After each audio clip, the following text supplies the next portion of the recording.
me around every bend, like a voice in the breeze. It's a curse, it's a shadow, it's a friend. Got me down on my knees. Can you feel it? Can you feel it calling? I don't know what else to try. I can't escape it, baby. It's you and I dream it in the evening. It haunts me in the daytime too. Better get believing, baby. All I want is you. We go in where the others won't, walking straight to the fire. You, we see things that the others don't, fueled by helpless desire. You tell the woman no matter what I do, I just can't shake your cold. When your heels come strutting through, every man's gonna fall. I can't escape it, baby. No, not at all. I dream it in the evening.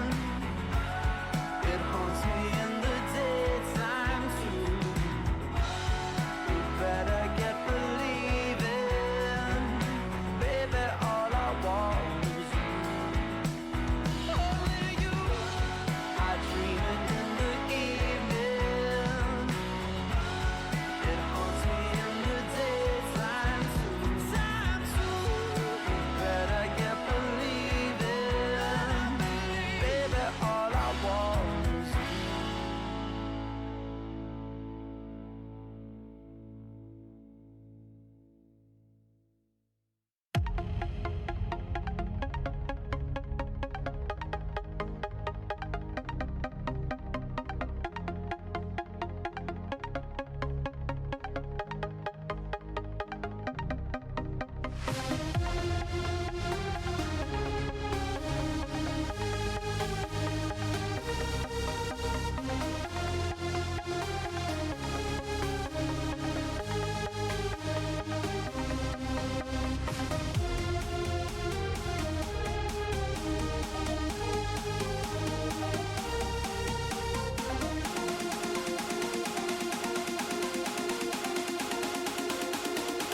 this twisted, it's all in my head. Cause knowing I know you're the one for me.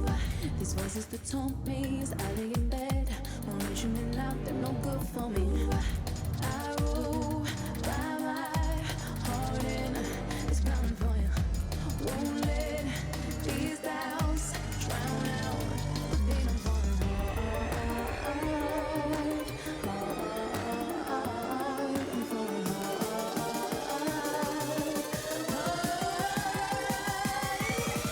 Are you ready? Are you ready for love? I'm here to warn ya that it's coming, and my love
can't hold on to the other side, 'cause it's been gone for days and I won't wait.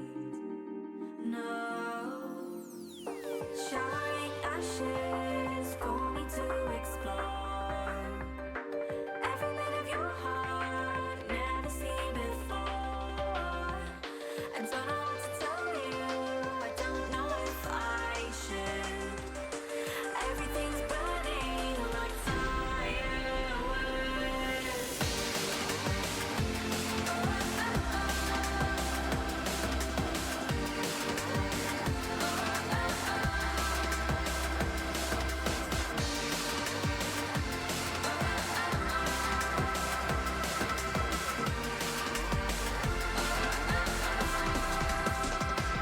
Out with the old, in with the new. There is something so intriguing about you. You, up in the clouds, no coming down. I am absent-minded, only minding how.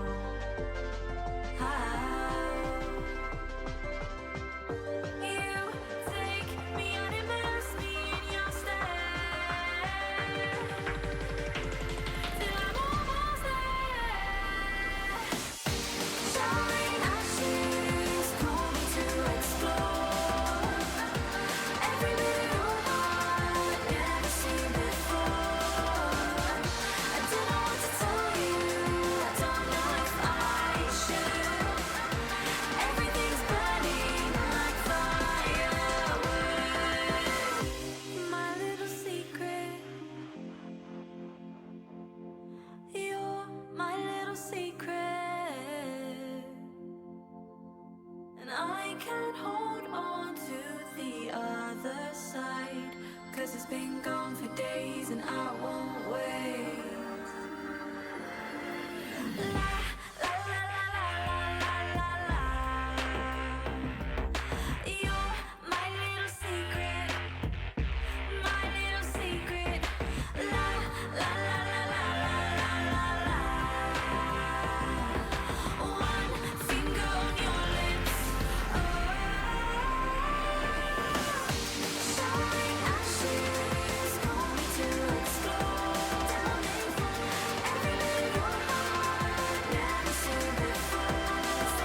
That's enough for me. What do you want from me?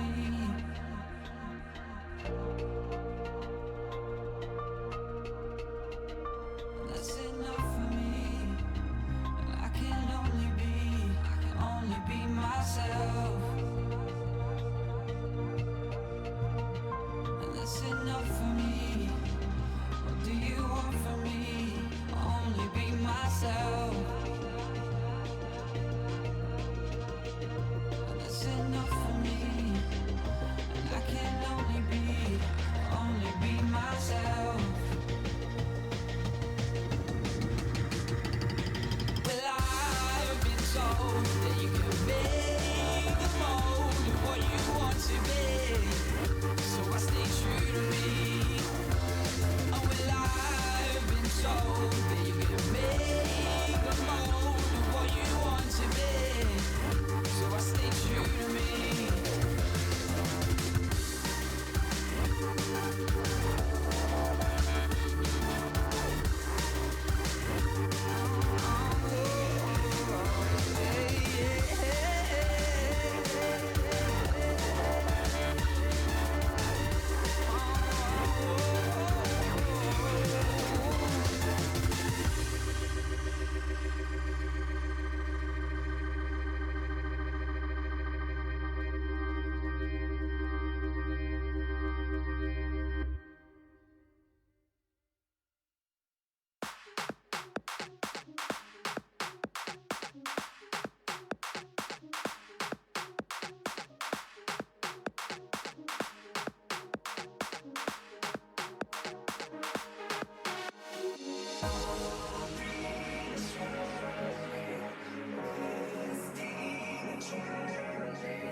What's up, everyone? Welcome back to the LPL Day 3 of Week 1.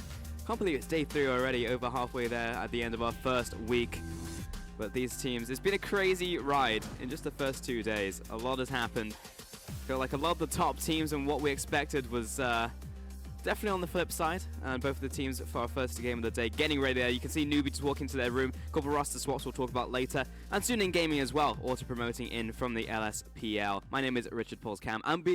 I'll be joined alongside my analysts today, Raz and Froskuren. Hello, how are you all doing today? I feel like this is like day 97 of me just being straight on this desk. But it's nice because I'm joined by Raz. Just keep tallying them on your notebook, just like Scraping another it day. Day 96. You've had plenty of time though. We had like League of Origin a while back as well. You know, we did that. We went overseas. You went to MSI. Did that. Yeah, there was, so you've been away for this stuff for quite some time. Right? I'll tell you right now, for the people who are out there, we definitely have nice new Twitch emotes. This is your perfect time to use your Salty Frost. Wow, look at this self-promotion going on. I'm promoting you. It's your I'm emote. getting your emote out there. Yes, please type in Twitch chat, Salty Frost, because that's exactly how I feel right now. It's a good start. Come on, Raz. I want to talk about just a recap of like what's happened in the first 2 days, and more specifically like the top of the table, because I don't know what's going on there, but EDG, RNG, like all of these teams just dropping games, and not just dropping individual games, dropping sets and getting 0-2'd. It was devastating, and like you said, it's kind of been a week of upsets. It's really only Team WE, the last saving grace, really, of the top teams that came in was like, Invictus Gaming, we know that there's some hype surrounding you, but sit down, like, took them to school and beat them in the 2-1. But EDG, drafting problems, some mid-game problems, RNG, MLXG in particular, individual performance issues. Xiaohu's still playing really well, but the jungle is just a giant question mark right now. Yeah, and so I remember Demacia Cup happening early, and the caveat with Demacia Cup is always don't take it too seriously, right? So Raz, he says this, but he's like one of the biggest promoters of like Demacia Cup this and Demacia Cup that. He was like watching it religiously, and then every time he's on the desk, he's like, caveat, asterisks. She was right in every single story meeting, Raz. It's No one always a else star has to point. shoot you down. But Well, just to push on the point is that Yeah. the issue is the top 4 teams fell, or at least they had a really tough time. It's like, okay, we should expect them to come back, obviously. With WE coming back from Brazil. Yeah. Let's see how they work out in the first week, and then you see the same thing. Now, WE is the only team that hasn't. They've actually, even though they've had a little bit of a rocky one versus a refreshed IG, EDG dropping 2-0 to Dan Gaming. Dan Gaming, who was sentenced to death in Group A. They were just in the toughest group immediately, in the toughest week too. They still have to face WE.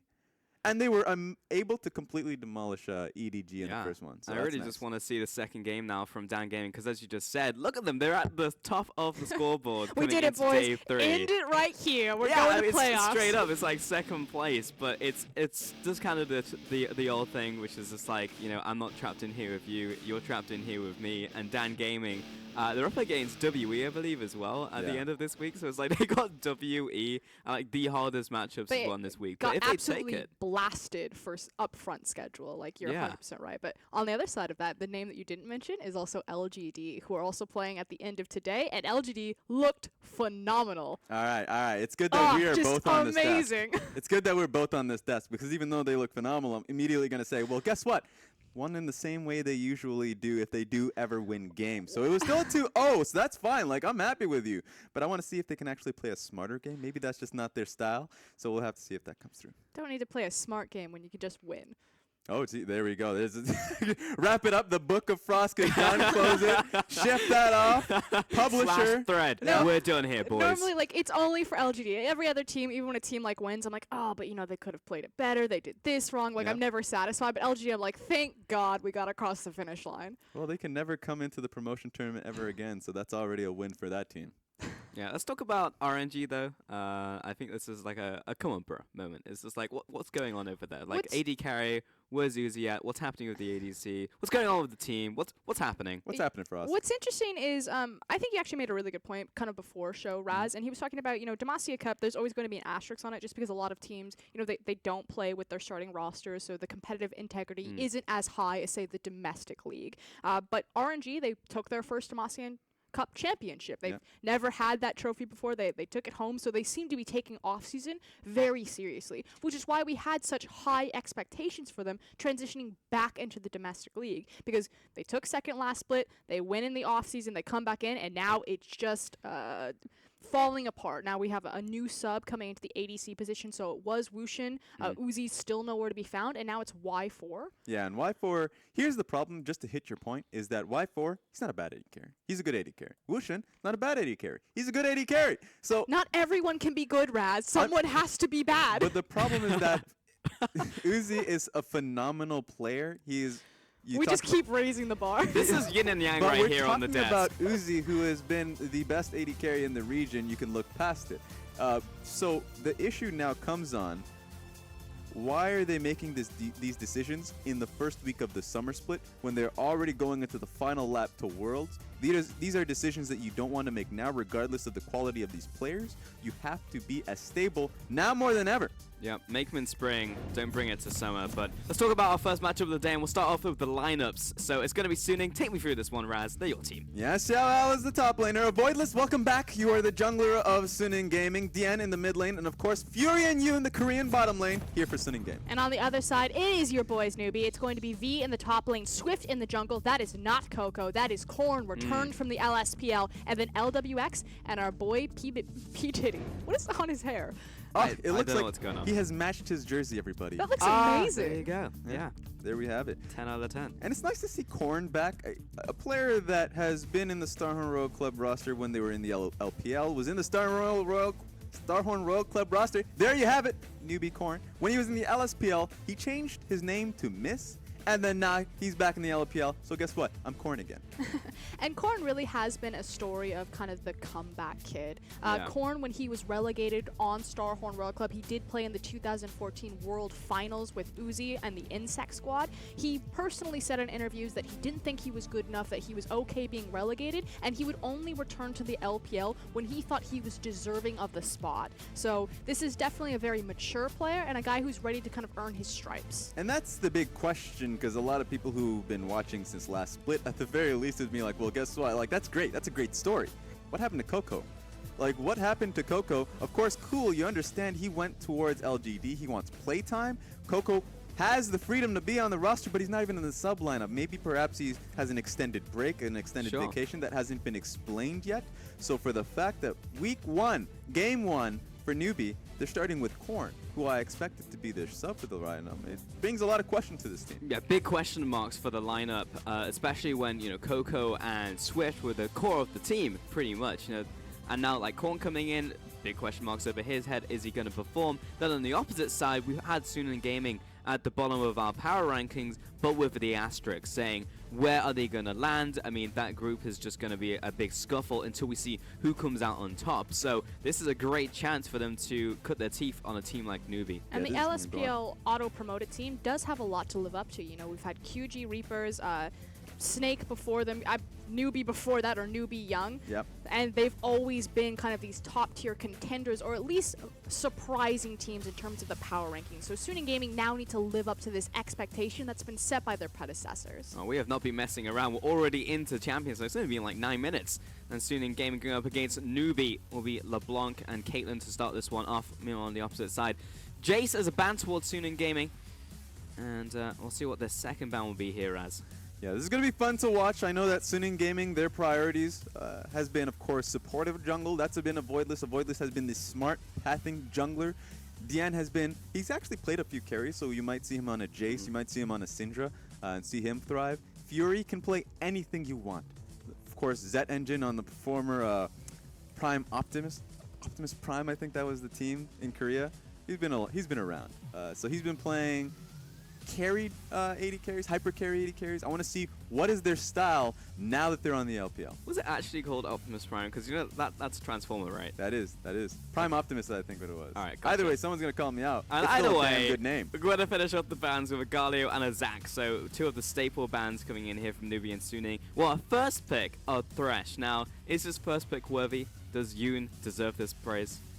I guess we have been seeing a lot of first pick Threshes, or at least first rotation Thresh. It's good in the bottom lane because it makes it a lot more of an active lane. Of course, with the Doran Shield meta, you want to be able to get the hard engage off, or just get them through the point where you can get the proper picks off as mid-game progresses. And we have a lot of great Threshes in the league, so it's nice to see him coming back. 100%. And on the opposite side, we've got the Brawl coming in, but more interestingly, the Callista once more, which has become more and more of a staple as the split has gone on of the huge sample size of 2 days. But Callista has been coming back in with the Blade of the Rune King and some Death Dancers as well to make that champion viable, while Suning Gaming bring in the Syndra into the mid lane. I just love how Dian says, okay, Jace is out of the picture, got banned out. He just goes straight towards Syndra. So they're not even going to hold out into the second phase where they can give him something proper. They kind of just assume that Korn's going to get counterpicked now that they're on red side. So they just pick up the Syndra now so it doesn't get banned out in the second phase. Oh, Dian just locking in the Ivan there as well for the jungle, and Avoidus will be getting his hands on that one. So that's the first phase done and dusted for Suning. Yeah, so you can already see what Suning is looking to play towards. Of course, the Ivern plays to Avoidless strength as a pathing jungler, as a smart supportive style. They have a lot of pick potential with the root, the Q on Ivern, the snare, or at least the stun coming out of Syndra, and of course the Thresh as well. So now NewBee's going to understand where that's been going. Maybe they can pick something. Okay. Ooh, hello. All right, Swift. Okay, that's going to be a niddly coming out here from Swift. I don't know if Swift has just gone rogue. There's no Coco anymore to hold him down. Where's the synergy happening? I'm just going to do my own thing. And that's the lovely thing about Nidalee, is that Nidalee is one of the prime picks of Swift. And we've been seeing it coming back because Cuz of Longju in Korea has gone through in solo queue, getting to rank 1, so everybody's hyped up, playing against him, playing with him, saying, hey, you know what, Nidalee's not so bad. If I want to go back to the carry jungler of Nidalee, seems like this is the proper time of doing so. So it seems like Swift has picked up on that memo. And we're looking towards top laners and mid laners. Kennen taken away here towards that top lane, while Kassadin removed from Korn's champion pool. And it will be a final ban of Ashe towards Fury. We're just waiting on Yoon there to lock in the final ban from Suning. Yeah, but Varus is still up and available, so even though these AD carry bans have gone through, even the Kog'Maw, for instance, which is a pick that Suning Gaming has gone towards for Fury. In fact, I might even expect them to go towards that. So they're gonna be fairly comfortable. Doesn't matter if Ashe has been picked for them or not. And then meanwhile, Xiao Al has gone towards these carry top laners, and Kennen would be perfect, especially with Jace out of the picture, which has been a primary counter pick. Yep. So you can just pick up Kennen. You already have a tank jungler with Daisy along with it. It would be a primary time to do that. I wonder what Xiao is going to pick now. Meanwhile, I do expect, for instance, like the Kog'Maw to come out. Very possible. However, Echo has been locked in by Korn. Would make Kog'Maw's life a little bit difficult, though he does have a threat in the mid lane and an Ivern and a bunch of peeling in from the bottom lane. So it's still, there is some counterplay here from NewBee from what they've built already. But the Kog'Maw will indeed be locked in here, so good call there, Raz. That will be brought in. We are just waiting on the top lane now from Suning. They were hovering my favorite champion, but my second favorite champion as well is also being hovered, so that's also okay. You have a lot of favorites. Well, I'm a top lane. Oh, main, that's true, aren't I? that's true, So that's true. it's all going to be top laners. That's fair. That's going to be Joven in the end as well, looking to dunk some fools. On the opposite side, NewBee, what have they got left available? Well, there's no Fiora, there's no Galio, but there is a Renekton if they wanted to try and go toe-to-toe. And this is a perfect matchup here, because Xiao Al has played towards those carry top laners, and this is a very comfortable style for Suning Gaming. Renekton is a pick that V has gone towards before. He'll lock that in, and it works because I want to see what this top lane matchup is. Even though, of course, Fury and Yoon, that's incredibly hype. Against LWX is playing so damn well, or even just the jungle matchups. There are so many things about this champion select that pops out to you, but V and Xiao Al are top laners that have been playing, or at least V, top of his game in the last split, while Xiao Al has shown some potential coming up from the LSPL. So now we get to see, you know what? It's a test to Xiao Al, see if he can perform up against V. Oh, for sure, and we'll touch on that as we get into the laning phase. But as we take a look at these compositions, I'm looking at NewBee. You got a bit of poke coming in there from the Nidalee, but I'm looking at where is the synergy? Is it all in those skirmishes, Raz? It's in the skirmishes. Of course, you see the Nidalee and the Echo being the primary one. You can also go towards 131. It's funny because this is what they kind of have to confine themselves in, because Korn, he hasn't changed. We've seen him so long ago. He plays his Fizz, he plays his Echo, he plays his Kassadin. He wants the 131. So this is a style that makes Korn comfortable. So maybe this is something that makes it a lot easier for them. I want to see if they can actually play to his strengths well, and if that is natural for NewBee. Meanwhile, big test for Suning. This is their comfort picks that they've gone towards. Can they play against NewBee? Can they play against the big teams in the LPL? That's true, and with Korn, yeah, it's his return to the stage. He wants to be comfortable. Suning, it's the first time on the stage. We didn't even see them play in the promotion tournament because they auto-promoted in, so we have very little tape, very little footage on these guys outside of the LSPL. So heading into the LPL, let's see what they're made of up against NewBee, who questionable whether NewBee right now are playing at 100% because they don't have Coco, they don't have Swift, that classic synergy in the jungle and mid, but outside of that, as you said, V was performing very well. LWX was also playing incredibly well last split. So this is still a team to be reckoned with. And a big point too, because we talked about the jungle mid synergy, because that's so core for NewBee. It's also in the bottom lane. More has been a take for that team that they also say, oh, this guy's strong shot calling, strong, just a backbone of the team. The fact that they're putting in Pinus first, that is a weakness. Sure, it's a great point for him to learn and grow as the split goes on, but this has to be a point where NewBee has to stop growing and start winning. I mean, you always grow, sure, but they should be valuing these games and how do they get the immediate success. Maybe this is their test. Maybe this is their answer. Perhaps Pinus has learned throughout the offseason. This would be the time to find out. Maybe it is. Maybe it's a chance. Maybe it's a chance at redemption for him here as we take a big wide look at the Rift, and we're going all over the place. We do get to see more of the Rift with this camera pan, but it does make me a little bit dizzy. It's when you've been on a roller coaster, you get off and you're feeling a bit nauseous, a little bit dizzy, but we're onto the Rift. What I love about that too is that it's so long that you get 1 minute into it. I want to have a point where you just have the full 5-man invade right from the get-go, and you can just see them panning out. I was like, I just want to see the close-up. I want to see this invade. It's not going to happen. We'd have a cool camera pan for that one, though, but in the end, I don't think there has been any invade or any deep wards for that matter by anyone. It's all just river wards currently. Swift is starting off his jungle with very nice leash from V. He's actually tanking up a couple hits from the red buff as well, so what a great top laner. Ooh, Jarvan understands this, though. He might be able to get the cheeky start on his auto. There you have it. Wait, auto him. Okay, we're good. Yeah, Dragon Strike into the passive is a lot of damage onto V.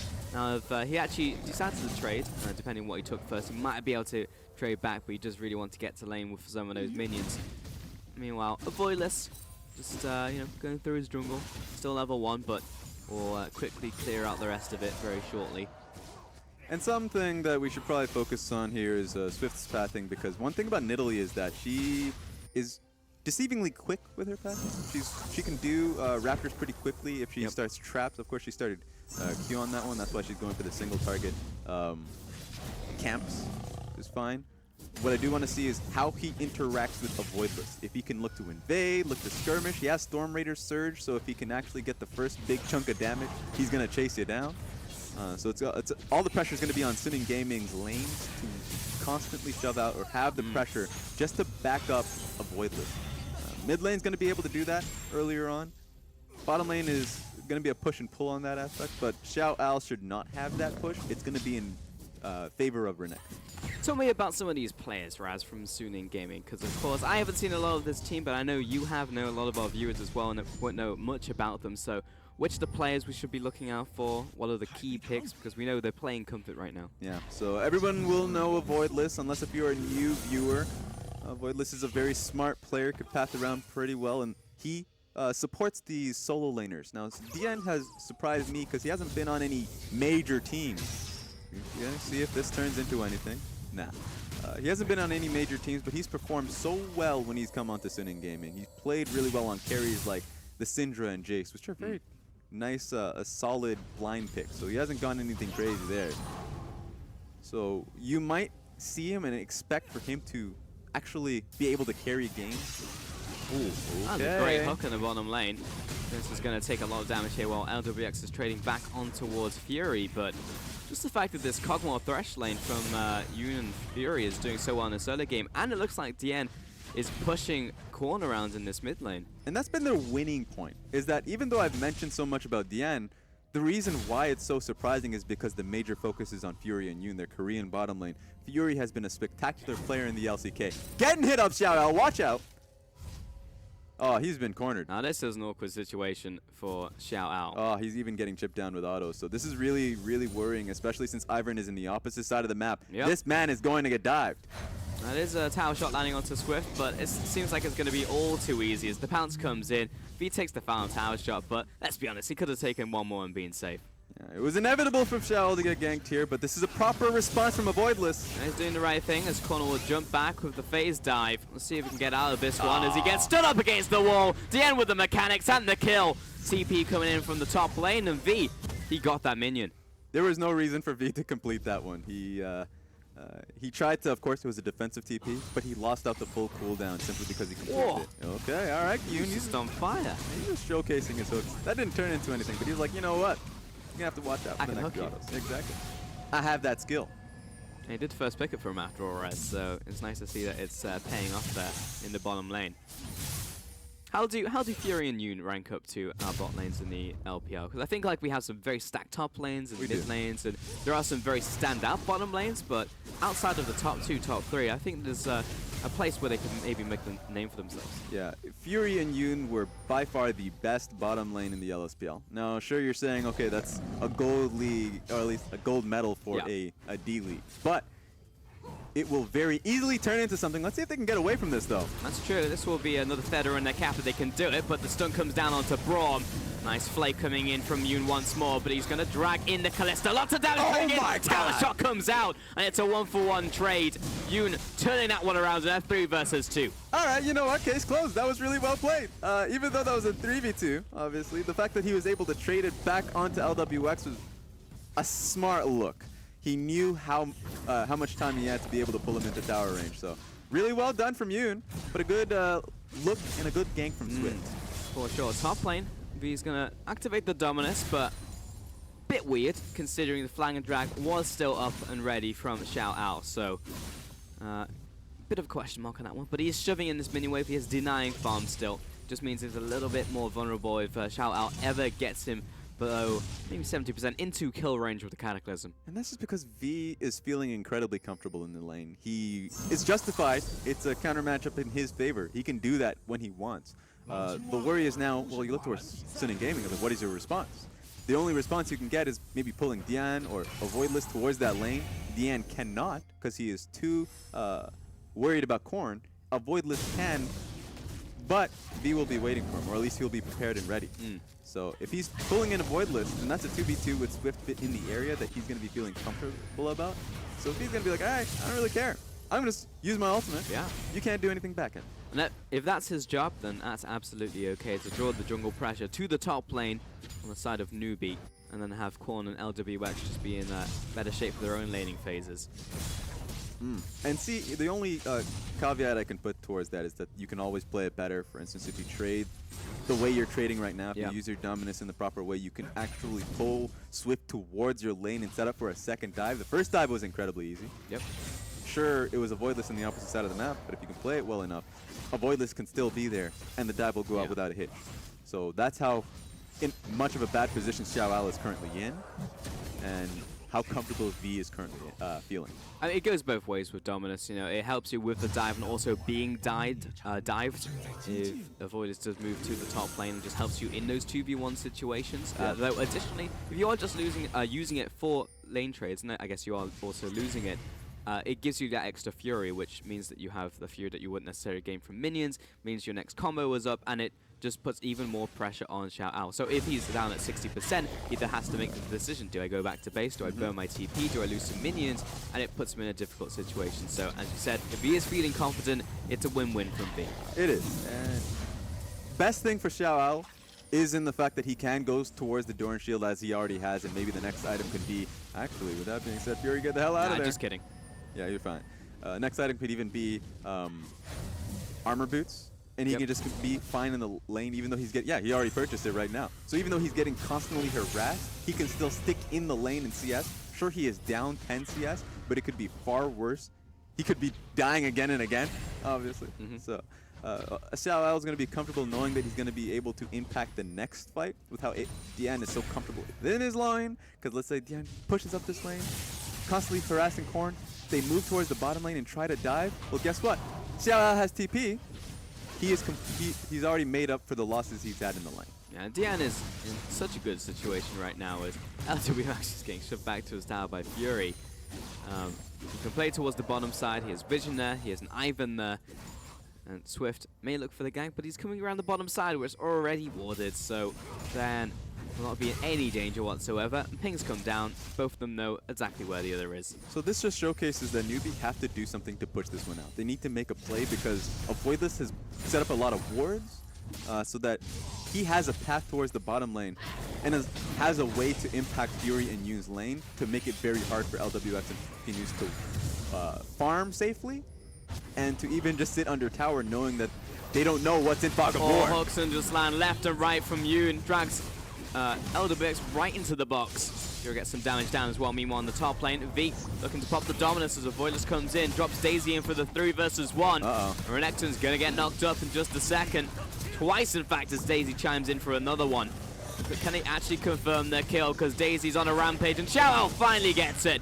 The Swift will have to instantly flash away, with Dian also turning up to the fight. So great little skirmish there from Suning Gaming. Yeah, NewBee starting to sweat right now. That was all 3 members of Dian, Voidless, and Xiao Ao ready for the play. And whenever NewBee tried to react with a bottom lane punish, a bottom lane gank, anything, Yoon is always ready to protect Fury. Seems like a surprisingly watertight game so far from Suning Gaming. Maybe about to open up those. Penis just gets thrown in there from LWX. Korn coming down as well from the jungle. Yoon goes down. Looks like it's going to be a double as the Ren comes through and right onto LWX and all caught up. NewBee in a great situation. Really well played, and that's just because NewBee had the tools to do it. LWX, level 7. maybe he could have used it earlier, but the reason why he used it now is because he had Corn in his back pocket, was able to push into the bottom lane because of how Dian was pressuring topside. Huh? Little stun there onto Korn. It's not going to be the kill because the Chrono Shift, or the Chrono Break was open for Korn right there. So Dian's going to trade his ultimate for that one, but it does allow Avoidus a way into that lane if he wants the game to happen. And Swift is going to make his way back to base. A bit more harass comes down. So Dian shoving Korn around, but he's about to run dry on his mana reserves. This feels like Korn, you know, time has not passed by for Korn. He's able to come right back in there, be LPL ready. Fantastic roam from him, and now he's back into the lane. And even though he was been constantly pressured, bullied by Bien, who had red buff because he has an Ivern jungle. How upsetting that is. But he's able to come back into the lane with 2 assist gold. So now he has a bit more gold in his pocket, so the CS difference is not that much. As it stands right now, I definitely say this game is pretty even. There is maybe 1,000 gold in it between NewBee and Suning, but we've seen some good things from both sides. That double kill really helped out LWX, but apart from that, I would say that the map movements have been very nice from Voidless and Dian so far. But that being said, top lane, Ooh. this is happening. Yeah. Xiao just getting battered around by V. Yeah, welcome to the LPL, Xiao. Not only to get into a bad matchup, but I also just think he's kind of playing it poorly. He's putting himself into these trades. A Voidless, get out of there. Nah, he's got the blast plant. Ivan gonna shake that one off. It's all good. Oh, he's even laughing at them. He even gave him the laugh. That skin is actually toxic. I hate the skin. I hate the champion. That's double hatred right there. Yeah. Nothing. And 2 wrongs don't make a right, Raz. Not in this game. Yeah, Ivan thematically doesn't really do it for me. A little too goofy for my taste. Corn's gonna again take the ultimate from Dian. That's been burnt, but Swift closing in from the backside, and there is no escape from the Nidalee. He's already found you in a sight. Yeah, Quick javelin.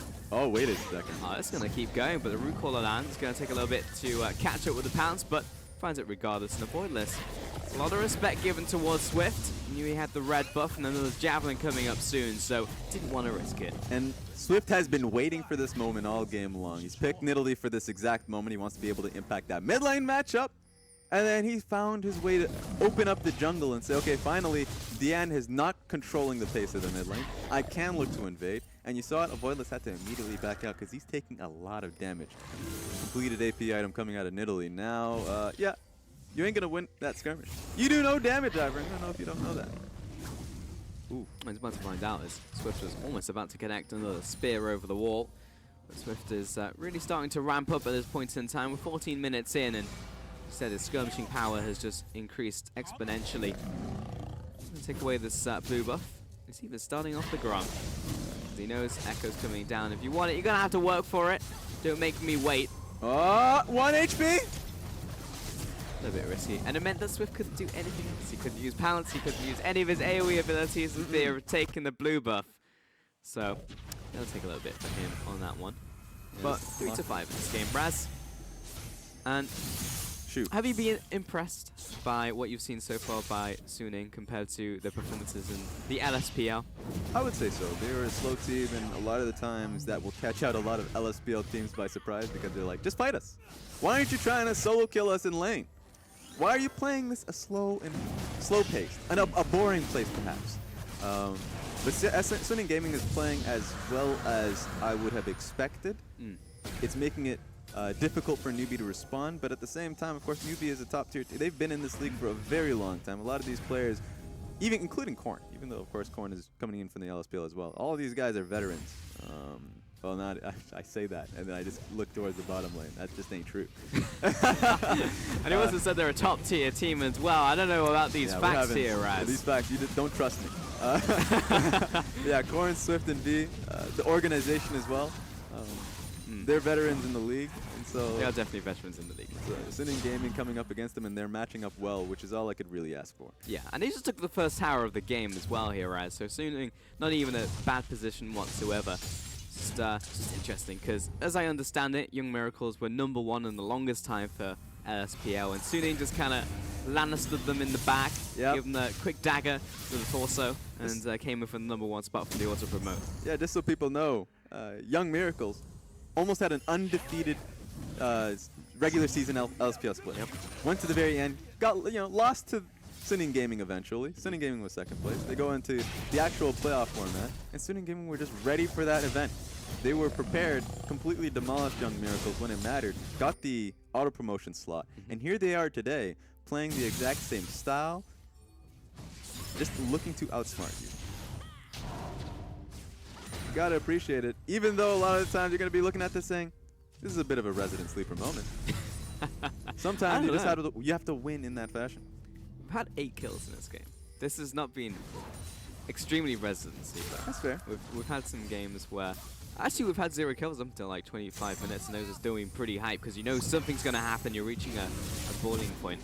I think so far the LPL has kicked off with a bang, especially with some of the results we've had over the last couple of days. That's true. Go on. What was that, Russ? I was just gonna talk about the fact that Suning and NewBee, they're in the scrum at the moment in their group, and it's just the scrabble to the top and see who can actually make it. So if Suning Gaming actually pick up a win here, it'd be really nice for them to kind of solidify their thoughts in the community, because I know a lot of people right now are thinking they'll be towards the bottom of the table, or just question marks in general because they don't know how well they'll stack up against these teams. Yeah, Suning Gaming, they're feeling fairly lucky, I would say, that they're in Group B, a group that is pretty heavy when it comes to mid-card teams. Teams that you wouldn't really define them as the top teams in the league. RNG, of course, OMG, you would say that they've hit that point. Yep. The rest of them, it's going to be a scramble. Which OMG has gotten really, they're used to that. They were in Group A of last split, so now Suning's coming into this one, and they're showcasing the same amount of play. I want to see which teams can really get past that point. Who's going to come in week 4, week 5, and really showcase themselves to be the best team within that group. And Nidalee on Rift Herald, so that very effectively has that heal every couple seconds. Aren't going to really be taking too much damage in the end. You know, I really feel like Herald's big wind-up attacks should just do more damage. You know, like there's actually reason to dodge around them, because Herald charges up, hits you with a big slap, and then nothing really happens. It's Korn getting caught out, and that was almost a predict there that was from ridiculous. Yoon. He knew what was happening, and he was keeping track of the clone. Yeah, the idea was very proper. Of course, it was just the timing, but if he was able to hit that. So close. That was a fraction of a second off. This guy's Thresh has been he's played Thresh really well so far this game. Great Thresh player, so the fact that he's able to come into this one really confident is surprising. Even though he's Korean, and remember, this is a big point with a lot of the Korean players in the LSPL and in this stage as well. Fury is the one who's had a lot of experience on this stage. Yep. Yoon has not. So I guess his career is really starting in China. So I want to see if he can come into this one showcasing a lot of play, because previous play he was in Showtime, which is a TGA team earlier on. And I guess he was on T-Bear Gaming, which is Suning Gaming and what they transformed into. Sure. So this is the team that he's really starting to make an impact on. He's already impressed me with this Thresh play. And it's just the fact that if you're Korn right there and you see someone predicting your Chrono Break, it's at that point where you really start to pay some respect to the enemy Thresh coming in. The lanes have now been reversed. We're now in Australian lanes. Got a bottom lane up there, and Xiao Hours clearing this one out, but we'll give V a bit of tempo on what he wants to do from here. And it probably will just be some deep wards. He heads into the jungle. Indeed, it will place down at red in the form of a control ward. Yeah. At this point in the game, Suning is at a proper position where they're constantly they're rotating lanes to be in a position to attack. They had to reset that, so Kog'Maw now has to move towards the mid lane because of the fact that the Rift Herald had to be dealt with.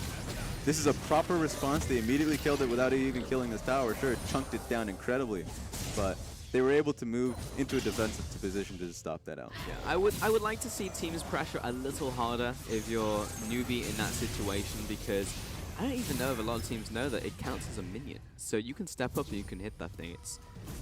It will reduce the backdoor bonus. That's fair. They're just really afraid of the pick potential coming out of Suning.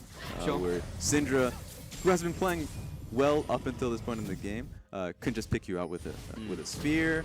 Yoon has been on point so far this game, so you don't want to get into a position where you're in a team fight that Suning has already hit their power spike, because a Voidless right now has the redemption. Yeah. Can really get that going for himself. Fury has hit his 2-item point of Blade of the Rune King and Runans. Yep. So they would want to pick a fight right here. NewBee have to kind of play it back a little bit.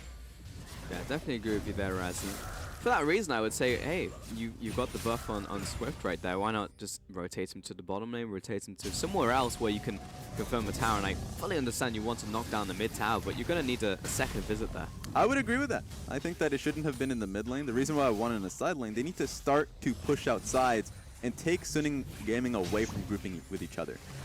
Like for instance, Renekton constantly being able to harass Xiao Al in the bottom side of the map, that is good. I want to see that tower open up so they can actually look into the red side jungle, push that up a little bit, threaten mid. These are ways that NewBee can open side lanes and allow for their 1-3-1 composition to really thrive. Currently, they're just playing the same tune that Suning Gaming is currently in, because they're just grouping up as 5, grouping up as 4, I mean. Yeah. With Syndra able to rotate and pressuring topside tower. Here we go. And Suning Gaming saying we have our own Rift Herald. We have Daisy ready to go to tank up some skill shots. Generally just be a pest for NewBee to deal with. Yeah, he ain't gonna do as much damage to the tower, of course, but he is still a nuisance. Yeah. He's actually just that's some microing pretty. the character. I will send my representative to duel you. Send yours. Yep. We'll just duke it out on the fields of justice. My foreign minister. You're gonna have to take a trip back. Well, Daisy, no, left on her own in enemy territory. I'd say this is tough for Swift specifically, who's been farming up a storm, but now he just has to answer to this lane. It's a nice stun from Korn. It's not going to result in the kill, but it now puts Dian in a kill threat range for Korn. Yeah, I think now Suning Gaming have to actually play towards mid. Dian's taking a lot of damage, but at the same time, Korn has hit his 2 item point of Lichbane and Protobelt. He's already taken the tower, but he can actually look to trade into Dian and has the mobility to move out of a lot of the stuns that Dian can punish. So that's why Echo has been the primary pick into... ooh. Yeah, get out of there. Yeah. Yeah, Echo's been the primary pick into the Syndra, because sure, the early laning phase is tough, but once you get your items, it is very hard for Dian to, or Syndra, to be able to deal with you on side lanes and longer lanes, but especially just in 1v1 matchup there. And all of a sudden, that Rift Herald going mid was worth it, because Korn got the 1v1, he got the stun down, and all around that parallel convergence that converts into a tower. Top lane as well falls as the second domino. And bot lane, V was having some struggles against Xiao Al, but I'm sure he'll be back and ready to push that one in. So Suning, balls back in their court, see if they can take a tower and return, take an objective, or even a skirmish at this point in time. Yeah, it's a patient play coming in from NewBee, so they're just sticking to these individual matchups, and it's starting to get a lot. Like for instance, Suning Gaming misstepped in the top side of the map. Yep. So then, of course, top lane tower goes in favor of NewBee. Mid lane, that's just a matchup that Korn is going to be able to get later on when he gets his item. So now, a lot of gold has just landed in NewBee's pocket. Suning, nice response for them moving towards the mid lane while NewBee were taking out the dragon. But Swift will be able to finish this one off while V was able to pressure. And in the end, Xiao Al zoning flag and drag. And the mid lane was not taken, so balancing some plates there, spinning some plates, but NewBee made it work. This is the longest TP. It's gonna work though. Here we are. It's gonna take some time, Raz, and Suning Gaming have already come in here with Xiao Al with the initiation. P. Diddy underneath the tower. He's gonna be able to zone him away. No casualties just yet as V comes in from the sidelines. That's the first kill onto Jarvan. Dian sidestep on the Javelin. By sidestep, he ran in a straight line. Fury will just back away. So after all of that, just a single casualty. And miraculously, the mid tower's still alive for NewBee. Yeah, there we have it. I guess it served its primary purpose. You get the kill, but at the same time, you push Suning Gaming away from your mid lane tower, get the siege to break up. It wasn't optimal because that long TP coming in from Echo, you would expect, okay, you know, element of surprise. You should be able to get your W because they don't see you coming. But he didn't get the stun off. He was just there. He couldn't really, I guess he zoned them into a certain corridor, so that's fine in and of itself. Could have gotten more out of it, but you still get the kill. You still push him away from mid. So even though Suning Gaming has been playing a structured game so far, NewBee is coming out ahead, and they were able to blow that tower in the bottom lane wide open. It also took Korn like 6 years to get to the mid lane and get Yeah. involved in the fight. So I was like, there's no way that this works out well for NewBee. Suning took the initiative, went in, but you know, they haven't even knocked down the tower. Looks like Kokomo's going to give it his best shot now, though. Indeed, will take it away, and Swift was not able to shove him away from the tower. So they got what they came for in the end, but it's still an advantage to NewBee, and it's now getting to a sizable chunk of gold where it will start mattering. And here's the thing for Suning Gaming Pulse. Worst thing about this one for them is that they want to be able to group up and play towards team fights and play around Fury. What objective do they play towards? The next dragon, once again, is going to be Cloud Dragon. That's something that NewBee can say, okay, we're just going to play the side lanes again. There's no reason for us to group. We'll take a tower, or at least we'll continue to pressure real objectives. So the only objective Suning can play towards is going to be that Baron. So they can take the top lane tower, and or at least try to group up and try to take top lane tower so they can go into red side jungle and start to really threaten there. But that's their only option. Meanwhile, NewBee is a lot more flexible in how they want to utilize their composition, in that they can just play towards constantly flanking. With Renekton back on the bottom lane, with Korn back in the top lane, NewBee is playing their game up until this point. So it's going to be tough for Suning to really shake them off. Definitely, and Korn is natural habitat of the side lane. That's what we said at the start of the game, and probably not going to change. He's essentially the same player after all. He's just sharpened up his act a little. And while there will be a lot of pressure now towards this Baron, removing these wards, setting up for it, it would really suck for Suning Gaming if NewBee get the first beat to the punch. As LWX setting up a Baron makes it nigh on impossible for a Voidless to get a steal. Yeah, that's fair. I think it's gotten to a point where NewBee are not clearing the Baron with the expectation to immediately try and force it. They're just doing it to allow their side lanes, like for instance, where Swift is going. He has Lichbane. He can go towards top lane tower and pressure it, or go to mid lane tower, and they won't know because of how much vision has been constantly cleared out. That being said, Xiao has to get out of there.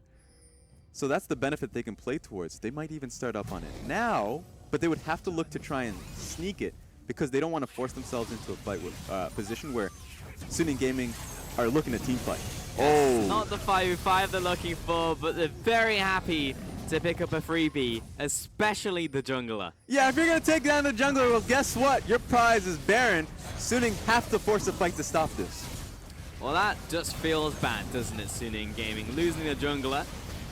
See if we can put the damage down onto Korn, but Diana again burning the ultimate for that. However, Fury is starting to hurt a lot. Raining death right now, but the Baron comes down. Kalista with the kill right there onto that monster objective, and he's going to be able to keep his support alive. So he's the real supporter at the bottom lane, the real MVP, but it's a 1-for-2 trade for Suning Gaming. That being said, a Baron to NewBee. We know they're in this power position. They will be able to make a Baron power play happen. Yeah, a real hero LWX was, because if you're a Kalista in a Baron situation, there's no smite still happening. A, because the Voidless is not there, but B, if there is anyone who can come in and try and burst it down, it ain't gonna happen. You have so many procs, or at least autos onto it, you can just rend it. And then he saves Braum out as well, as not only Pinus, but V were just zoning to stop the team fight from happening. So they get Baron on multiple members, they back away. The true hero of this game, and it may even result in some more kills here. Gonna be a 2 versus 2, and Xiao gets a bit of free time on P. Diddy in the top lane, and he backs away. Diane will do the same as well. So at the point in time, Suning Gaming still pushing up, still keeping these waves at bay, which is exactly what they need to do before NewBee get back on the map. Unfortunately, one of the surviving members with Baron buff was Korn. You know he's going to be in the side lane. He's going to keep on pushing, so the pressure really is on for the next minute and a half. Yeah, that's going to hurt. One big thing about Baron buff is if it's on a teamfight composition, you can expect them to go for a 1-4, which is a little bit easier to defend because you're okay, it's like I just have to worry about these 2 turrets, push them off one, try and force on a fight on another to just cut their tempo. But if they're just going to be on all 3 lanes at once, NewBee can really just run them dry. Which I'm more surprised that they're really prioritizing this dragon with the Baron buff that they have. I think this is a bad priority from NewBee. There's no reason to waste time pivoting around this when you know Suning wants a fight. He is around the backside to get into this fight. He's hovering around right now, and the dragon is down. Suning, what is the play? Definitely do not want to get caught out here. Shout out, flag a drag to victory. And it's everyone dissipating once more, though. A big stun They've got down him. to Braum. Where'd he go? Fate's call. LWX ready to show him a magic trick, and again saving the life of his support. Sinning Gaming's got this track into the mid lane though. Oh, but they're on opposite sides of the map. All right, this is a bit weird. This is a bit crazy. This V is coming in. Nice knockback in from Diane. This Korn is keeping up the front lines. Its own stuns onto these big tanky bruises at this point in time. Braum taking a bit of damage, but it's not down and out just yet. And Suning is enough to force him away from the tower, but I was definitely expecting more of a big breaking point there. Diane just takes that big javelin to the backside. Let's call that a bad game of Red Rover. Nobody came over. That didn't work out in that fashion. But goodness gracious, Swift has been hitting every spear, and it's doing quite a bit of damage. So Diane has to watch out. He's at half HP, so they won't be able to react to this immediately.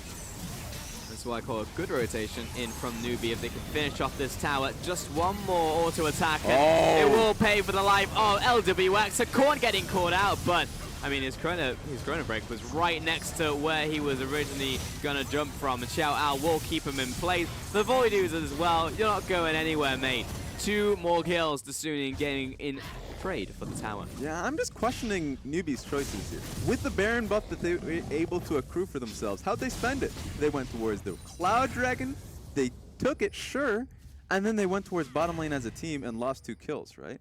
So you are a 1-3-1 composition with Baron buff. Why are you forcing these 5v5 situations that Suning really wants to get back into the game? So even though they take this tower down, they lose out in both Ballista and, of course, the Echo. Not a good trade.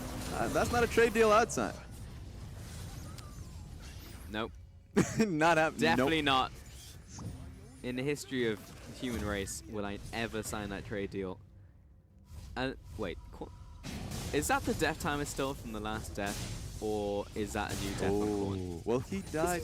That's a good he's question. Still dead. I have to assume it's still the last one, because he's Oh, level yeah. 18. Yeah. He's the highest level in the game. He must have had an extremely long death timer. Yeah, that's the case. That would just be ridiculous for him to come back was onto like, the map. wait. I wouldn't expect that. Because to we had a happen. full replay and he's dead, and I'm like, okay. It was a pretty short replay. I'll give it that. All right, okay. Look at that. Usually we have these 30 or 40 second replays. This one was just kind of like, all right, he died in the bottom lane. Yeah. We're done. What's going on? So, Korn back to his side lane. No Baron buff anymore, though, so it's going to take a while for that one to come up. Next Dragon also going to be an Elder. So NewBee are in prime position to go for that objective, but yeah, questionable decision making from both teams. But Suning, not down and out. They have the trump card. Here's a cog more. Here's the thing, and you're right about that. That's the major focus for me. They should have been lights out in favor of NewBee because they were able to get Baron buff on the 1-3-1 comp. As I say that, Xiao Ao, get out of there. Wait a minute. I think it's Swift who's going to get out of there. That's the squad. The squad's coming in. The homies are coming into this bottom lane. They're ready. Wow. All right, why'd you flash? I guess he's going for the long one. He's committed. It was like Avoiders flashed, so Swift did. What? All right. Okay. And the top lane, too. Korn is making it known that he's taking as many objectives as he can. That's Swift! He's still on the run! What's happening? Run, Forest! Run! Oh, he's found his friend. Alive. Nope, never mind. wait Oh, a he's got minute. the Zodias! I didn't even know he had that item. Same. And he's still going to go down. Korn with a nice sidestep to get him out alive. And he took the top tower. As funny as it was, Raz, everything that mattered in the last, I don't know, 30 seconds was not what we were looking at. This is one of those things. Yeah, he was able to get him down. That's just really surprising that he was able. Yeah, the burst does not matter when the Star man Gauge, has their boys. gauge, exactly. And so when these plays, when you see Stunning Gaming, all right, they're able to force a fight. That's perfect. Not good enough because with the 1-3-1 composition that NewBee have, the rest of the map is still wide open. And so that's why it's so hard for Stunning Gaming, even with NewBee not playing it optimally. They just don't have the answers that will put them in a plus position. Yeah. It's essentially them waiting for all of their towers to go down before a moment where them forcing a team fight actually turns into another objective. They just need NewBee to group, and NewBee don't want to group. So, well, I say that, but they keep grouping up for these random monster objectives, and I'm like, why are you doing that? That's the only way that Suning win this game. I will say, maybe they've learned their lesson this game. Maybe. Baron's just coming up here, Raz, and I have to feel. Oh, they actually do have to respond to this. Stunning Gaming Hang has on. gotten to this so quickly that NewBee have to force this fight. And the Kongwall does a lot of damage to this Yeah. objective. This is tough. You got P. Diddy. He's the vanguard right now as he tosses out the Winter's Bite. He's going to get dragged in real quick, but Xiao Ao. Not sure if you wanted to particularly use the ultimate on him, buddy. As Korn is right here zoning Xiao Ao, backing away, and P. Diddy will jump out once more. V gets dragged into the fray. And he's still alive somehow, but finally goes down. Gage will not save him this time. Another collateral kill onto Korn. And P. Diddy nowhere to run, nowhere to jump to. 3 kills to Suning. Exactly what they wanted, forcing the entire NewBee team together. And you just didn't want to give Suning any bit of time so they can make these objectives theirs. So the fact that Suning were already on top of the Baron meant that they could look for it, and Suning, or at least NewBee, had to respond. This could be Swift looking for a steal. There was one Hail Mary. This guy is playing a bullet hell game right now, and he's still alive. Jumps away, living artillery. Wait a minute! Oh, so close, not gonna happen. But the spear did connect. Little too close for comfort, but Suning win 50-50. Old NewBee. You know what? Old Nidalee would have gotten that one. Old Nidalee would have gotten That's that true. one. Hashtag bring Old Nidalee back. Oh, man. Okay, let's see that one again. We'll see how far we're going to go with that one, but that was a choppy engage to start us off. So this is where a front-to-back team fight, you're like, wow, all right, Suning Gaming just do way too much because Renekton was in that backline for so long. He can only take so much hurt, so much damage. And so then Suning Gaming just start walking forward. Fury is a lot more comfortable, and then he just completely wiped him out. So now we're in a position where Suning, all right, we've got ourselves our Baron. Why not take the next one in the Elder Dragon? And Kog'Maw just does so much damage. We're 38 minutes into this game, 3-1 and 7. And Fury's had a he's getting spoon-fed everything on this map right now. And all of a sudden, this game is turned on its head. And it's always going to be at the back of your head, this ticking time bomb in the form of Kog'Maw. Yeah, and who's going to be able to stop him? That's my major concern. It's going to be Echo, perhaps. If he's really far back in the backline, you can go for a flank play. But that's what they don't want to happen. They want to be able to just never create a 5v5 scenario with their comp. They're already sending Nidalee and Echo for from whatever random covert. Lane. This is the most ridiculous covert mission that they've ever concocted. Yep. All right, we're in a base race situation. I don't even think Suning even knows this base race is happening. I mean, they know now, but I think they're winning on both fronts here. Raz's corner's getting battered and beaten by Xiao Ao. Get out of my base. Oh, hello, Swift. How's it going? How you doing? I didn't even know you were there. And Korn realizes he's not going to win this trade, and Xiao Ao, he's going to keep on going to the ends of this earth. But the Wait a minute. trap is closing in. I guess, yeah, that He's is in the a mouse trap. How did Avoidless even get there? Well, he just kind of walked over from mid lane. And Korn's going to try and make his What are way you out, doing, but man? there's a play there. He's going to stop you. Xiao's going to pick up the kill alongside of Voidless. As Fury turns up, where's my assist? I was still hungry. You definitely didn't see the Roam squad coming straight up to the top lane. They were in No, the we mid did not. lane. He thought they were going to the bottom lane. I thought that was the same thing, but the wave was just not ready for Suning. So like, I guess we're just going to move to the next tower. Yep. Maybe even get an Echo for our troubles. The Swift, another covert mission. Oh, man. He received Is this message. solid Snake approved? Oh, no one's catching him right yet. There we go. Here comes Xiao Ao. It's more like Mission Impossible. Dun, dun, dun. No, that's the worst Tom Mission Cruise Impossible. has been caught. This is not working out for them. Nope. Not in any sense of the word. And now NewBee at the Nexus Towers. It's going to be Renekton dragged in. This TD is their last comes in stand. once more. Glacial Fisher comes out. Renekton turns it around. Is it going to happen? Massive stun coming in from the Cinder right there. And Daisy tanking up the front lines once more. Down goes the Braum. Redemption coming out and the flay in once more by Yoon. But it's the back away from V. But he can't even get to the steps of his spawn pad. Como does way too much down, but LGD, is this what he needs? Oh. To bring the team back to the game? No, it is not. Fury shuts him down, and Korn unable to stop the onslaught, and Suning pick up game 1. Some resilience was needed from Suning. They needed to stay calm, stay comfortable, and that's what happened. Even though NewBee were able to open up the map, didn't turn into anything the moment Suning saw that Baron objective. Saw it wide open for them. They grouped up, they forced that fight, they took it, and now they were able to roll with that ball. Great game coming with Suning. That was really well played. That was a great game. There was some difficult moments in that one, but Yeah. they knew at the end of the day they have a Kongwell, they have a comp that can protect him. And NewBee, for the most part, were just kind of outplaying themselves, and the win condition that Suning had forced them into a 5v5.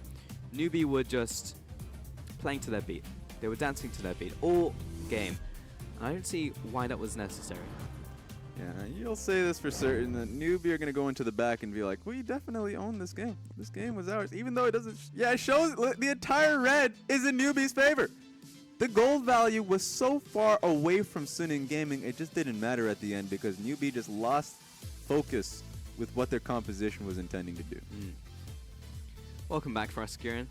Now, our thoughts, I think you've heard them because we went on and on about it. So I'd like to hear from you on your thoughts on this game, this 40-minute slugfest. Well, I mean, let's be real. This game, what happened? Kog'Maw got to late game, and Kog'Maw won the game. You can see Yep. that in the damage graph right there. Can confirm. Had Hurricane, popped his W, just started firing bolts in every different direction, sit and spit, planted his feet. But let's kind of talk about why Kog'Maw was able to get to that game, because you brought up a really good concept of, NewBee have this excellent 1-3-1 composition. Look at, you got the Echo, you have the Renekton. Nidalee was trying with her hypermobility to kind of swing out to one of those side lanes, try to create this 2v1 skirmish, either the top or the bottom of the map. And the problem is that Korn couldn't beat anyone. He couldn't go across from the Jarvan, he couldn't go across from the Syndra, and that's a big problem. That's why you pick the Echo. It's supposed to be the supposed counter. You can use your Chrono Break, you can absorb a lot of the ultimate, but Tian just got so far ahead of him. I think 5-2 and 4 or something ridiculous on that Syndra end game. He couldn't go across from Jarvan. Jarvan would just jump on him. You saw that in the very end when they tried to make the base race. Korn's like, I can't be here. And even Renekton, he couldn't 1v1 the Jarvan. It might be even, but it's not going to go anywhere fast. And unless he blind walks into Syndra, he can't kill the Syndra either. Like, Syndra would just be able to disengage from that. There was the one part where Renekton found him around a corner and was like, haha.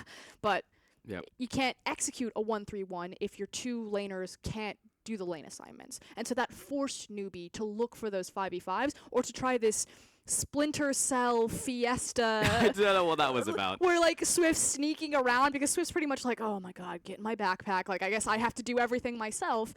Because what they wanted to do is pull them apart, Raz, you said it on cast, pull them apart, manipulate them around the map, and then run towards an objective, or take a tower for free. Like, either Echo pushes something down, or you have Callista, so you have the Rend pull on either something like a Dragon or a Baron. And it just never happened, and it starts in that mid lane with Korn. Yeah, it's you mentioned the matchups, and I think that especially when they were able to, like, earlier on, they were playing it well. They even got themselves in a position where they got a pick, and look, NewBee got the Baron as well. Sure, the matchups can be hard. Renekton's going to have a fine time. My problem would just be you can just escort the wave. Be the shepherd. Everyone just could be their own kind of shepherd in moving the waves along, because there's no way that the teamfight composition of Suning will be able to combat those side waves. And Suning, or at least Syndra, will be pushing mid. And if she's on the side lane, she's going to be in a tough spot. So they could have played it smarter. And I think that's where they fell, is that they were frustrated in how they weren't getting immediate obvious lane advantages or sign-up advantages. So they just started grouping with Baron. It was like, let's push this game faster. And it just was, it did go faster. The opposite direction. I mean, yes, it did go faster, but they did have some of those lane advantages, right? Like, top lane was going pretty well. Okay, mid lane maybe wasn't going the same way that they wanted it to, but it wasn't like Echo was getting blasted in that middle lane. That will bring us to our MVP, though, which will be Fury. Though I feel like the unsung hero is Yoon in the bottom lane. I felt like he had an exceptional thresh. 100% agree, and I really want to talk about kind of the bottom lane meta and while it's shifting into what it is. So first and foremost, huge credit to Fury. He was always the member of Prime Optimus that I thought that we needed to bring over to China, and it was so funny because Hero, the coach of NewBee, was actually the guy that brought over a lot of these members individually, and I feel like it was a huge miss not to have this guy. He's very Uzi-esque in that he likes to play just on that edge of is the CC down, and like how close and how much can I push my luck to output and maximize my damage, which is what you expect from ADCs, but he just does it so well. And I love the fact that you can see the trust with his Korean counterpart in Yoon, who was always throwing out the W, the lantern, whenever he needed it. So he would walk up forward, throw out a few autos in a very dangerous position, but immediately catch that lantern. So I thought that even though you mentioned that Yoon, you would have expected him to take MVP in that scenario, I think this is a great example, a great game that we can look towards and say, Fury and Yoon are going to be a major problem for a lot of these bottom lanes in Yeah. the LPL. 100%. I think they're a huge strong point for Suning Gaming. But let's kind of talk about now the ecosystem down in the bottom lane. Because of the Doran Shield, Poke and Pick champions have lost a lot of their priority, and you can pretty much get away from anything then. Like, Kog'Maw's no longer just getting shoved out of the lane. Kalista is coming back. Thresh is coming back as a huge priority. And I think it's, like, empowering so much of this. And I want to pick back up on that conversation after the break as well, because unfortunately we do have to take a quick one as the team set up for our next game of the day. We'll see you after this.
Welcome back to the LPL. And Suning Gaming up against NewBee.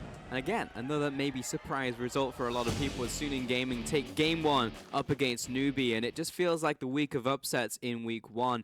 It's not in the same way that spring started off. It's like a lot of teams, Lunar New Year was around the corner. Everyone's thinking about going friends and family. But in this time around, everyone's gunning towards Worlds. And all these top teams are starting to fail. I mean, to be fair, we need to kind of rein in the adjustments for NewBee. They were never really a top team in our eyes. We gave them a lot of credit because of Coco and Swift, and they don't have Coco right now. So I think immediately that pulls NewBee back down, whereas you look on the other side, Suning Gaming, they were dominant in the LSPL, they auto-promoted into the LPL, and they really haven't adjusted or changed anything on the roster. So theoretically, not that they're kind of the favorites, because you never really know the discrepancy between LSPL and LPL, but we should give them more credit than that. They weren't just going to be blown out of the water by NewBee. And you can always have the expectations, because remember, there's always the IMA syndrome. You come in through as EDE, and suddenly you're just in Worlds. It's like, wait a minute, what expectation did we have for you? I'm not saying this is going to be the same situation for Suning, but it's always important to take the first week or 2 weeks of just understanding what level they are at, not only just in specific laners, but just as a team up against the top tier competition. For sure, and even though NewBee were definitely a middle of the pack team, they were still still a playoff contention team, right? Like at the end of the day, it's not like we're looking at a relegation / promotion tournament team and saying, yeah, the heavy favorites coming into this one, boys. It's this is a lineup that had a lot of potential, but do you fully agree with you, Froscure? This is a lineup that potentially crippled the fact that they don't have their marquee mid lane and jungle. Yeah, I mean, that's the big point, is that you don't have Coco. You don't have Moore, who is still in your bench. I would like to see Moore coming out, because he has definitely brought a lot more focus for the team, and we had lost focus in this game. There was a lot of points where there was just no focus for NewBee and how they wanted to approach objectives. I think adding that playmaker, that shot caller, can do that. There was a big flag, though, with NewBee having their 20 million man roster. I mean, they have like 3 different AD carries, 2 different supports, 2 mid laners. I'm actually really happy to see a team not just knee-jerk immediately sub out a roster. Like, yeah, I'm disappointed that I don't get to see the bromance between Swift and Coco. I definitely think that theoretically is the stronger matchup because you have more synergy there.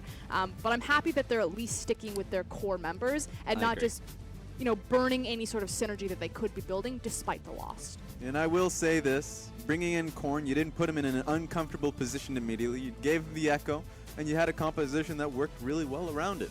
So going into this game, you just have to say, well, technically it's just play it better, because the composition was good. And it was working out well for them when they had their leads. So it's a pretty straightforward strategy for them going into the game too. And we have to trust a man who has such great hair. NewBee coach. On fleek. Fruskian, your thoughts before you leave?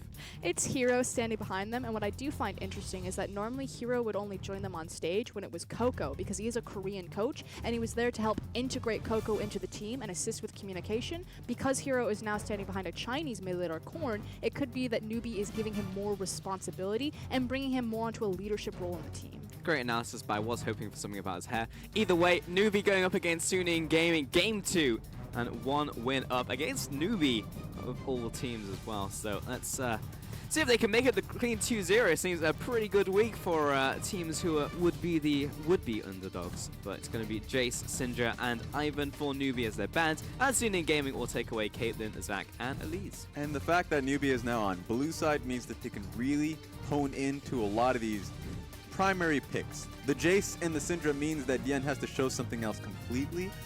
Meanwhile, Ivern, don't give a voidless Ivern. We'll have to see what he goes towards now. Really, I wonder. This is going to be interesting. Suning has to show something different. Yes, it will. Thresh first picked again, but this time by NewBee, so definitely feels like a takeaway from Yoon as he had a spectacular performance in the last game. Suning, though, has left up a pick like Galio, and it means that there's pretty much no reason not to pick him here. Yeah, this does mean that you might... Even the Tom Kench, because they know what support's going into the bottom lane, and so they're just immediately counteracting the pick potential coming in from NewBee. So it seems like NewBee have put themselves, even though you haven't seen any of the other picks, perhaps a pick potential or a movement kind of composition, because Suning has already located and got themselves what seems like an amazing tank in the top lane or mid lane they can have. So it looks like Suning could be going towards another iteration of a teamfight comp. Kalista picked up alongside Thresh. Great combination there. Yeah, a lot of laning strength there. So you'd see teams taking away the Kalista knowing that the Kalista Thresh is available, not Suning. So that means that NewBee, we'll have to see if LWX and Opinions can really get it going in the lane.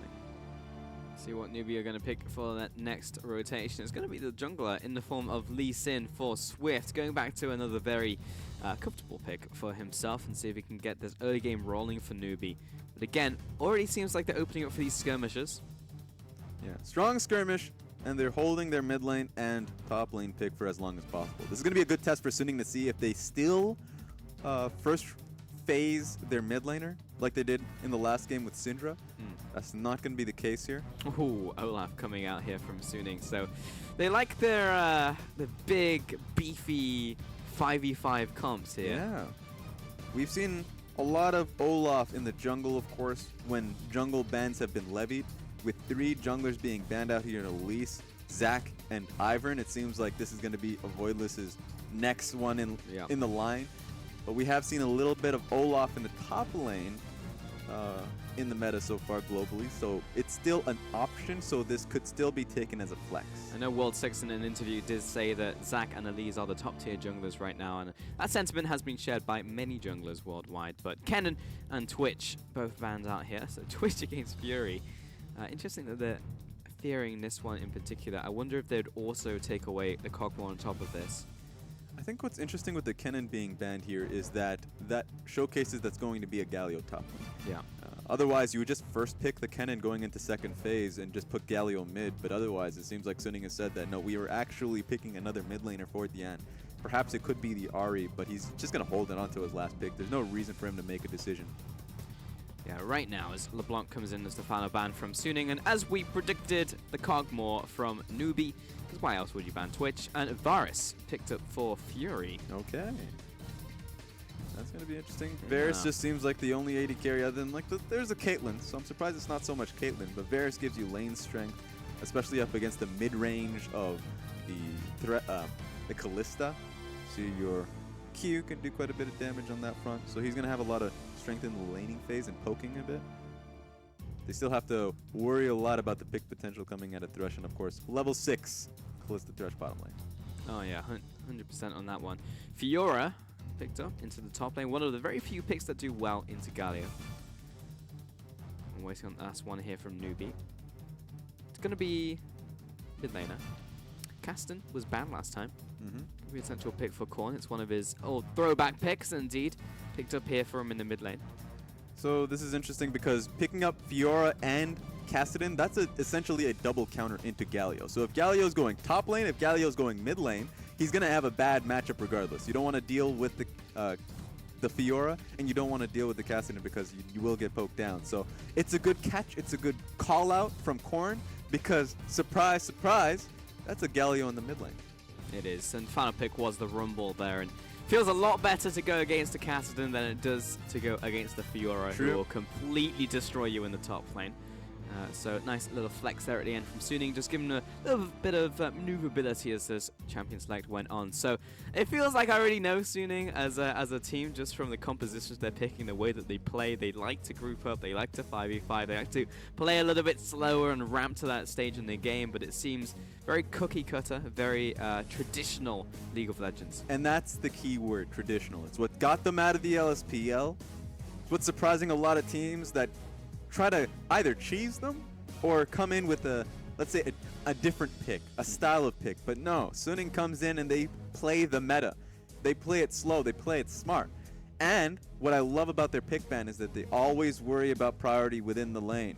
So in the top lane, they picked out Rumble because Rumble will push in even though, sure, Fiora is going to have trade against you as the lane goes on.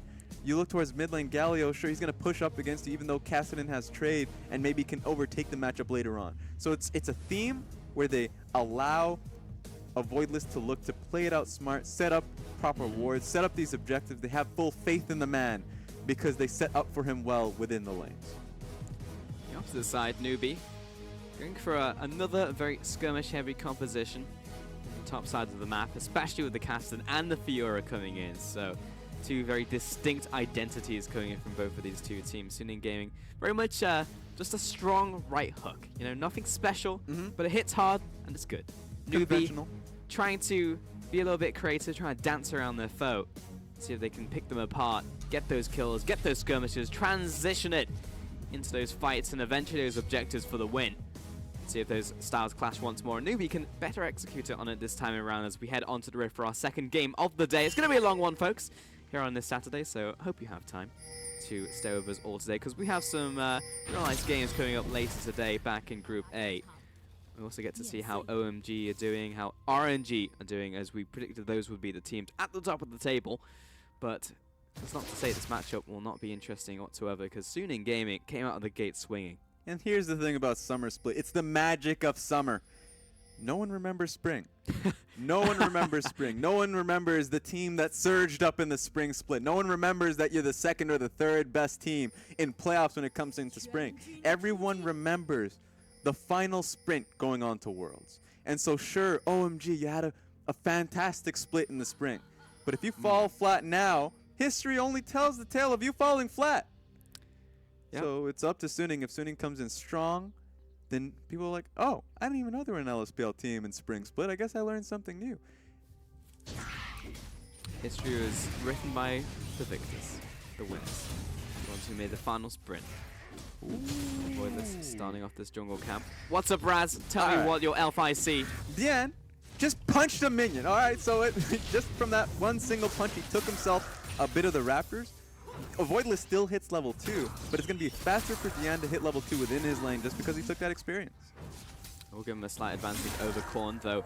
The level 2 punish is not nearly as devastating it is in many top lane matchups, though we just get the level 2 advantage. Let's see if we can capitalize on it. Yeah, that's kind of why I'm a little bit sad that the Observer is now looking towards the bottom lane, because that was really smart coming out of Suning. That's another point where you can see smart, active thinking coming out of Suning Gaming in the jungler and the mid. That Dian was able to take that one bit of experience, come into the mid lane, and really take a small advantage. Oh man, this time I've got the thrash, says P. Diddy as he brings in Yoon, but then again it is a Tam Kench, so going fishing for a catfish, not going to result in too much. That being said, Dian did get the initial push in the mid lane, which has opened it a couple creeps of advantage. And you mentioned that bottom lane a little bit. You have to be hitting on that catfish. Not in the way, you know, not the way you're thinking about. I mean, you have to hit him with your hook. Because if you hit Fury, then he's going to be immediately gobbled up. No damage is going to be coming onto him. Hit the man who's going to save Fury, and you'll actually have lasting impact in the lane. Moving towards this mid lane now, and Raz, okay, say what you want to say first, and I'll ask you a question. Go ahead. I wouldn't mind hitting on that catfish. Now move on. Okay, first off, this is going to be a Voidless finding Swift in the river. P. Diddy coming on. Oh, the flash, the flay, and a Voidless. Where are you going to go? It's actually going to be very close. Swift almost dropping. The Berserker gets stronger as he gets weaker. Chow out. Oh, taking some hits in top lane. This is going to be a prolonged chase here. Turns it around, hits the Electro Harpoon, but V is not giving up this one. That's vital proct on the way back, but taking both of these Electro Harpoons will hurt quite a lot. That's really damaging in the top side for Xiao Al because he kind of canceled his auto, especially when he was silenced out. That's when your auto does the most damage. So he could have actually traded back in a meaningful way. So now he's stuck in a longer lane in which he just cannot trade. So we're talking about that just a little bit. Yeah, but Olaf, Voidless had a rude awakening early on in this game. Oh no. Oh, we're going fishing. We found some Yoon. And of course, P. Diddy has red buff as well. He has double buffs. He can do that for days. Oh, he does. And his autos just do so much burn damage. So it was already a tough lane for Yoon and Fury. Now they have to deal with this man with the hook. Could not only hook you in, he can just smack you. He can just whip you with it. Give me the whip with the double buffs. Oh, he's hitting it hard. There you go. Time and time again, Yoon going into that great health. Fury turning it around, but the Ren damage. This time, Suning Gaming's bottom lane not having such the walk in the park that they had in the last game. Hug after hug, but this time, yeah, I didn't see that. That minion, no, we didn't see that one. Let's pan away, cut the tape, there we go. There we go, we have it. It seems like he's looking for a counter gank. It's going to be on an award. But with that being said, it seems like one of the major points on your resume if you are a support player, play Thresh. Yeah. You can't play Thresh, I'm sorry, you're at an immediate disadvantage. Show us what you're made of. It's the LPL support pick, and it's definitely like the Lee Sin of supports, right? It's every jungler will play Lee Sin, every support will play Thresh. Yeah, if you can't do it, then you're already at a major disadvantage. We're going to be looking towards the next applicant. See what they're made of. Okay, so back to my question I wanted to ask like 7 years ago. All right, gotcha. Mid lane, you were talking about this in Champions Select, Raz, and you were saying that Kasten is not a good matchup for Galio. Would you like to explain why? Because in my limited experience, I would say that Galio has a pretty good matchup into Kasten. He has the wave push, he has better trade patterns in the early game, he has more damaging abilities. Okay, that's a good question. Reason why it's it's better for Kassadin is because, of course, Kassadin, all he wants to do, don't look at the Swift. I want to explain my point. So, I have to stop baiting myself. Yeah, you're getting I'm getting absolutely demolished here. He did. He just wants you to shut up here, Raz. That was very slick from DM. I see that happening. Yeah, Kassadin, his only goal is to get out of the laning phase, get a lot of experience under his belt, not get harassed. while Dian can harass, of course, it's offset by his Q damage. And the new Kassadin, it's new Kassadin because, of course, in the mastery changes, you have a lot of sustain within the lane. So on top of that, your Q damage is with Deathfire Touch as well. So you have good trade back, and no meaningful damage from Dian actually lands because he is a melee champion at the end of the day. So he has the ability to throw out his wins. Yep. Be able to push the lane, maybe be able to trade. But Kassadin is going to come out better because he's going to be able to farm well, going to be able to have an answer in harassing. So people pick Kassadin into the Galio because you still end up having the typical Kassadin gameplay of going into level 16 in the side lane because you just don't get punished in the mid lane. Yeah, it's not punishing enough for it to happen. Okay, that makes sense. Just throwing back to what Dian did in the middle lane, it's just small mechanical things that I've seen from Suning, which has made me impressed with them. He knew where the hook was going to land, uses the Justice Punch animation, the wind-up to dodge the hook. That's pretty cool. It's just nice to see. Yeah, that's a really... You could tell he's been playing that a little bit, even though I haven't seen him on that pick for quite some time. Of course, putting in the work in solo queue. Yeah. You can tell that he understands that champion through and through. Also doing what Rusty was describing to me as the Zhao Hu Justice Punch, where you walk forwards a little bit and then you use it to jump back towards your tower to clear out the minions instead of moving forwards because it's much safer. Yeah, because the wind-up has a forward dash, or at least a backward dash. Correct, yeah. So you can really get the wave clear without having to put your neck out there. You just kind of stick your butt out, clear out the minion wave. And Swift coming into the top lane. Nice splash, nice kick. Shout out lays out the red carpet for his visitors, but that's not actually going to save his life because there's Rumble on the menu. There's some YOLO. Oh, Galio coming in, but he might be able to turn this into another kill, but Swift's going to jump away. The flash to Torn! Let's see if this is going to happen for the end. Ooh, mean right hook. We'll pick up that kill. Korn into this top lane. Do they have the damage to confirm that the V is coming underneath this tower? Massive rift walk, and Korn picks up another. Yeah, they teach him a lesson for that one. Dian comes in, hero's entrance, gets a kill for himself on Swift.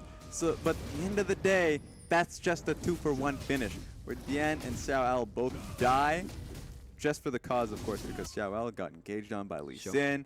That was a good look from Swift. And it's going to be worrying for Xiao Al as he goes back into the lane, because that's the same situation he was in before. Sure, he's ahead in CS, but there is major kill threat on B.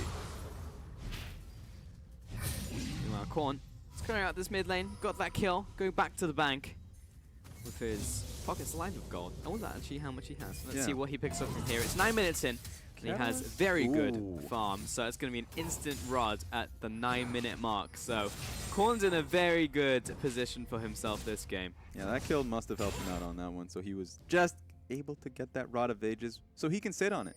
The best thing about Rod of Ages is legitimately the 10-minute time in which you are able to get more AP, more mana, all that nonsense. So he's just at a comfortable spot where he's just waiting for experience now, sitting in the lane.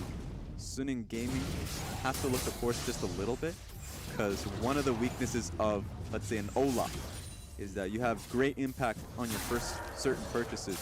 In the earlier team fights, you are a beast. You are a behemoth. You do a lot of damage. You're incredibly tanky. Get this man away from me. But then you just build HP, and so you're able, or at least with a little bit of magic resist, and it's hard to really be that tank for your team. Dian getting a nice taunt there, and will force out the flash from Korn. This means that Avoidless will have to come one more time if he perhaps wants to kill in that mid lane. Yeah, it's usually pretty hard for an Olaf to impact a Kassadin matchup too, so even though the flash went down, I think Korn's going to be pretty fine with that. He just has to be a lot more cognizant of a taunt coming once again from Dian. If it's another taunt setup, with, let's say, if a Xiao Al walks towards the mid lane and sets up with another play, then yeah, sure, then that's a dead cat. But Korn has to burn his Rift Walk first. Yep. That's very rarely going to happen. Put himself in there, especially when he had his jungler right around the corner, so Korn was never really in any danger of dying. So once again towards the top lane. V 1-0-1 right now. He's behind in farm, but my attention is still drawn to the mid lane as we are spending quite some time here. And I guess it just showcases that Kassadin just has the trade pressure onto Galio, because Galio has pretty long-winded cooldowns. And Kassadin can just keep hammering him time and time again, but in the bottom play lane. Once more by P. Diddy, and the hook lands as well into the kick. And that's There's no time henches are going anywhere. Just seals his fate. Doesn't even activate the Grey Health right there. As clean as you like. By the book. Swift makes it happen. Yeah, just mashing his E. Can I get that extra health on me? Can I get the extra shield? Not even a little bit of time spent. Just CC upon CC upon CC. So that's a great look from NewBee. Now they have a dragon to their name if they can get this. It's an Ocean Dragon as well, so before the 15-minute mark, basically as long as you're still in laning phase, Ocean Dragon is valuable, but they would prefer something like an Earth Dragon or a Fire Dragon at this point in time. Next one is going to be a Mountain, so ask and you shall receive. There we have it. Rolling dice, my friend, you might get yourself a nice 20 after a few times. Or unless if it's your dice that just keeps rolling 20. Yeah. That's the Every dice I single time. want. That's what we call a loaded dice. You know how to use this. Did you knowingly buy a loaded dice? I'm calling you out. Me? Yes. No. Okay. Not at all. I'll I can't believe you would accuse me of such a thing. Okay, I would have taken your word if that didn't sound sarcastic. No, I totally would. Alright. Anywho, LWX, how are you doing nowadays? Well, he's working his way towards the Blade of the Ruin King. Have we seen any Death Dances yet in the LPL from Callistas? Ooh, no. No. Death Dance is not even really a primary Callista build. Usually you would see Blade of the Ruin King, into Runans, into Phantom Dancer. Yep.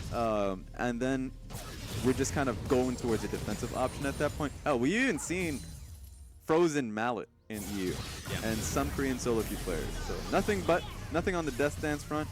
But Death Dance is an incredible item. I feel like anybody could really purchase that for themselves, so I wouldn't be surprised if it does come out at some point. Just feels so good right now. It feels like one of those things that someone's gonna buy it once and then realize, oh, this item's pretty good. This item's pretty broken. Yeah. And then everyone starts buying it.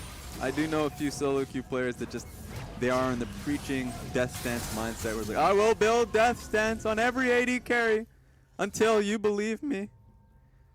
But then no one believes them. That's just the sad point about Death Stance. We even see people still purchasing Bloodthirster on Draven.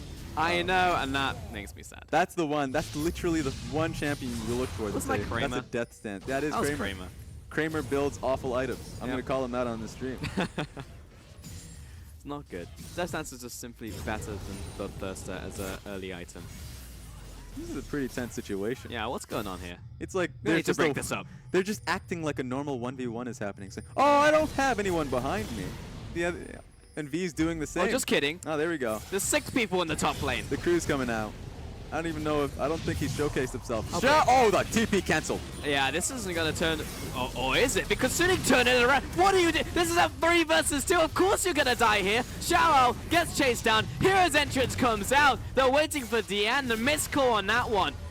Oh, that's going to be tossed back, and he jumps in for the Torn Flash. Let's see if Swift goes down. Not going to happen. Deanne, does he have any more in the tank to make this happen for himself? Winter Wall comes out, but V is taking the tower. It's going to be close, but Swift with the kill. 3 more to NewBee. Ladies and gentlemen, don't cancel your TP. That is the lesson of today.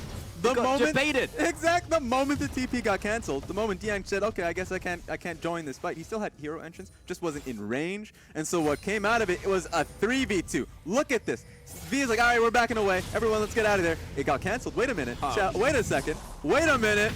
Wait a moment. And then it just turned into a natural 3v2 that somehow Suning Gaming thought they could actually take. Not gonna happen. At the very least, they would have expected a little bit of a trade. Voidless just went all in on Korn. But yeah, got completely blocked on that front. And so it just looked like a 1v1, v1, v1 situation where people on Suning Gaming just kept piling in there because of the first initial mistake. Yeah.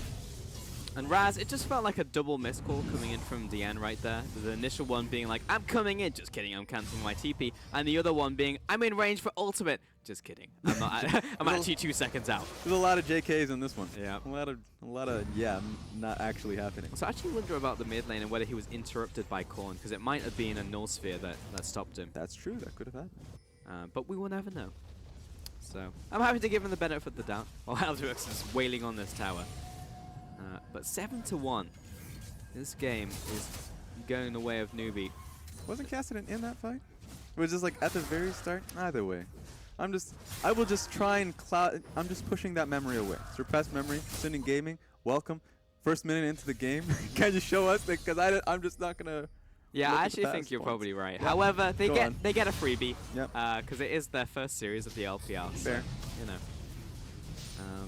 That being said, NewBee, they have a skirmish comp and they have 7 kills. So it feels like it would be pretty difficult for Suning Gaming to win unless they stall as hard as they can. And that's the big key word is stalling out, because NewBee, it's going to be on them to not look to push forward, right? They need to get casted in on side waves, so they're immediately just going to look to open up the map. Already 3 members here. Early hero's entrance this time around. We'll make sure that Shout Out is safe. Okay. I mean, that's good for NewBee. Even though it burned a lot of time, that just means that Korn can go straight back into the mid lane, can push that. Wait a minute. Hold on just a second. What's going on? Swift wants some blood. Yeah, Wants that's some gonna happen. Colossus.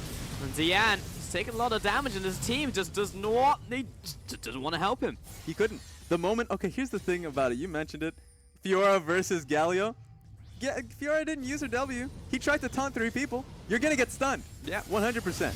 Another dive happens in this top lane. Big hit coming in from Swift and Korn. Happy to clear this mess up. A Voidless Oh, still no. underneath this tower. V has done all the tanking that he can, but with the minion wave coming in, Oh. his days are numbered, and the Voidless nowhere to run, nowhere to go. And Korn finds his 5th kill of this game. So these towers are essentially kill baits. Suning have to protect them to stall the game, but by protecting them, they're putting their heads out there to Yep. get cut by NewBee. So that's why there are 10 kills in this game, and it just Okay. doesn't stop. TP coming through. The pincer movement. Korn gets locked down. See if we can at least claim 1 kill as Diane is charging up the big shield of Durand. And Korn, oh, no, this is mine. He actually could have Yoon waited on gobbles that. him up. Yeah. Could have, I think he was trying to save Fury perhaps, Yeah, but he there was was. definitely no way that he was going to die. He had heal, he had Yeah. flash.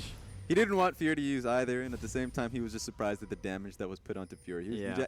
He actually just got half health there, so he's like, all right, you know what, I'm taking this. But this is a burst champion. He'd run out of burst at that point, but okay, Yoon, I see you. There we have it. So this is going to be incredibly important for NewBee. Where do they decide to put Korn? Sure, they put LWX top lane. That shouldn't be that way for that long. It's just because Korn is dead. So I do expect LWX and Pinus to be in the bottom mid lane, just to kind of be that stopping force to constantly clear waves, get to their item break points, get the Blade of the Rune King on for LWX, and for Kassadin to finally be on side wave, because no one's going to be able to deal with them on that one. I'm wondering what NewBee's plan is for this Herald, however, because they didn't give it to Swift, they gave True. it to V. And if you put him in the side lane, you're generally looking to dump the Herald in the side lane, have the rest of the team group up, and then you kind of split the team up Yep. in 2 places. But, I mean, there's no tower there, so he'll have to rotate first, and he may have to go to the mid lane before being able to use it. Yeah, there are 2 different ways to use it for him. Like, for instance, he can just dump it off in the bottom lane and then run mid immediately with 5 people. So you mentioned it. You have that split pushing force on the bottom side that someone has to deal with. And it looks like they're already grouping mid, but they're not using it just yet. Or they can just pull it into the mid lane and have a 5v5 situation with the Rift Herald. I Yeah. think that's the worst way to deal with it, because sure, it's going to take the immediate amount of damage, but it's very easy to kill it out and start a fight off of it. So that's just options for Suning Gaming. However, if they kill Xiao Ao here, they could easily take this in the tower with it. I feel like that's just the go-to strategy for NewBee. Kill Xiao Ao no maybe matter they what. don't even need it, because that is so much damage onto that tower. That's another cancel TP. Yeah, cancel on the Abyssal Voyage this time around. And it's going to come back off cooldown, so another Abyssal Voyage ready to go. And here comes the Herald. It is in range just to demolish this tower. Nope, he just needs to handle these minions first. Alright, now we're ready to go. Let's go, Herald! Bit of a waste, I would say, because that Yeah. was only a little bit there and we were pushing in the wave anyway. Oh, but you know this mid lane dive's about to happen. Sure, it got saved for now. Yoon was able to save it out, but with how much pressure this Rift Herald is putting on this tower, that should be NewBee going into the mid lane. They've stalled it out for whatever reason. Fiora is just sitting in the bottom lane. I think she could have rotated towards this next wave, and it would have been harder for Rumble to respond to it. So it's a bit of a missed opportunity. They would have gotten that tower anyways. Yep. I think that Herald was slightly misused there, but I think in general in the LPL we've just seen teams, they go for the Herald a lot. Yeah. We see a lot of skirmishes over it, we see a lot of teams prioritizing it, but actually the execution on how to use it isn't quite there. But that is what I expect from this region. it's not even just this region, it's kind of globally as well, because Rift Herald, when it first came out, or at least like the new iteration of it, everyone was like, this is OP. Not only is it incredibly easy to take solo, take your top laner, bring your friends involved, it is so easy to take, but it also just the most impact, just boom, that tower is gone. But the problem is, you start to see, as you mentioned, it's hard to play around. People are still kind of being creative around it, either sending it to the bottom lane and looking for a fight, and then it doesn't turn into anything, or they just throw it into one lane, and the countermeasure from the opposite team is well enough to, yeah, sure, it takes the first damage, but it doesn't turn into anything at that point. And so teams have just changed their priority towards Infernal Dragon and Earth Dragon rather than the actual Rift Herald itself. Looking for a small skirmish in this mid lane, but again, Tian is just picked up Oh, by he's got him! Big kick onto Fury. Ultimate in from the Galio. Nice knock up onto Swift. This could be a kill confirmed, but Fury also goes down. The assassination from Korn, and the chase continues. Suning, no way they can win this fight, and now it's just damage control, but maybe no one survives whatsoever. Zune getting chased out by V, and Dian on the greatest runaway of his life, the great escape in the bottom side, but 4 kills to 1. Only the loss of the jungler there and the mid tower. Plus the Baron could be on the cards now for NewBee. Yeah, Dian's just running home to tell his family of the essentially the slaughter that took place there. NewBee, Swift, sure he died, but he made a major play to be able to get Fury in a bad position. And from that point forward, it's just very easy for Korn, V, and even LWX to get it going. This is not a steal. You cannot steal it from Kalista. Ready You can't steal it for from Dian Kalista. to go big or Ain't gonna to happen. go home? Oh! Nope, just kidding. Yep. Hit the blast button there. I was ready for it. That would have been the worst So strategy. to go hero. Yeah, we can just take a look here. Swift goes in for the play, was able to demolish Fury. You even see the instant ignite. Sure, he comes out ahead, but or at least like is able to escape. But Korn has an incredible flank play there. So even like, sure, you escape, but you still have a half HP, and you get demolished by Korn, who is fed at this point. And so there's no way Suning is able to. Yeah, I don't know why they slow motioned on that one. I knew exactly what was going to happen. But yeah, there's no way that Suning was able to come out of that one alive. Yeah, that replay was directed by Michael Bay right there. But 23 minutes on the clock, 14-3. And a 9,000 goal lead to NewBee. A stark difference to game 1. Polar opposite, you might say. And honestly, this game will be so difficult for Suning to win. It's funny because it's essentially the same strategy that NewBee came in with the first game. Empower the solo laners and just look to skirmish at any moment. Look for these flanks. Just look to assassinate Fury or any hyper carry that Suning Gaming have available to them. And this time around it worked out. The snowball is active and there's no way Suning Gaming can respond properly.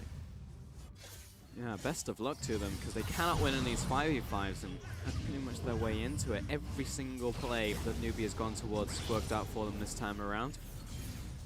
It's so awkward for a Voidless and Fury to try to get a pick off of Cassidy into the side lane, because he just keeps pacing back and forth, constantly throwing out null spears on top of Rumble.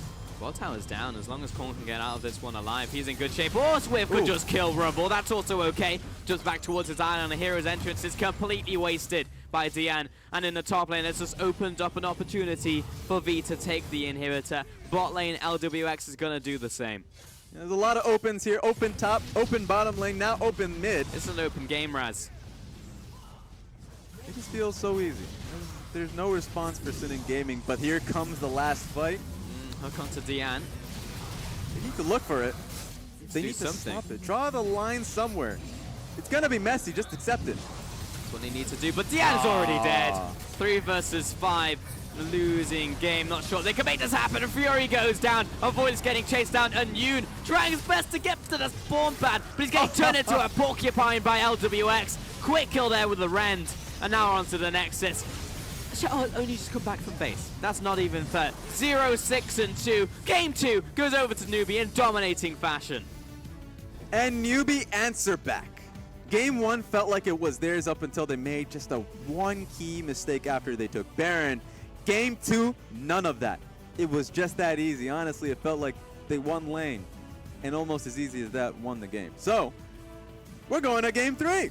Yes, we are, Raz. Win lane, win game, but That was a fast one. That did not feel like we were on the riff for very long at all. Welcome back, Raskurin. Did you Hi. have a nice tea break? Did you even have time to go grab a coffee on that one? I took a quick nap, in all honesty. Mm. No, it was actually a great, refreshing game to see from NewBee. I'm very amped up to kind of see what this roster was supposed to be in game number 1, and kind of clears up a few questions of where is Coco? Well, if Corn plays like that, it doesn't matter where Coco is. Ooh. I like to hear statements like Spicy. that. Cut it up, clip it. Put it in the GIF. I'll see it on social media later. It's fine. Well, we would need you to, write it down because GIFs have no sound. Well, you can subtitle them. Okay, that's That's fair. true. She's got you there, Raz. All right, I have Nailed the it. response. That said, I think this game was pretty much won and decided in draft phase. I was actually very impressed with what Coach Hero did behind NewBee to reveal that intricate trap for the Galio pick. So it was a priority pick on the Thresh. It meant that Suning Gaming did get the big OP Galio, but the fact is that they had the Fiora and the Kassadin, and like you said, Raz, it meant that Galio had no good place to go. He doesn't want to go into the top lane because Fiora can riposte that big wind-up punch, will destroy him up there, and doesn't want to go into the mid lane because Kassadin's going to get the free lane anyway, and winning out on those smaller skirmishes and trades. And what's interesting here is that Suning Gaming actually had the opportunity to deny the Fiora pick. If you look at their second rotation of bans, they banned Kennen and they banned LeBlanc. So I don't know if that's they were unsure about what the flex pick was going to be until the very end, but that could have very easily been Kennen, Fiora, and bam, they're fine. Yeah, it's hilarious because they made it. I think that was the winning blow for NewBee when it was decided and picked ban that was not going to be a Kennen in the top lane, and they knew for certain that was going to be Galio. Sure, Galio can go in the mid lane, but the moment you mentioned, or at least the moment it was obvious that Kennen was taken away by Suning Gaming, it's like, okay, well, it seems like both lanes are fine. Fiora is going to be fine against most matchups in the top lane. And you got Kassadin going up against the big bulk of a stone of Galio. And then as soon as the Fiora was on the field, I pretty much just wrote down for this game, disaster top lane. It says it right there, Raz. My goodness, even in good handwriting. I have beautiful handwriting, Mine by is the way. a disaster. Yeah, Disaster handwriting. you should have been a doctor. Oh, jeez. That's why I keep all my notes to my tablet. It makes it a lot easier. But going ahead and just taking a look at what happened, everything happened up into the top lane. This is probably the nail in the coffin. This is the big miscommunication, like, hey, are we teleporting in JK? And then Galio shows up way too late for the fight. That is a 3v2 and already over. And it later turned into another 3v2, so once Rumble got demolished on this front, it's like, I guess here I come. You're not alone in death, my friend. I think the mentality is that we can at least trade 1-for-1 here, and then because we're Olaf and Galio, we'll probably just walk back to tower for safety. But I like the blind trust fall that Avoidless gives Chan. It just runs face first into the meat grinder. It's Yeah. like, oh, wait a minute. Do I have enough, I guess, ability to just, a lot of, I guess... It was supposed to be the drive-by. Yeah, Just drops the axe and then runs down to the tower. He wanted to pick up that fresh axe, but it was like, no way he was going to be able to come out of that one alive. Yep. Meat grinder. Good way to put it. Big miscommunication there from the side of Suning, especially with how well they did last game, and I felt like the communication was on point. That being said, there was a lot of lanes that went very well for them in that last game, so it kind of just like the story wrote itself for them. They didn't need to do too much, and then NewBee just kind of like entered into them, so it made it very easy for them to win that game. But in this one, when NewBee were actually driving, it didn't seem like Suning were able to do anything from the passenger seat. It's also the fact that Suning weren't empowering what's actually good on their roster, which is their bottom lane. You know, we already saw that Fury and Yoon are possibly a force to be reckoned with down there. They showed very well in game 1. They had a decent game 2, especially, you know, Fury did everything that he could when Swift got that insect kick back onto him, trying to reposition himself. Yeah. But if the game is decided before your 80 carry even gets to matter, and he's kind of the big player to watch in terms of carry potential, I mean, you can't crawl back from that. Yeah, and the one big focus for me was going to be in the jungle position because the lanes that were assigned here from Suning, they were good pushing lanes, right? And so a lot of the focus for me was going to be in the jungle matchup if Olaf can really get on top of Lee Sin and push him away from camps. But that was just not going to be the case, especially since Olaf died really early on and got collapsed by lanes. And so the moment Olaf couldn't do that, couldn't achieve that goal. They were just pushing lanes that were in losing matchups, so these were very long lanes, especially for Rumble. And so he was like, I guess I'm pushing for nothing. I guess I'm pushing for me to actually die because I'm just getting ganked constantly. So they were pushing without a goal because the goal that they had was put behind, set I mean, behind. that game was, like you said, open mid probably at about 15 minutes. Yeah. That top lane was out of control, so much so that I'm willing to bet that V or Swift end up with the MVP there. Could be Corn, but I feel like V really deserves it. Yeah, it's one of those games you would definitely just FF in a scrim. You know, it's just like not worth playing out anymore. That being said, the first game still went to Suning Gaming, so they have that one game blanket for themselves. So it's not too bad. We're going to a game 3 here. But is it likely that Suning will actually finish off this series and take it? Because the way that NewBee won that second game was a stock contrast from game 1, and Suning Gaming, the way that they won game 1, I'd say they both played to their maximum potential from what I've seen in this series. It would lean towards NewBee. I mean, what you're dancing around is this idea that if NewBee execute, then they win, and it's NewBee's series to lose. And I agree with that sentiment. It's just that the meta is so perfect right now for Suning Gaming to play more around their bot lane, because again, it's that door and shield meta. It's a meta where you can priority pick Thresh. Like, I got it. There it is. Ah. Swift MVP. There we have it. Okay, Swift primary facilitator. But again, going back to the topic, the meta can empower someone like Fury and Yoon to get through these struggle points, but the rest of Suning Gaming need to hang on, and they can't do that when this guy is going off, getting these very early ganks top. He's done that twice now in a row. It didn't work out in game number 1, but Swift has kind of made it very clear that V's kind of like his first stop on the road to success. Yeah, and one key point off that point is the bans coming in from NewBee. They were blue side, so that's fair that they were able to just take out Deanne's comfort picks and also the Ivern as well, and they were able to take out the 80 carries in the second phase. Yep, So Twitch they- and Kog'Maw. Yeah, so they were able to really focus on what made Suning strong in these team fights. I want to see if they can still enable that in the next form of draft phase, and if they can, if Suning Gaming can play another composition as well as they played the last. Yeah, we don't have confirmation yet, but if Suning are on blue side, it would make them make it significantly easier for Yeah. them to draft something like that. Either get a priority pick on Thresh, or we would take a look. Yeah, actually, we just had confirmation they are on blue, so they will be able to prioritize the Thresh. Will make it easier for them to get a priority on their AD carry as well. And we haven't got to talk about this, but why is Thresh a big priority pick when Lulu and Karma are available? And this isn't just this series. This has been pretty much the entirety of LPL. We've just seen this Thresh cropping up massively. It's the changes to the new support itemization, which now gives you the shield and then Courage with Colossus, like Thresh's trades there are so potent and powerful. The fact that Lulu's base health has been taken down, the door and shield meta exists, so it absorbs a lot of the poking lanes, so all-in lanes become that much stronger. And the fact that Mako was already demonstrating this last split that Thresh has kill pressure on both of them. So when you pick the Thresh, you don't have to ban Karma and Lulu. Suddenly they're scared to pick it in the LPL. Yeah, I feel like I'm constantly cutting you off here for us, but we're gonna I'll get take to a it quick one break, day. and we will talk about bot lane meta at some point, but we're gonna see you after the break for that one.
What's up, guys? Welcome back to the LPL and Suning Gaming versus NewBee. It's now 1-1 apiece, and that means it will be a third game coming in here, and we'll see which team can take it. But I do want to drive our conversation back to what we're talking about with the bot lane meta, because we've tried twice now. You keep trying. I tried. Let's actually make so it happen hard. in this pregame, because we've got a little bit of time here. So you're talking about bot lane. Why isn't anyone picking Lulu and Karma? Why is this happening? But on the flip side, you have these hard engaged bot laners, back over in Europe. Like Blitzcrank is very much a meta pick. You see bans in almost every single game now for that champion, so you can get those hard engages off to prevent the Doran shields from just being highly obnoxious in the bottom lane. So why do you feel that Karma and Lulu is the way to go? No, I don't feel that they're the way to go. I feel like the Thresh and the Blitzcrank kind of forces them out in a sense. We saw in Spring Split, Mako would pull out the Thresh whenever anyone had the Lulu. EDG would actually just leave it open, and Mako was the best support. And he seemed to have this pocket pick idea of, take the Lulu. And this is before the nerfs even went through. This is when they were still incredibly strong. And he's like, I'm just going to beat you anyway. And now it's just amplified because you have things like the new support itemization, the Doran shield meta, the fact that All-In is stronger because of the Doran shield meta, that then empower him further. And I think this kind of ties into Callista then on the other side. The fact that she is empowered by the All-In meta, empowered by kind of the itemization changes, Hurricane, having the crit potential now. And so now suddenly in the LPL, the Callista is spiking up. I'll have to check globally, though. I'm not sure if she's as popular globally as We're she getting is a here. lot of Callista picks, We have a especially ton of Callista. like Sangyun has been spamming it in Korea, so we're getting a lot of first rotation Callistas globally. So. All right, Frosk, final thoughts. Who's going to take this game? I think the win condition is if Fury gets a hyper carry, You're hitting win soon in condition. gaming. Yeah, that's how that works. Yeah, this is Alright. what I As asked. an analyst. Get out of here, Raz. Alright, You're alright. here for the cast. The Plus you're- Suning gaming win. If Fury doesn't get a hyper carry, NewBee got this in the back. I believe Swift. There we go. All right, there we have it. So Suning Gaming versus NewBee. Now you have your time to shine, Raz. I'm just waiting for punch statements. I want to hear I've got Swift or I've got a void list. I wanna Hold hear on. Win conditions This man on both. talking about hard statements when you pulled out when we were talking about bets the other day. All right, I don't there's want to hear hard that from you, statements, Raz. And there's idiotic statements. I'm All not right, getting into all that right, fun. Let's right? take this off the field, All because right, for all now right. we have our champions select coming in. I was pulling out the brass knucks Caitlin, too. LeBlanc, and Galio out from Suning. Well, Jace aims, of course, at DN. You were talking about that one in the break, with Zach and Thresh aimed at Suning once more, which leads up your first pick, Elise.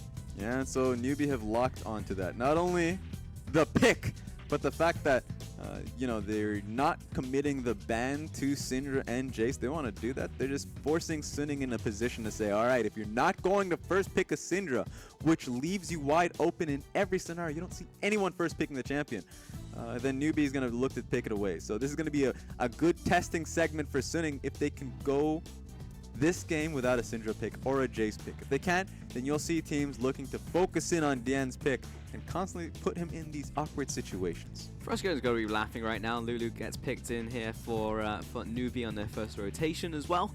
So that will be their support confirmed. And the earlier puncher is making, Thresh got banned here, so you don't get to see the first pick on it. So I want to see what Suning looked to pick. So it's kind of like the old meta, where you're just getting Zyra versus Lulu, Karma. Yeah, all that nonsense. And just Where's the Blitzcrank? God damn it. Oh, you may even see it. No, you won't see it.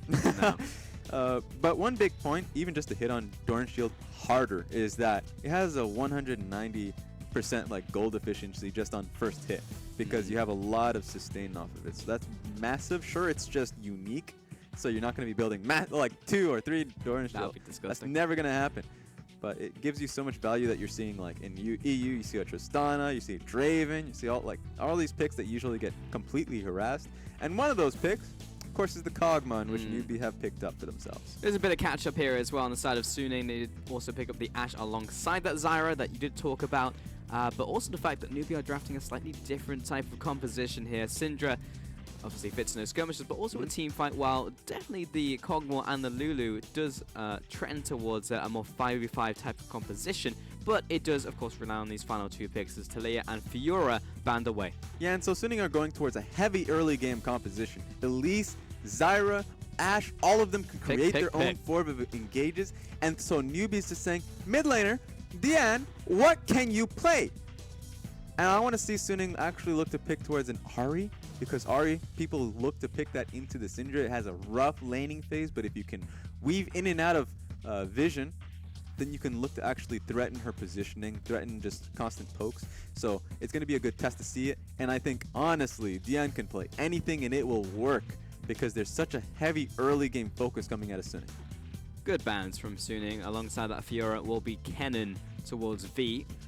But it does leave up a Jarvan, so now it kind of puts Suning Gaming in a place where, like, well, we banned Galio and Fiora and Kennen, so I guess we go Renekton.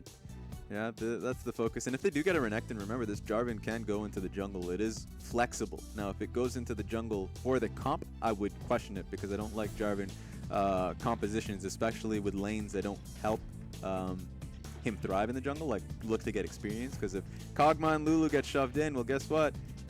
Jarvan's going to have a few visits himself, so no, that's going to be Jarvan top. And it will be Casten for the mid lane, taking one of Korn's picks up against him as well. So it will be Syndra up against Casten in the mid lane, while NewBee are looking for their jungler now. Lee Sin is up, Lee has been taken. Zac is also off the board, so Lee Sin definitely would be the next one, and indeed it has been locked in. All right, it looks like Suning has taken a few notes from NewBee throughout the entirety of the best of 3. Xiao picking up Renekton, which has been a pick for V in game 1. Meanwhile, Kassadin being picked up. Now we get to see if Diane has a bit of Kassadin play under him. If he can actually showcase the champion. It was easy for Korn because he was going up against a good, easy matchup for himself. But Kassadin to Syndra has some tough points. And with Lee Sin and Jarvan constantly looking towards you as a weakness, you might see a few visits coming onto Diane. Yeah, for sure. So taking a look at these compositions, pretty different from the first 2 games. Definitely. In terms of team styles, to say the least here, Raz. Both compositions are definitely going to different strength for these teams, where I would have expected a 1-3-1 composition coming in from NewBee. We saw it in both games of this best of 3. This time around, we're seeing a more team fight heavy 1-4 comp. And then you see the opposite section. We see honestly more of a 1-3 composition for of Suning Gaming. Now I want to see if this is a composition they can actually look towards and implement. It'll be a good test, but I do have a lot of faith into NewBee's playstyle around this. A lot of the champions are champions that they've played before, obviously. And the thing about NewBee's past is that they've tried out a lot of compositions throughout the prior split and the split before that. They haven't always been a 1-3-1, only doing that because they have Korn on this lineup. But they've played a lot. They've seemed to be the jack of all trades. I want to see if this is going to be comfortable for Korn, though. If he can play a team fight composition. So if they can make it happen in this game. Okay, so 1-1.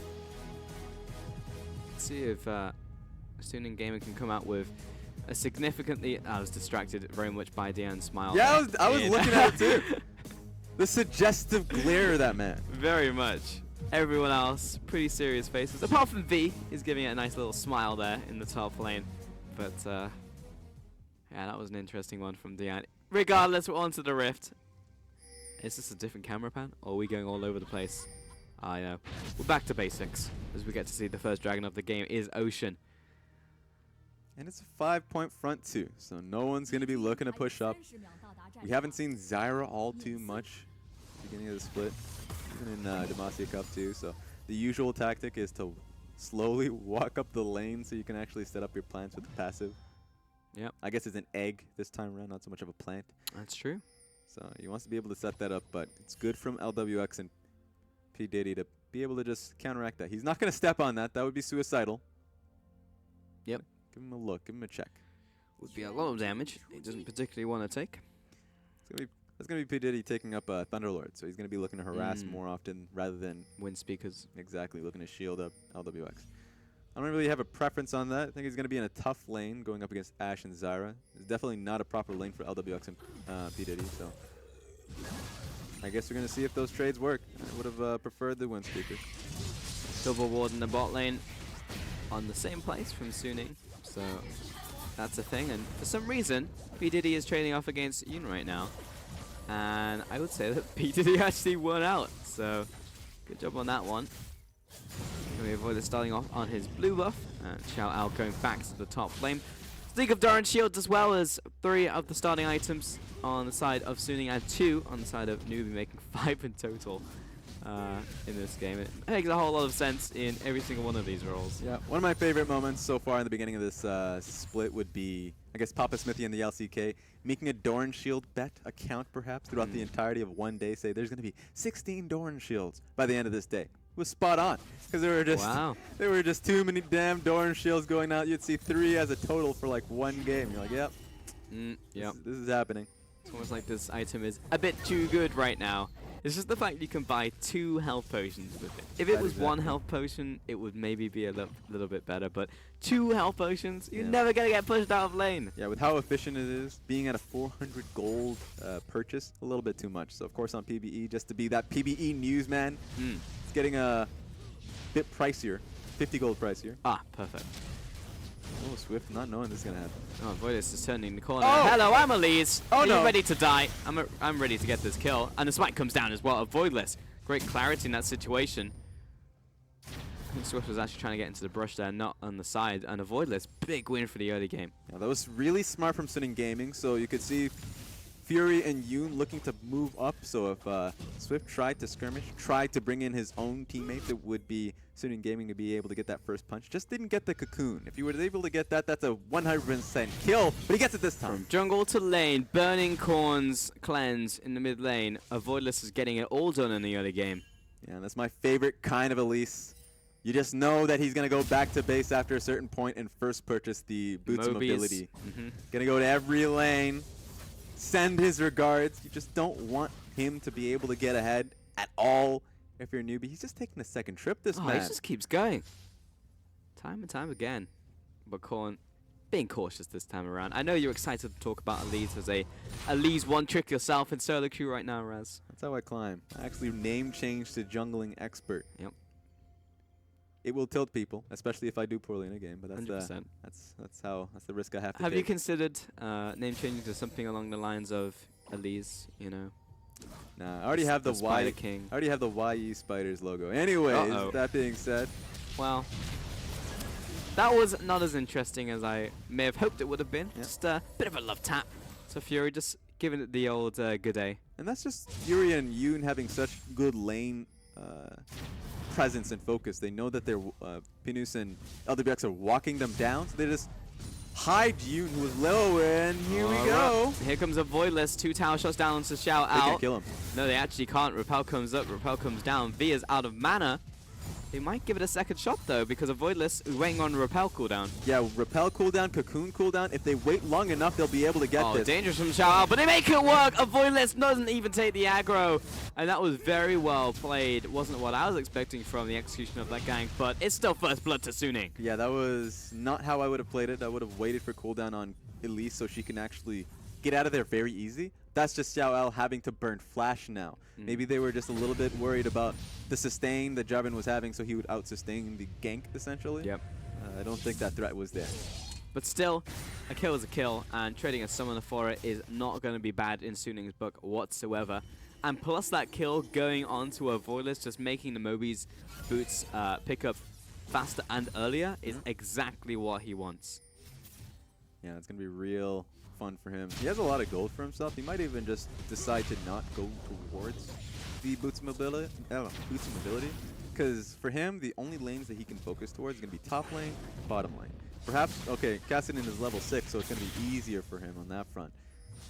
But you might see him go towards a finished jungle items, just get more AP down out there. We'll see. But We'll Raz, see. you What's realize his mindset? you realize what you just said. What did I is say? that, a Voidless, the only lanes he can gank is every All lane. right, fine. It was only because I took a second glance at Kassadin. And I was like, you know what, he's level 6. That's actually incredibly easy. I don't know where I was going with that one. But I just want to see if what's his mindset going towards like just the first fast purchase of the AP? Not at all. He actually does go towards the boost mobility. You know, I'm happy to say we were both right because Alright. he did pick up an Aether Wisp and he picked up the boost mobility. Hey. So he did get the AP in there. But Aether Whips gives you that movement speed. So you know Ah. what? He's just doubling down on Yeah. that one. He's a fast man. Very fast in that spider form. Korn did not do a lot of damage to Diane there in that middle lane. He's picked up his Catalyst as well, so he's fairly tanky. Yeah, he was looking to just stun him up. He couldn't get the initial stun, but Korn. Oh. Just the tip was not enough. A little too short there. Yeah, he had a lot of movement speed. He actually could have walked him down a little bit, but that's just him thinking he had max range, so I don't blame him on that one. Yeah, it was very close, regardless. Caduce, bit of a trade there. Gonna be okay. Swift is waiting for it. He's level 5, doesn't have the kick, but Dian is definitely in kill range as Korn has his ultimate. Yeah, this is good. Swift doesn't see him, Just outside of vision range. but he's looking for the snare. Stun. If Korn can get this stun, nope, not gonna work out. Yeah, if the stun came down, then that's 100% a kill. But Dian was very cognizant of it. Really understood where the spear was. It's nowhere near it. Okay. A little bit scared that a Spiling may have took that, but we're all good. Yep. It's just that one kill so far in this game as the second wave of buffs has spawned. Swift will be taking his red buff. Korn, where are you going? Oh, yes. That's the plant changes, everybody. I mean, this is really, really far back, but I still love it. You can get that extra mana for yourself. But Korn... Best of luck, mate. Pops the ultimate, looses the arrow. Ultimate comes down, pops the heal and the flash. Ooh. Everything used, and Xiao Ao comes in anyway. Wants to get something happening, but a flash from Yoon. Bit of a bizarre sequence of events, and it just feels like the individual mechanics of Suning are so damn good. I see fantastic plays time and time again, but when these players try to coordinate, disaster strikes. Yeah, it does not look good. That was just a play where they were trying really hard to get on top of Korn. Perhaps they didn't mistime the cleanse. Either way, it just seemed like it was too far off. I did still like that Fury was able to get away from all of the snare potential that Korn had, because at first he was able to lay down that sphere, and then he was looking for it, but then gets stunned out immediately by Fury's ulti. But then he throws down his ulti, or at least Korn does, to look for another opportunity to look to stun him down, but then he just flashes out of it. So Fury was playing it incredibly smart and just holding on to his cards up until the very end. Obviously, it's still strategically speaking, they lose out in flashes on Yoon, on Fury, and they lose TP on both lanes. Yeah, lots of resources being burnt there from Suning, which definitely does hurt them. But Xiao Ao still in a very good position as he pushes in this big wave. And Voidless is here for round 2. There we go. The stun lock onto V. Now he's finally out of it, but comes in with a flying and drag. He had to know that Repel was up. And we'll have to go. I feel like we've been here before. Definitely a bit of the a replay. They don't have the replay graphic up yet. It'll come up at some point. But this time, Swift and Korn were on their way up, and just the way that V was moving did tip Suning Gaming off. That being Going said, for it. Here we go. Swift is here though for the counter gank. How smooth can they make it? He drops low. V Cataclysm comes down, gets the kill, flashes away. Can't make it happen and gets the 2 kills. But Dian does confirm 1, turning that into a 1-for-2 trade. Hands in his pockets and runs away. Dian at least makes something out of nothing. But fool me once, you know, shame on you. Shame on you. And then the moment it happened 3 times in a row, of course, NewBee are going to see it happening. They're going to see it coming. So that was a great counter gank coming in from Swift. They were ready. They were prepared for that moment. Suning Gaming just has to get the gank off, or at least the dive off immediately. They failed that far too many times. You should wait on a Voidless. There is no threat of the dive being pushed away. Now, this is the 3rd time it happened, so the threat was there because NewBee were reading it. They were reading the play that it was going to happen eventually. But in the last 2 plays, wait for Elise to come in, get her to have the tower aggro. She doesn't have to throw Cocoon immediately. Use Q, use auto, get tower aggro, snare, Cocoon, legitimately kill the man, and then repel up. It's as simple as that, but apparently not to Suning. Hello, Korn gets hit up in the mid lane, but it's Dian who's actually the one in danger. Will jump away with the Rift Walk and the flash as the foot just turns the corner and finds Swift. Spiling is going to town as well, and we're good to go for now. It's 2-2 on the scoreboard and a very even game, but these constant misplays from Suning are going to add up over time. Yeah, Voidless right now, he's just going to be looking to farm up as much as possible. He doesn't have a lot of camps up and available for himself. It's only the Krugs and the Wolf camp, both of course pretty far off away from each other. He needs to just get to his AP item for himself. If he doesn't get it, Swift, who has just been farming for himself. Arrow loosed. Okay. He's pinged the location. Oh, not quite. that was close. It was very close. Almost got it, but Voidless caught out in the midst of that. The last little tap will finish off the little spider. I'll tell you how much that hurts. How much, Raz? It hurts a lot. A Voidless, I already told him he just needed to farm him up because his former gank did not work. He's not doing damage at this point. And then he fails, or at least the team fails for the next play, and so now he's put in a position where he's like, all right, I really need some farm under my belt, so I'm not coming into these next couple plays under-leveled with no gold on me. So a Voidless is behind. Officially, you can put a stamp on it. The guy is not doing a lot of damage right now. He's in a bad spot. And that's the problem. When you go for the mobility boots, it's hype, it's cool. Yeah. If you get the ganks to happen, then fantastic. You snowball out of control, your laners are in great shape. You go for these skirmishes, you get the picks, you play to your composition, and suddenly Suning Gaming find themselves with a first win in the LPL split for themselves. But Sounds good. doesn't it? It You know, does. I would definitely, I would buy that, you know, if that was a description given to me. But it wasn't what it said on the tin. Yeah. There was definitely some small print in there, and NewBee now in such a good position for themselves. So I am trying to figure out what's going on here, as Shout Out is proxying the wave Yep. and stopping B from coming to lane. That's what I So call disrespect. he but might actually pick up first tower here off the back of that. We have to see. Time will tell. I really want to see this. Okay, finally we see it, but get out of there, this V. is gone. First tower of the game, 650 gold in the bank. And when it all looks Oh lost, my god. it's play after play. It's the arrow connects in the bottom lane, the CC chain, and a kill in the bottom and a tower on the top. Suddenly Suning in a great position. Now, I was wondering if Suning were going to use that ultimate CC bottom lane of Ashe and Zyra to their gain to look for the next play, but I guess they just found themselves a fish in the pond of Pinu's trying to get some wards killed in the river. Made his travel back, but his cargo was raided. Was indeed. Taken out in transit. Yep. Did not reach its destination. And a couple question marks there for the side of NewBee as the action just does not stop, does it, Raz? As Diane is getting chased down in the middle lane. Stun connects, but he's over the wall. Swift, how did you connect that? Jumps in after Diane, but maybe should have held on to it for a couple more seconds until he uses the Rift Walk, because now it's Xiao Out coming into the mid lane. He does have his flash, and he wants that Ruthless Predator to come down, but the Voidless a little too far away. So this time pulls out from the play. And again, we do have to criticize the TPs and the synergy from Suning Gaming in these small skirmishes, but they are still ahead. Yeah, it's super underwhelming coming out of Xiao Al. So far, 3 games, this one being the 3rd, where TP is just not looking good. He's either canceling TPs when he needs to stick to it, or he's sticking to the TPs when he needs to get canceled. Legitimately the wrong play every time I see him use it. So Same story for Diane, honestly. that's true, that's true. Diane has come out a little better though, just off of his own mechanics within the lane, but some TPs come out well. It just feels like Xiao Al hasn't been performing so much on that communication front. But his own lane, he was doing just fine. It's a good matchup for him, fair, but he's able to output the pressure constantly. That's something that a Voidless will have in the back of his head. Maybe he looks topside to completely demolish, or at least try to constantly look at the pressure. But I think what we're going to see, even though Xiao Al does not have TP, is the focus being turned onto the bottom lane. Oh, here we go. This is about to get a little bit spicy here in the bottom lane. And Yoon looks like he's going to be left to the wolves here.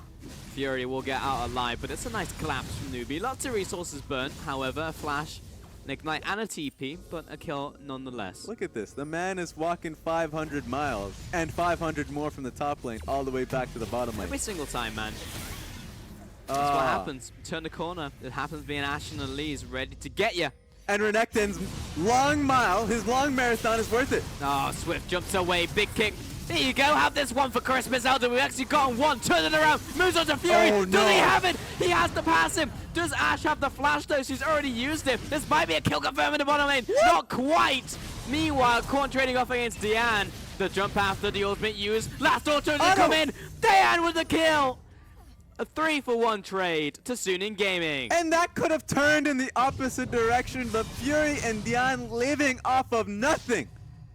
Yeah, Korn has a hand on his head. He's feeling pretty frustrated off of that entire ordeal. Let's see that bot lane one more time, because we were calling it, but we didn't see it on our And screens. that's Renekton making the long trek, so Suning just staying a little bit longer, waiting for Xiao to come in. And sure, LWX played a good game on that one. He played it well, be able to answer back with a kill, and he should have gotten another one.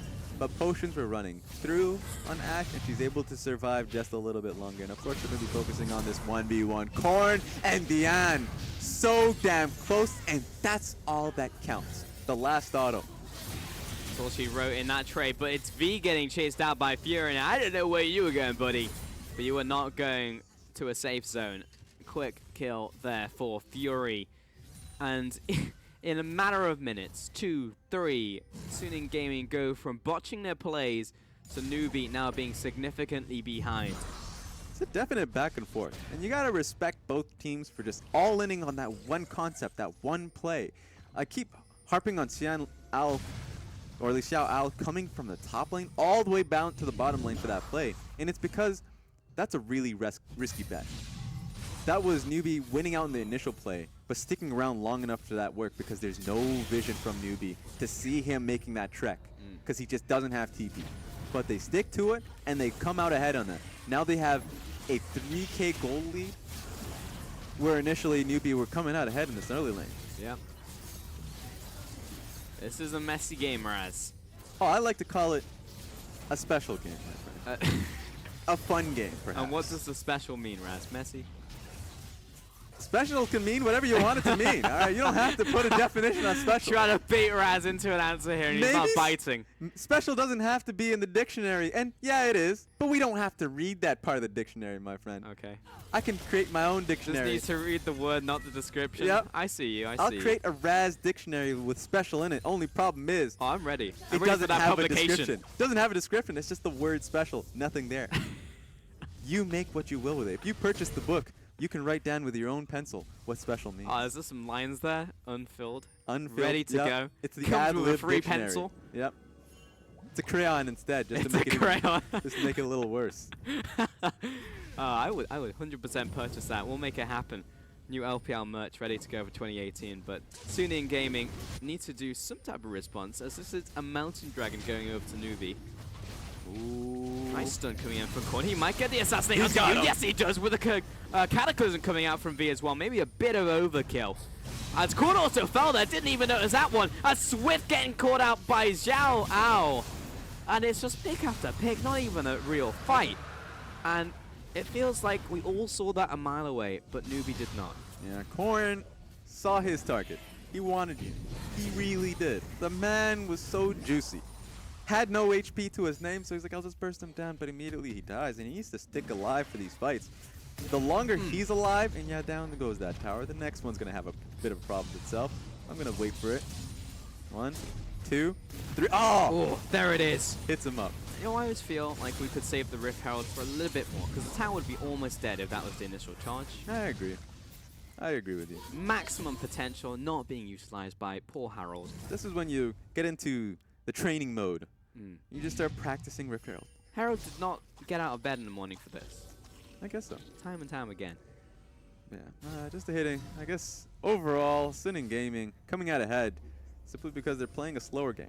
LWX would love Corn to be alive for at least 5 seconds longer so he can actually put out a few more auto attacks uninterrupted.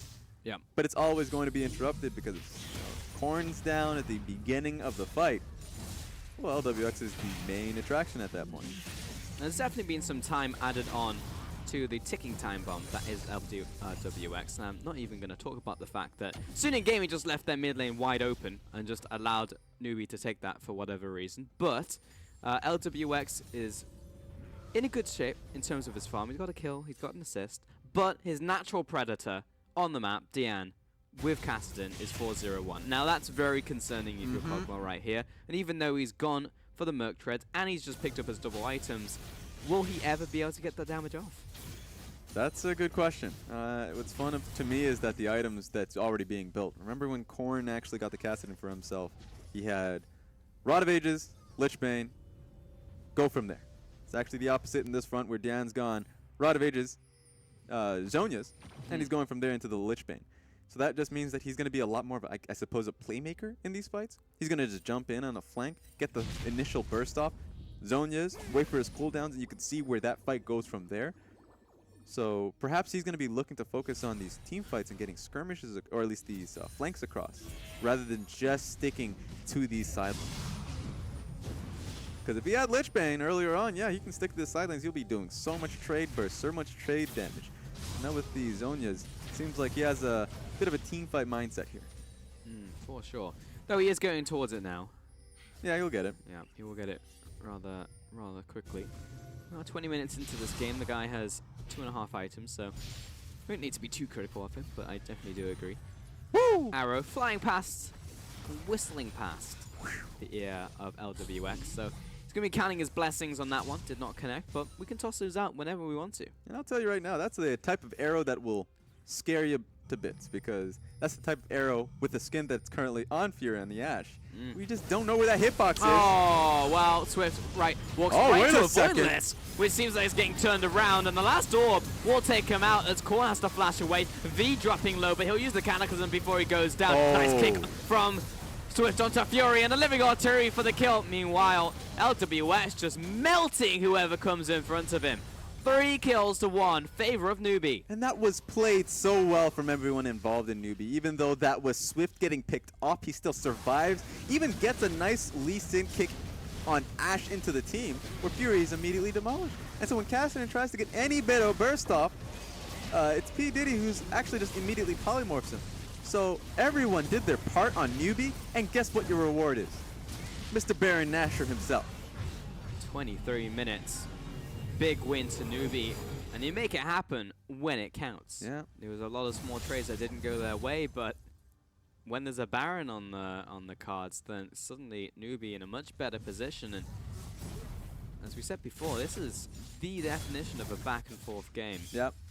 It's an actual special game if we haven't if we've seen it before. You'll never know what my definition of that, but we'll take a look at the replay. Avoidless and Dian, they get right on top of Swift. He survives off of it, but Avoidless is not going to. The man is incredibly squishy, and so you can see how difficult it is from there. The amount of damage that's gone onto Jarvan, but he's able to get out of it immediately. And, oh, we're just going to get a backstage access on this one. Ash, gone. Not going to come out surviving on that front. And so it was incredibly stylish from LWX, incredibly stylish from Swift, that they were able to come out of that one ahead, because they didn't start that fight off on a good footing. And he did not, but they definitely finished it well. They stuck the landing, that's what counts. NewBee now, still with this Baron, have not made any proactive plays with it just yet. Though there is a Dragon spawning in 50 seconds, which both teams would like to get their hands on, because it is the Infernal. Now, shout out. Stepping after V, but not a whole lot of damage is happening as the heal comes in from Shout Out. Also, Gargoyle's Stone Plate collected by V. So he's going to jump into that fight and not take any damage. Yeah, I want to see what NewBee do with this Baron Nashor now. They didn't have a good history with it in game 1. They didn't use it all too well. This time they actually have an excuse to group up with the Baron Nashor. So I want to see them actually look to group. Next objective is going to be that next dragon. I think it's going to be an Infernal Dragon. It's an Infernal Dragon icon, so I'm just going to assume that it is. Either way, they're going to be looking to focus towards that, and it's going to be up to Suning Gaming to try and deal with it. Now, they have a nice ward behind it. Maybe that's a ward that Dian is going to look to flank. He's top lane. We'll have to see if that's something they look to execute. Now they're going to give it up. Yeah, it's going right over to NewBee. Do not feel like fighting them right now. Dan is still in this top lane, but he knows someone will be reacting to him shortly in the form of V.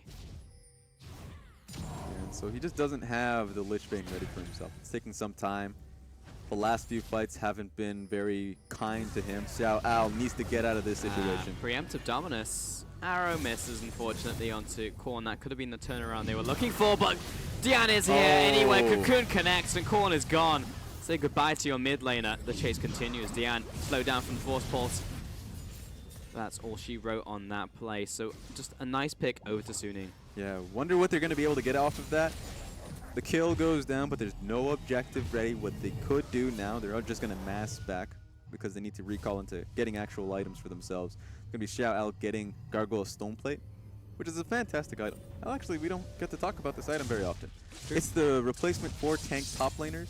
You can either go GA, which is just BF Sword, cloth armor, and then you can just, I guess, it still works in that fashion, just now you have to be a bruiser or an actual carry.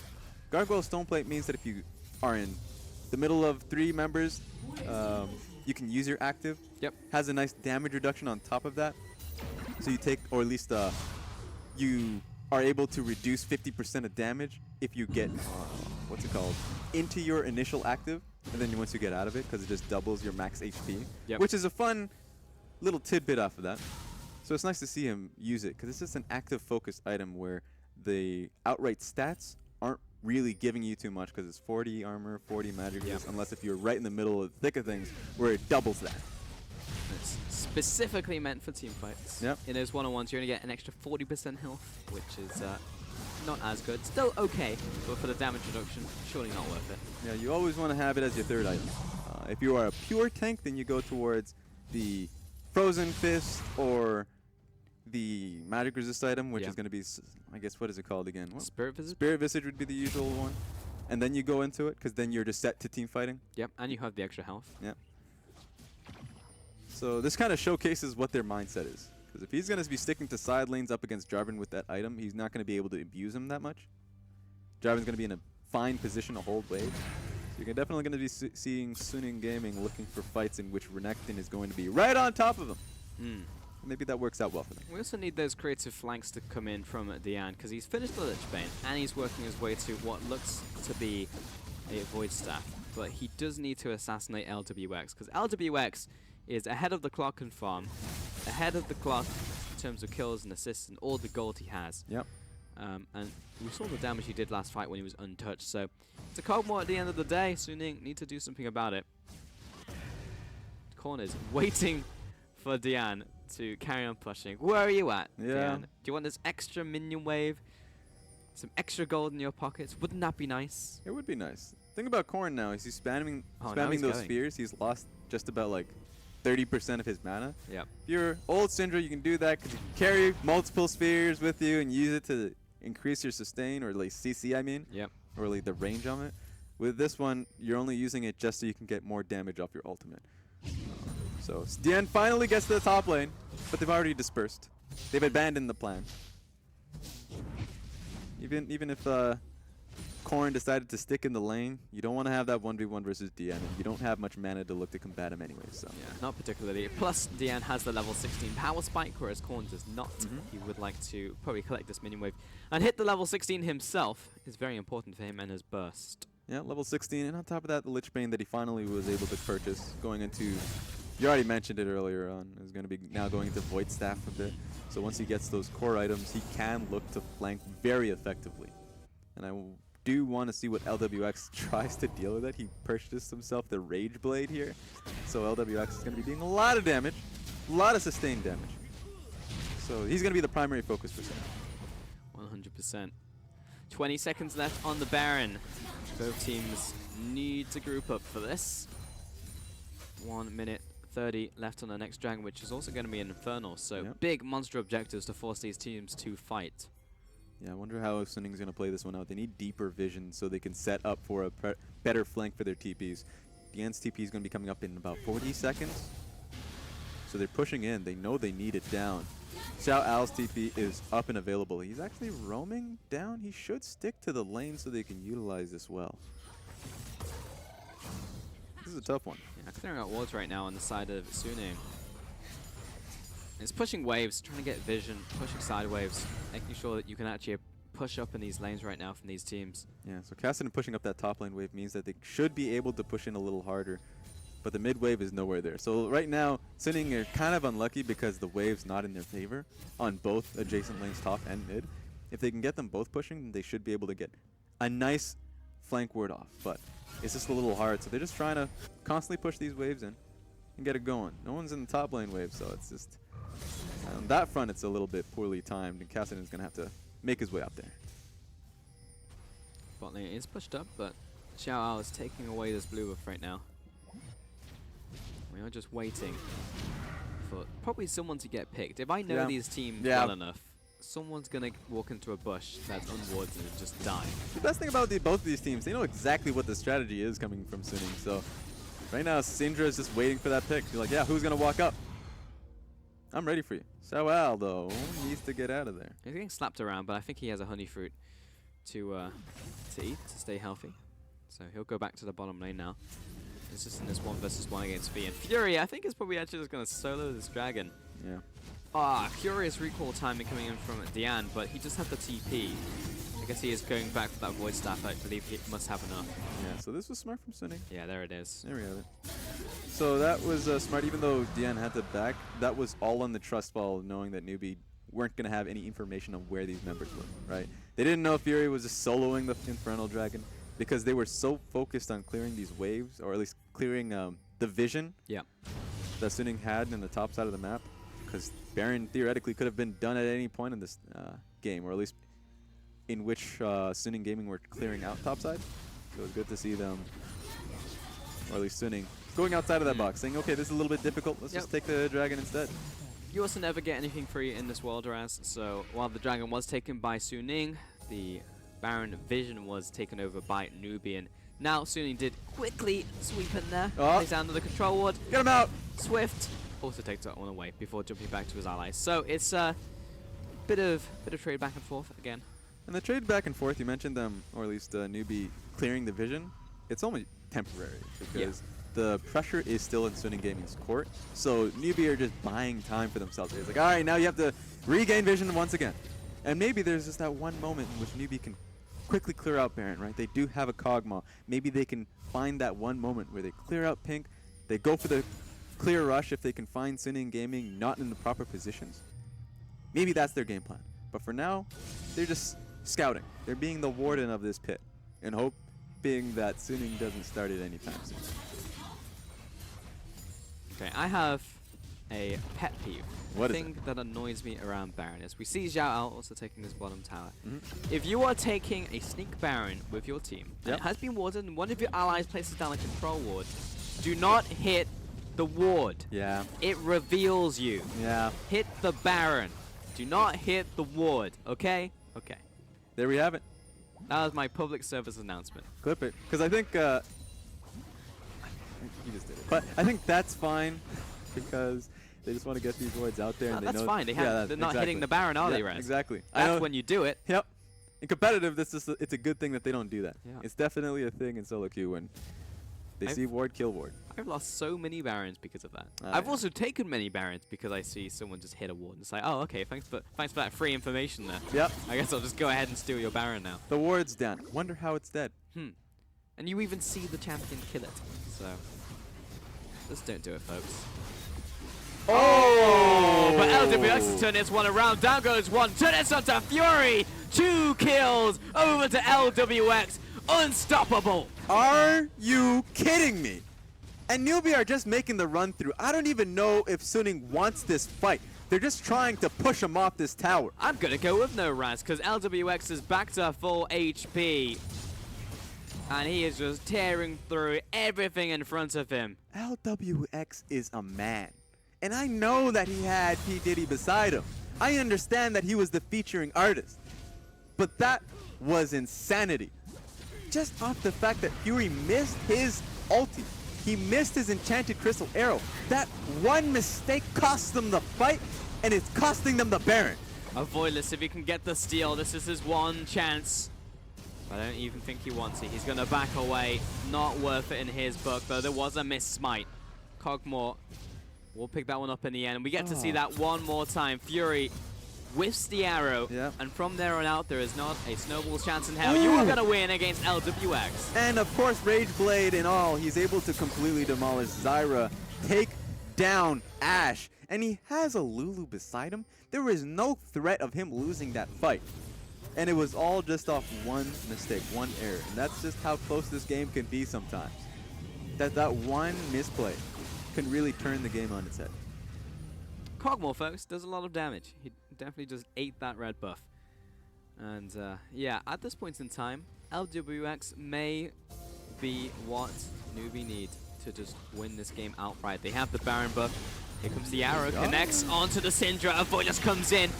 The Voltas battling not gonna happen, but he goes up, and what goes up must come down. Right onto LWX, who just destroys both of those targets. V following after Dian. Can he get a range for the Cataclysm? The answer is a resounding no to that, but this is going to be at least one tower, and I sense an inhib on the horizon. I don't blame Fury for looking for the pick on his ulti. I do blame Avoidless for flash E-ing on top of Syndra. No one's going to follow that up.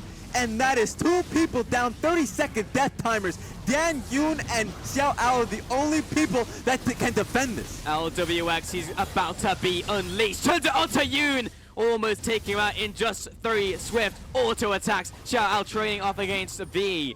And Diane may be mounting enough of a defense. But LWX, look at the damage coming in here.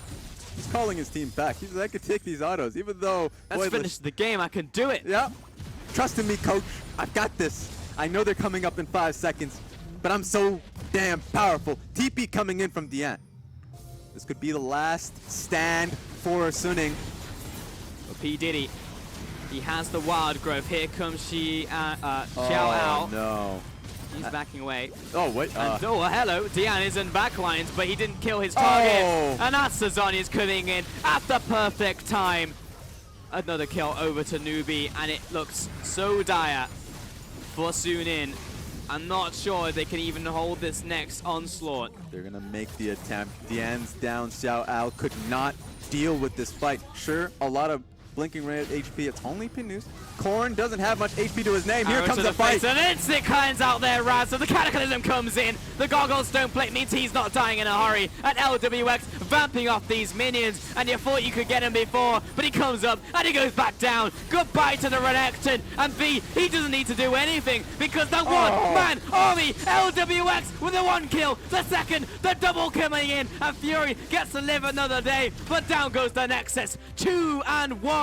Suning lose this game, and NewBee come out with the win. And what a close set that was. Suning, the new LPL entrant, I mean, they're hanging their heads, but they shouldn't, because that was such a clear-cut set. It felt like there was one lesson to be learned. Suning can hang with them. But NewBee were just that much better at the end of the day. That being said, Raz, Suning did have a good showing today. They showed us what they're made of, what they can look like when they get ahead. But if they can mop up some of those problems when it comes to that team synergy and those skirmishes, they could be a great team. But let's not take away from NewBee. Take their bow and come away with their first victory of the LPL Summer Split. Yeah, they take the loss there. NewBee, you've mentioned, take that 1 win. A little bit of criticism's coming from us in terms of their roster choices, but they still come out with the much-needed victory. So if P. Diddy's coming into this one, and if he's still learning on the field while still taking wins, that is still a major win for that team. 2 birds, 1 stone. Welcome back to the desk for us, Kieran. Very hype ending to that game and that series, but NewBee did come up with a win in the end, even though it was a little bit dodgy for most of that game. And this final game was really a story of 80 carries. It was Fury that was going off in the early game, you know, finding these really pivotal picks on the Ashe, arrow after arrow connecting, and it looked great for Suning Gaming initially. And then the Kog'Maw took over again. Kog'Maw just bridges into that late game. They got the Baron. It allowed him enough time, and suddenly, shoes on the other foot, it's now LWX who just monopolizes everything. And it's so telling. You can see the gold graph in front of your face that it really spun out of control on that 1 2v2 in the mid lane. That one key skirmish that turned into a double kill of both AD carry and support, and then NewBee immediately pivoting into the Baron. Yeah, I do agree. It was very flashy, you know, not dodging the Ashe arrow, but unfortunately the Ashe arrow just a hairline to the left before LWX just turns it on. But I still am going to give Swift credit, you know, in that big 5v5 mid lane right before the NewBee Baron took over. It was Swift finding Fury. Again, another great inset kick to put him into harm's way. Yeah, a lot of utility coming out of him, and of course Lee Sin is the prime pick coming in from Swift, but 33k damage coming out of Kog'Maw. So he was the man you wanted to play around, shield, set up, and they did just that. and he was able to come out with the win. And frankly, there were so many threats on Sunin's composition to deal with a Kog'Maw into the backline. You had a Kassadin who was massive. That guy got super fed very early. You had an Elise, also was participating in a lot of those early game kills. You look back to the top lane, Avoidless did wonderful work up there, and then you also had a Renekton. So Suning Gaming, they had all of the options to deal with the Kog'Maw, but were never able to make it connect. Yeah, and the fun thing about the Elise and Renekton is that really early on, bane of Kog'Maw's existence, he wants to be able to get over that finish line, but once you get to those item break points, Renekton and Elise are the two champions that will get torn apart by this Kog'Maw and have no real way to be able to stick on top of him. So that was a great play to see how NewBee were able to elongate the game, get it to a point in which LWX is really comfortable with the setup that they had provided for him. And of course, you just saw him just styling on them. Once he got Rage Blade, he felt like he could take any fight. Well, also because of P. Diddy or Penis next to him, he had a phenomenal Lulu game. That one team fight, you pointed out the two really key polymorphs. He polymorphed Renekton as soon as Renekton came in to jump on top of the Kog'Maw, and then Renekton had to disengage all the way back out. Yeah. And then he polymorphed the Kassadin as soon as Kassadin was like, okay, Renekton can't reach backline, here I go. And it just gave LWX so much confidence to step forward. And these are two players that normally you don't hype up on NewBee's roster. You hear NewBee, you're like, okay, Swift and Coco. Yeah. Coco's nowhere to be found. Swift did have a great game, but it was really the bottom lane that finished the series for them. And that's good news for NewBee fans, because it means that they're not just a one-trick pony.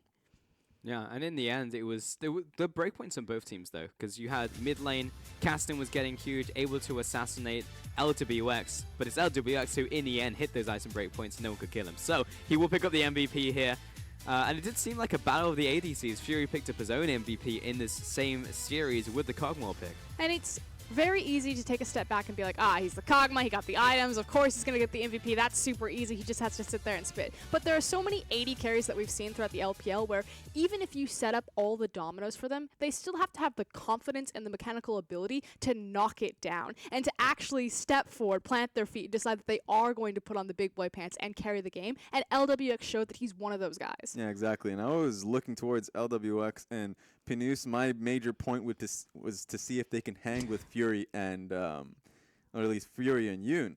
They did. In fact, they were able to come out far ahead in this set. So I like that they were going up against a very hyped bottom lane that were coming out of the LSPL and were able to just trounce them at the end of the day. I do want to say, Raz, I appreciated your flair on Pinus. I feel like We all say it in a different way. You kind of have to. but we don't Yeah. say it in the one way that matters. So there you go. I definitely did in that series, and no one noticed. So yeah, There that we one. have But in the end, NewBee actually picking up the win. What did we learn about these two teams? Are we saying that Suning belonged higher than the bottom of the pack? Because they did put up a solid performance, but is it enough to actually take any of the teams that we've seen so far in Group A? And this is how hard it is. You saw that game, right? Sure, Suning lost, but you saw how close it was. And I feel like that's just going to be the case with a lot of these matchups in Group B, where you have LGD, That's the one. OMG, a lot of these teams that are just, they feel like they're going to be skirmishes as well, scraps as well. OMG actually had a surprisingly slow-paced, smart game yesterday. Maybe that's just going to be a case where they come out a little bit, as we mentioned it, with RNG as the top two teams in the group. But I feel like the rest of these mid-card teams are going to be very hard to see if they do come out in the lower end of it or if they come out third place. I mean, this seems to be the case. We were discussing this in power rankings. You know, we were like RNG, OMG, and then there's a cliff, and then it's everyone else, and we really don't know who comes out of that. You know, it's like the cartoon, the smoke is in all these fists, and you just don't know Boom. who's going to bounce out first. Yeah. So I wouldn't take too much away from this game. It was very close, but, you know, no one looked definitively head and shoulders above anyone else. So we'll see how development happens. Yeah, it's kind of all over the place. What did we think about mid lane as well from NewBee? Do we think that we want Coco back, or I think Korn looked fine? Korn did look fine. That's the thing about Korn, was when he was on the LSPL team with Starhorn Royal Club and he was sharing the same mid lane with Assassin, he came out as the better mid laner for me. And when he came out into the LPL, obviously in the set, he came with the same style. Sure, he brought out the Syndra as well, but he's still playing Kassadin, Echo. He's where we last left him, but he's still playing well for himself. Sure, you would want Coco back just because they built up a synergy. You don't want a spring split synergy, all of that time wasted. So we'll see where that goes. I think that I will favor Coco more than not. Yeah, I'm pretty easy on this one. I think Coco is definitively the upgrade. Korn looked impressive on Kassadin, but he's just so meta reliant, Yeah. not as flexible. Yeah, we'll see if he comes back in the end. We are going to take a quick break before we set up for our next series of the day, and it will be Dom taking over from me on the desk, so we'll see you. Take 5.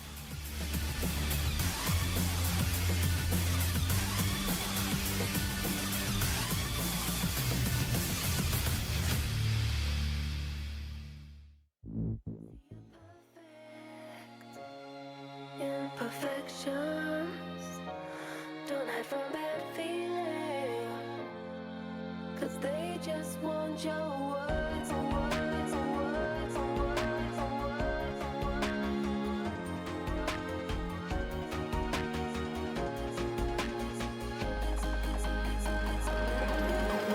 Being who you want to be, who do you want to be? Being who you want to be, who do you want to be? Being who you want to be, who do you want to be?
Hello, everyone, and welcome back to week number 1 of the LPL 2017 Summer Split. My name's Dom. I'm taking over the desk for Pulse, and we're about ready to get into our second set of the day, in which OMG are about to take on Jing Dong Gaming, and that is going to be a pretty fun matchup. We were talking a little bit about this just before we actually came back from here during the break, and looking forward into this, what are we looking to see? Because Jing Dong, they're still trying. It seems like they're still running into the same problems that they had towards the end of the split in spring, in that their mid game kind of struggles a little bit, and they, if it's not Doinby single-handedly winning them the game, nobody really does. Struggles is a bit of an easy word. It's pretty disastrous. There's just a massive hole. It's kind of like win lane, win game for them. And if they're able to snowball kind of past the mid game into their core itemization, then they do fine because they are still good at 5v5ing team fighting.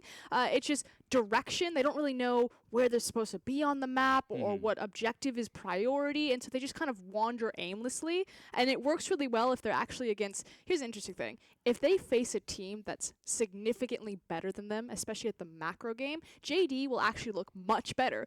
Not because they know what they're doing, like reacting, but they're actually just hunting the other team. And because the other team is in position around what they should be, suddenly JD are in the right spot, right time. It looks better. Yeah, and one thing too is it's even worse for them this time around because their bottom lane situation has gotten a lot worse. They decided that Alone is going to be on their secondary team in the LSPL, and that they're now bringing in Barrett, who they're not confident enough to bring him onto the second day. So the first time around in one game, they brought him in with Cloud, and it didn't work out well for them, even though I wouldn't personally blame Barrett for that play. I actually thought he played better than he did in Demacia Cup. But then now they're going back to what seems like Sinyi and Loken, who is Loken. Everyone will say he's the best AD carry. That's true on that team. But now by making that change, they have to change out Clid, who is their best jungler on that team. Yep. Yeah, Clid has been absolutely huge for them in the past. We've seen the trio synergy of that top side of the map, Kabe, Clid, and Doinby, how they will consistently roam top, dive to set Kabe up for success. I was trying to combine them all together. Yeah. And then just snowball that advantage elsewhere on the map. But again, with Shinyi there, he suddenly has to fill this in, and suddenly we've got a situation kind of like Invictus Gaming, where you have these two strong players where you know they can do cool things, but then you slot in a new jungler, and you have to wonder if the synergy changes. And it also completely just changes the dynamic and the tempo that the team plays at. It's not just the synergy between the players, but also then the individual play styles of the players. Clid is so aggressive and in your face, and Shinyi a bit more reserved, a bit more methodical. We don't really have enough tape to kind of distinguish what his individual characteristics are, but he's not going to be nearly as explosive as Clid. And if you're comparing the two in terms of IG and formerly Xiaogu, now Jing Dong, is that Duke is very flexible. Like, he can play carries, he can play tanks. Duke, or at least the new top laner, Kabe plays tanks. He plays a supportive style. He's great as a rookie. He's the rookie of the split, but he still hasn't played carry top laners except for maybe when Camille was like broken in that one meta, but he hasn't. So now that just means that if they're bringing in Sinyi, the one playmaker is still going to be Doinby, if not only Clid as well. So it's been Clid, Doinby, Clid, Doinby. But it feels like now with Clid out of the equation, it's going to be just Doinby. And we just need to have it not as linear as it is. Yeah, exactly. Something just doesn't add up for that equation for the team. But then looking towards their opponents on the other side, they've been finding this magic number that's suddenly making the equation that work out for them. Of course, the team I refer to is OMG. They are sticking with the same roster. They haven't made any changes. I believe they brought on new subs, but we haven't seen them actually play yet. And OMG, they're on the rise. Yeah. What's great about OMG, too, is that it feels like in the last game we saw in day one, it's a different style altogether, right? We saw them, usually you're like, skirmish in mid, skirmish bot, bring in World 6, he'll kind of scrap him about. And you're like, okay, that's OMG, they're the hyphy team. But in the last set we saw going up against RNG, it was actually a really slow-paced game, and they tried to play it through in macro sense. So if they're trying to take a different set or outlook, that's pretty interesting, and I want to see if that's the same style they take on in Jing Dong, who is definitely a lot more hectic. Oh, yeah. Yeah, it's moving away from that identity of being just true brawlers there, and I think a lot of that is pivotal on Xiang in that top side of the map, whereas Kabe is kind of this great centerpiece. He's not very flexible, as Raz was talking about. Xiong is on the completely opposite side of that. Suddenly, this guy can play everything and anything, and he can play it well. We always knew him as a tank player, primarily the Shin. That was kind of the big go-to pick that caused OMG to find a lot of their success. But now he's pulling out the carries, and he's leading the charge, and it's so refreshing to finally see Xiong thrive. Yeah, let's run through the rosters real quick. For OMG, it's Xiong, World 6, Icon, SMLZ, and 5. You talked about Xiong a little bit earlier on. He went up against Let Me in a bad matchup, and he was able to outright win that out. So he's looking better and better. And on the other side, it's going to be Kabe, Shinyi, Doinbi, Loken, and Mao. And to continue on that a little bit more, the fact that Xiong seems like perhaps he's just a year or two ahead of Kabe, because Kabe, he got his start in the LPL with mostly Shen for his team. Perhaps he's just 6 months to 12 months delayed in experience. Yeah, it feels like both of them are brothers in arms, both Yeah. of them Shen players. But yeah, you mentioned it. Xiong has been around for a very long time on OMG, in the Yes. LPL, Yep. as a support, as a mid laner, as a top laner, of course. That's where he is now. He has had a lot of experience and is, I guess, the captain that they can look towards and rely on in a really young team. I just want to do some hero building on Xiong, because you brought up, he's been with the team for so long, and there's been so much kind of disappointment around him. He took a lot of flack, when he took over from Cool. He wasn't the mid laner that they needed, led to their depressing start at All-Stars in 2013, moved to support. He wasn't leveling, he wasn't Drug, he wasn't Allen. Again, he gets flamed, moves up into the top laner. It's like, where's Go going? Can't we get a competent top laner? And finally, he gets to silence the critics, and it's like, no. OMG are a contender, and it starts with me. It has to start with him. He had a great game, or at least a great set. Last we saw versus RNG.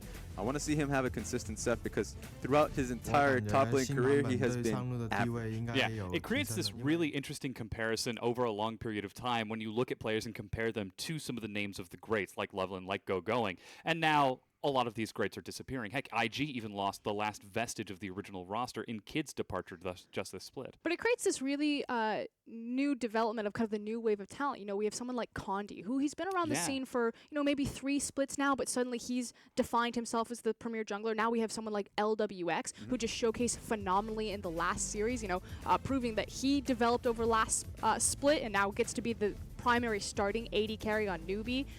You have Kabe, rookie of the split, still starting for JD. I always want to say QG. Yeah, I know, me too. It's frustrating. But yeah, you can just tell, you just don't want Xiong, or at least OMG doesn't want Xiong to get overtaken by these new fresh blood talents in the top lane. Especially since with a lot of money on these teams, you see major Korean top laners like Duke coming in, and he's going to have to battle up against them. Yeah. Now he has to battle up against what seems like new fresh blood that has a brighter future. Yeah, well, his first chance to do that, though, will be against the likes of Kabe here and now as we get into Champion Select for game number 1 between OMG and Jingdong Gaming. Froxco, thank you so much for your analysis. She'll join us after the match to help break it down, but running through, we've already got Karma, Thresh, and Zac banned away, along with Jarvan, Caitlyn, and Galio stricken by Jingdong. It's surprising that OMG are the ones that had to ban out the Zac, usually a priority ban coming on red side, but it seems like OMG is not really too keen on first picking it. So they've actually banned out both Thresh and Zac, which have been first pickable champions. They seem to have something completely different in their mind. I wonder what it's going to be. Lulu is still available? Yeah, Oh, look at immediately this guy. locked in. Hey. You know what? You got it. You got the touch. Well, right now it's like the support meta, right? Or not the support meta. Has there ever actually been no, never mind. Nope. But the support priority picks have been so important, especially as Karma gained so much power flexing just last split. Yeah, and that's the thing, right? Remember, yeah, you mentioned it. Last split, it's been the struggle, or at least the push and pull between Karma and Lulu. Yeah. Karma's not there, and of course, Thresh has been banned out. So you might even see them going back to the usual supportive poke bottom lane supports. With we saw a little bit of Zyra in the last set. Might even see it coming through on Mao this time round. Yeah, we certainly could. As Jingdong, they've picked up what could be a top laner for Kabe, carry, not exactly his most prominent style. Then again, it could just go to Doinbi or even Logan. Like, Doinbi will actually play anything. And Shinyi on that comfort pick of Elise. Yeah, Doinbi is definitely crazy enough, and we've seen a few Fnatic VODs to believe that Kennedy carry is still well and alive. Yep. That's fair. Another thing that's exciting is we get to see World 6 get to take his Lee Sin. Oh, yeah. I think World 6 is one of the few names where it's like, you were talking about it with Pulse earlier, all junglers should be able to play Lee Sin, just like all supports should be able to play Thresh. Yep. But World 6 is one of the few where you should actually be afraid of that Lee Sin. You should be. And Lee Sin's always been that styling pick where there will be a few players that will play it, or at least feel very comfortable on it on stage. And if you have a bad game on it like Clearlove did yesterday, then you get shamed forever. You're done. You're out of here. But He's been playing for years. but if you come out, you look stylish on it, then suddenly people have to find countermeasures against your Lee Sin. Yeah. Who do you pick up against it? Are you away? Do you want to pick it away from him? Put him on Kha'Zix or Rengar, an assassin.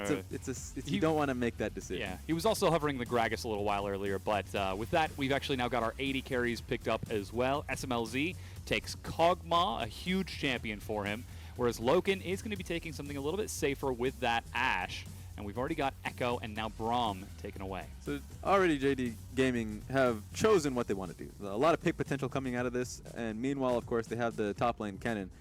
You might even see Jace get banned away. Jace has been one of the picks that you go into the Kennen. I wonder if Xiang's going to be willing to pick it. There's also been a Cassiopeia top lane going up against Kennen. I forget which team picked it up. It was Khan, actually, and Longzhu Gaming. So there have been a few picks, a few cheese picks that are going up against Kennen, but Kennen's just so damn strong as a blind pickable champion right now. Very comfortable. Kabe has hopefully been on top of the meta and practicing this. Kassadin now going to be banned away from Doinby as LeBlanc follows up Icon's Echo ban. He was absolutely huge for them in the playoffs just a few weeks ago, and his assassin play was what almost single-handedly carried them through the first and into the second round of playoffs. So they've got to respect that, and Jingdong, I can't believe it. Is Doinby actually going to do something meta and just blind pick Syndra? I mean, I really do hope so. I didn't really like his Kassadin play, and I'm thankful that OMG just banned it out. It's not that he's a bad player, but it feels like if they don't have the early game answers, then they struggle in making those early game skirmishes really work for them. They'll just take them anyways because it feels like they're either greedy or they're just too confident. I guess that's the same thing, but confidence, it works well up until obviously you have no reason to be confident. Yeah, and with Doinby being the heart and soul of the team of Jingdong Gaming, it's so important that he's on something that he feels empowered on because he is a hugely emotional player. Oh no. And that's now Shen and Lulu locked in God. for OMG. And Icon, is he just going to bust out the big guns and take his signature Ahri? This could be OMG just going 0 to 100 real quick. They're all picking their major champions. Every single one of OMG have their major two-pick champions. You see the Kog'Maw on SMLZ, picking it before it was cool. Shen on Xiang. We had a little bit of a conversation where he's just the Shen player through and through. People were banning Shen away from him. World 6 on Lee Sin. Ahri being picked up by Icon. And of course, I mean, 5 would rather pick a hard engage support, so I guess he's the only one that's left out. Thresh was banned out, so I guess he doesn't get that for himself. But Lulu, he's picked it up in tandem with SMLZ's Kog'Maw quite a bit, so I'll give him a pass. Yeah, absolutely huge setup so far from OMG. They have got something planned for them. And now Jingdong Gaming, you mentioned they had a little bit of pick potential. Well, now last second pivot. It's not Nautilus or any more pick to go with that. It's, oh no, we need to protect someone. Tom Kench to scoop up someone who might get caught out of position from OMG because these fights are going to be dicey. Yeah, they already have 3 prong picks coming in from Syndra, Elise, and Ashe. You don't really need that many more, you, do you? You don't need more, and you need someone to protect from. Let's say if a Shen taunt comes through or if an Ahri charm hits somebody. It's a safe way to get out of that entirely. So safe picks. You already have a decent lane here, so I like what I see from both teams. Comfort from OMG and pure pick and early game skirmishing from Jingdong. Yeah, and it should certainly be an explosive matchup because it looks like Jingdong, they're going to have their work cut out for them in this matchup, especially considering their performance against LGD just a few days ago. They still had that distinct Chaogu flare that is now the Jingdong flare. Yeah. And I'm fairly certain that's something that follows Doinby everywhere, but that flare alone is not enough to win games against I hesitate to say top of the name teams because that's in reference to LGD. I can hear Frost backstage. She's probably jumping up and down. But against even the likes of a team like OMG, who are rising towards the ranks of top level teams, Jingdong have got to show us some growth. If I were to look at Doinby, just looking to the Raz dictionary, right beside him. What do you see? Right is it beside under him. special? No, this one's defined. This one actually has something beside it. It's hectic. It's chaotic. Oh, yeah. No matter what team this man joins, it's just absolute chaos in team fights, absolute chaos in skirmishes. He is very confident when you see fights.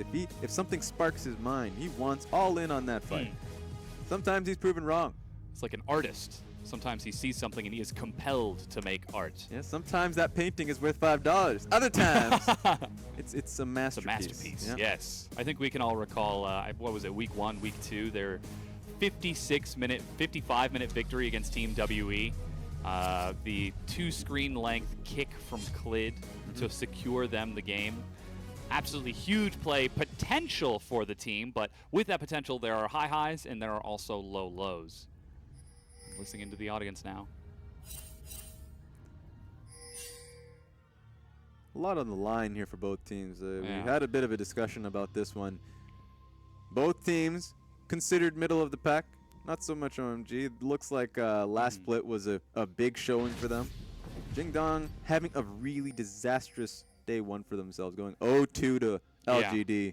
They don't want to go into week 2 0-2. Yeah, getting wins are really important.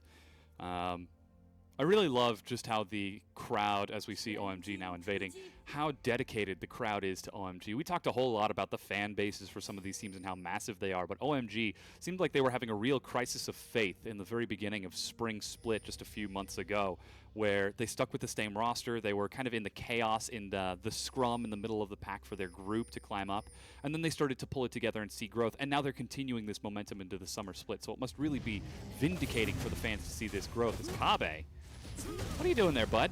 He has all the reason to be. He's not going to, like for instance, when he goes to the lane, it's going to be the same time that Shen goes into the lane, so you can skirmish him, scrap him a little bit. Yeah. But just to your earlier point, the fans have a lot of faith in the team. It reminds me of, let's say, a CLG of North America. Even when the team is not having a good time, Yeah. when they're losing game after game, fans, the popularity vote, will find a way to be in their favor. Yeah, Frosco loves to talk about the effect of the 6th man, the effect that a crowd chanting your team's name can have on your gameplay. And this is something we see all the time with WE and IG. Yeah, which is kind of make the whole prospect of franchising. I mean, we're going to have this discussion so much more in the future. That's a big discussion. That's another one Yeah. altogether. But if you ever get an entire arena in your favor, it looks like they already have that. The home court advantage. Maybe it's for them this time around. Yeah.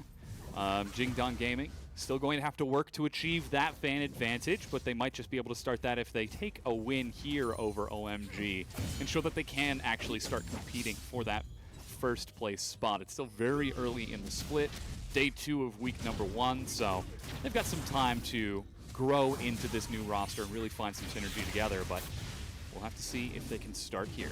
Yeah, speaking of growth, Sinyi, it's always, you always have to look at this guy with a bit of a, I guess, a magnifying glass to see if what can you like pick apart from him. Frost said earlier on, not a lot of videotape on the man. Yeah. Because he hasn't had a lot of playing time. But when you do see him play, what differentiates him from Clid? Because Clid is the playmaker. You Yeah. already mentioned an iconic moment from him in the last split of his incredible Lee Sin plays and mechanics. Now Sinyi is going to be on a lease. Not very heavily like a mechanical champion. Yeah. If you can land the cocoon and repel on time, There we go. then you're great. Yep. I just want to see what he does. How does he pressure with winning lanes, which is going to be, of course, NewBee and Kabe. Both of them are going to be in a great position of pushing in this lane. Let's see. This is going to be his first start. He's actually creeping forward. He's in spider form right now. Repels to a minion Okay. with red buff, and he's just going to force Icon back. So burning a little bit of mana there. And you can see even Icon's playing safe on the Ahri. He's taking the cleanse as well, knowing he's into that Cinder matchup. Yeah, so he was hoping that he can get Icon to utilize his cleanse. Not going to use Flash at all because, of course, he still has that available to him. But now I want to see what's happening here. Yeah, in fact, Sinyi left mid lane. He Yeah. should be helping NewBee push this lane now. He doesn't have any mana to his name. He needs a proper time to back. And if he pushes this one in, okay. He's trying to play very carefully. He doesn't know where World 6 is, as he was actually just in the river. So Yeah. goes for the maximum range wave clear. You can actually see the Mia pings onto Xinyi. So it seems like Icon was well aware that Xinyi was still there as well. Yeah, so I guess it's a bit risky because you don't want to find yourself in a play where NewBee's just pushing, trying to hard push to get a proper back timing for himself and then gets ganked because of the earlier setup. Yeah, and he actually held onto his recall for the next wave, so Icon gets the first recall in that lane, and opts for a second Doran's Ring and an All Magic Mantle, and now NewBee is able to get his. That means Xinyi playing a little fun game with himself. Yeah, just clearing that out so Kabe doesn't have another route to worry about in terms of World 6 getting through the lane. But yeah, it's kind of it's always worrying to see that. I guess Icon choosing to back now just gives him a bit of a push advantage. He's going to come into the lane earlier than Syndra. He's not going to be able to get a gank off immediately unless if something crazy happens. But what that does mean is that he's going to be able to decide if he wants to hold the wave or push it up to allow for a play to happen. You can already see where Lee Sin is right now. He's going to be a little bit more confident coming through the lane. Yeah, here. World 6 is sweeping down. Xinyi is nowhere to be seen. Doinby falls back, but the Raptors spawn in World 6. He has his priority set towards those jungle camps, so we'll decide to clear those out instead. Xinyi, wow, he is going fast. He went straight for Mobies. Did they see World 6? Wow! Not Elise. I mean, they kind of got a glance of him. They know that he was in the area. It was smart from Doinby and Xinyi. Of course, Moby's boost is protect your Raptor cap. Yeah. Protect Doinby because it seems like he's going to be the major target. Crosshair on his head. Yeah. It's almost Condi-esque when you know that your lanes are pushing so aggressively and you've got that Elise. What better way to supplement them by showing up, landing a single cocoon, and perhaps feinting a dive? But it's still, of course, having the option to actually dive. Yeah, there's just a bit more tension to it. You can get out of that exactly right. That was incredibly well done from Icon. Good moves. Solidly played, but it comes to a point where he needs to, like, all of these plays, any one of them, anyone connects. If Lee Sin comes in to, like, the Raptor steal, as we saw earlier on, if he gets picked up by one thing, be it Syndra's stun, or, of course, the cocoon coming through, that's a kill, or a cleanse, or any sum. And that's going to be the first start that Jingdong is hoping for to get this game rolling, to get it starting. Other than that, it just makes the game a lot more, I guess there's more tension in the air. Yeah. And that just means that OMG is going to be a little bit slower to start off in anything. They're not going to be going aggressively in any of these plays. Yeah, it's like tightening a string on a guitar. How far can the tension go? How high can you raise the pitch before that string snaps? For now, looks like we're still slowly rotating. Not quite finding too much action just yet as the junglers continue to move around the map. Almost level 6 out of both of them. Meanwhile, top lane, we've got both of our teleports burned as well. But of course, Shen, with that Stand United, can make something happen elsewhere. I like what I saw from World 6. He purchased Caulfield's Warhammer, immediately refunded it, and then got the longswords into the, of course, the warding. Tracker's Knife. Tracker's Knife. So he just knows, A, it helps him out because he's least in. He's going to be able to get more kick opportunities once he hits 6. But also, you know what, be able to track Xinyi as well. If you can track Xinyi and make it so Icon doesn't have to worry about ganks as he had been getting constantly pressured by Xinyi, then that means he can get to like level 8, level 9. He can get to a position where he can utilize the vision control in his favor. Right now, there are 2 control wards in each side of the river against Icon. It should be an OMG's priority to take them down. Right? They need to be able to clear that up so Icon can actually have an ability to roam top side or even roam bot side. Or just to feint, because if he can feint, then that means he has pressure on Doinby. Yeah. Right now it is fairly even as World 6. I Ooh. believe he spotted out Xinyi. Xiang's there, and immediately he flashes. Doesn't want to break the tension. So that's great. That's great for OMG. That means that there's no flash plays that Xinyi can actually utilize. Oh, but they're Okay. setting up a dive. Cocoon goes wide, but Xinyi's still going in, eats a taunt, and immediately gets bursted by the turret. They're trying to get the kill as Mao shows up in time, and the rotation from Jingdong for a quick first blood. Oh, no! And World 6 is exhausted. He dashes back. Great reaction from Mao to keep his top laner alive. Yeah, Lee Sin, maybe he's thinking about sticking around, but he has to back away because Syndra is moving in as well. Really well played from Jingdong Gaming. The entire play, I was a little bit, I was questioning Xinyi. I was like, wait a minute, why are you trying He's to walking dive? into a turret. Yeah, he's trying to dive a Shen under tower. But of course, Mao is able to get them in there, level 6, Yeah. gets the immediate roam out. With Loken. It is a random roam because there's still like a laning phase happening in the bottom lane. They just chose to push because they had the shoving potential from Loken and immediately look for that play top side. Yeah, and the person who did get that first blood was the passenger to Mao's roam. Loken, he's now got a BF sword and Zerker Greaves before heading back to the bottom lane. So not only are they getting that first turret, unlocking more pressure out of Kabe, who's actually hanging out on the bottom side of the map right now, but they've also got that additional gold on Ashe, a very important AD carry, as World 6 is trying to sneak that away as Kabe decides to give up the Gromp. And World 6 and SMLZ and 5 are there as well. They're spotted out, but there's no chance that they can spike this. The reason why Kabe is sitting in the bottom side of the map is not so much to contest this dragon. Doubt they even knew it was happening.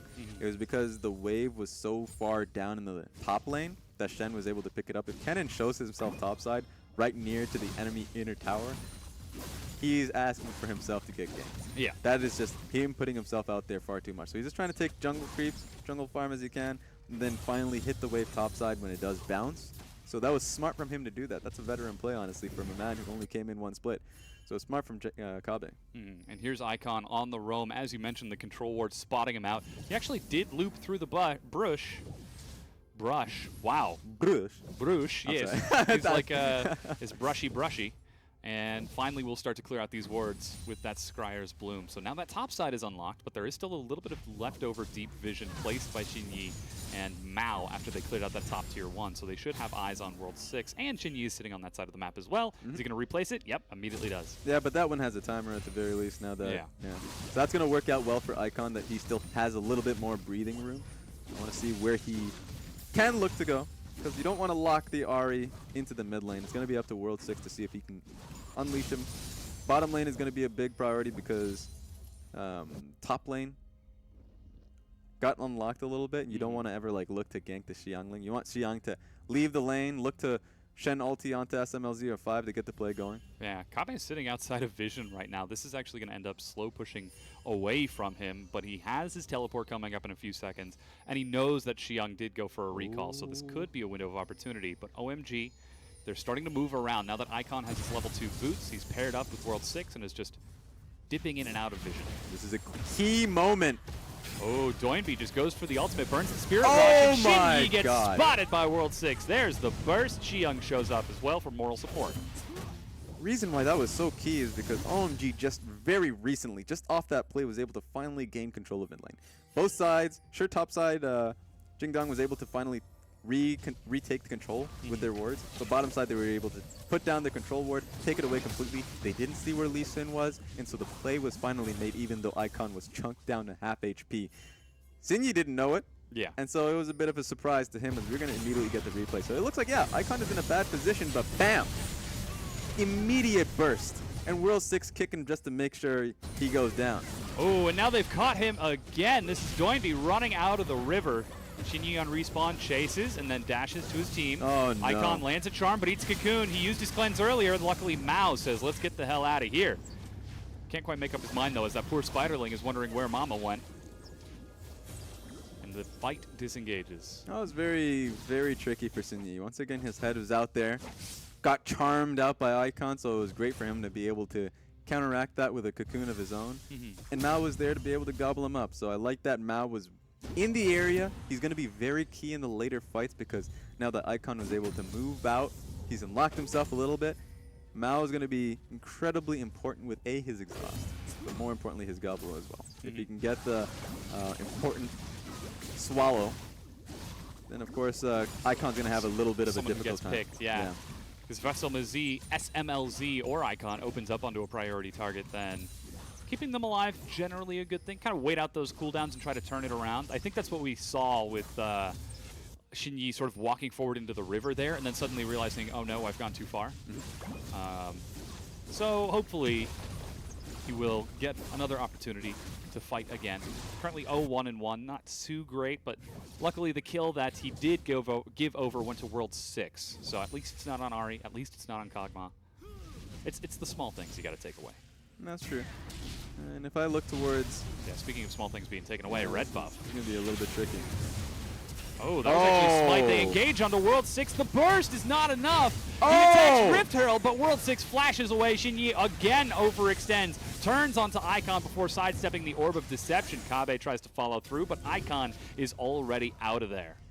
World 6 smited for health. He smited the big man, a Rift Trail, to be able to survive that. And I think, I don't know, I'm pretty sure, I'm just going to give him the benefit of the doubt. Xinyi, he did Q World 6, but it just wasn't enough damage because of what I mentioned. So that was great for World 6 to be able to get out there with just a sliver of HP. Ooh, don't reset it. There they go. And that's now Rift Herald taken off of the back of this fight. And while they did disengage with a sliver of health, we're starting to see how much more explosive these sorts of fights can get. Icon getting larger and larger. We've already got the completed jungle enchant from World 6. Xinyi did go for Runic Echoes along with some big damage out of Doinby. What's worrying for me for OMG, with Rift Herald going on Jingdong. They have such a strong composition of making pokes happen, making picks happen. Sure, SMLZ picks up this tower, but I want to see where Xinyi takes that Rift Herald into the mid lane. Suddenly that's going to force OMG to group up as 5 to be able to stop that. And it's going to be up to, of course, OMG to be able to combat that while not losing too much. SMLZ still needs a little bit more time to get his Runan's Hurricane. Still has Blade of the Rune King. So He's just completing it now, or actually completed it a little while ago. If you can get that Kog'Maw online, that's going to be massive. Dragon's up in 15 seconds, and with that recall from Icon, mid lane is actually undefended, and Xinyi is right there. Kabe's pushing in a large wave top, and Xinyi is on his way. He breaks open the eye of the Herald. She will charge forward.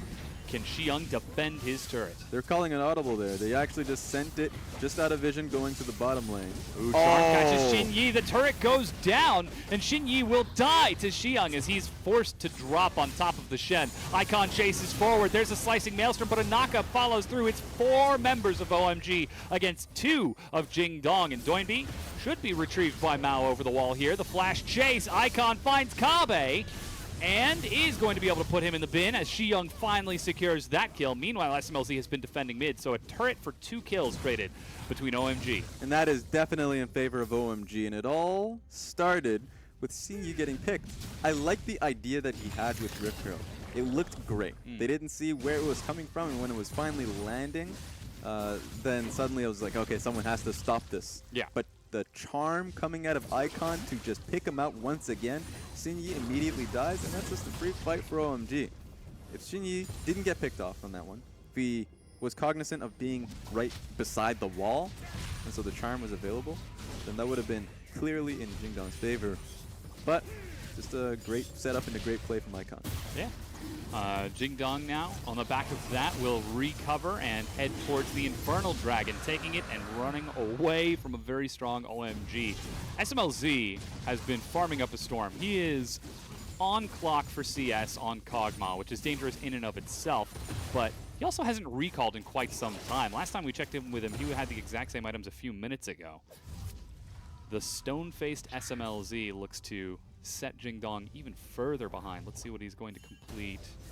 Ooh, he sold the Dornish Shield. He's sitting a little bit. I think he's waiting for waiting? another item. Zeal. Okay. Not quite enough. Okay.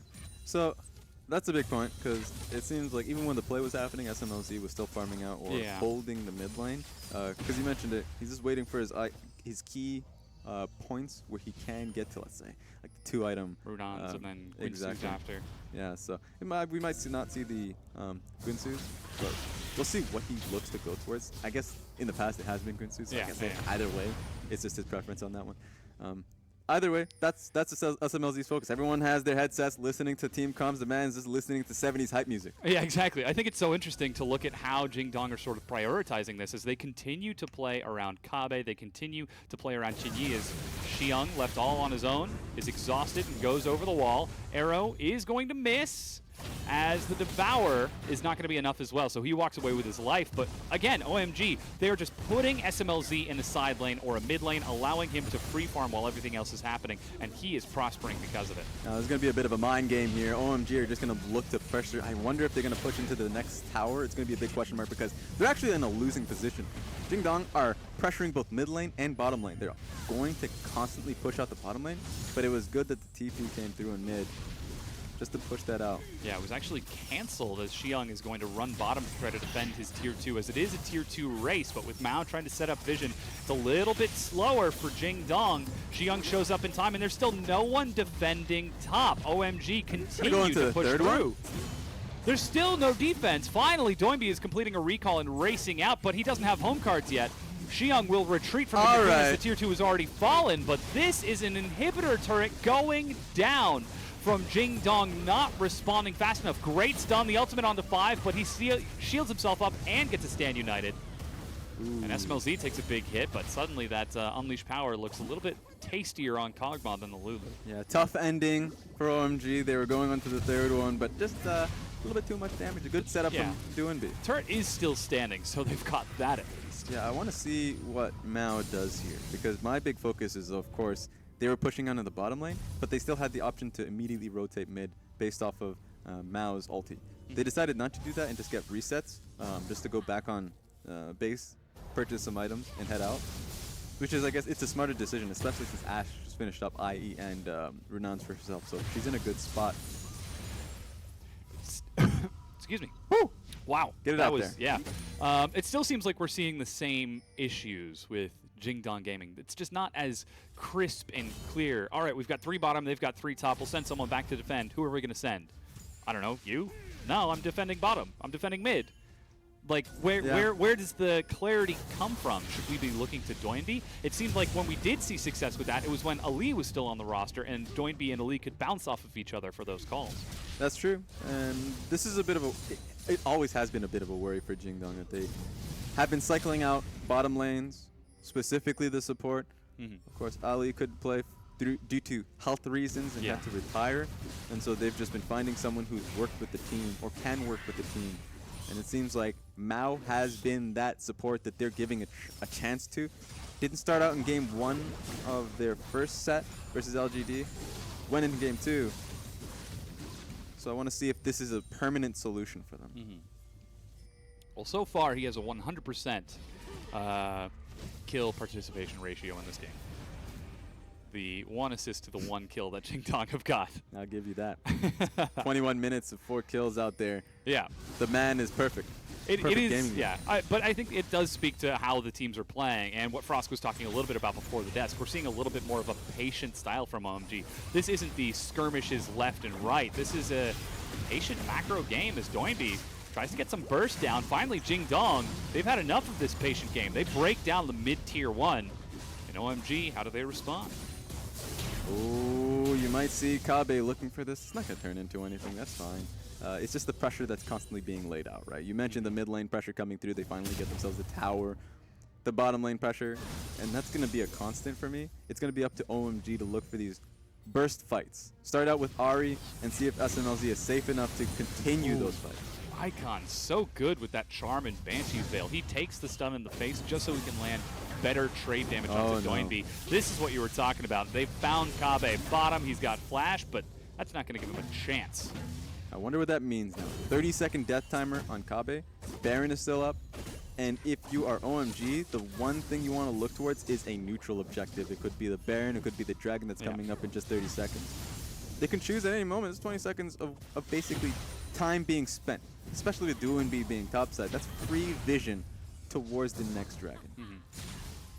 It still seems like we're seeing Jingdong play a reactive game against OMG, who are content to take these favorable trades, who are content to find a pick here, maybe a little kill there, whereas old school OMG, you can't have said that at all. They want a pick? No, they're going to take a pick and they're going to chase it all the way down to a turret.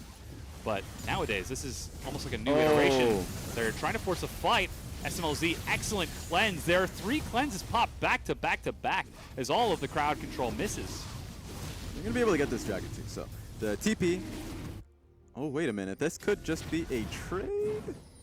Icon's backed away, trying to get some health there as 5 gets vision onto the Baron. Jingdong have rushed to the top side of the river, perhaps to feint OMG into it as Mao. He scoops up Xinyi and rushes towards the mid lane. They're trying to force a fight as SMLZ flashes over the wall to safety. This is very hectic. It seems like Jingdong didn't want to completely commit to Baron, but they lose Dragon anyways. All right. And World 6 gets the Dragon and gets out despite the push and pull, the tug of war that Jingdong Gaming were setting up onto OMG. OMG keep cool heads. They burn a summoner here, a summoner there, and they're able to dissuade a fight and just walk away. Yeah, that was interesting. I feel like Jingdong should have just committed either to Baron to force a fight with Ashe pick, or just to go straight towards Inferno just to stop them, right? They would have definitely been stopped if they'd gone straight for them. I guess the benefit is that they blow SMLZ's flash. Yeah. So that's going to mean a lot in the next fight. I want to see who's going to be the one who's going to be able to stop that. I guess you can look towards Loken's ulti because he was also able to blow QSS as well. So that's the only thing, but that window is closing up pretty quickly. Yeah. And already we can see OMG making this an even more difficult situation as SMLZ sets up just outside of the range of that turret and begins getting a few hits on. Kabe's still bottom with no teleport. And OMG have said, all right, you send your top lane to split push. We're just going to try sneaking the Baron over here. 5 shows up. SMLZ is there as well. And Jingdong Gaming, finally, they get some idea. Xinyu rushes forward. He has to look to steal this. Kabe is making the trek over, but He doesn't have TP. I guess they're going to back away entirely, but that actually could have been a fight that OMG looked to gone towards. I guess they didn't know how fast Kabe was making the trek over, but didn't have TP. He definitely had to come over. So Raz, I got a question for you. Go Is for it. this OMG perhaps giving a little bit too much respect to Jingdong Gaming? Constantly sort of baiting out these fights, taking the small pushes, the small objectives? I would say it's definite respect. For certain, it's definite respect. Remember, this is the second team that they faced against in Group B, Yeah. and it's definitely a slow approach to the game. Slow in relatively than what we've used to been From seeing. OMG, yeah. OMG is definitely a hectic team in a lot of cases. Play around the constant playmaking force of Icon. Oh, they just don't know this is happening. Oh, man. Oh, now they know. NewBee shows it. Oh, What are no. you doing, NewBee? There goes the ping immediately, but Baron is already being shredded down. Blue Trinket on top of it. You've got Xiyoung racing towards the pit, but Doinby is going to help Shinyi secure it. Perhaps this respect might be hurting OMG a bit here. Yeah, that's way too much respect. Yeah. But that was really well played from Jingdong. They just hop over the wall using Tom Kench ulti and just the blast cone as well, you can only imagine. And they're able to get a Baron for themselves. Sure, they lose this tower, but they're going to take that trade any day of the week. You can see the ping going down to the final standing Tier 2 turret of OMG right down the mid lane. And with 5 members of Jingdong racing forward, with the exclusion of Kabe, who's now heading towards the bottom lane, as his top laner is wont to do, this could be a little difficult for OMG to defend against. Luckily, though, they do have a lot of wave clears. Icon starts firing some shots across, and SMLZ starts to set up behind the turret. Yeah, this is getting a little bit too oppressive. There's no way for them to really look for anything, especially since Icon is not in a flanking position. SMLZ has no mana. They need time for SMLZ to go back to base and come back, which means that this tower is probably just dead. There's no way for them to defend this. Next wave is going to take a while, though. So they're probably going to be banking on that. It's a Now- long time. Just demonstrating the effect of an overshield as Icon has been spotted out by a ward. He's set up to flank, but Is it Jingdong know this well in advance. The charm goes wide and the minions will crash in. A stun catches SMLZ, which prevents him from clearing out the wave fast enough, and the Tier 2 will fall. Sinyi has been eating charms the entirety of this game, so it's good to see that he was able to dodge out in that one. He expected it coming from Ari. Had it had landed, and that would have been a positive fight for OMG. Not happening this time around. The Baron that they had turns into that one tower. It's now starting to create this interesting scenario for Jingdong Gaming. As they've cleared out all of the Tier 2s, we're getting to the point where the damage that they do to a single target is going to be huge. I mean, they've got the Syndra, they've got the Ashe, they've got the Kennen, but it's against the likes of Lulu and Shen and a Banshee's Veil Ahri. Can they possibly burst out a target, or do they just play the objectives like this? It's I guess I would say no to both because they can't group up as they had been doing before. They could group up in that instance because they had the Baron. Yeah. And the previous one is the single target. They don't really have team fighting as well. Kennen wants to sit in the opposite lane and look to just constantly shoved out. He has Frozen Mallet along with Runans and Blade of the Rune King, so he can look to punish the Xiyoung, who's built poorly for himself. So for me, they should stick to these side lane strategies. Put Xiyoung in an opposite lane, or at least try to hold back Kennen, and just pick up number advantages. If they can get fights for themselves that is 4v5 or a 2v3, just based off of where Sinyi decides to play towards, then that is a win, because they cannot match them 5v5. Now, Jingdong Gaming have set up a siege both bottom and top. It's a 1-4 split, and Kabe is doing a lot of work to the top inhibitor turret. You can see even uses the slicing maelstrom. And now OMG are pulling back as Kabe is set to almost solo kill Xiyoung. Icon can't quite make up his mind. Luckily, it's in between minion waves, so he doesn't have to worry too much. And Kabe has the sustain. He can stick there. Shen cannot. So they are on a definite timer. OMG have to do something about top lane. That tower is going down. Shen has to back away. Yeah, it finally will fall as Icon is forced to burn a cleanse as Doinby lands a stun. Kabe working on the inhib. World 6 shows up just as Kabe backs away, but that gives a little bit more movement to Jingdong on the other side of the map. And so who's going to be able to deal with Kennen? If Lee Sin walks top along with Shen, Kabe backs away. Suddenly it's a 4v3 situation in the bottom lane. Immediately, Jingdong is in a positive position. This is the constant push and pull that right now OMG and JD Gaming are constantly in. The only positive that OMG can go for, hope for Icon, maybe get some vision on the top side of the map, so if this play happens once again, they can go on to Kennen without him actually knowing that it's happening. There needs to be a setup, a surprise setup. Otherwise, Kennen's is going to be constantly just zapping away with his E. and like OMG's bottom side of the map is going to be constantly pulling away as well. Yeah, using that lightning surge to escape. This is now Jingdong Gaming with the better positioning in the river and the patience to wait out the retreat from OMG, taking Mountain Dragon. It's 2-2 in Dragons, which puts Elder at about a 36-minute, 20-second spawn. And for a brief window of time, now the Baron has fallen off from Jingdong Gaming. No inhib has gone down just yet, so OMG still have the chance to fight for map pressure and map presence. But slowly but surely, Jingdong Gaming are opening this game up. They're 4,000 gold ahead right now and looking to expand that even more. Yeah, and just to kind of hit on, because this is really good for Jingdong. It's a really good setup for them, and they're never going to leave it. It's going to be on OMG to find a way to force them out of it. I touched on Seong's itemizing a little bit and why I felt it was poor. Like Sunfire and the Randuin's Omen is justified because he has to stick to this lane.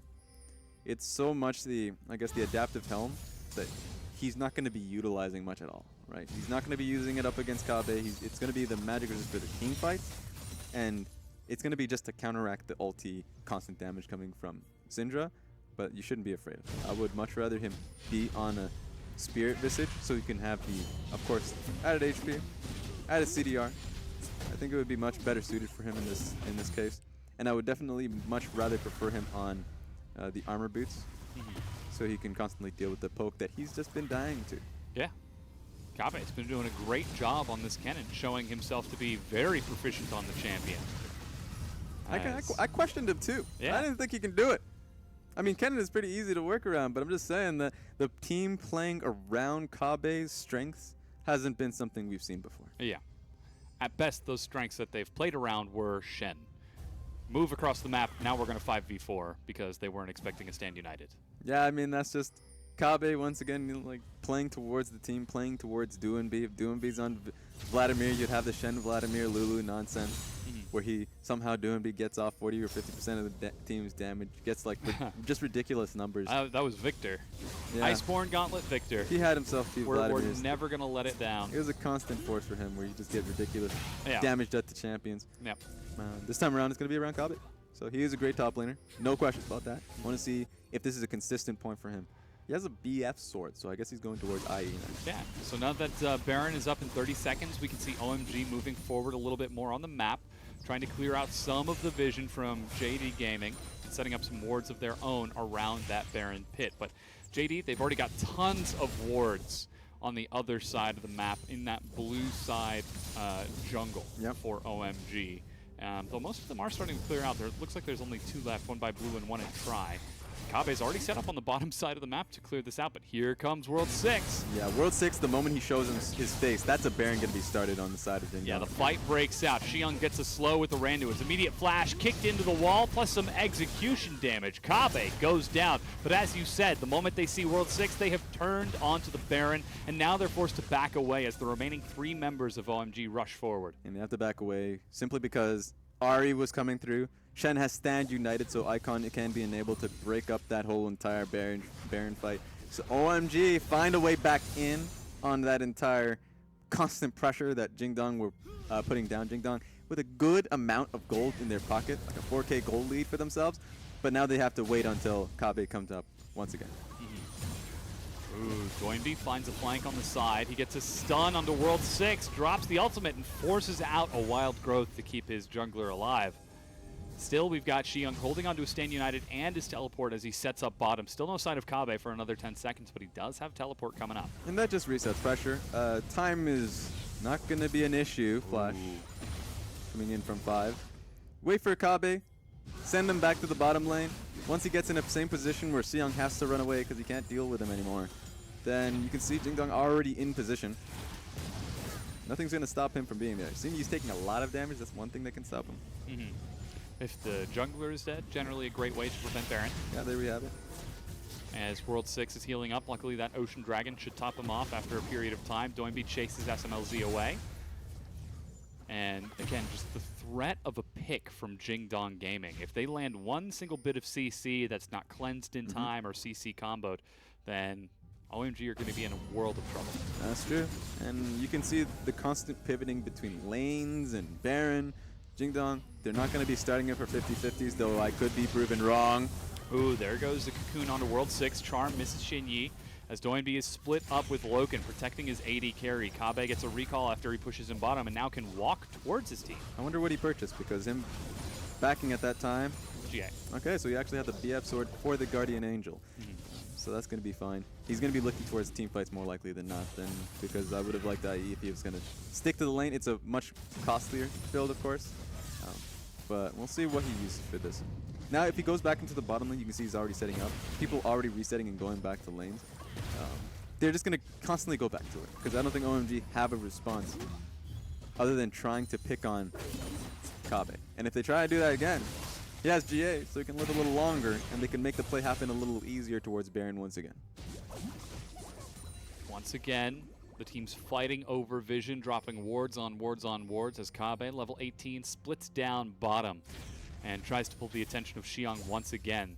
Is World 6 going to head back down, or will it be someone else who has to try dealing with this Kabe? Because like you said, this is the winning strategy from OMG, but now that Elder Dragon is up, could throw a bit of a wrench in the works, change the dynamic of the map, as now Jingdong, they're forcing a fight over Baron. And Kabe is just in a proper position to TP. There comes the TP. It's being started by Kabe and is completed. Xiong has got to stand united still ready, and Baron did not fully reset. They burned through its health as Doinby retreats from the backside. SMLZ is exhausted. He puts his back to the wall and eats a stun, a cleanse to get himself back. He's firing there, but they've already dropped the jungler. Shinyi's there as SMLZ is running away. Flash from Doinby. He gets a stun onto Icon, but SMLZ is trying to do some form of damage, trying to do something, but he just could not find the right position, and Jingdong Gaming take 2 kills and the Baron. Excellent play, excellent setup from Jingdong. They send Kabe to the lane to TP. It looked awkward at first, but as you mentioned, Baron was still live and not resetting. So they were able to get it nice and cleanly, and the fight on top of that, it looks like they're going to be focusing on the Elder Dragon as well. Yeah, during the recall timing of OMG, they rush over to the Elder Dragon using that Mountain Dragon buff from earlier. And now, with double Mountain, Elder Dragon, and Baron, this is Jingdong Gaming, excuse me, a double amplified Mountain Dragon. They could set up to break an inhib line. They already broke one turret earlier, but here's that fight again. Yeah, just take a look at it. This is just basically, yeah, Baron's going to go down. NewBee doing a good job to set the line. He takes a lot of damage, but exhaust onto SMLZ, taking a lot of... Just look at how many spears are out in the field. SMLZ had to back away. Leeson doesn't have that luxury of a cleanse or QSS, so he's just going to die immediately. And from that point forward, I love this. Didn't even turn into very much, even though he gets so much damage out of it. But that's a major win from Jingdong. One thing I do like was, as they were taking Elder Dragon, Doinby already recalled and went top. exactly. To start prepping the wave, which you can see is being pushed by Kabe right now. That was very key, because that was a big wave top lane, and if they had not, or at least if they had sent all people towards Elder Dragon, okay, Ooh, get out of Shinyi, there. Yeah, getting a little overzealous. Gets chunked down to half as Doinby has found World 6, but a Locket keeps himself safe as the rest of Jingdong now head towards the bottom lane, and Kabe returns to his natural environment, splitting in the side lane. And just take a look at the, take a look at that tower that goes down. That was fast. But the waves are coming through too. Top lane wave, Kennen already taking down the inhib. That's one. Inhibitor down. Jingdong Gaming bring the minion wave further and further in. Eventually they have to draw the line, but the question is where? SMLZ is there. Flash charm dodged by Loken. He tried so hard to get Loken, and that was a key miss. Not even a miss. The guy dodged it, as you said. Yeah. And so the fact that it was dodged mean that I feel like that was the last play OMG could have looked towards in terms of putting the game back in their favor, or at least stalling the play. It's going to be a lot harder. They lost every inhib you can lose. Now with 3 inhibs down against a Baroned up Elder Dragon Jingdong Gaming. Things have never looked more dire in this game for OMG. They've still got their Nexus turrets, so it's something. But is it enough? I mean, Guinsu's still no sign of it from SMLZ. He decided to go for the Maw of Malmortius Trinity Force after. So not going to be quite the super mega Kog'Maw. He's still up at the super Kog'Maw levels. Yeah. Not quite the tier above. Still, I would like to call it. I would say Death Kog'Maw, because I remember these. Yeah, Sure, Trinity Force was the primary build in previous metas. It changes from time to time now. Yeah. But it gives you a little bit more utility. He's gonna struggle a little bit. He can not be making use of the movement speed, because he's gonna get stunned down. Absolutely, yeah. He eats a single bit of crowd control. Yeah, so it's gonna be really struggling for him. And you can see what the rest of the Jingdong have done. Just purchased all the elixirs that you can buy. This is going to be the last stand for OMG. Push to end the game. Double super minions coming down mid, top, and bottom lane. SMLZ luckily clears them out nice and quick, but he's already got 3 stacked up on the other side, and Kabe behind them. Oh, and they managed to tag Logan. He's saved up, though, as World 6 goes deep, and they continue kiting forward. SMLZ is firing away. He gets Doinby. The 80 carry is dead, but Kabe's on the Nexus. He's just going to win the game. Here comes the rest of OMG. They're going to try to stop him. He's brought Shinyi as well, and Kabe calls the bluff of OMG. Shinyi's the one who gets the last hit. You see the hands for Xiaogu go up, Jingdong, as they take the win in game number 1 over OMG. Incredible game from Kabe. That's something you'd like to see, and it showcases an additional strategy that they can go towards. The Kennen pick worked wonders. They played around it. First time you play around the Kennen pick rather than playing around Be the man in front of your face. Wow. Very good performance out of Jingdong Gaming, taking it nice and slow. A couple of trades looked a little bit questionable, as they can now see all the damage dealt on their screens and share a laugh. A couple of those trades didn't quite look as clean as you'd like, but they had a game plan and they stuck to it. I mean, if you're looking for clean trades when it comes to Jingdong, you're in the wrong place, my friend. We're going to see some hypey nonsense, and that I think we saw that with a little bit of smart. Like, I thought this was incredibly smart from Jingdong, or at least like comparatively to their previous games. We saw them play around their primary compositional point, like for instance Kennen, split push. That's what they played towards. Bottom side, they had the pushes constantly being pressed, and they held on to the strategy rather than going for hyphy plays, which has been a problem from them in the past. Yes, and now joining us to help break down this game, the landslide of gold, is Indiana Frost Black. Welcome back. Thanks. It was a very chaotic game. Yeah. It was a very messy game. I think that's what we expected when it was OMG versus JD. I'm happy that JD won. I like the fact that you used this word hypey, because I think it fits for both of these teams, but I'm going to use another word, and that's going to be momentum.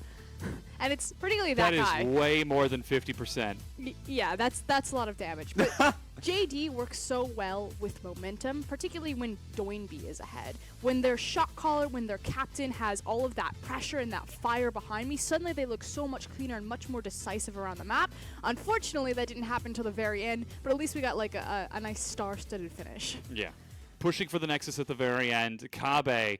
I am so impressed that he had the gall to not join his team when they're fighting, just half a screen away, and go for gold to run to the end, to run for the finish line. Yeah, I was like, gosh, should I join this team fight? Should I amplify Doinby's team fighting? No, I'm just going to stick to the sideline. Yeah. So even though he didn't have a lot of champion damage, he demolished those minions. Oh, yeah. He demolished the HP of Shen and those minions specifically. Screw you, minion. All right, go on.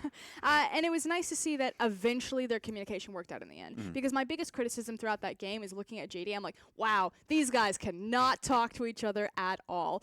First and foremost, you had the, 20-minute inhib possible trade from OMG Yeah. where you're like, JD, hello, is Yeah. someone going to go back and stop OMG? And you're just like, question mark? And then you have the indecision, are we doing Baron? Are we doing the Infernal? They just give away the Infernal Dragon and get chased off of the Baron anyway. Then they have when Kabe's pressured forward bottom and he gets picked off and Baron can't be taken because JD haven't cleared out all the vision. Like, there were so many different instances where cross-map communication just was not plugging into that team, and it kept stalling out the game longer and longer. You know, they attempted to do a Baron at 32 minutes, and they didn't actually get the Baron until 38 minutes. So, like, that big window was just caused by having to reset the map, not setting up correctly, not communicating what they're doing with their side wave cannon, and eventually it did work, but it was more so on OMG messing up than JD actually executing perfectly.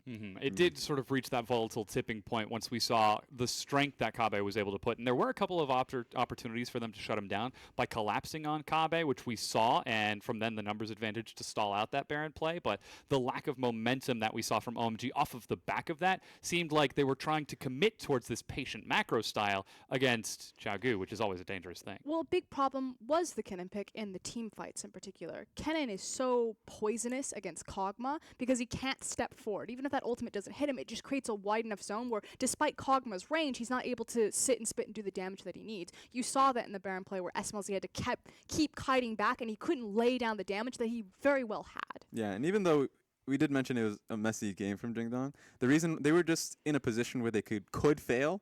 They failed like a few times around Baron. They lost certain team fights that they had no reason of losing, but they can constantly get back on the map because as long as they stalled off and pushed away a Baron opportunity, then they still had constant pressure in lanes and side lanes and mid lane with how well NewBee was playing. So it felt like they did mess up, but they just kept going back at it, and it felt hard as a Kog'Maw player to be able to walk up, as you mentioned, because he was farming up a whole lot to be able to join a team fight. 67% of his team's damage. I'm fairly certain that's a new record. I'm pretty sure he just broke his own record for most percent of his team's damage. I don't know if that's necessarily NewBee just being a god at this point, though, or the rest of his team. You know, we made that comment at the very beginning. When Klid's not there, that means that they're super binary. Like, one guy carries that game, and that's it. I think that this is just a symptom of that. Like, this is all the 4 supports in NewBee.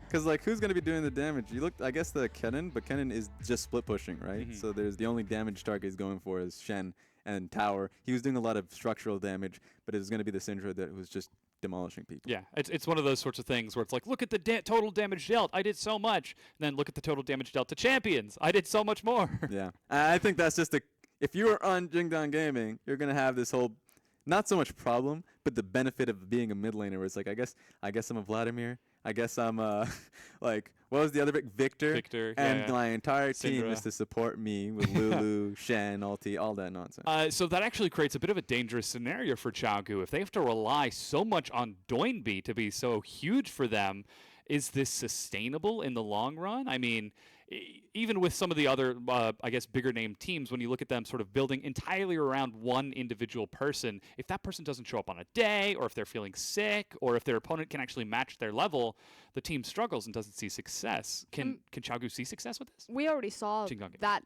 exactly play out when LGD beat them earlier. Was the fact that NewBee had back-to-back Kassadin games, and the Kassadin just got shut down and couldn't do anything. Yep. And if NewBee can't do anything, guess what? JD just lose the game. So your question already has an answer, Dom. Yeah, so it happens. There'll be days where NewBee shows up, and he is a consistent force. Remember, he was the MVP of Spring Split, so there's a reason to be circling around this man. Yeah. So we'll see if he can take game 2. Yeah, we'll certainly have to see if he can pull it together and put another great performance on the board after that MVP that we just saw. He's still got his work cut out for him, though. Hopefully, we'll see if he can recover and continue to move this momentum forwards. We're going to go ahead and get ready for a break in just a little bit as we get this game prepared. We'll be right back.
Welcome back, everyone. We're just about ready to get into game number 2 between OMG and Jing Dong Gaming.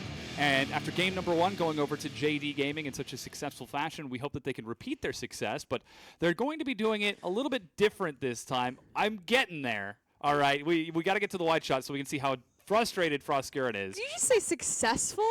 The No. important thing is that they are subbing out a few members of their team. Would you like to... Yes. Let's tear it apart. Bring me down. Get in there. Get me down to Let's go. ground Pump level. the brakes a little bit. Yes, JD won that game, and yes, congratulations to them. They haven't won the series yet. They do have the potential because, like you're saying, they're about to bring in their subs. Cloud and Clid are coming in. That said, that was not a super successful or clean game from JD. We need to reframe this. That was a very messy game from JD Gaming, where eventually the scales tipped over. Because there was a moment at 30 minutes in that game where like, oh my god, OMG, you're gonna come back Yeah. from this, Yeah. and that's scary. And they shouldn't be in that position. And that's why they're always going to be a mid-tier team. And until they fix that, they won't become that elite contender that they need to be. Yeah, and I think that OMG's Thank you, Raz. their simple response. Knocked over my water. Boom. All right. OMG's simple response is going to be get a pushing lane, right? That's just feels like that's what it's going to be. If they have Ari looking for playmaking, if they have Shen looking for a play to make in the bottom lane, and if they have Kog'Maw and Lulu just something needs to happen for me to do something like that. And it's just not working, and they're just getting shoved in constantly, and every time they would make a play, and then it's like, oh, we can't turn it into anything because we're getting stopped and going for Baron, and then they suddenly have to find themselves getting pushed in every lane again. That cannot be a position that OMG finds themselves in the next game. We will definitely see a shift. That's a fine composition for them to run. It's just that the playmaking wasn't working out for them, and they just need at least one lane to alleviate side lane pressure. Question is, who's going to do it, though? SMLZ was actually taking the bottom tier 1. He had lane pressure against Loken. Now he's going up against Barrett, who I believe the assumption is a little bit of a worse AD carry comparatively. Yeah. I think that you don't need to play a Shen in that composition anymore, especially in this meta. You can just play towards, let's say, a counter pick in the top lane or just an aggressive top laner like a Renekton or something. And I know that Xiang can play it. So I think the shift should be moving away from Shen. I just don't see him being played a lot in the meta right now. Okay, so then to get back to the thing that I mentioned at the beginning, Okay. before Frosco came in and took control of the desk, You Now, had, before you go there, you had I'm gonna already fight you. offended me Clid in is... break. Calm down, guys. We're getting there. Round I two. need to rein this desk in. Children, all right, let's pull it together. Clid, coming in the jungle. Barrett coming in on AD carry. Yeah. Cloud coming in on support. Yeah. Chowgu, they've already got a 1-win lead. Now they get a chance to try things out with this new roster. Do you think if they see success in this game, proper success by your definition, Frosco, do they stick with this, or do they continue experimenting with Shinyi, Loken, and Mao? They're going to probably continue to experiment. The fact of the matter is that they swapped out the other day and we're like, wow, that's a knee-jerk reaction. You lose a single game and suddenly you're going to rip our roster apart. You're not going to build on any synergy. Well, now that they've won a game and they swap out their rosters, this is literally them just saying, let's give everyone a chance. And it is kind of beginning of the split, so they definitely have 10 weeks to build on this. So I'm not going to punish them too hard. Not my favorite decision, but we'll see if they find success with it. Yeah, and what's really funny is that you get to see certain teams' mentality and around how they use 6-man, 8-man, whatever man rosters. 12-man roster. It's just like a team, an army, a nation of rosters. No, but you get to see the difference. There'll be some teams that have pure loyalty towards that 5-man, and if something really goes wrong, it's like, well, I guess we're subbing you out and bringing you another player back in. Or teams that just feel like it is their strength to have 6 or 7 people who can swap in constantly, that they feel like that adds something, that adds a level of like a proper mentality, or adds some strategy for, like we always talk about, maybe a coach tells something like the jungler to something like, Sinyi, you should do this. This is what the last that's This is what the last jungler did. That's what he did. So you should probably do something about that. And so you see those I don't want to see this man picking his nose, but you see those adaptations being made.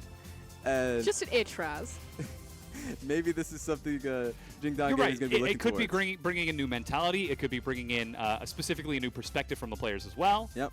But you heard my take on this. I do think Barrett played well the last time we saw him, and it's better to run Clip. And now, Jingdong Gaming, with side selection, have elected to stay on red side. So that means OMG are going to run through their first bans. Frosco, thank you so much for your analysis. She'll join us afterwards for some more breakdown of what happened in this matchup. What I'm sure is going to be another great game.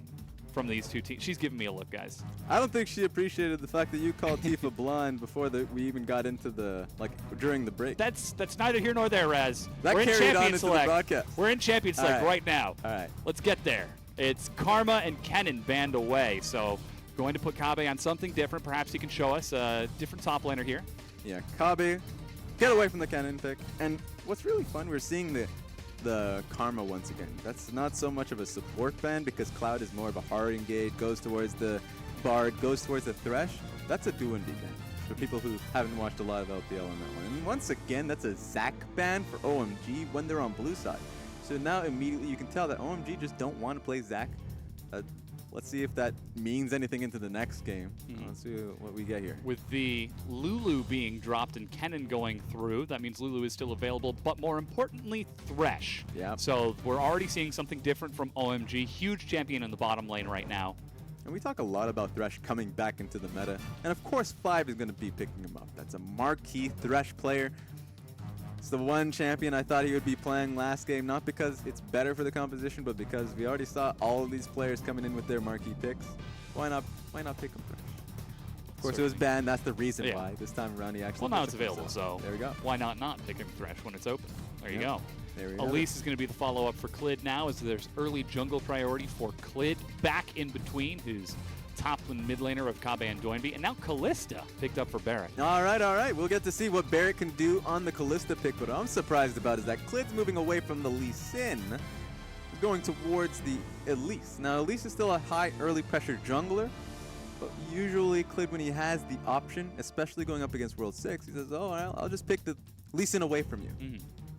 This time around, it's a little bit more structured, a little bit more centered towards the bottom lane because, of course, Callista Thresh, or at least the Callista was taken away from OMG, so it's not a Callista Thresh bottom lane, but a Callista, let's say Braum, for instance, means that you might be seeing some heavy skirmishes in the bottom lane, especially since the Elise got picked in tandem with the Callista. Yeah, and now we get a chance to see Gragas on top of that Thresh as well. Not sure where that's going to go just yet. Xiang has played it top before. World 6 has played it in the jungle, so they do have some flexibility. But Varus is the AD carry of choice for SMLZ this time around. And I like the hover of...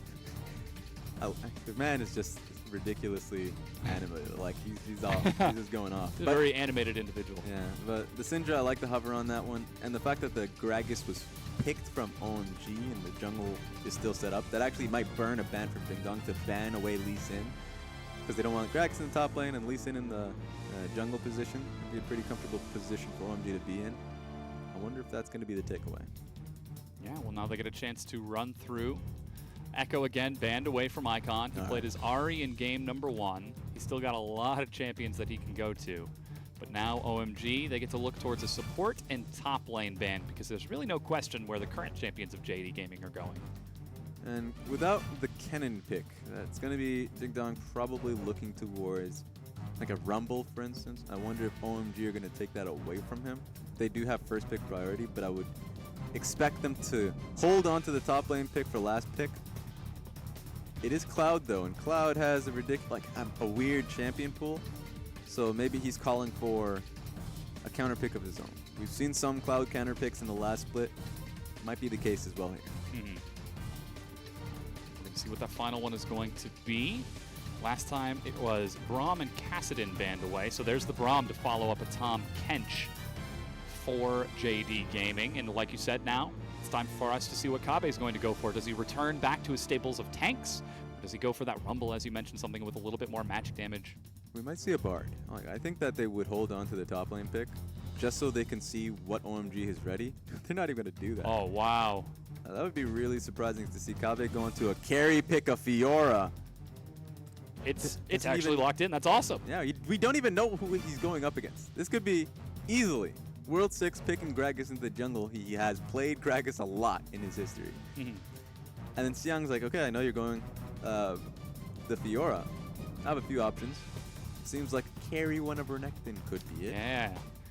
So exciting to see the growth now out of Kabe. We'll have to keep up with his performance in lane because he is going up against Xiang's Renekton. Taking a look at the stats real quick, he has never played Fiora in a competitive top game before. His most played, again, are Nautilus, Shen, and Maokai. And then way, way down below, there's like a game of Rumble and a game of Kennen. Yeah. So with that, he's going to be up against Icon on Kassadin, another assassin. Xiang on that Renekton, a huge name for him. Actually buy this. I buy this upper. Even though it's random, we haven't seen a Janna anywhere in this meta. I think that with the split push 1-4 that they have, running a Janna to disengage could be the pick for them. That would be ridiculous, but there have been some players picking up Janna in solo queue. Nah, it's going to be Blitzcrank. Wait a minute. Once again. Even more. That's all right. I'll take that. Beep, boop, get pulled. All right. So now I have to retrain myself to not be surprised about Blitzcrank Yes. because it's being picked up It's in Korea. actually meta. Yeah, it started out with Max, an MVP, and then people just started picking it up because it makes sense for the laning phase with how passive it has gotten with Doran Shield. And remember, Kalista Blitzcrank was a pick when Kalista first came out. Oh yeah, it was the Afromu Kalista Blitz, Yeah. where Blitz pulls, and as he pulls, Kalista pulls him back, so you get the double distance. So you just go flying into their direction. So this is definitely a composition that you're gonna have to be worrying about. Coach shakes hands. Mhm. Yeah, this is gonna be fun. Oh yeah, This is gonna be ridiculous. certainly is. As JD Gaming, they are showing us a lot of new things right now. Hey, if the chaos worked out for them in game number 1, at least waiting long enough for OMG to fall down, now they've got a much more explosive way to do that. Yeah. I mean, I just love seeing a Blitzcrank in a meta. We just haven't seen a meta where Blitzcrank is firmly Actually in it. standard, yeah. Yeah. Since what, like season 1? I just don't. Gosh, was that back when you still played mages with supports and I- 80 carries solo mid? I was not in that meta. I was definitely a season 2 kid. That was way back in the day. So this is a little crazy. You definitely have to expect fire to be coming out from level 1 because we have seen the Yeah. Blitzcrank level 1s where you just roll into the enemy jungler and see if you can get a pick. Mhm. So that could start off immediately. Yeah. I mean, know, as we yeah. saw yesterday, it's standard from bronze all the way up to professional play. Yeah. You get blitz, you invade the enemy jungle. Of course, Cat was the player who picked it up on Dan Gaming. Clearlove had to burn flash immediately, and he was actually like the Blitz picked it so well because he would just run up for picks, and it would most of the time it would work. Execution would be spotty, Mhm. but he would come out and he's like, all right, that's a kill advantage they get simply because Blitzcrank is hitting his hooks. Yeah. I think the big thing that I'm going to look forward to in this game is the communication of JD Gaming. We were talking about it a little bit before, the fact that they couldn't quite make up their mind moving back and forth between the Baron and the Fire Dragon in game number 1, that they couldn't quite decide on the rotations around that Baron later on. Yep. But now they've swapped out 3 members of their team. The only 2 core that are remaining are Doinby and Kabe. So how's the communication going to be this time around? Well, Clit is definitely a lot more confident as a player. Yeah. Sinyu, my issue about him is that coming into the game, he felt like pulling himself from one objective to another is kind of shoddy, and it's fair that he is the lesser used member of the team, so him being in a competitive match and being a larger voice on the team, it's hard to expect that from him. But that being said, Clid, he knows what he wants. If he finds a pick, he's going to go for it. That being said, for whatever reason, World 6 does not have Courage of the Colossus. So, He does not. so that's I understand that Bond of his Stone Dragon. Maybe he thought he was in solo queue and was going to go support, and then we've seen Bond of Stone a little bit. Like Uh-huh. I think I forget which team ran it, but with that being said, it was like the slow off of your Q allows you to get a lot more healing off of your AD carry fires off. So the theory is there. You get the HP. I'm just saying, Courage of the Colossus allows your engage to be a lot more smoother, a lot better, just because you got that extra shield off of your belly bop. Mhm. Clid now starting off with a Raptor camp without a leash is taking a lot of damage.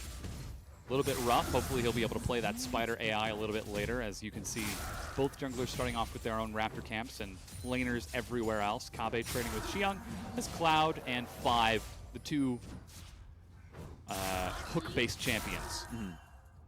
Positioning in the bottom. Oh! The hook actually lands on SMLZ. This is going to be quite favorable trade as Cloud actually takes a lot of hits from 5 instead. That's level 1 too. That's just, it's not going to turn into anything. Just a little bit of damage, but that's fear right there.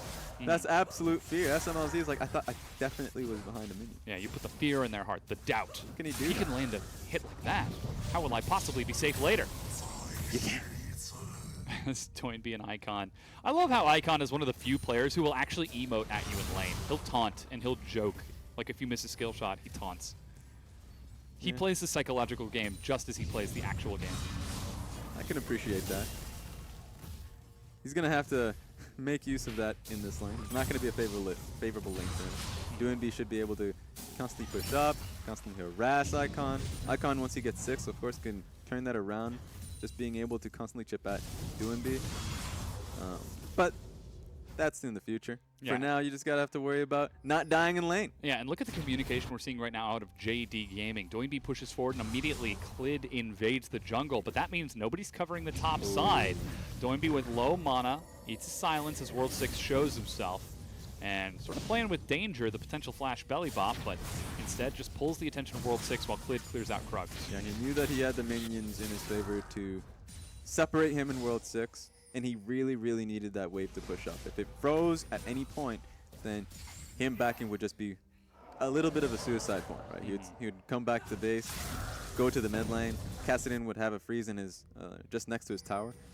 Not something you want, but Clid coming into the bottom lane. Yeah, he's showing up. There's teleport immediately activated. Oh, here we Looks go. like it's Xiang and answered by Kabe, but they both call each other's bluff and back away. The teleport from Jingdong was definitely needed, simply because Clid, even though he went for a proper position to get the gank up, he was definitely behind enemy territory and needed assistance. So TP to just be able to dissuade Xiang. Really well done. Ooh. Great riposte from Kabe to get that stun. Yeah, you don't get to see that a lot, because even though the animation from W is, like, it exists. It's quick, yeah. It's just, you need the You have to be reaction time. predictive. You have to read it coming. Yeah. Which is what makes top a lot of, like, I guess specifically this matchup, like a fighting game. I guess, that's true. You've I got see to that. read your opponent. You've got to see the play coming. Yeah, it's a hard matchup for sure. If one person messes up, like if he gets the, or at least Renekton gets the W off, then he can actually just harass constantly Yeah. and it'd be in a good position for him in the lane. But if the riposte does come down later on, of course, once Kabe is level 6, then he can look at it. Yeah. That's always fun to see. Just casually walking circles around the Renekton until you proc all those important vitals. Meanwhile, NewBee, as you said, has still been farming up in the mid lane. He's not been doing too much harass in terms of Icon in regards to CS. I mean, obviously he's harassing him nonstop with autos and spheres, but outside of that, Icon's doing just fine, getting closer and closer to 6, only a level away now. As he's even got some assistance from World 6 just outside in the river, and Clid, right behind his mid laner, starts his own recall. And if we take a look back at, I guess, the earlier discussion of what we wanted from OMG coming into this draft phase, I think they hit those points very well. SMLZ and 5 will be pushing into this lane almost constantly. They will be under threat of Cloud engaged, that's for certain. But for pushing power, Cloud can't do much to stop it, and Barrett for a little bit until he gets Renan's will be a sitting duck in terms of the wave clear. So it should be in SMLZ and 5's favor. Meanwhile, Xiang picked the lane. Not only he will always get the shove, for sure, because he has the ability to cue the wave. Whether the trade goes in Kabe's favor, that just comes down to execution. But right now, OMG have winning or at least shoving lanes in both side waves. And hopefully if they do well, then that means that Icon can thrive in the mid lane. So that means those side lane pressure should equal or equate to Clid getting these like river control. And the river control means that NewBee can't really push up and harass as he would before. And there goes the stun right there. Xiang with a very early level 6. He's going to force Kabe away. And here comes NewBee and Clid now roaming towards the bottom side. They both pop over the wall, but SMLZ is running back, spotted out by a ward. That's Flash. NewBee sets up a wall. He's got the sphere. Can he follow up with a stun? got him. Pinned, it's SMLZ. He goes down first blood, Cloud. He just had to take it with the hook. I don't understand, Cloud. Give it to the man who was roaming from the mid lane, missing out on the wave that's about to hit his mid lane turret. But it seems like it's like, all right, NewBee's going to take the hit for it. They get the kill, and it looks like they're trading for a first tower gold. It's going to be spread out amongst 4 members, but that's still a major win for Jingdong. Oh, they're actually backing away, trying to give all the gold to Barrett. It's getting low. One auto attack, and he's even going to get the wave. Wow. So full solo gold onto Barrett there. Really well done.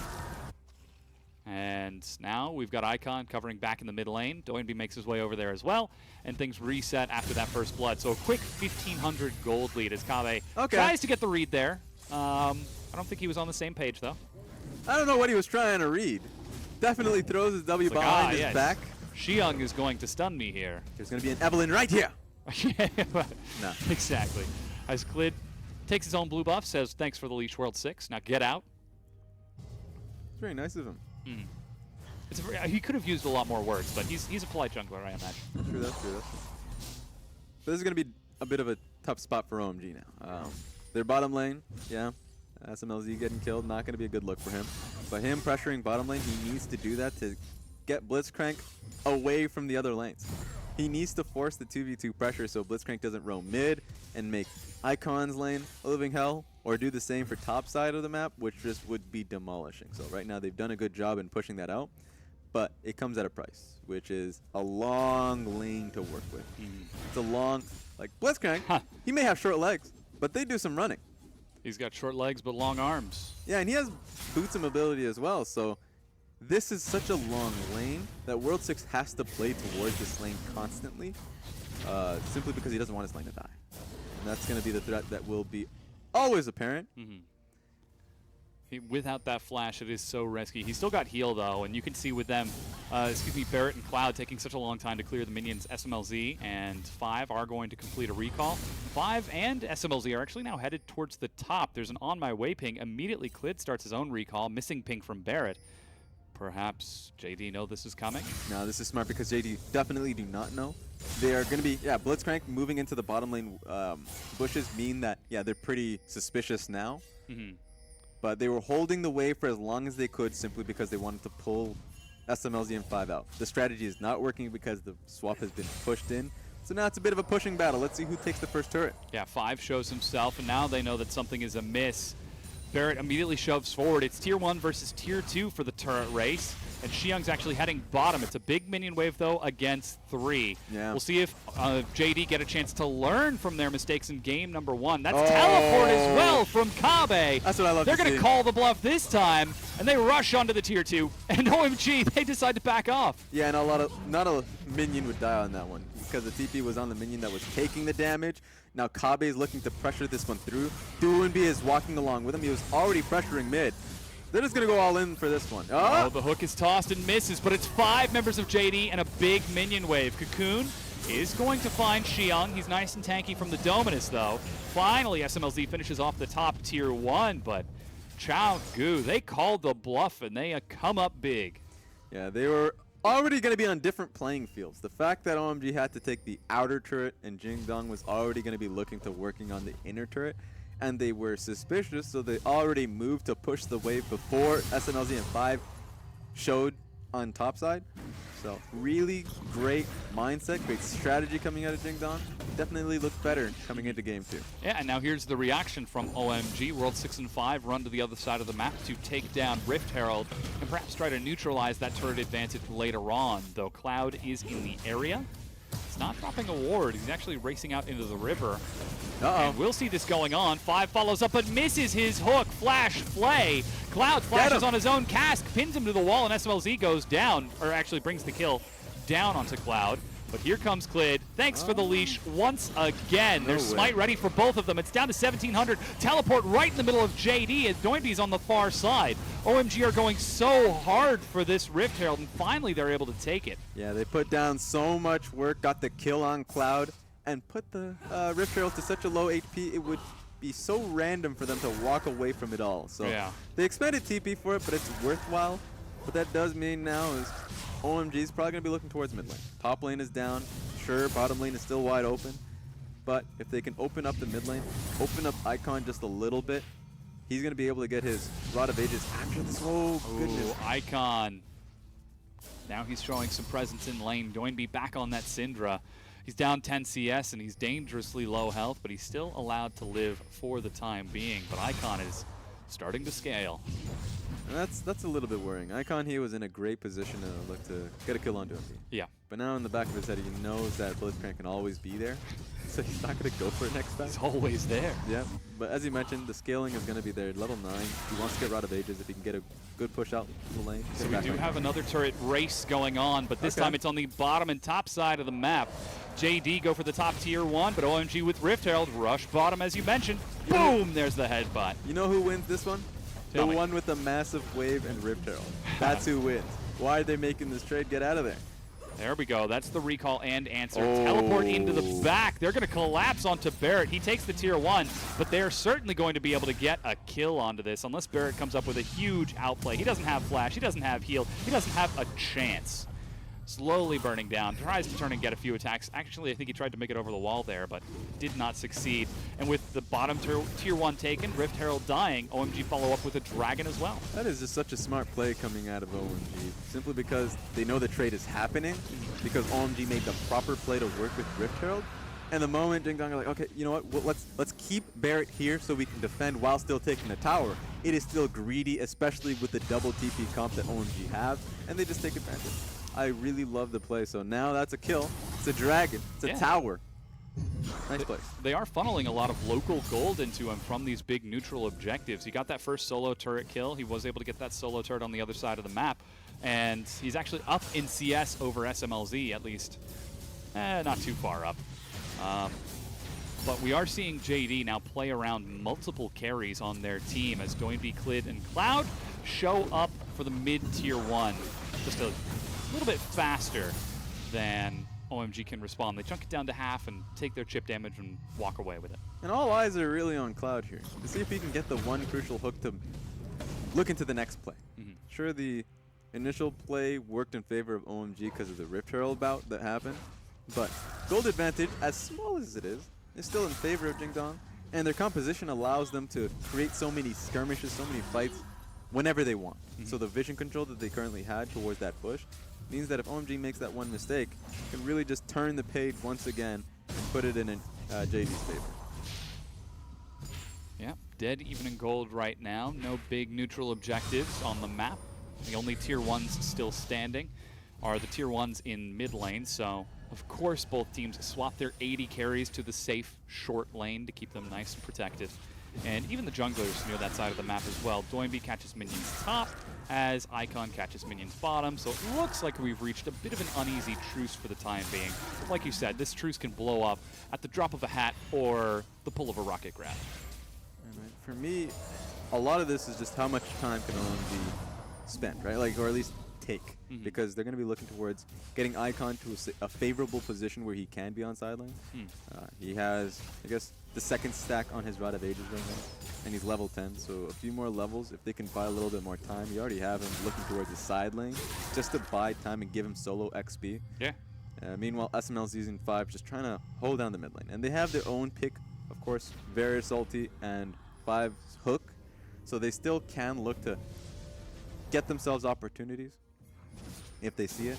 So let's just see if they can hold down as long as possible. Yeah. JD looking for a pick here. Yeah, JD just keep moving backwards and forwards on this turret, sort of the tug of war as 5 gets chunked and SMLZ tanks the volatile Spiderling. That could have definitely turned into something if the stun came through, but it did not. Oh, flash cast. Doinby gets on the other side and punishes the jungler of OMG. He goes down as there's a teleport behind as well. Fate's call doesn't quite tag Icon. And oh no, he gets pulled in. Kabe. Riposte isn't going to save you from a turret, friend, as now this is OMG killing JD as they have pushed too far. They make it back to the turret, but Icon with a double kill. He's dropped Kabe and now Cloud. And this is OMG poised to take this turret in answer for JD. Everything went wrong for JD so quickly. OMG now taking it back. That's all right. That was a little ridiculous. Yeah. And I think for Kabe, he should have expected the pick to come through and would have been ready for a riposte, but immediately gets CC killed down just off that TP. Pretty bad TP coming in from Kabe. I like the idea of it, but like you said, sometimes you just got to cancel your TPs. Sometimes you got to know when to fold it, but this was good. Don't get the auto attack, and he tried to sneak in the auto attack before using his ulti on Doinby. Didn't work out that well, so right now JD see themselves in a winning position. Blitzcrank gets CC'd, Fiora gets pulled in. Everything goes wrong in what would have been a great play for JD. Icon chases them down on that Casa Din, more like the Castle Win. If time goes on long enough, he can end up becoming enormous, but the mid-tier 1 is defended by OMG, and they actually push back onto JD's and clear out that tier 1 turret. So finally, OMG find themselves at a gold lead. Yeah, not only just at a gold lead, but a position advantage as well, since they are back at their mid lane snow fort, I'd like to call it. Just base of operations. Why is it a snow fort? Well, I like the idea of a snow fort. Could have been a regular fort. Could have been a castle for all I care. Okay, sure. But all that's really coming out of this one is that Icon is just pushing out in the top side of the map, and they're just mid to defend. Just wait it out until Kassadin calls someone through, and then they can look for a pick mid, because he has TP up and available. So this is going to be really risky coming in from JD, because any fight that they pick, even if it looks good initially, is still very risky with how fed Icon is currently, even has a sheen to his name. So he's not going to be building the Zhonya's next as Dian did in the last set. So he's going to be doing a lot of damage. Certainly is. Just getting bigger and bigger as time goes on. Curious to see whether or not he'll transform that Dark Seal into a Mage Eyes. It's unlikely. Yeah, very unlikely, I'd say. It's great to get yourself a bit of sustain. It's such an efficient form of sustain since he has like... the refillable. And, exactly. So it's nice to see, and he doesn't have enough stacks for him to justify the Magi pick. Yeah, he's actually pressuring Kabe right now, so not only can Doinby not hold Icon down, but neither can Kabe suddenly. That Kassadin is becoming more and more of a threat. You already mentioned the 3 kills. Well, he's just going to get bigger as time goes on.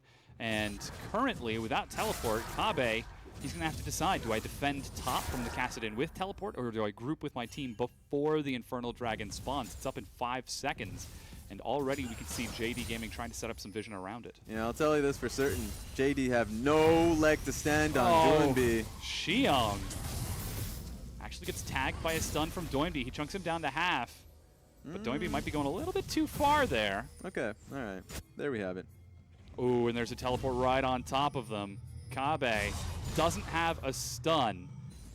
I guess that was Icon's TP because he he ended up canceled it, canceling yeah. it. That's true. Oh, got they well managed to get a hook. They find a pick onto the jungler, and he is dead. Blue buff goes down in the chaos. Looks like that was Clid who picked that one up, but now this is JD immediately turning on to the dragon. And now it is spotted out. 5 has got his hook ready. He's going to eat a slow and a stun, but Dragon is picked up. Meanwhile, they've turned on the Cloud on the far side. Xiang flanks from behind. He's able to get in onto Doinby once again and kills him. 5 in the thick of things is doing damage. Clid and Barrett firing across as kills are traded for kills. Clid walks away, but Kabe gets revenge for his fallen mid laner. All right, that was pretty hectic. That turns into a 3 for 4 in favor of OMG. The reason why that happens, you'd question, you're like, wait a minute, I thought the pick came out to World 6. Why is that? Like, how did they end up coming out ahead on that one? The replay. Kassadin. Yeah, I mean, Kassadin, but I'd say Xiang. Xiang really came in with a proper flank that separated Kalista. Barrett had nobody to help him out. He definitely had sums, so I'm surprised he didn't use any of them. But he was still in a very tough spot. You can take a look at this. TP comes through for Xiang. He comes in. So Doinby, Clid, Barrett, no one to help. What's happening? Barrett gets zoned out entirely, and while Cloud goes down, while Clid cannot re-enter the fight, and while Kabe is focusing so hard onto Xiang, yeah, that down goes Barrett. There's no one who's really looking to protect him. It was a really chaotic fighting pit in the center, but all around the edges of that fighting ring were the likes of Doinby trading with Xiang, and then Kabe getting a few seconds late. And to speak to that play a little bit more, I feel like that's the difference between where Kabe is as a top laner and where Xiang is as a top laner. Xiang not only once but twice is able to find a successful flank onto a huge priority target as the fight breaks out, whereas Kabe just a little bit slower to get there, just a little bit slower to actually pick up that revenge kill on the back side. And that's mainly an experience thing, I feel like, because Xiang has been playing for so much longer. I would say even just compositionally, I would just want Kabe to be in the side lane. Even though the Renekton pick is a pick into the Fiora. Yeah. Fiora will scale up, and of course with the Black Cleaver, and of course he's going to be building Ravenous Hydra afterwards. You're going to be able to outscale the side lane pick, the Duelist, on that one. And Xiang being able to get the flank, you're right. He's a veteran top laner. That was a perfect flank TP to come in on. And the moment he does that, there's no tank at all for Jingdong. And of course, they don't even have a bruiser. So who's going to be the front line? Blitzcrank? I guess, yeah, right? I mean, ideally you want him in the front so he can hook people. But the worst thing is about that is that he has no tank item other than his major support item. Flat health. Exactly. So they don't have a tank, so the moment they get flanked on, they get completely demolished. They need to go straight front to back so they can get picks, they can get a kill. With how much CC they have, they need to know exactly who they're going up against. Yeah. And if these flanks come through, you're going to get torn apart. And that comes back to communication. They have to talk about which target they're going for. Do we fight here or do we back away? Is there a potential flank coming? We don't have vision here, that sorts of thing. Yeah, it looked good initially with the pick onto World 6. So I guess if you count World 6, it would be a 4-4 for both. Yeah. But once that went forward, of course, they didn't clear out the wards properly, which has been JD's primary weakness as well. Has just been about control I've and heard vision. that before, yeah. It's something that we talked about a lot. Oh, and there's the Renekton Fiora matchup. One ult traded. Yeah, this will be right now in Xiang's favor, not only because he has dominance, but because he has Titanic as well as Black Cleaver. Meanwhile, Fiora is just a little bit behind with the Black Cleaver, but just doesn't have the Hydra just yet. And now, finally, we see JD starting to clear out a few more wards on the map around that Baron. That is the next big neutral objective that has spawned. Kabe's got his teleport ready, and so too does Xiang, and he's already starting to pull around the river, but Icon is headed bottom. Kabe, is he going to make it out in time? Oh, Xiang sees this, but he slashed already. Oh, and got he him. catches him. Kabe is dead as a doornail. Oh, godlike 7-0-1. Icon even gets the kill.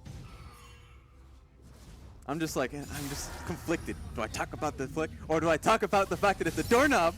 That is a doorknob, is it? Dead as a doorknob? Yeah, I think I've heard both. Okay, Dead okay, as a that's doorknob, fair. dead as a doornail. That's fair. I got you. Now I feel bad calling you out on something. Doornail. Yeah, there we go. And doorknobs. That being said, Why is it? No, Go never on. mind. Go Okay, ahead. no, Go no, ahead. we'll talk What was about it it. you wanted to talk about? All right. I was about to say that the play now means that OMG can play towards the Baron. I mean, Okay, not yeah. only because they're walking around it, obviously, but it's the fact that Kabe, pretty long death timer right now, and they're already just gonna start it. Yeah, Xiang's got his teleport, and with a wave already pushed up to the inhibitor turret. That's a slow response. Here comes Glid. He's pushing through the vision. Cocoon is already used. Sweeper the over the hook wall. coming Teleport through? just behind him. It's Xiang joining the fight. Still no sign of Kabe yet. Baron's down to 2,000. Icon. Doinby gets hooked, cleanses and flashes. Glid's in Glid. the pit and goes down to SMLZ. They manage to get some burst onto Xiang, but not enough to kill him. Kabe joins the fight as his mid laner goes down. The Baron has been picked up by OMG. That was so well played, and that was multiple fronts that we were looking at. They were looking towards of course, the Baron call, and they were seeing if they can kill Glid before he comes in. He jumps in, but he is not in the right place to look for the kill. You can see him coming in right now. Just doesn't have his 1700 HP, so he wasn't going to be able to look for the pick. Meanwhile, TP coming in from Renekton just comes out alive and was able to zone them out well enough, of course, and a few kills in their pockets along with Icon. So you can tell that OMG have played around Baron before in the past. And what? It seems that they have played League of Legends before. You're correct. That's true. I mean, Yeah. to be fair, JD is a team that goes and makes 50-50 Yeah. Baron play so often. Yeah. OMG, it's a nice breath of fresh air that they're able to not make it that hard of a risk. It was still a risky play, depending on if the burst can come through on Baron fast enough. But they were able to control it well. Yeah. Meanwhile, the top tier 2 is taking chunk damage from Icon, still sitting on that teleport with Baron buff now. OMG are just running rampant across the map as Icon is huge. 8-0-2, 377 ability power. He's going to hurt.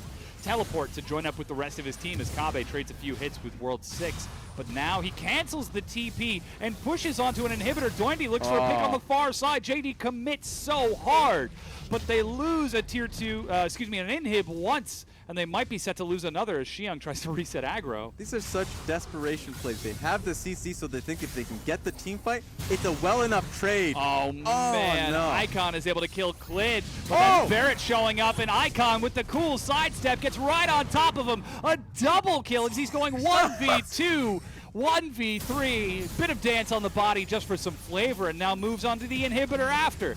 The disrespect from the man. Yeah. And it just out of nowhere. OMG, they take the Baron, they push in the side lanes. JD take a few risks in how the fights go across. How Two did inhibs Doinby down. die? Where did Doinby die? I don't want to ask that question. I Yeah. mean, you already asked it. It's an important question, but gonna answer it. the only defenders right now are Cloud and Kabe with Baron buff and minions streaming in. This could be the death knell of JD Gaming. Icon gets a huge chunk as a hook will be dodged by Cloud. He sidesteps back from that one. And looks like they decide to respect the rest of JD as Glid and Barrett respawn. Just walking right over Doinby's corpse. So if you have a question on that, they just killed him and went to take the turret and Yeah, inhib. apparently. So that's two inhibs down. Big point about that is that they're both side inhibs.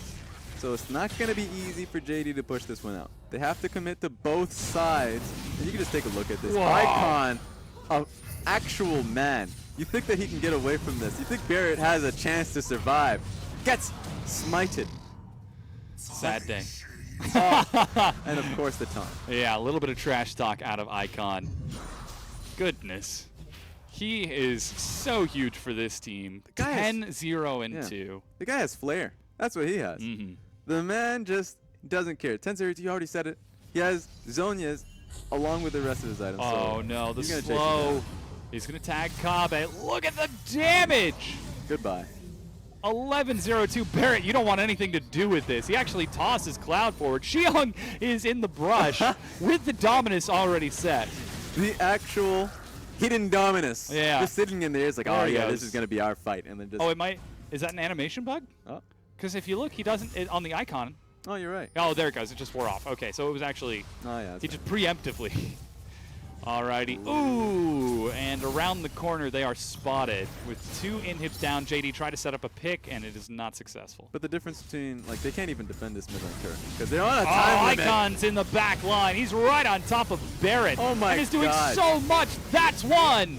Make it 2 and turn it into 3 and 4. Zanya's for the flare. Once again, the ace by OMG with super minions now streaming in. Kabe is the last one alive, the sole survivor of the zombie apocalypse. Yeah, it was just that easy. Icon just danced on top of the carries for about 4 ultis. And you're like, all right, well, this is about it. Yeah, that totally makes sense. As they turn on to the Nexus now, the turrets fall, and this is going to be an easy cleanup from OMG. 19-5, and it is going to end up at only 19-5. Icon barely bats an eye after that performance. It's a Huge game. It's a strong comeback. After the way that they lost in the last set, they came out strong. Draft, I would say 10 out of 10. Their side lanes were in a proper position, and they were able to still make plays. So I like to see Blitzcrank, but not in OMG's house. Oh yeah, OMG with a pick champion of their own, Thresh on the bottom side, and Icon having a very great game. Able to put the whole team on his back, just like he did in playoffs. He has been so huge for OMG, and his growth has been so great to keep track of. If he can keep putting up performances like this, we might have to reevaluate where he sits among the mid laners of the LPL. I mean, I feel like he has been putting up some consistent, solid performances. You can see the change in.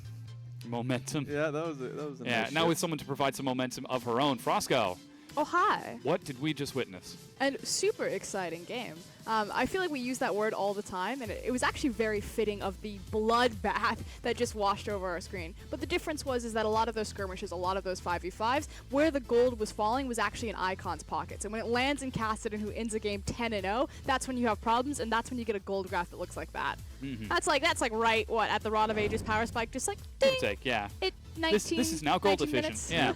Look at the damage that he's done as well. Trying to give Doinby a run for his money and percent of team's damage. And this was the other thing. You know, you had Kabe, who reached out of his comfort zone. He looked for the Fiora. He fell down. You have Doinby, who finally doesn't show up on a champion. You can see that in the damage graph. And so Kabe's out of comfort zone. Doinby doesn't show up. Guess what? JD lose the game. Yeah. Yeah, and we saw a definite shift for JD in their bottom lane, having a lot more. I guess there's utility, but also hyper carry or just carry potential in the Kalista and Blitzcrank. So I wanted to see more of that. I think that Cloud was still looking for picks, and he made some great picks. It was just the calls afterwards where they fell apart because he saw proper TP plays coming in from Xiong that looked incredible, and it really tore, I guess, the small advantages JD would get for themselves. Yeah, and again, to speak more about the bottom lane, I think it was that JD tried to swap things up as a whole. They brought in Clid, they brought in Barrett and Cloud. Clid was actually very decisive. He showed that he was actually playing with the team, helping them make those turret calls, helping them force those plays. Even Kabe teleporting from his own tier 1 to push a tier 2 with the rest of his team when we saw that first turret trade. But it just wasn't enough. And the early game for JD and both of these games with these early tower trades have been very strong. I almost want to call it like the Jing Dong ditch, where they just do this thing where they just eject out of their lane early. You know what I mean? And they just like peace out to the other side of the map. They always go after then they take tower. a turret, yeah. It's like kind of their signature move now. It's very funny. They've done it, I think, 4 times in all 4 of their games so far in the LPL. But the problem is that once they take those early towers, they like forget where to go on the rest of the map. They're like, Should we recall? which structure do we Yeah. take next? How do we set up? And that goes with vision. Like, that's the most important thing in the mid mid-game, and that's what you need to be paying attention to, is how are these teams playing vision and how are they maneuvering around it. And it makes sense that JD would struggle with vision control because they're constantly swapping out their jungle and their support. Yeah. They don't have enough time to have these key vision suppliers with Doinby as the shot caller to help them navigate that. And so I think that's the one target where JD, they just need to tighten up their mid-game vision, and then they can be a better team. Yeah, and I guess we kind of mentioned it a little earlier on, is that that's a major point of criticism that we constantly put to JD, especially when last split they would find themselves in leads but losing it just based off of really weak vision control. And it's just control when they have complete pressure on lanes that they just somehow don't attain for themselves. Of course, Icon's going to be able to pick it up. 13, 0, and 4. Yeah, I misspoke. It wasn't 10-0. I'm sorry, Yeah. Icon. 13-0. 13 Yeah. 0. And recognize the assists as well.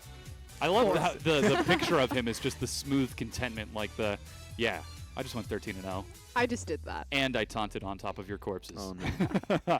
Yeah. He's got such flair for a player, and it really speaks to, I think, OMG as a whole, because when you contrast him with his AD carry, who never shows any emotion whatsoever, the fact that we are starting to see this growth from Icon in the mid lane, Xiang in the top lane as well, showing that he can follow up with this huge momentum that his top laner is able to bring, or mid laner is able to bring. Yeah, and I think for me, you mentioned it, Xiang. Xiang has performed so well in his first few sets, of course. I guess this is the second set. But so far is showcasing a lot of strength. In this first set, played against Let Me and actually did incredibly well in the lane without help from World 6. So I'd like to see where he's going, and he's only improving from where he was as an average top laner. Hopefully he comes out, has more consistent carry plays, and he shows himself to be a veteran, but at the same top-tier top laner. And again, it goes back to this idea that teams like OMG, teams like Team WE are now reaping the rewards of their loyalty to develop their talent. They stuck with their rosters, they didn't make any of these swaps, and now they're rising to be the cream of the crop in terms of the LPL. Whereas on the other side, you have teams like NewBee, like JD Gaming, that aren't necessarily, haven't figured out what starting lineup that they want, and so they're just so far behind where OMG and Team WE are in terms of the race. Yeah, so then the question becomes, which team do you stick with? If you're JD Gaming, do you look at Clid, Barrett, and Cloud, who now have just lost a game, or do you go back to Shinyi, Logan, and Mao? At this point, I don't even care which version you choose. Just pick one. Okay. Again, the only way that you're going to get more comfortable with your vision control is if Doinby, the captain, the shot caller, gets to spend more time with either Cloud or Clid or Shinyi or Barrett and Cloud. I think I said Cloud twice. Yeah, Mao. Mao, there we go. Or whoever you want. But just keep them on the team. Yeah, Raz, so then looking towards OMG for this next one, do we just look for them to put Xiang back on another excellent top laner, or do you think they're going to try to go back towards the style that we saw in game number 1, the more patient macro style play? I mean, it was patient because they were just getting shoved in every, in game 1, right? Yeah. So I think that the addition that they made with Renekton, or at least just a pressure top laner, I think I legitimately said pre-game to go towards the Renekton, which is fun. Yeah. I want to see something like that again. Just stick to it. It worked before. Go for it again. And it put Duke, Kabe, in a difficult position because he went for Fiora. Now, does he go back towards, Kennen you have to expect it to get banned. So I want to see if he goes towards another carry top laner, or does he just go back to a Shen, a Galio? Galio even's getting banned a lot too, so he just seems to be a lot of the Kabe picks seem to just be outright not playable. Yeah, they fell out of the meta. No more Nautilus, no more Maokai.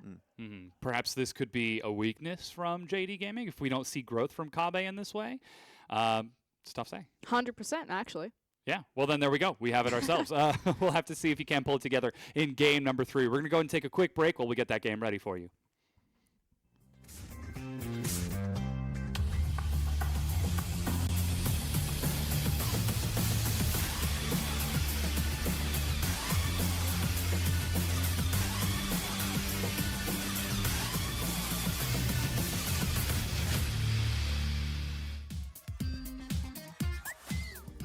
These voices that taunt me as I lay in bed, wondering out they're no good for me.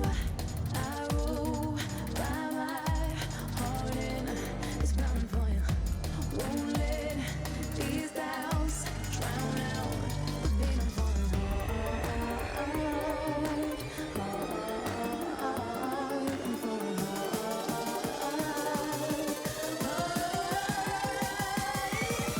Are you ready? Are you ready for love?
Welcome back, everyone. We're ready to get into our second Game 3 of the night. That's right, Game number 3 between OMG and JD Gaming. And Frost, just before, we were talking about how we were lauding OMG for sticking with the same roster, sticking with the same team, not only throughout the entire spring split, but moving into summer, and even when they see difficulty, pulling back together and sticking with the same team. I like that. Well, I've got some news. They are swapping out World 6 for GECO. I'll take that pen from you. Yeah. So, tell us. You guys didn't see it. You didn't see it. But literally, when my producer gave me that information, just as kind of like the twist the knife and like salt it a bit more, I just literally threw my hands on the desk. It was, Why? It was pretty face palm. Ah. There is a salty Frost on the desk right now. Okay, so the decision making here. World 6 is so pivotal and key to OMG's success. He came in. He's an explosive jungler.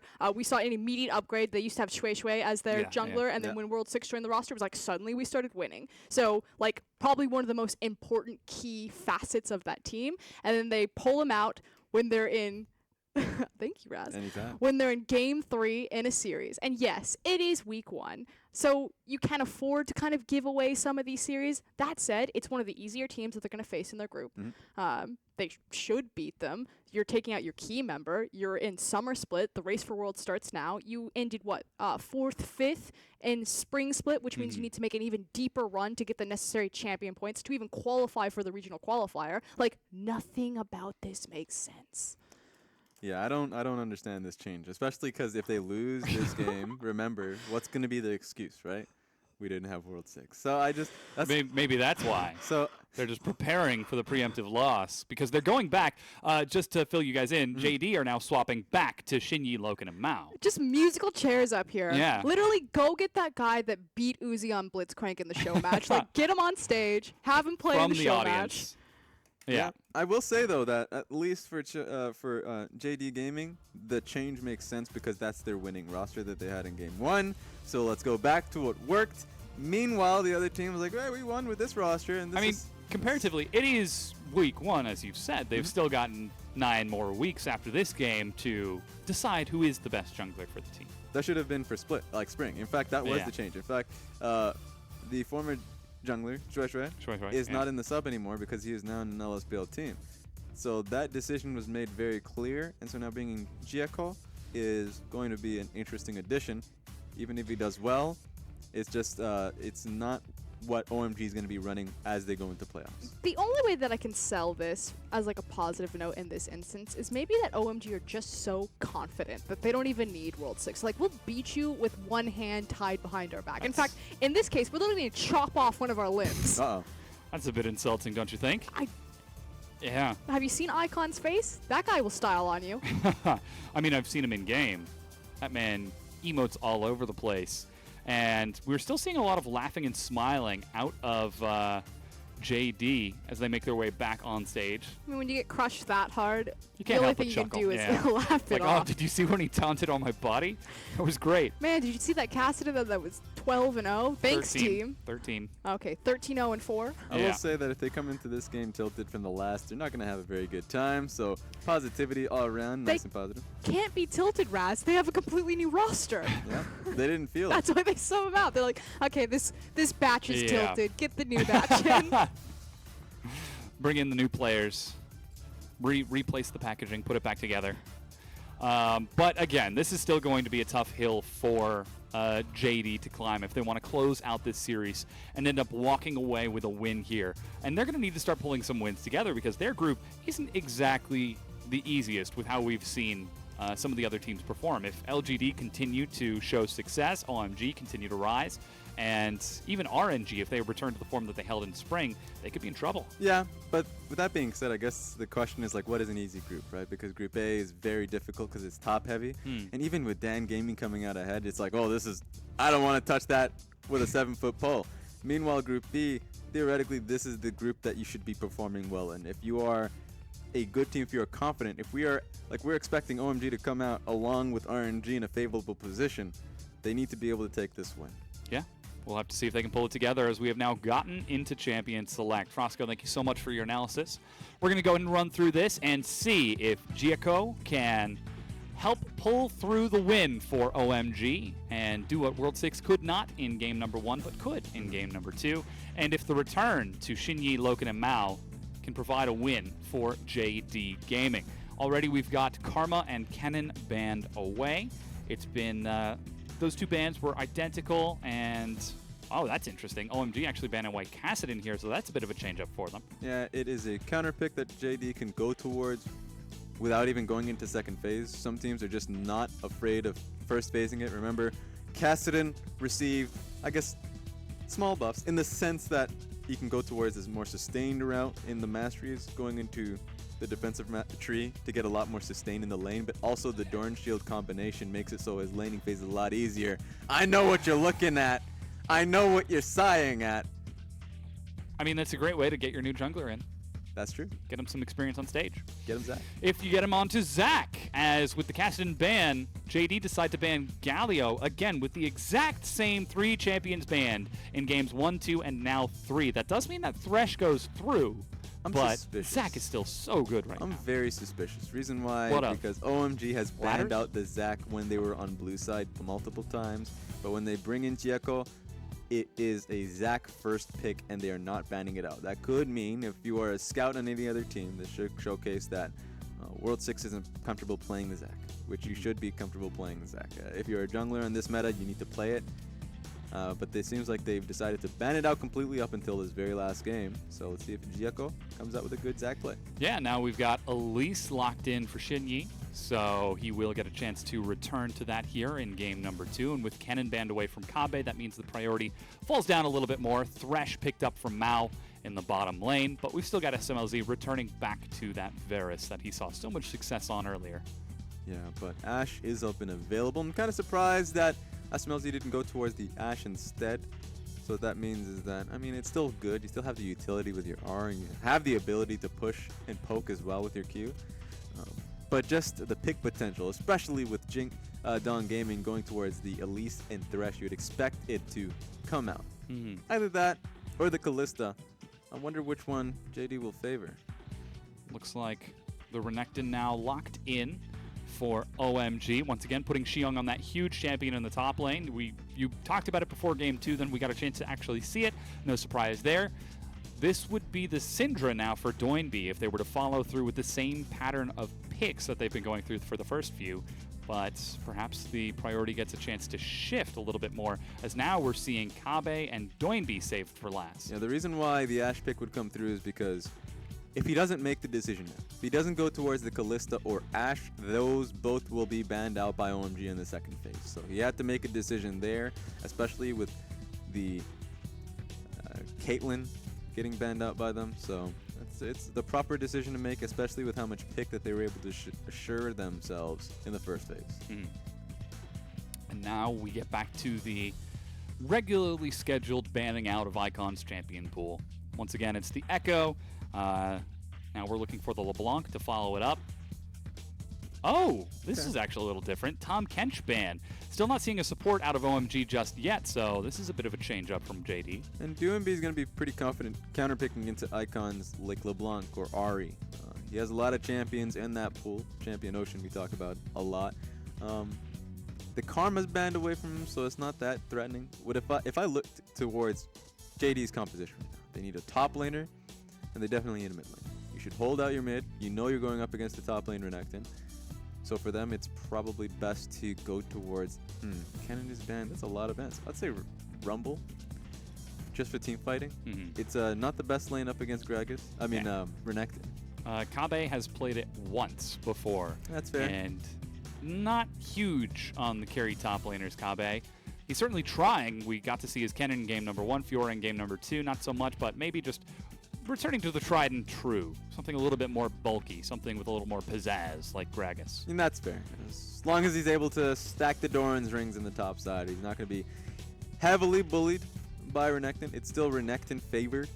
So Xiong's going to be incredibly happy that he's got this matchup along with the Zac pick. So yeah, Kabe is going to still have to watch out in the 2v2, especially in the 3v3, depending on what Icon picks for himself. It's going to be the Cassiopeia.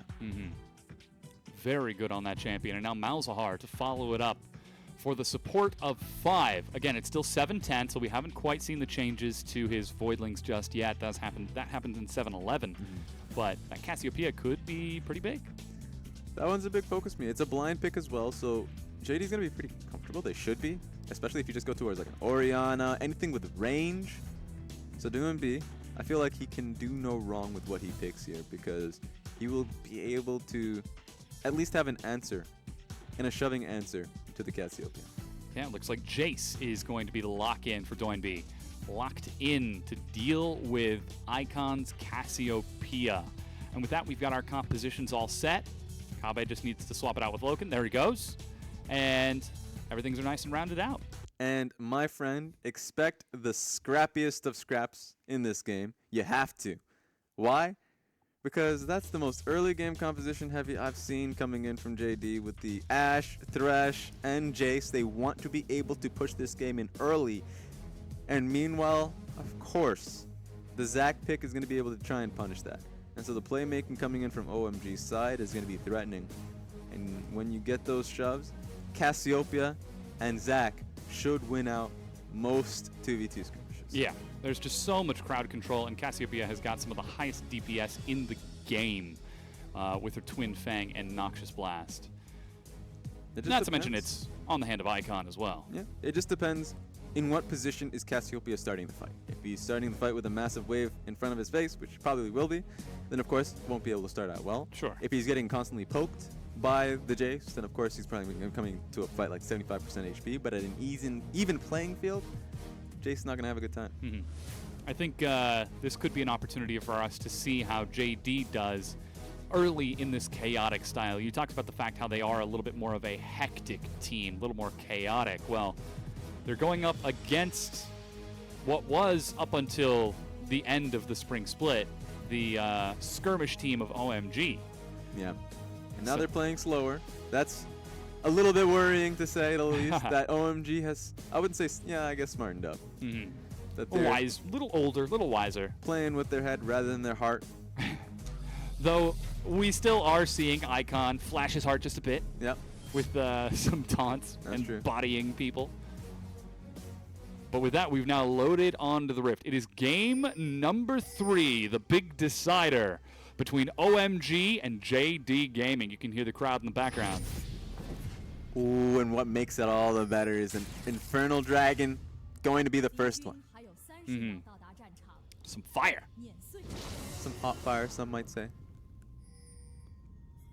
And now JD rush forward onto the Rift to try to find some placement. Defensive line out of OMG is Shinyi.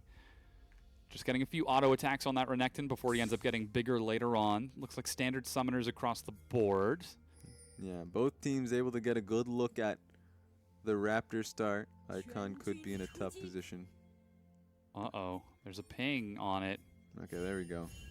Heading down towards the back side. 5 loops down, and Loken will walk through as well. So with that, everybody splits up and returns back towards their lane. So OMG playing it nice and safe. Shinyi is now going to be spotted out by a ward, so they do see that it is a Raptor start out of JD Gaming.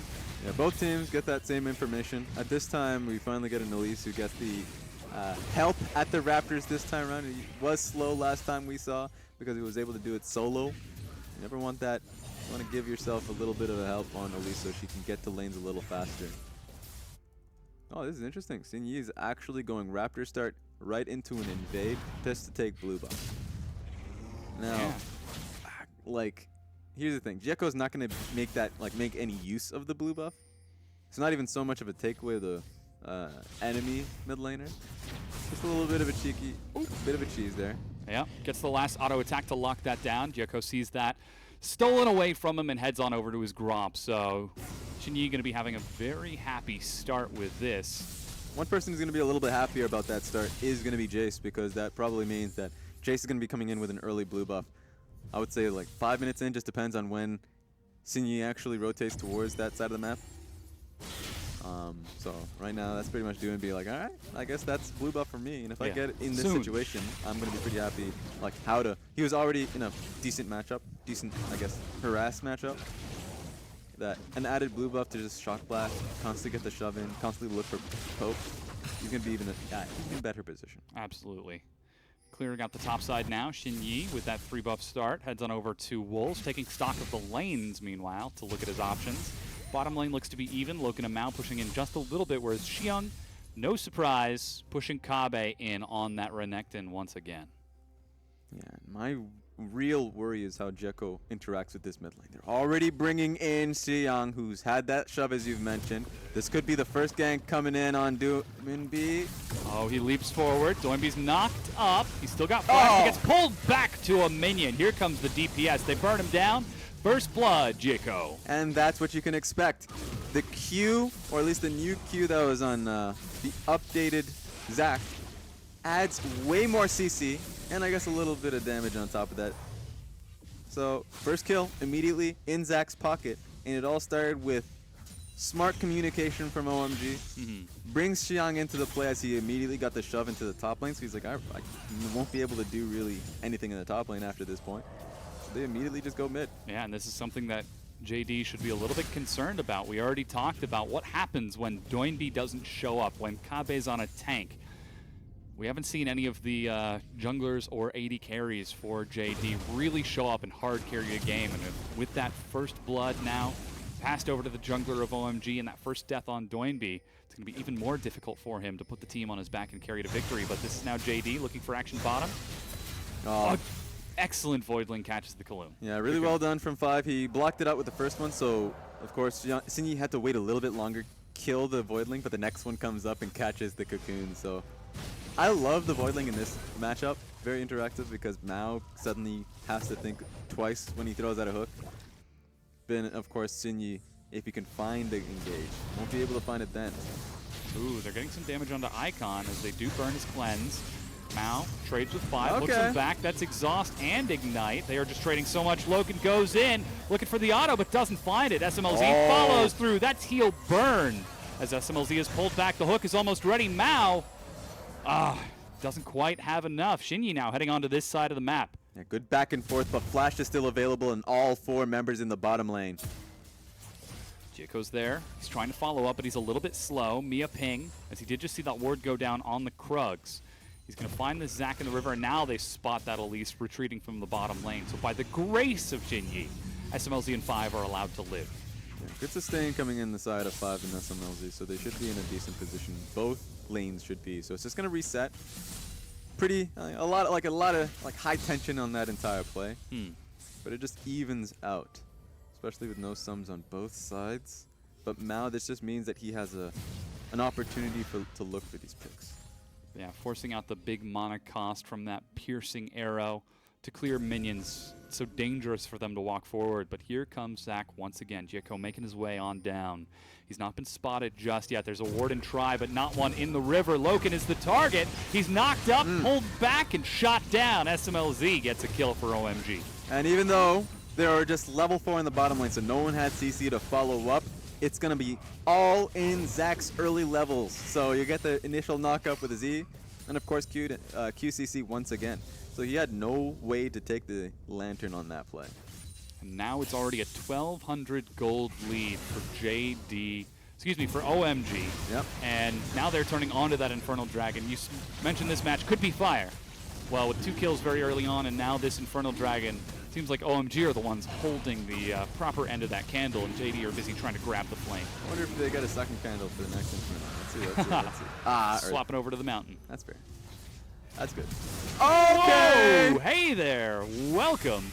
Cocoon is going to trade it out along with that crowd control. Icon takes a hit, and Xinyi is allowed to walk away. Great reaction from Xinyi to get the Cocoon, but ooh.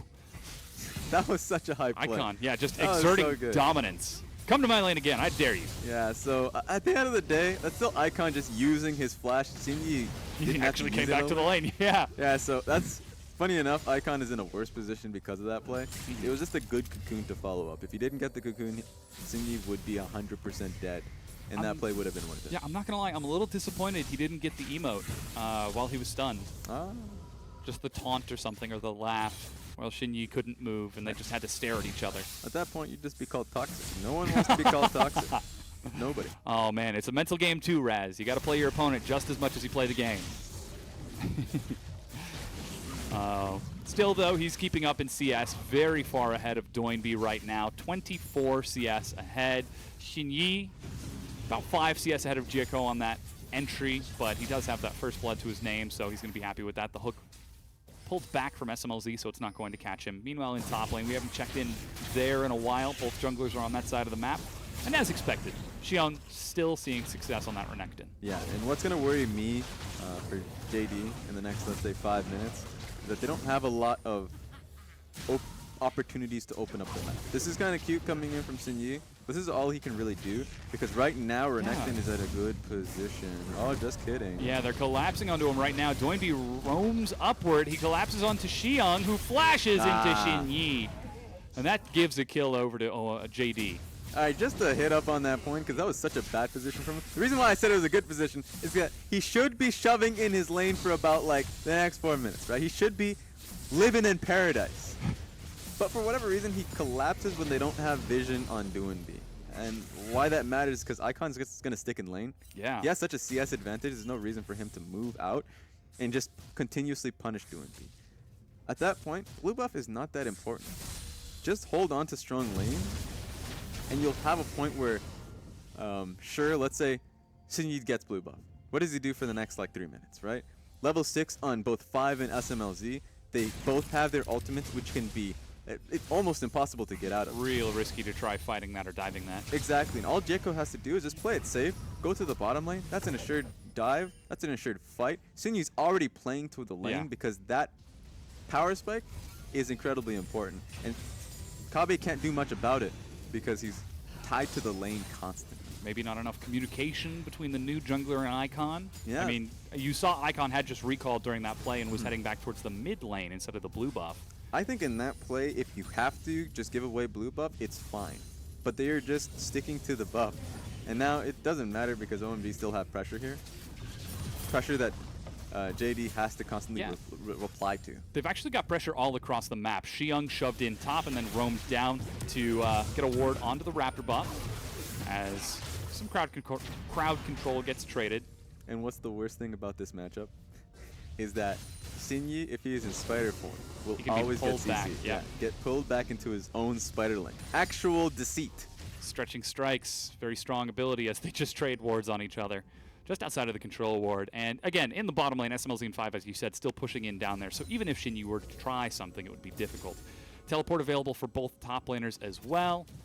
It's just a case of Xinyi never going topside. He won't, if he takes his like Raptors or Krugs, or if he's ever clearing topside jungle, he loses bot lane. Like, so he'll start to really fall behind in CSs even now, but because of how much pressure is in this side of the map, now even Icon's roaming out. You could see him, but you can't really stop him that much.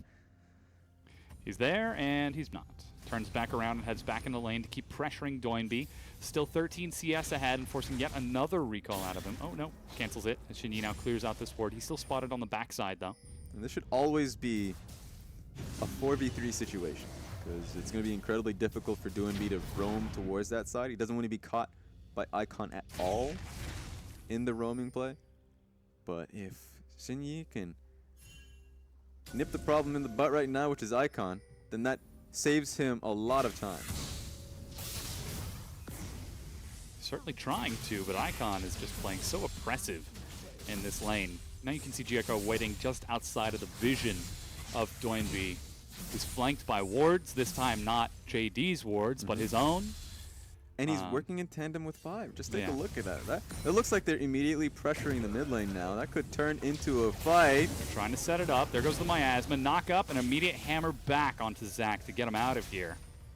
Yeah, but he immediately disengages off it. Not willingly, but he still gets out. So he doesn't lose much for trying to play. And so, yeah, that's a lot being lost very slowly from JD. It can be a lot better. They're not really playing it to its core. But still a difficult position for JD.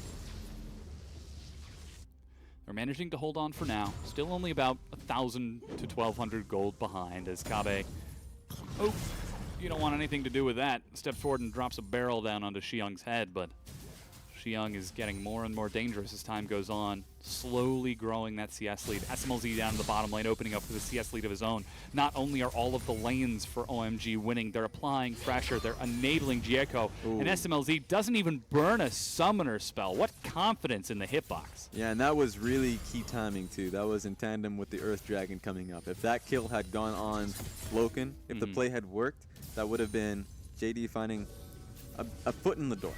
And all across the board, OMG are just moving their momentum further and further forward.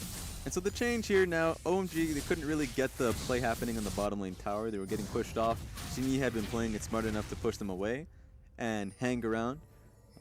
Now the play moves a little bit forward in OMG's favor because the Earth Dragon is up and available. It doesn't take that much effort, but it looks like they're immediately evacuating. I think they might have seen Jieko on the ward in River, as 5 is up there as well. Loken and Mao are forced to back away as it looks like OMG are going to take the first turret here. And here's the thing, they take this turret, they can even take the dragon, but all of this being done, Xingyi is able to solo out the Rift Herald. He can do that because, of course, Spiderlings can take aggro, so he can, it's a very easy take for him. But Renekton is like, hey, what are you doing? Oh, he's What's right there. happening You here? see Xingyi very I can low kill health. you. It's still 3,000 health on the Rift Herald. That's Repel. Xiang just holds on to it. Targeting Oh, Xingyi. no. They're trying to burn it down. Shock Blast. He gets the kill. Kabe has to decide. Fight or Herald. Looks like it's Herald as the rest of OMG are winning the fight. Icon turns onto Doinby and forces him away. Mao misses his hook. And this is OMG coming up aces all over the place. Icon will chase down this Thresh if he lands the next one. There he goes. Outside of vision. Courage of the Colossus. Not enough to save him. Dragon picked up, though they did lose that Rift Herald, but 2-kill advantage OMG. And that was such a key moment. They take the Rift Herald, they take the dragon, they take the bottom lane tower, they take 2 kills. They took everything from them. They took his dignity. They took his job. They took his job. Took his job. Oh, man, and the flash suppression.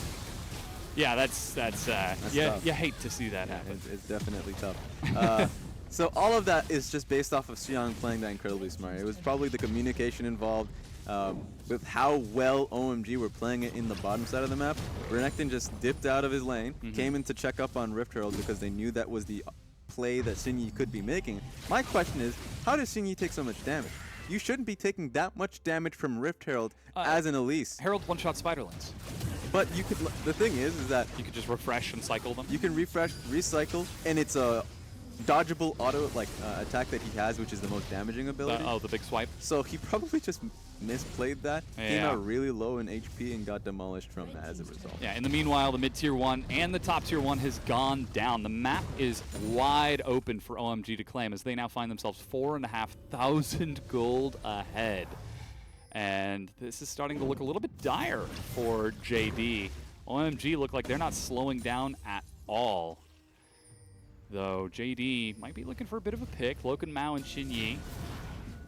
I guess, that being said, they didn't lose Rift Herald. I guess that was a bad call from me because Kabe is the one that picked it Kabe's up. got it, yeah. So he'll still He able drops to it get top that for right himself. now. All right, that's still Xiang's something. actually headed up there. And remember, you can stun Rift Herald. After the initial charge, it shouldn't be too hard to bring it down.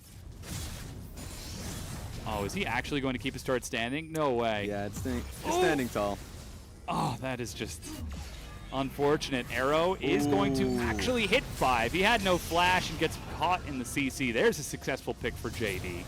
But as we said in Champions Select, they invested so much in this early game. They need to make something happen here. And Jieko actually pulls them with him as he escapes towards his own side of the map. Well, that's fun to see. Yeah, before hopping down into the pool for a swim.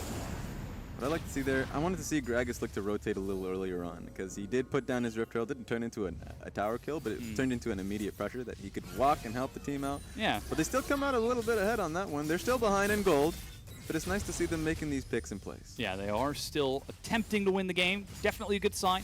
But correct me if I'm wrong, Raz. All right. That is called spillover, right? That is When definitely a a spill. lane wins and then moves to another lane and wins there. Yep. What happens when all 3 of the lanes win? Is You that just like a tsunami?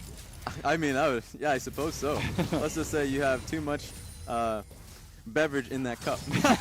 You definitely need to wake up. Yes. Xiang now heading back top to deal with Kabe as they dive in onto Doinby. Oh, he goes down with a lot of damage out of OMG. They follow through. Jericho's actually taking a lot, but Icon is tanking for his team.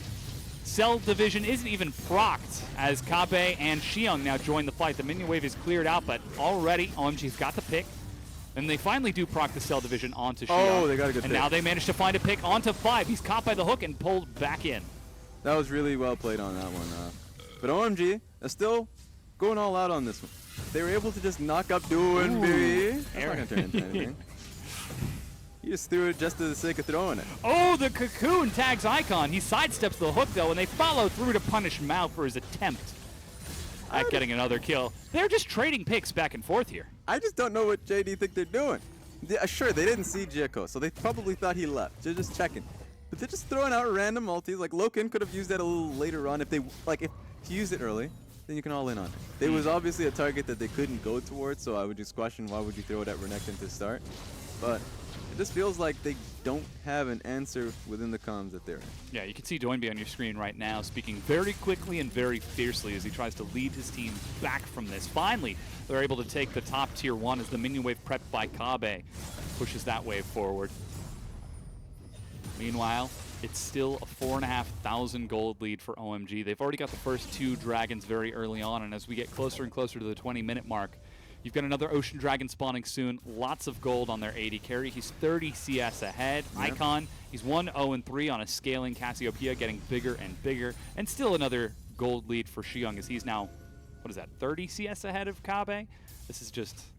How do you come back from this? Is it just finding that critical pick on the SMLZ or Icon? Yeah, that's the case, and I would say that they have a pretty good way to defend from the possible Jeko engage, because Thresh has always been the tried and true, like I would say, a bit of a counter to Zac, because if you look to elastic slingshot into a fight, you can just actually just get flayed right out, and you actually see the animation based off shadows as well. So that's something that Mao could look towards in these later team fights.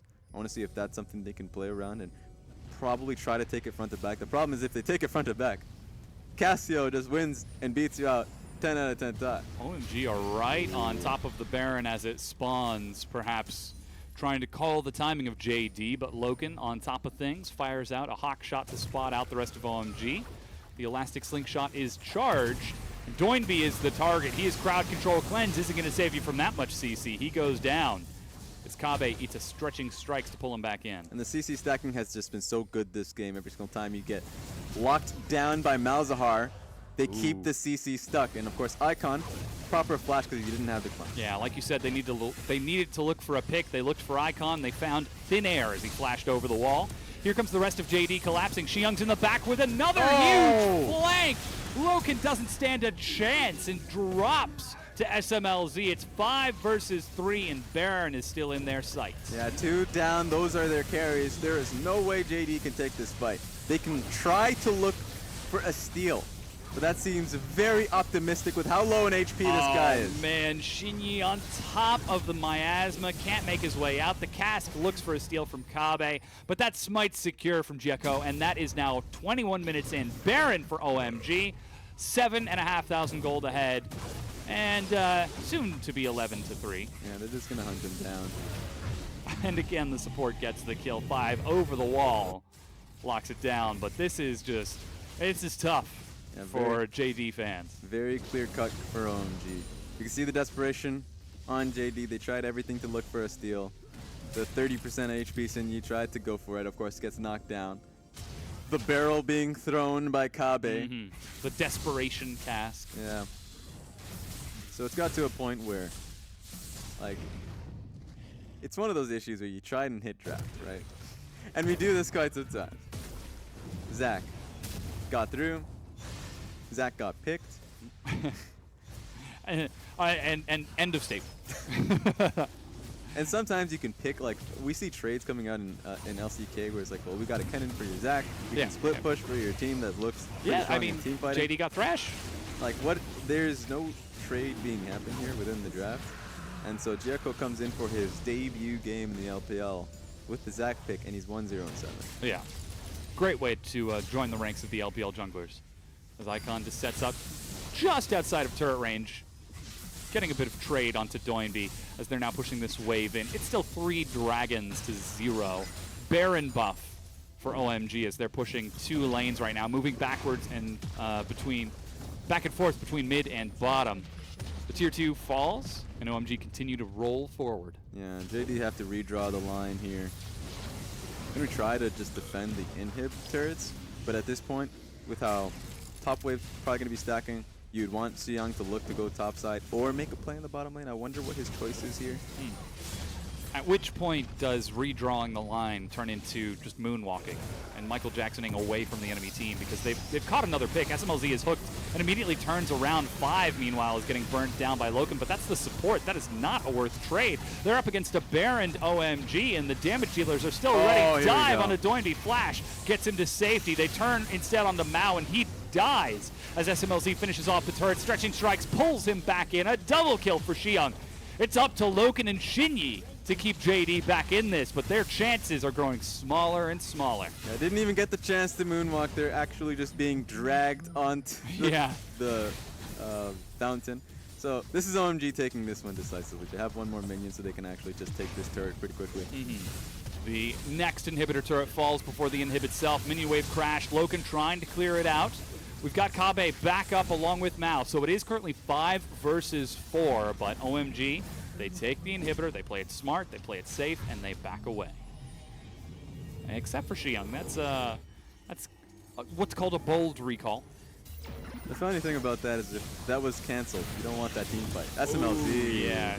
Shinyi's tried. I mean, you got to give him that. Icon now is split from his team. He turns onto Loken. There's a lantern to pull him to safety, but Xiang teleporting in, fresh and full health, as JD are running the wrong way to stall this out. Flash unstable matter. Stretching Strikes just about ready. Tags into the ward and pulls him right back in. There goes the ace, as Doinby will be the last to die. You got to give it to JD. They certainly tried with that last fight, but it was not enough. The ace, 19-4, and OMG are on the Nexus. Yeah, they used everything they could on the last one. TP comes through from Xiang. Strong comeback from OMG. And a great debut from Dieko. Yeah, and now they are the first team in the LPL 2017 Summer Split to be 2-0. As they turn to the Nexus and break it down, taking a win. You can see the smile curving on Xiang's face after getting to play that Renekton. And Dieko, again, on that Zac, huge performance with his team. And JD on the other side, perhaps looking a little defeated. Question is, was it OMG that beat them or themselves? Well, it was definitely both. This is you mentioned this is the first team coming in 2-0 for OMG. It's definitely the first team coming 0-2 for JD. Yeah. Not a good week from them. Not a good start. They have to redraw their lines, redraw lines of strategy going into week 2. It definitely didn't work out. They swapped out their roster. They saw initial success with Sinyi and Loken, but just doesn't feel so good. Yeah. The hands now being shaken all the way down the line as they run through. And OMG probably feeling pretty happy after that win. You can see the laugh on Icon's face. I wonder if he's the guy who taunts while handshaking as well. Oh, no, that would just be... I already mentioned the last one's toxic. That one's even more... That's when you just levy the ban right That's when you report, yeah. Or just mute. Also an option. Maybe. And Kabe looking a little defeated after this one. Such a good week from OMG. I mean, we already talked about it being a 2-0 week from them, but the fashion in which they did it, A, up against RNG, and then B, up against Jingdong Gaming, which is RNG, obviously, the team we expected to come in first place. Yeah. JD, the last split came out pretty strong as well. So this looks like OMG coming out of the pack, obviously just week 1, but this is obviously a good start for them as they set pace with a new jungler involved. Yeah. Perhaps they can continue this momentum moving further forward throughout the split as the team returns backstage. Now joining us here to help break down that match, the entire best of 3, is Frostgaren. Welcome back. That game was over in a blink of an eye, and I feel like a lot of that did start in Champion Select. Dom, you said, was it JD just losing to OMG or defeating themselves? Well, when you leave Zac open, you really have no one to blame but yourself. And it feels hilarious because it was a bit of conditioning. JD probably didn't expect the Zac to come through because it was banned by OMG on blue side multiple times. And then finally game 3 is like, we have a new jungler, and guess what? He plays Zac. Yep. He did it. How he did indeed. about Dad. Taking a look at the damage distribution, it's fairly even across the board. Whereas, once again, JD still relying so much on Doinby and getting that first blood kill onto him and then continuing to dive him over and over again. If you just remove that final Jenga piece from the tower that is JD Gaming, there's nothing left to support them. Unless you can put Kabe back on the cannon or something. It doesn't seem like it's enough. Again, when JD found success in game number 1, that was still a game where you're like, OMG could very well win this. It wasn't ever a definitive victory. And then their losses to LGD, those games weren't close either. So this team just seems very scattered. But we keep saying that, they need to clean up their roster a little bit, figure out what their strengths are and who they're going to continue forward with. On the other side, though, OMG, Raz, you said it, they've broken away from the pack. They seem to be kind of our head and shoulders, at least best team now that we've seen majority of this group play. But we'll see if that continues to hold true. But right now, it looks like there's no stopping them. Yeah, and they're continuing to grow. They've got a lot more time to continue to see improvement over the course of the split because, as you said, it's week 13 effectively. They played during the regular season for 10 weeks and now during the additional playoffs as well, and then the Demacia Cup in between the time. It's good to see that OMG have continued practicing. Now, JD, they do have a week off where they can rest and reset. They're going to be playing against longtime rivals NewBee just next week, and I believe that's their only match as they play against Sunan and RNG in week 3 of the LPL. So they've got one best of 3 to worry about next week. But that's not a rest. That is the best of 3 that they worry about. And it looks like our newcomer is going to take the MVP. 3-0 and 11 on that, Zach. 74% kill participation. Great performance. And he knew where to be, and that's what's important about this one. Jekko was on the bot side of the map when it was needed. The moment level 6 hit on both supports and AD carry, that's all right. You instantly lose that fight. And sure, you saw Shinji in the bottom side of the map looking to make it alleviate the pressure, but that just made it a lot more of a linear game in which it favored Zach. And showing the power of that champion as well. I think all of those ganks and just how obnoxious he can be in those mid-game team fights by how often he can get a slingshot off, how much ground he covers, his cleanup crew, the fact that he pulled and CC'd someone off of a ward. Yeah, I was that was like, pretty awesome. That's broken. My favorite moments, and I say moments because it happened multiple times, was just the lantern being thrown out, him just standing there, and counting down the time, and we're just like, all right, you're going to take that lantern? I guess you're still CC'd. Oh, another CC went through. I guess you're just being flung into, Mao trying to save people like, please click the lantern. Oh, wait, he can't. He's crowd controlled. I would love to see just like best case scenario, the lantern gets tossed out, Zach stands on it, and then ults. And then if anyone approaches the lantern, he just carries them away. I'm waiting. Yeah. But again, that's hypothetical. That's neither here nor there. Getting back to the game itself, the fact that we did see a new jungler come in and actually see success for them, was it Zach or was it actually just his placement? Because he was all over the place. I mean, it's hard to say. One thing that you can say about this is that there's good communication coming from OMG's lanes. The fact that they swapped out their jungler and you still saw consistency in terms of success, in terms of how the lanes are getting snowballed ahead, in terms of the jungler reacting to them, tells me that, Fives in the bottom lane or Icons in mid lane, Xiang top lane, like, the lane is prepped, it's ready, we can make a gank, and it's not just World 6 who's leading that charge. Yeah. So that's something that you can take away from this. That said, I'm still on the fence between World 6 and Jekko. He had a good first showing, but he was also on Zach. Yeah. Can he continue to I'm just going to respond to your earlier question, too, because she's correct in that. I'll just say it's Zach, right? Because it was definitely Zach. Jekko made mistakes in the top side of the map where he costed himself, or at least it costed top laner and Xiang a kill, I suppose. And so the Zach was just so strong, and in multiple ganks, it just dictated how much CC, who they picked out, and who would die. It was so easy to play. I guess the one thing to take away from that is World 6 if he can actually play Zach. Yep. The fact that they banned it out constantly when World 6 was playing does not bode well, especially since they were on blue side. It is a purple side ban. It is not a blue side ban.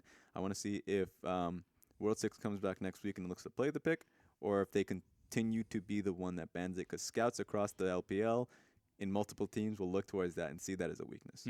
And again, this was also all of the lanes doing exceptionally well for OMG. They were putting in pressure, they were pushing turrets, and I think I asked you in the game, it's spillover if one lane wins and moves that to another lane, but what happens if all of the lanes win? And that's what we saw with OMG. Frosco, what do you call that when all 3 of the lanes win? Because it's spillover when it's one lane.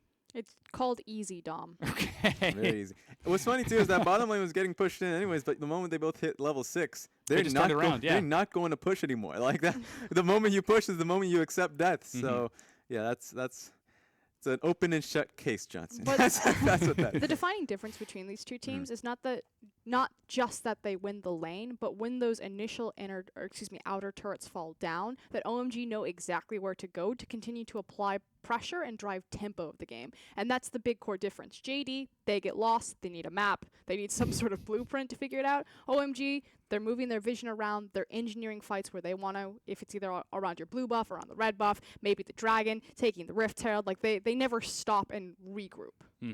On the other side, as you said with JD, it seemed so much more chaotic. For example, Shinyi at that Rift Herald trying to sneak it and then being found out by Xiong and subsequently killed rather unceremoniously. And the thing about JD, because I called him chaotic, but I guess last split it was chaotic because it was working and it was like a working strategy that they constantly found themselves wins with, right? This time around, this feels bad. Like you get put in a situation where they don't know how to utilize their compositions. There was a point where they did, and I think Kabe came out incredibly far ahead with the split push composition with Kennen. That was a positive play. But including the set versus LGD, which is also a hectic team, they fell simply because of the same warding mistakes, same team fight errors. They felt like they didn't know how to push it forward. And when they did, they were just slow in doing so. So those are changes that they need to have like wrestled out throughout the entirety of the scrim week, right? And hopefully come back next week stronger. Like you said, they do have a week until they play big rivals of NewBee. Are we looking to JD to improve enough in that time frame? Because historically, all throughout last split, NewBee has effectively destroyed Xiaogu, currently JD. I mean, not if NewBee's lineup is playing as well as they are. Korn showcasing his talents on the casting. That said, LWX also showing up big on multiple 80 carries. So I don't even know if JD have pound for pound the talent to match up across from NewBee's new roster. Yeah, and on top of that, NewBee feels a lot more fleshed out. They know how to utilize their comps. When they play 1-3-1, they know what they're doing, right? I think that they set up well for it. My question is if JD... what style are they going to play first and foremost? Are they going to put Kabe on the tank, and are they going to play this team fight style that they have been comfortable around, or are they going to set him up on a split pusher? It wasn't very convincing on the Fiora, but it was good on Kennen simply because Kennen is an incredibly strong top laner. Yeah, and we will be moving to 7-11 next week, so there could be an opportunity for him to try out some different top laners as well. I know something that we haven't seen a lot of is the likes of Sejuani, which you love talking about.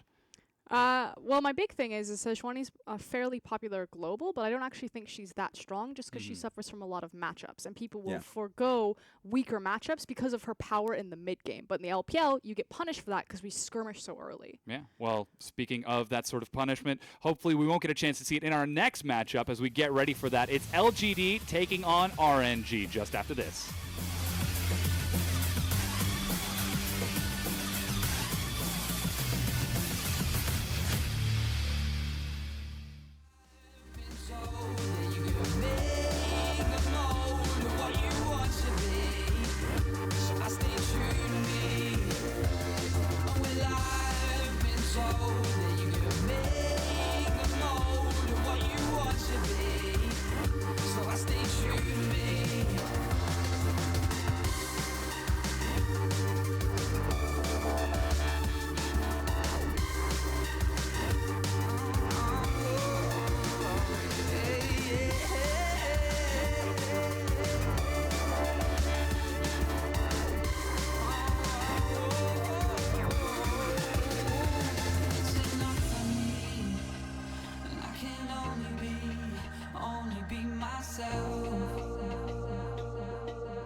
the rhythm drives me.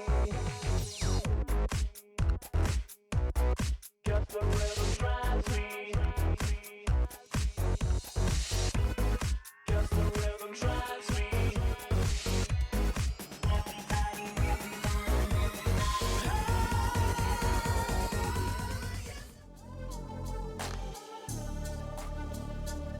Hello, everyone, and welcome back to our final match of the evening, our last best of three. It's RNG taking on LGD, and if you were tuning in late 2015, early 2016, you might wonder, hey, these are two really big teams, really big names. This should be a great clash. Well, it's 2017, and things have changed, so get with the times, guys. LGD won their first game quite convincingly against JD Gaming, and RNG lost their game after going to the finals just a few weeks before in the LPL Spring Playoffs. What are we looking for? What's going on? I don't know, Dom. That sounds pretty 2015 to me. Yeah, you are so 2 years ago. Oh, come on, guys. Let's get back into the future. Let's get back into the present. What are we looking at? LGD, they went to the promotion tournament Yep. for, what, the third time? This is the yep. Yeah. Yep. And then they got back into the LPL, and now they're winning again. I mean, that was just one set. All right, let's back. This is when I start to mosey on back a little bit because RNG has too many accolades, my friend, for them to be now coming into this set as the underdogs. Not the case. LGD has still a lot of work to go through. I didn't say anything about underdogs. I didn't or say who anything had- about you. Who had the heavyweights? I saw your eye contact. I no, saw you turning around. I was like, nah. The thing about LGD is that they've shored up a lot of their weaknesses that have been plaguing them for the last 2 years. You know, they have a new mid laner in Cool. Cool's going through a great career high for him right now. Godvi is unfortunately on the sub bench behind the support position, actually, so behind PYL. PYL also finally playing up to form. I don't think I've seen PYL play this good since 2015. We'll see if that continues to last. And then you have Amy, who's actually playing the jungle. They're no longer in a 4v6 situation. And, you know, chuckle if you want, that was an actual problem for LG. That's why they had Intruder on the roster. That's why they were constantly swapping between junglers. They were trying to find something that worked for them. So their core weaknesses that they've had seem to have been mended a bit. It's now, what is the actual skill ceiling of this team? How good can they be as a 5-man unit? Yeah, and I think that last bit is essentially the point to focus on if they can become a 5-man unit, because it still feels like a 5-point front where all members are incredibly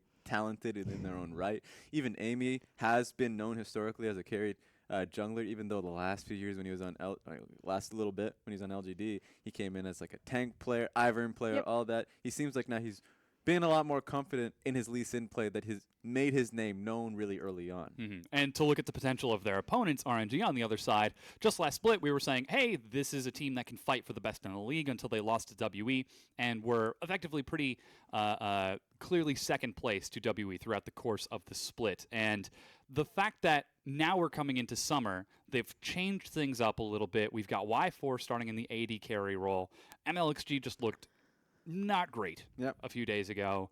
They need to pull themselves back together. How come this momentum didn't continue from at the top of the league to now where they are now? It's so awkward because in the off season they became Demacia Cup champions, and so theoretically, if you look at the blueprint, they should have continued that momentum. They should be a great front runner for us, and it's just bizarre that we're having this. You know, this conversation about 80 carries. You know, Uzi's not playing, Wushin subs in. Now we have Y4. And I haven't seen Y4 play yet. Maybe he is the next Uzi. Maybe he's going to solve all RNG's problems. But right now, I just kind of look at what's happened in the first few games, and I feel like this isn't the direction where RNG are going to find success. Yeah. And until they kind of right the ship, go back to the Uzi, to the Wushin, have a better performance from MLXG, we're going to continue to see them suffer. So I'm pulling back a little bit on RNG. I definitely still think that they're favorites in this matchup, but it's much closer than it should be, and that's what's concerning for RNG fans. Yeah, and if we remember last split, there was a little bit of a roster shuffle as well, where the 80 carries coming in. I guess there was to be a new 80 carry or a new jungler in Yihan as well. And they still And won. Bebe, yeah. Exactly. They still won games. Like, that was still an RNG who was incredibly strong. They still had Ming, so their shot calling was still on point. So even with the swap in 80 carry onto Y4, he can be a good 80 carry. Wushin can be a good 80 carry as well. But they can still come out of the finish line. It's just a long-term problem now that it seems like they're not sticking to Uzi. And you can see it on the lineup in front of you. Let me, MLXG, Xiaohu, Y4, and Ming. Yeah, once again, filling out the roster for RNG. We'll have to keep an eye on their performance and see if they can pull it together. And their opponents, LGD, the hype train, is preparing to leave the station, and Frostgearin is the #1 person selling tickets. It's Jinu, Amy, Cool with Imp and PYL. Is this going to be our departure, or will we be stuck in the station for another split? I mean, the boys look good. We're in a carry top-oriented meta, at least in this region right now. Fiora is pretty much must pick or ban throughout the LPL, and Jinu is the Fiora guy. He brought it into the LPL. He was explosive on it, and if he gets his hands on it, he certainly can go toe-to-toe with Let Me. And I don't expect any changes to come through in this sub lineup. As you mentioned, there's only one sub, and it's Godvi as the mid laner, or at least in the record, he's seen as a support. You don't see him coming in, or at least you shouldn't expect this. So LGD is just going to stick to this lineup. So here's I remember day one, or at least the day one in which they first played their game. It's like, is there a bet going to be made, right? My big point about this, LGD needs more tape, which we can see if they can play a smarter game, or if their team fighting strategy just comes out to be the most successful one. 其實狼人嘅角落 You can see Cool on your screen right now. He has just recently joined the lineup and seems to be meshing with them rather well. Frosco, you were talking about how he seems to be providing a fire that Godfrey just wasn't able to give the team during the course of the last split. It's And also- like you said, he's on a career high. Yeah, and it's also a very different responsibility and playstyle that you're getting out of Cool than you didn't get out of Godvi. Godvi would kind of sit in his lane. You know, he's going to be that big anchor. He's going to look for those 1v1s, and sometimes he looks amazing. He gets the 1v2 outplay. He kills someone like 3 towers deep. You're like, man, this is the Godvi that I've been waiting for, the 2-hero guy.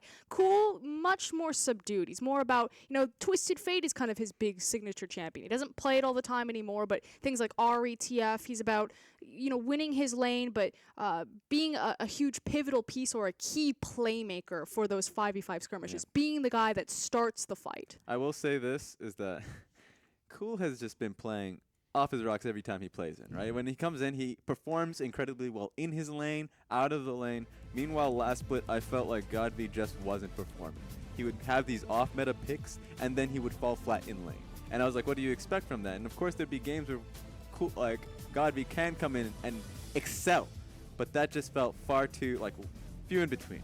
And what's interesting is when you kind of go towards performance and like player versus player, lane versus lane. Like Jinu, he's also a carry-oriented top laner. He should be able to compete with Let Me. Amy, with MLXG's current form, should be fine. Cool can definitely take on Xiaohu. Both of them are having super hot careers right now. Imp, possibly one of the best AD carries to ever play the game versus the newcomer, and then PYL, one of the oldest supports. So like pound for pound in talent, LG I think actually outclass RNG here. And it's now a matter of can RNG's 5v5 and macro strategy beat LGD?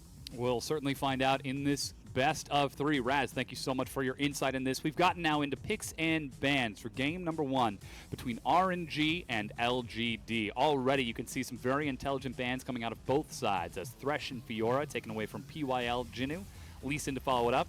And immediately, LGD, no hesitation, get rid of the OPs. Zac and Galio taken away, along with the targeted ban towards Ming's Zyra. That means Y4 is going to be prioritized very early on with a nice, safe AD carry, that Caitlyn. And naturally, it's also a denial pick away from Imp. We know that that's one of his signature and favorite champions. That said, he's been moving more towards the Kalista hype train this time around. We'll see if he's as confident to do that going into a Caitlyn lane, because it certainly changes the dynamic of how that 2v2 goes. And now, looks like we've got Braum locked in right away for PYL. Still a lot of strong picks. He has been prioritizing, Imp has been prioritizing that Kalista lately, but there is flexibility here. I actually think with the Braum being picked out, because Lulu and Karma are still available, that the Braum gives away the fact that he's going to go towards that Kalista.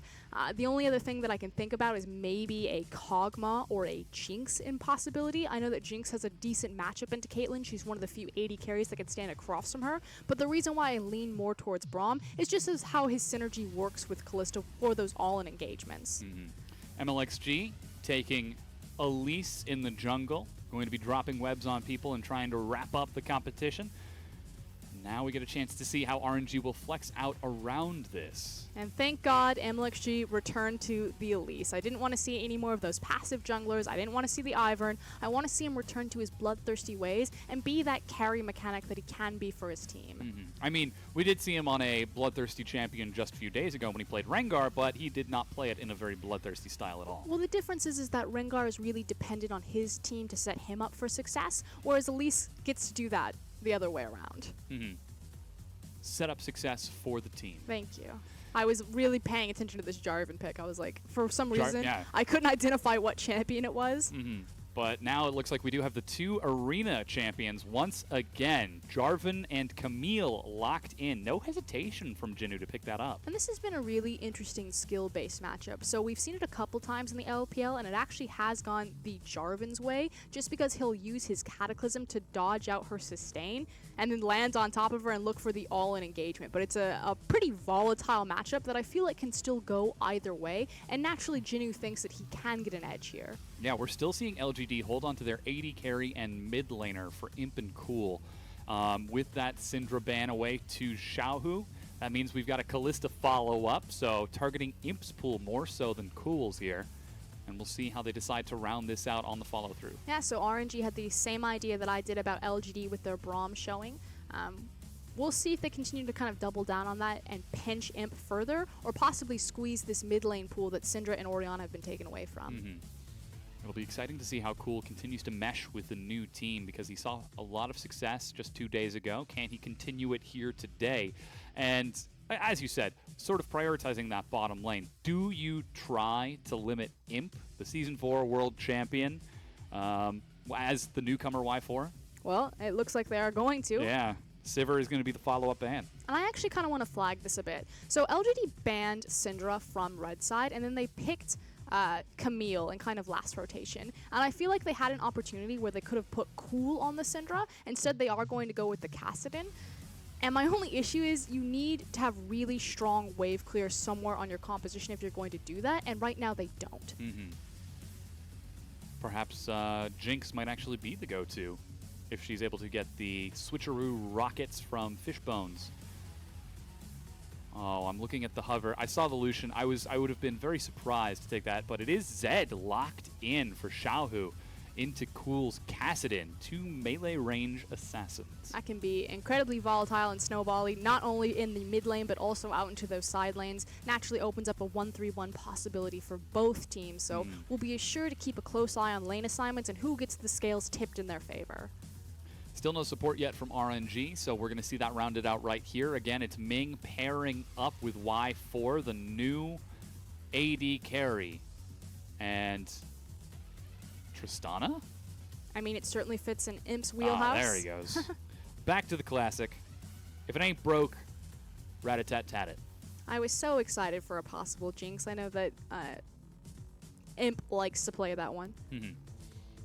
But as it is, that rounds out our compositions. LGD, again, trying to go for something a little wacky with their compositions. They've always preferred sticking to champions that they prefer more comfortably than things that are more meta standard. But RNG on this side, they've got a lot of strong champions that we're hoping they're fairly comfortable on as well. There's a lot of pick potential and a lot of assassination potential on LGD's comp. If any of those 3 carry champions get ahead, the Twitch, the Kassadin, and Camille, you almost can't be overextended in any lane or any situation as RNG. The Twitch pops up, he's got the Blade of the Rune King, Kassadin walks you down, Camille will always be a breaking point sometime late game where she just overwhelms anyone. On the other side, it's a very typical kind of, I'm going to call it a 1-4 composition. Yes, if Jarvan gets ahead, they can do the 1-3-1 with the Zed, but they're a much stronger unit by creating that solid front line or line of scrimmage with Caitlyn. And that puts a lot of pressure onto Xiaohu to get ahead of Cool on that Kassadin, because if Zed is locked down by Kassadin, he can't take that 1v1. That creates a really tough split push. My only concern for RNG's comp is that they don't really have any sort of magic damage. They only have the Elise, but otherwise it's Caitlyn, J4, and Zed. Typically, with a composition like this, you would have, the Rumble up into the top lane.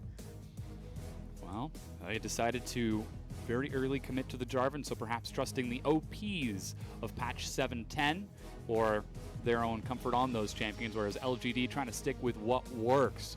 Question is, Which side is the momentum going to go towards? Are LGD actually setting sail from the hype station? Or are they just going to sit back at the gates and wait for a little bit longer? Or are LGD's laners just naturally stronger than RNG's right now? We have a lot of questions for Y4. He did get the priority pick of Caitlyn. Yes, it's a denial across from Imp, but naturally trying to give him or get him off on the right foot. Yeah. It's much easier to be safe on Caitlyn than it is on the likes of that high APM like Kalista or something else.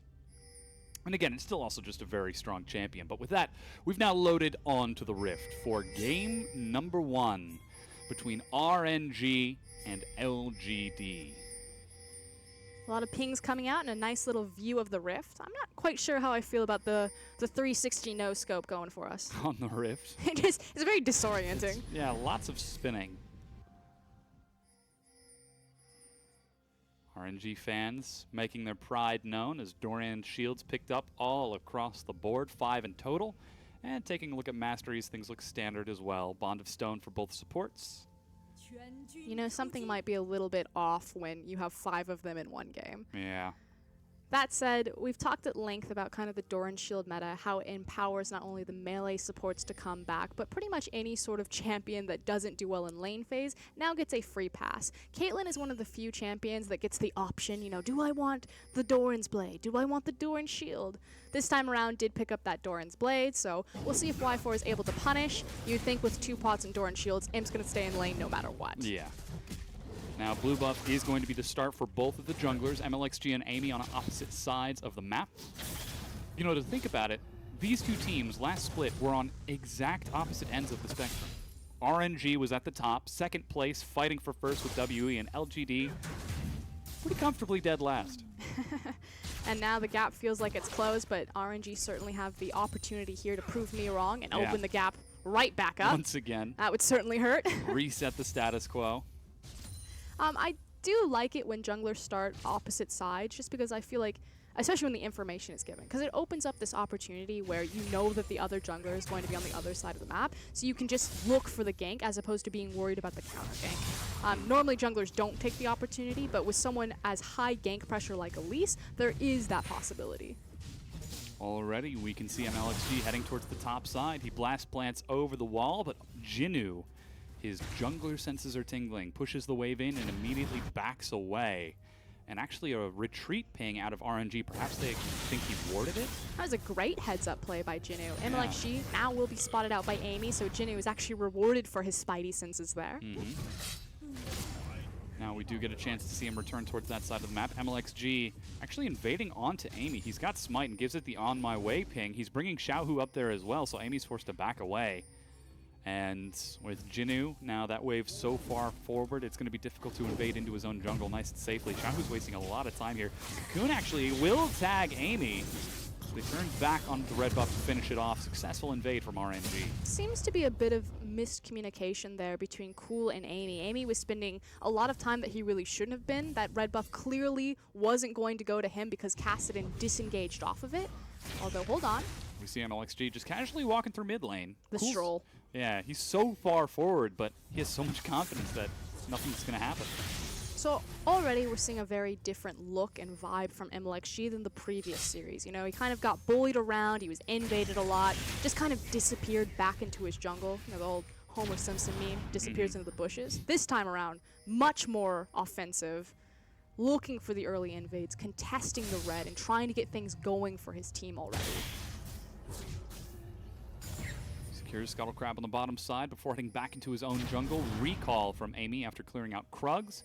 Means that he's going to be just slightly up in CS, but MLXG with the experience advantage from stealing away that larger camp and now finishing off his own Raptors on the other side of the map.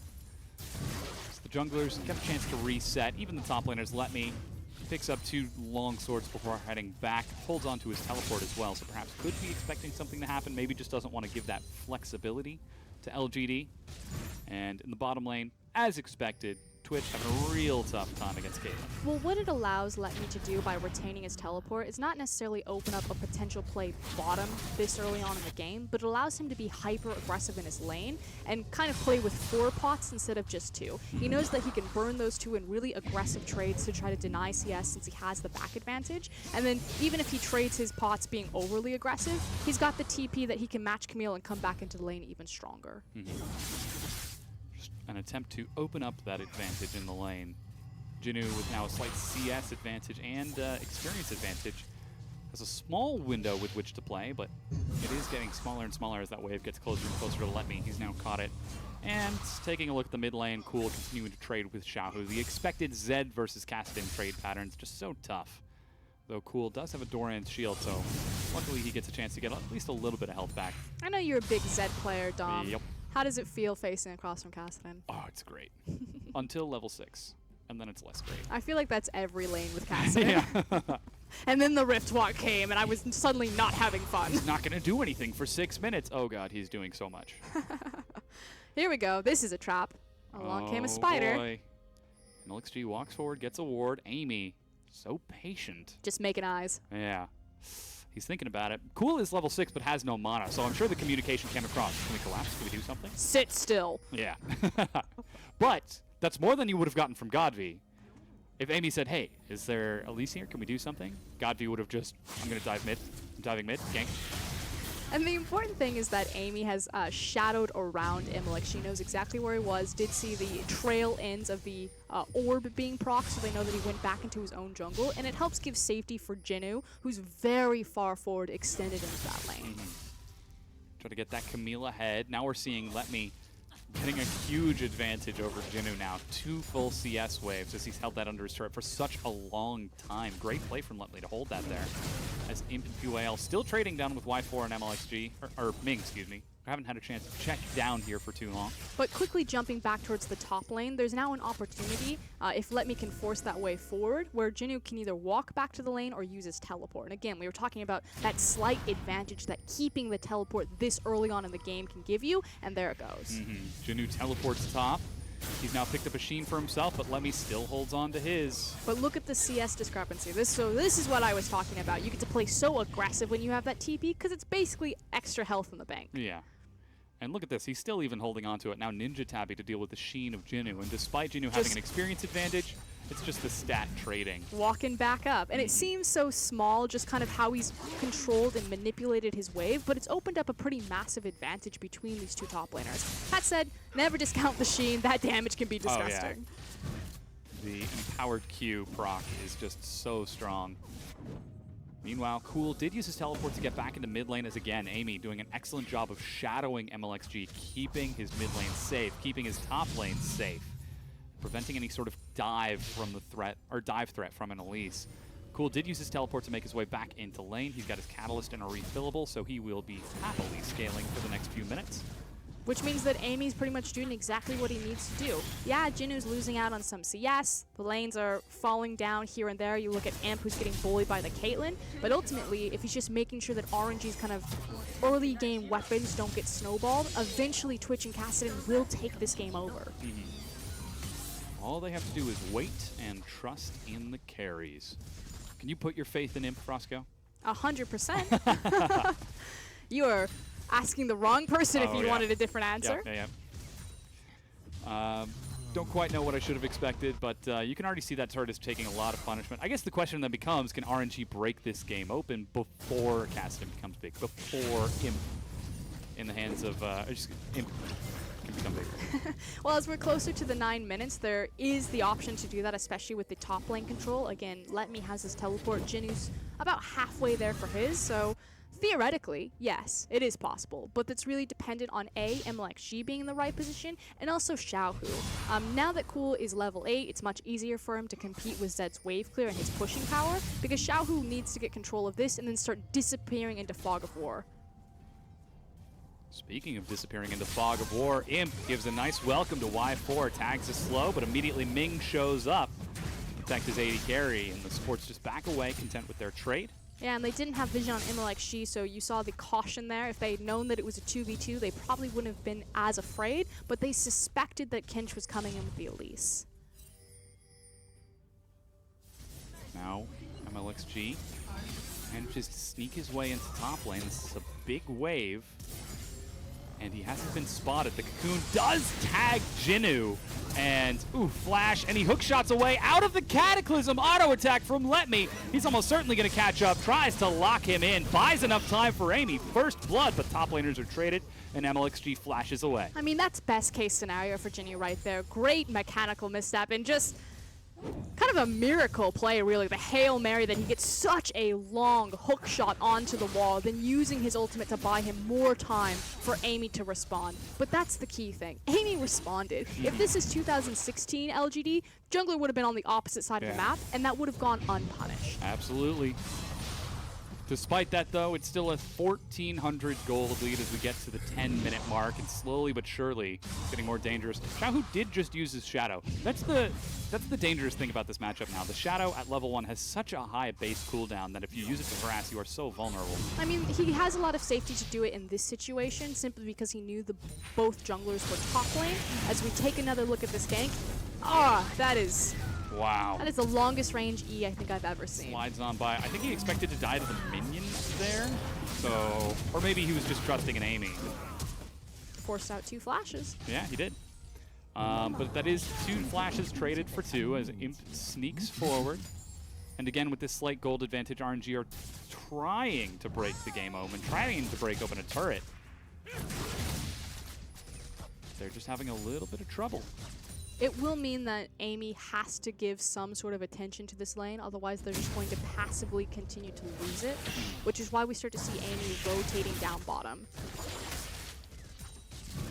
Ooh, yeah, that's the range of Caitlyn there. Just headshot after headshot, managing to tab Imp through PYL there. And now that Red Buff is picked up on MLXG, he's showing up bottom. And this is the smart play. MLXG, knowing that Amy could rotate down there, just joins them. He's just going to walk up. They're going to push down this tower and possibly rotate into a free dragon. That Ocean Dragon could be very important for this team later on as Y4 looks to get solo gold. Interesting desperation play top. Ooh, he actually manages to tag him through the Dragon Standard. Cool, shows up in time. And Letme, without a flash, doesn't stand too much of a chance. Even the sweep and a Cataclysm, they gift the kill over to Jinnu, so it's Dragon traded over. Dragon and a turret traded over for a kill. I mean, it's a suboptimal play because you are losing 2 objectives for just the kill gold. We'll see if they continue to push through. No, Jinnu making his back. But it's even more suboptimal as a response from LGD simply because Kassadin didn't pick up the kill gold. Just slowing down that Kassadin even more. He's still keeping pace with Xiaohu in terms of CS, and he does now have a Seeker's Arm Guard for safety. But that is going to delay his scaling even more. Though he is safe in lane to continue sitting and waiting.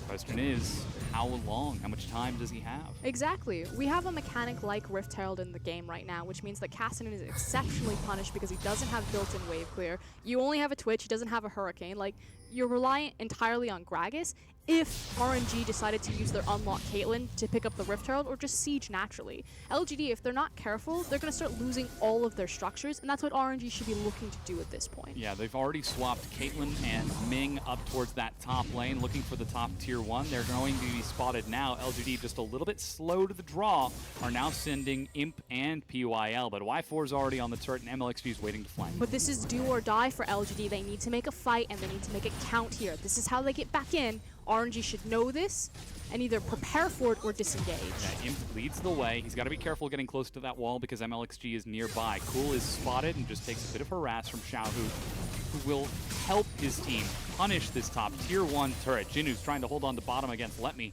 There's teleport available for both. That's going to be the Dragon Standard.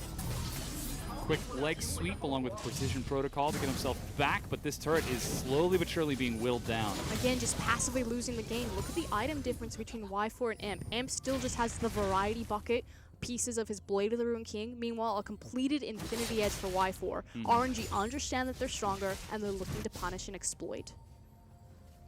Cool now holding on mid lane, keeping Xiaohu occupied, gets a lot of damage. Death Mark and Ignite. Xiaohu misses the follow-up Shuriken. He's able to get a lot traded back as, oh, he's got Let Me there with him. That's a greedy recall, cool. He's got Flash, but tries to Rift Walk and then flashes to the side.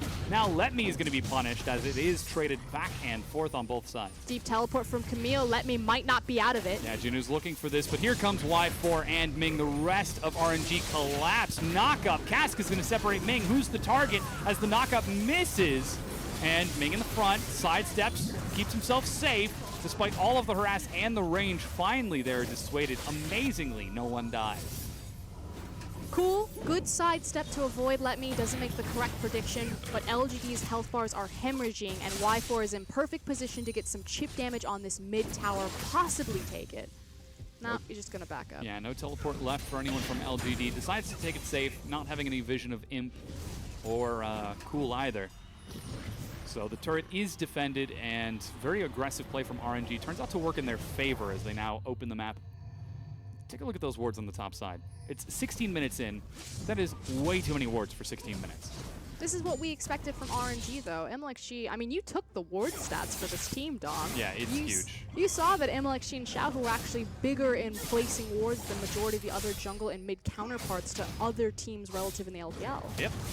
The only jungler who had higher ward stats than MLXG, hilariously, was Bebe, because he played on RNG when he was playing with Uzi and Xiaohu as well.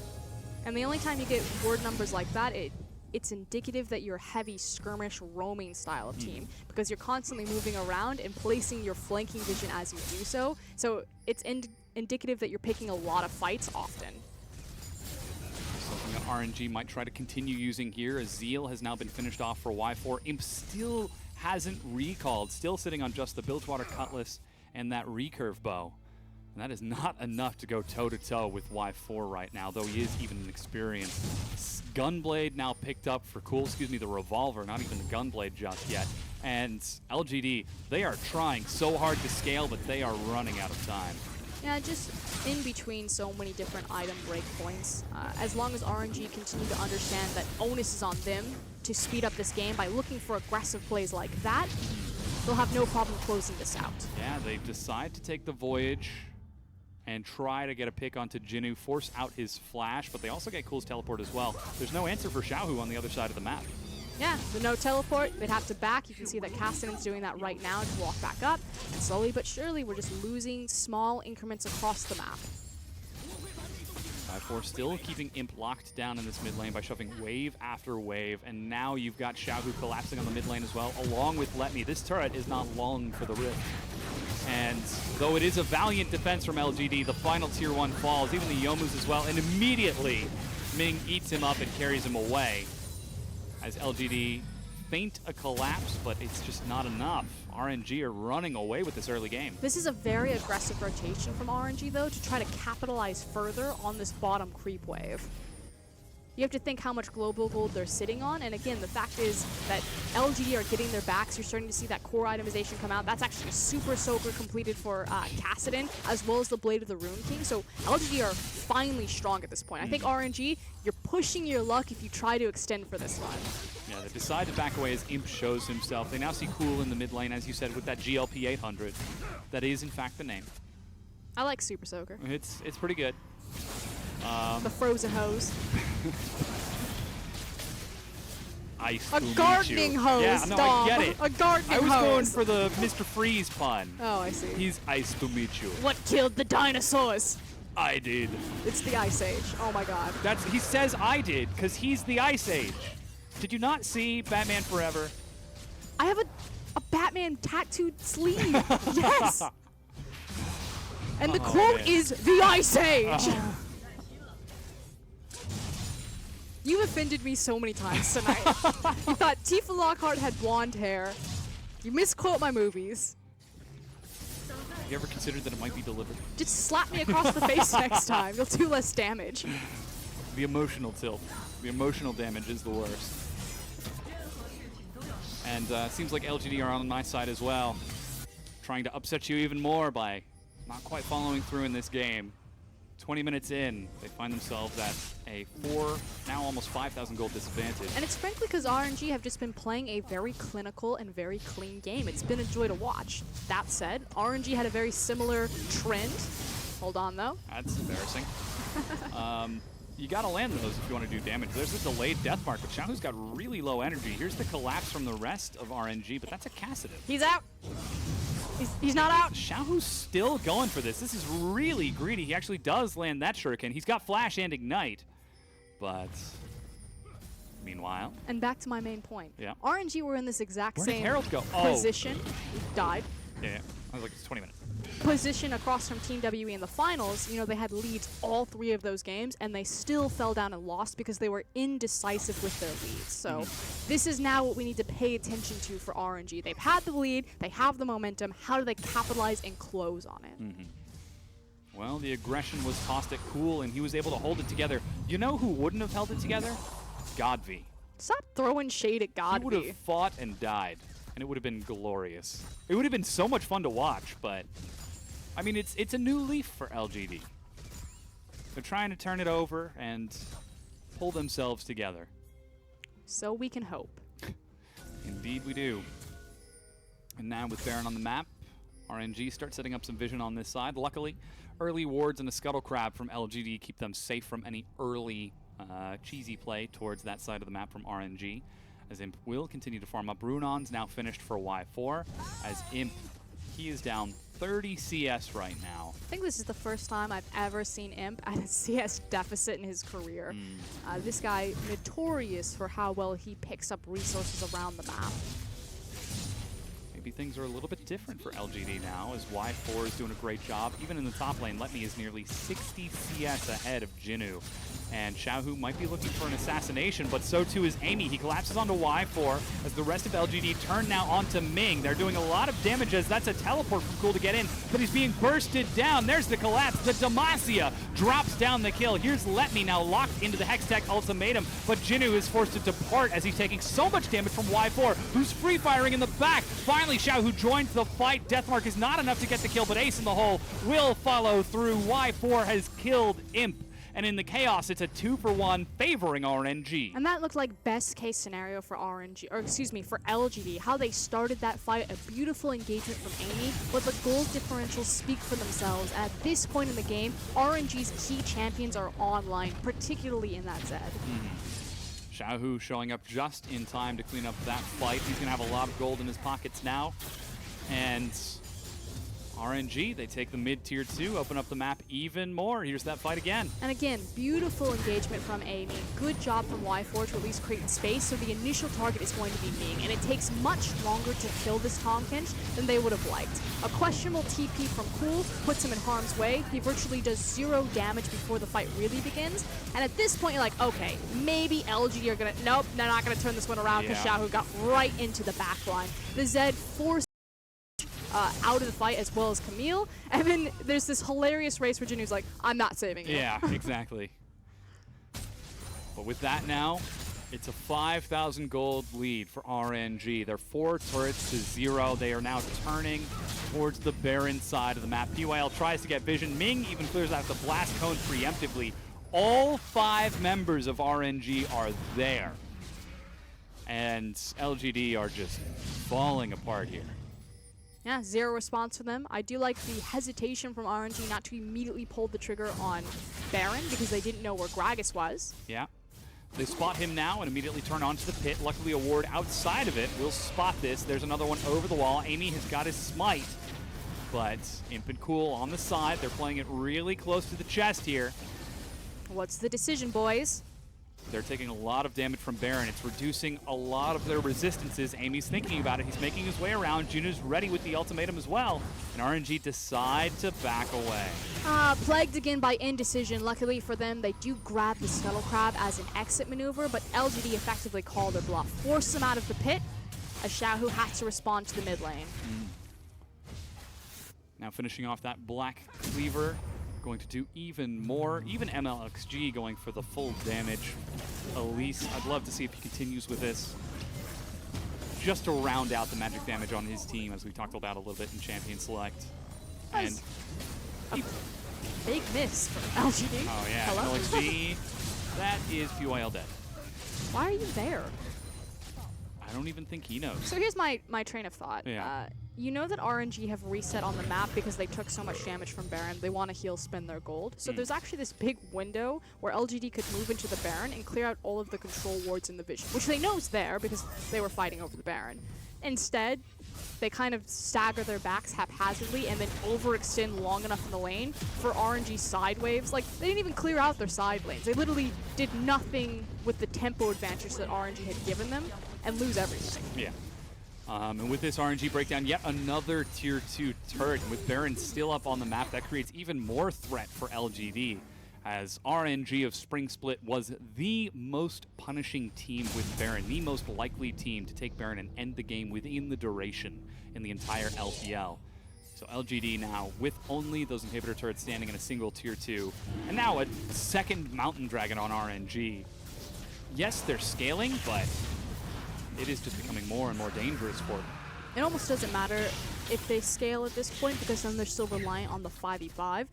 Their composition still doesn't have tools to stop a siege. And with 2 mountains and with full control over the Baron area, if that buff goes down, even if you give LGD all of their items, they still have to execute correctly on the 5v5 to make use of their strengths. So then what do? Cry. Hunt for... Oh, okay. Well, I guess when you look at it that way. I mean, the miracle can always happen. It's a Cassidy, it's a Twitch, it's Imp's Twitch of all things. You can never count it out, but this is RNG's game to lose. And the only caveat there is we said that in the finals across from Team WE, and they didn't go to MSI. Yeah. How much has RNG learned? Perhaps maybe not taking their first day of the LPL as seriously as they should have. But now here on day 3, they are playing a very serious game as Amy looks to collapse onto MLXG. Ming is even there to escort his jungler to safety. And already Y4 is lending crits for 1,000 as he finished off his rapid fire cannon. So you can already see the 1-3-1 taking effect. You've got the safety of Tom Kench there with Caitlyn while Zed and Jarvan prep the side waves. It's forcing LGD to respond, which pulls them out of this jungle, out of the Baron pit to clear out these wards and start setting up for this objective. Teleport's ready for Let Me and Jinnu. Question is, who's going to win the duel?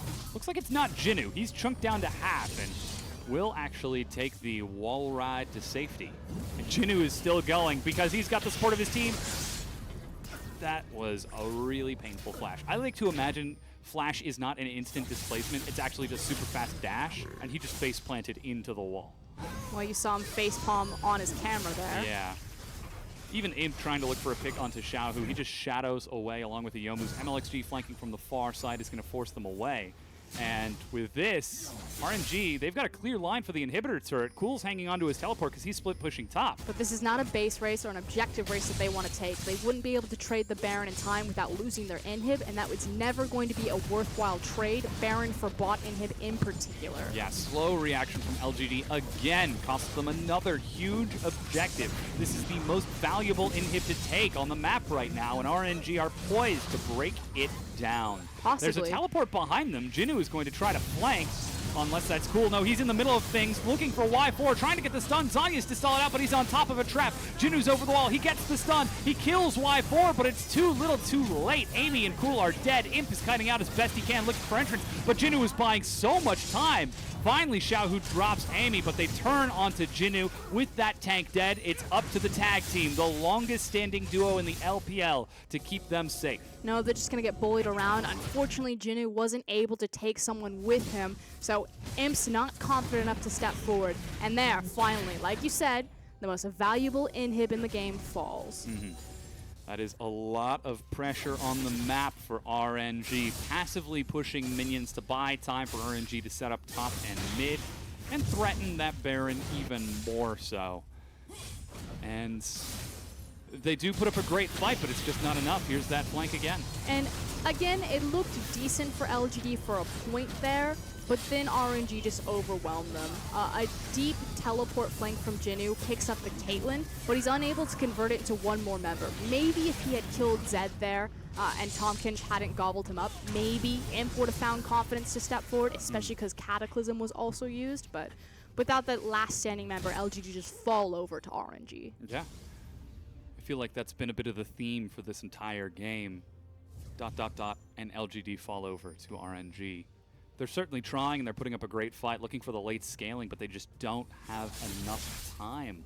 RNG are tearing them apart, and with yet another Mountain Dragon up in 2 minutes and Baron already on the Rift, there is so much threat. LGD just cannot respond to everything that RNG are throwing at them. And in particular, I really want to highlight and build up LGD because this game was a night and day performance from Series 1. yeah. You know, started off very aggressive, invades, rotating into multiple ganks, and even when the ganks aren't successful in terms of translating into kills, translating into pressure for his team. I remember many a heated conversation during the spring split in which who's the best jungler? Is it Condi or MLXG?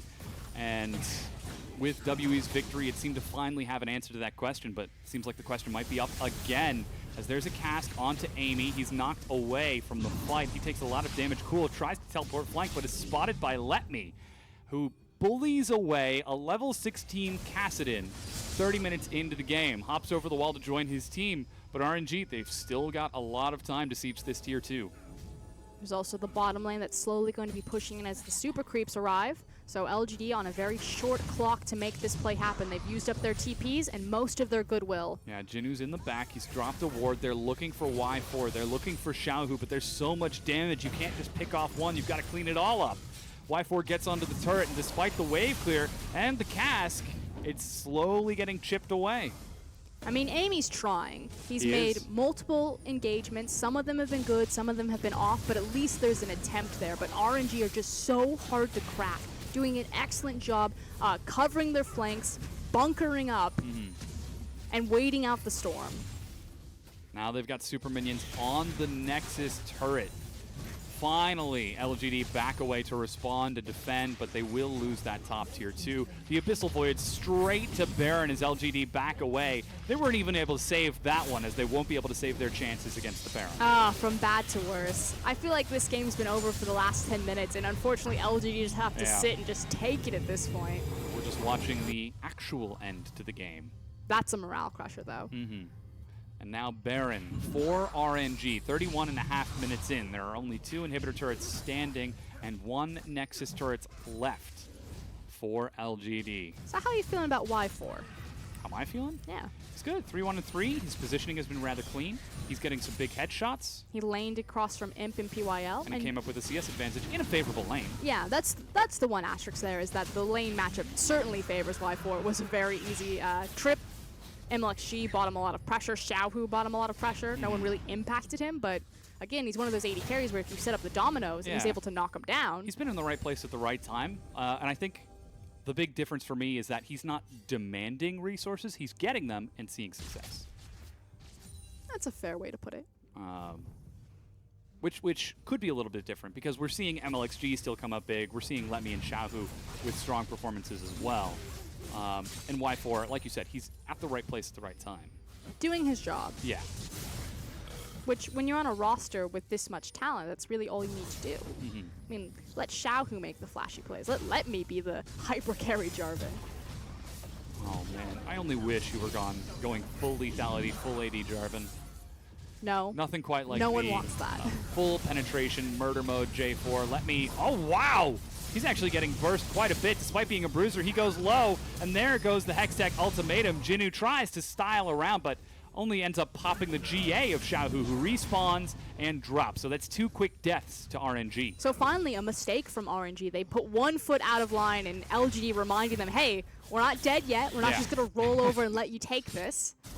So they didn't quite time how they were sieging up those objectives together, and another big breath of fresh air for LGD and their fans. The bottom inhib respawns, which means with RNG's Baron, they haven't been able to convert that into what they wanted. I think we got a little ahead of ourselves in assessing Y4's performance just earlier, lauding RNG for being one of the most punishing, if not the most punishing teams with Baron in the league, and then they proceed to fall apart. I mean, I was just ready for the pattern, the expectations. Yeah. We know that this team gets Baron, and they just end the game. Yeah, can't quite go on autopilot this time, as actually the team that's putting up the most fight against a Baron up RNG is LGD. How do they do this? Where do they find this well of power? LGD? Yeah. Well, a lot of it's in their drafting, because they do draft such late game. At some point, it's kind of... Have you faced Jax recently? Yes. Okay, yeah, terrible, terrible champion. That guy's literally 0-5, but at some point in the game, it doesn't matter. He's Jax. He's just gonna jump and he's gonna kill you. You're gonna be like, I'm a 10-0 ADC, and you just run me down, and it doesn't matter. That's kind of LGD's composition. LGD is Jax. Yeah, at some point, they're just going to be powerful. But it's only through fighting, which means that RNG can work around that. They can use the fact that they have more control of the map. They can start pulling them around with the Baron, and they just made that slight mistake and got punished because, hey, it's still a late game Camille, it's still a late game Cassidy. Which is a little bit of what we're seeing with the 1-3-1s that they've been trying over the past few minutes. Now they're grouped back up in mid. They've still got Baron buff, so they could look for an inhibitor here. Before we just lost the scoreboard, I wanted to point out all of the control wards. Even Xiaohu has 2 control wards on his Zed. You don't see that very often, as Imp is waiting and looking for a flank, but the vision is just creeping further and further forward, denying LGD everything they possibly can. Amy's on the side. Here's Johnny. And that's a big cast. They managed to find MLXG. He goes up and comes right back down, saved by his support and brought back to the safe line. I mean, Amy's like, what more do you want? Yeah. I keep starting these fights, I hit these nice belly bops, these good barrels, and nothing is happening. LGD, though, do defend the inhibitor. It is still standing with a minion wave actually pushing top. Someone finally is pulled back to defend it. Elder Dragon is going to be the next one to spawn in just a few minutes, and Baron will be up shortly after. And RNG are hesitating a little bit here. You know, they're giving LG more respect, you know, maybe a bit gun shy after they got the bear trap closed on their hand last time when they went to overreach. But at the end of the day, they still have a very mobile composition. Ooh, they managed to tag onto Cool, and he has got no chance to escape from this and just allows himself to die. Holds on to that flash. And luckily, there's no big neutral objective outside of his base to be taken. That's head scratcher there for LGD. Yeah, not quite sure what they were doing there. They were finally pushing back onto the map, seeing Xiaohu on the other side, but immediately RNG just punished them, collapse in, Y4 with a follow-up on the huge damage. They start to break down some inhibitors, and Cool's mistake is going to cost them quite a bit. Possibly 2 inhibs. Amy will have his cast back up, so they're feeling confident with Imp still. Yeah, he's sitting in the back. They're doing everything they can to protect that important hyper carry. Minions stream in. There's only a single inhib left. 20 seconds before Cool gets back up, and RNG can definitely finish off that inhibitor in time if LGD don't draw the line somewhere, or perhaps just let it go. It's 12 seconds for Cassidy. He does have teleport. Could get pretty deep behind them, although he doesn't really have a TP location. There's the cast to stall it out. Amy once again tries to set it up, but there's no follow-through. Finally, Cool respawns. He immediately pings on my way. He's actually home guarding forwards, and that's a recall now started. But a single mistake, a single pick of Cool overstepping, walking into unsafe fog of war, means that they lose all 3 inhibs with Elder and Baron about to spawn. We did see RNG were just wanting to recall. They all started just outside of vision of a ward, and MLXG spotted it, and they all canceled the recall as LGD are chasing very far forward. Elder's up in 30 seconds, Baron 30 after. And it's because they're trying to delay the backs for the Elder. It takes about 30 seconds to walk from the Nexus towards the Dragon Pit, and at this point in the game, either team can burn these monster objectives so quickly. So you can understand what LGD are thinking. They know that, again, very tiny window to actually make a play before 20 million creeps flood their gates. As such, we're seeing here with Jinnu clearing out a double super minion wave and more double super creeps, clearing down both mid and bottom. It's only a small amount of time for LG to play with, and it seems like that clock has now run out. As Y4 clears out Scuttle Crab, Elder Dragon spawns. That is 225 true damage on each bonus auto attack. PYL rushes forward. Amy's trying to get in there, but he's got to make it over the trap line. It's not fast enough. Elder Dragon picked up, and Jinnu's in the back, but there's nothing there to save him, nothing there to get him into his team. Imp flashes the wall. He's free-firing over the side. Jinnu finally gets in. He's got the ultimatum ready, targeting Y4, but he gets away from Imp. Cool over the wall, looks for some follow-up, but Jinnu goes down. The dive onto Imp as Xiaohu gets in and out. Cool drops to the headshot. Imp falls as well. The ace for RNG, a clean finish. And we had questions, pound for pound, talent-wise. Would RNG, with this iteration of their roster, with this iteration of their performance, be able to stand up to the superstar talent on LGD? And the question is absolutely. Y4 did wonders across from Imp and PYL, and then MLXG returns to form on Elise and dominates that game. It does create a very concerning scenario for RNG when they have a game like they, or I guess a best of 3 like they did, during day number 1, and we begin to question and doubt. They've fallen down. Can they come back? And then they come right back here and show that, yes, as a matter of fact, they can. But if the bar is that high, is anything less than perfect acceptable for a team like this? I mean, you know where my response is. I'm heavily critical. If a team doesn't win perfectly, I always want to find the errors or the holes that they can tighten up, because I'm always thinking international stage, especially for a team like RNG that represents almost every single time internationally. But this is already a massive improvement over what we saw the other day. Yeah, and now joining us on the desk to help break down this game is Raz. Welcome back. Hey, how's it going? How are you guys hi. feeling after that, I guess, long-winded I think, victory? yeah, Frost said it best. Yeah. RNG seemed to have won the game at about 20 minutes, and we just watched them actually end it. It was... See, remember the discussion we have about LGD where it's like, oh, this is new LGD, they bring in cool, more consistent mid laner. Things should change. This feels like the exact same composition I would expect from LGD last split, where they go for Hail Mary fights, because if they don't get them, they lose every single lane. I will 100% agree with that, but I will say that it was still like old LGD would have lost the game at 15 minutes. We bought 5 minutes, Raz. Oh, see, this is what I... He's like, please help me. Maybe that's even more beneficial, because they should have forced a fight a little earlier on, because what ended up happening was they would lose bottom lane turret. That's almost like they couldn't do much about that. Then they go into the mid lane. They would lose mid lane turret. They were just 4K gold behind without really even having much of a leg to stand on. We can show it on the replay coming next, because it feels like the only play we were looking for was a team fight, anything from the side of LGD to come out ahead, to come out just from one pick. Now this starts really later on, but they find the pick that they needed. You can see the TP coming in from Cool. That's a bad one, because where he's positioned, where he's coming in from, he kind of forces a fight. They just wanted to pick and get out. It would be a longer pick because they were looking for the Tom Kench, and you have to get through the Grey Health entirely. But the moment that gets locked in, you have to back away. That is the only thing you can look for. I'm happy that they looked for the pick. It turns into a longer team fight, but you can see, how hard it is to even force this fight 21 minutes into the game, right? If it had been a little sooner, maybe they would have been in a 2K gold deficit, right? So immediately the first thing I should criticize is the pick ban, because it is god-awful. It is disgusting of a pick ban. Don't hold back. Tell us how you There really is feel. no coach behind that team. That is... But then you move on.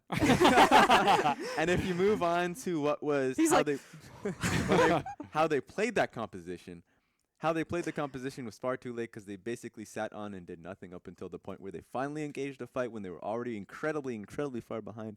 And even in that execution, they committed to a longer fight, and they only needed that pick and get out. See, hilariously, I feel like Raz and I have traded places, but only on LGD. Normally, I'm like the super hypercritical one, like, that was the right thing, but you just did it wrong. Yeah. And at this point, I'm just like, Amy threw a barrel. I'm just happy that he found the R key, that the barrels are flying. Because old LGD just would have been like, what do we do? What's happening? Yeah. Yeah. I mean, to continue on that vein a little bit more, we were seeing LGD go for these sort of small plays, try to look for a pick, try to look for that late fight. Even Jinnu looking for the very, very deep teleports.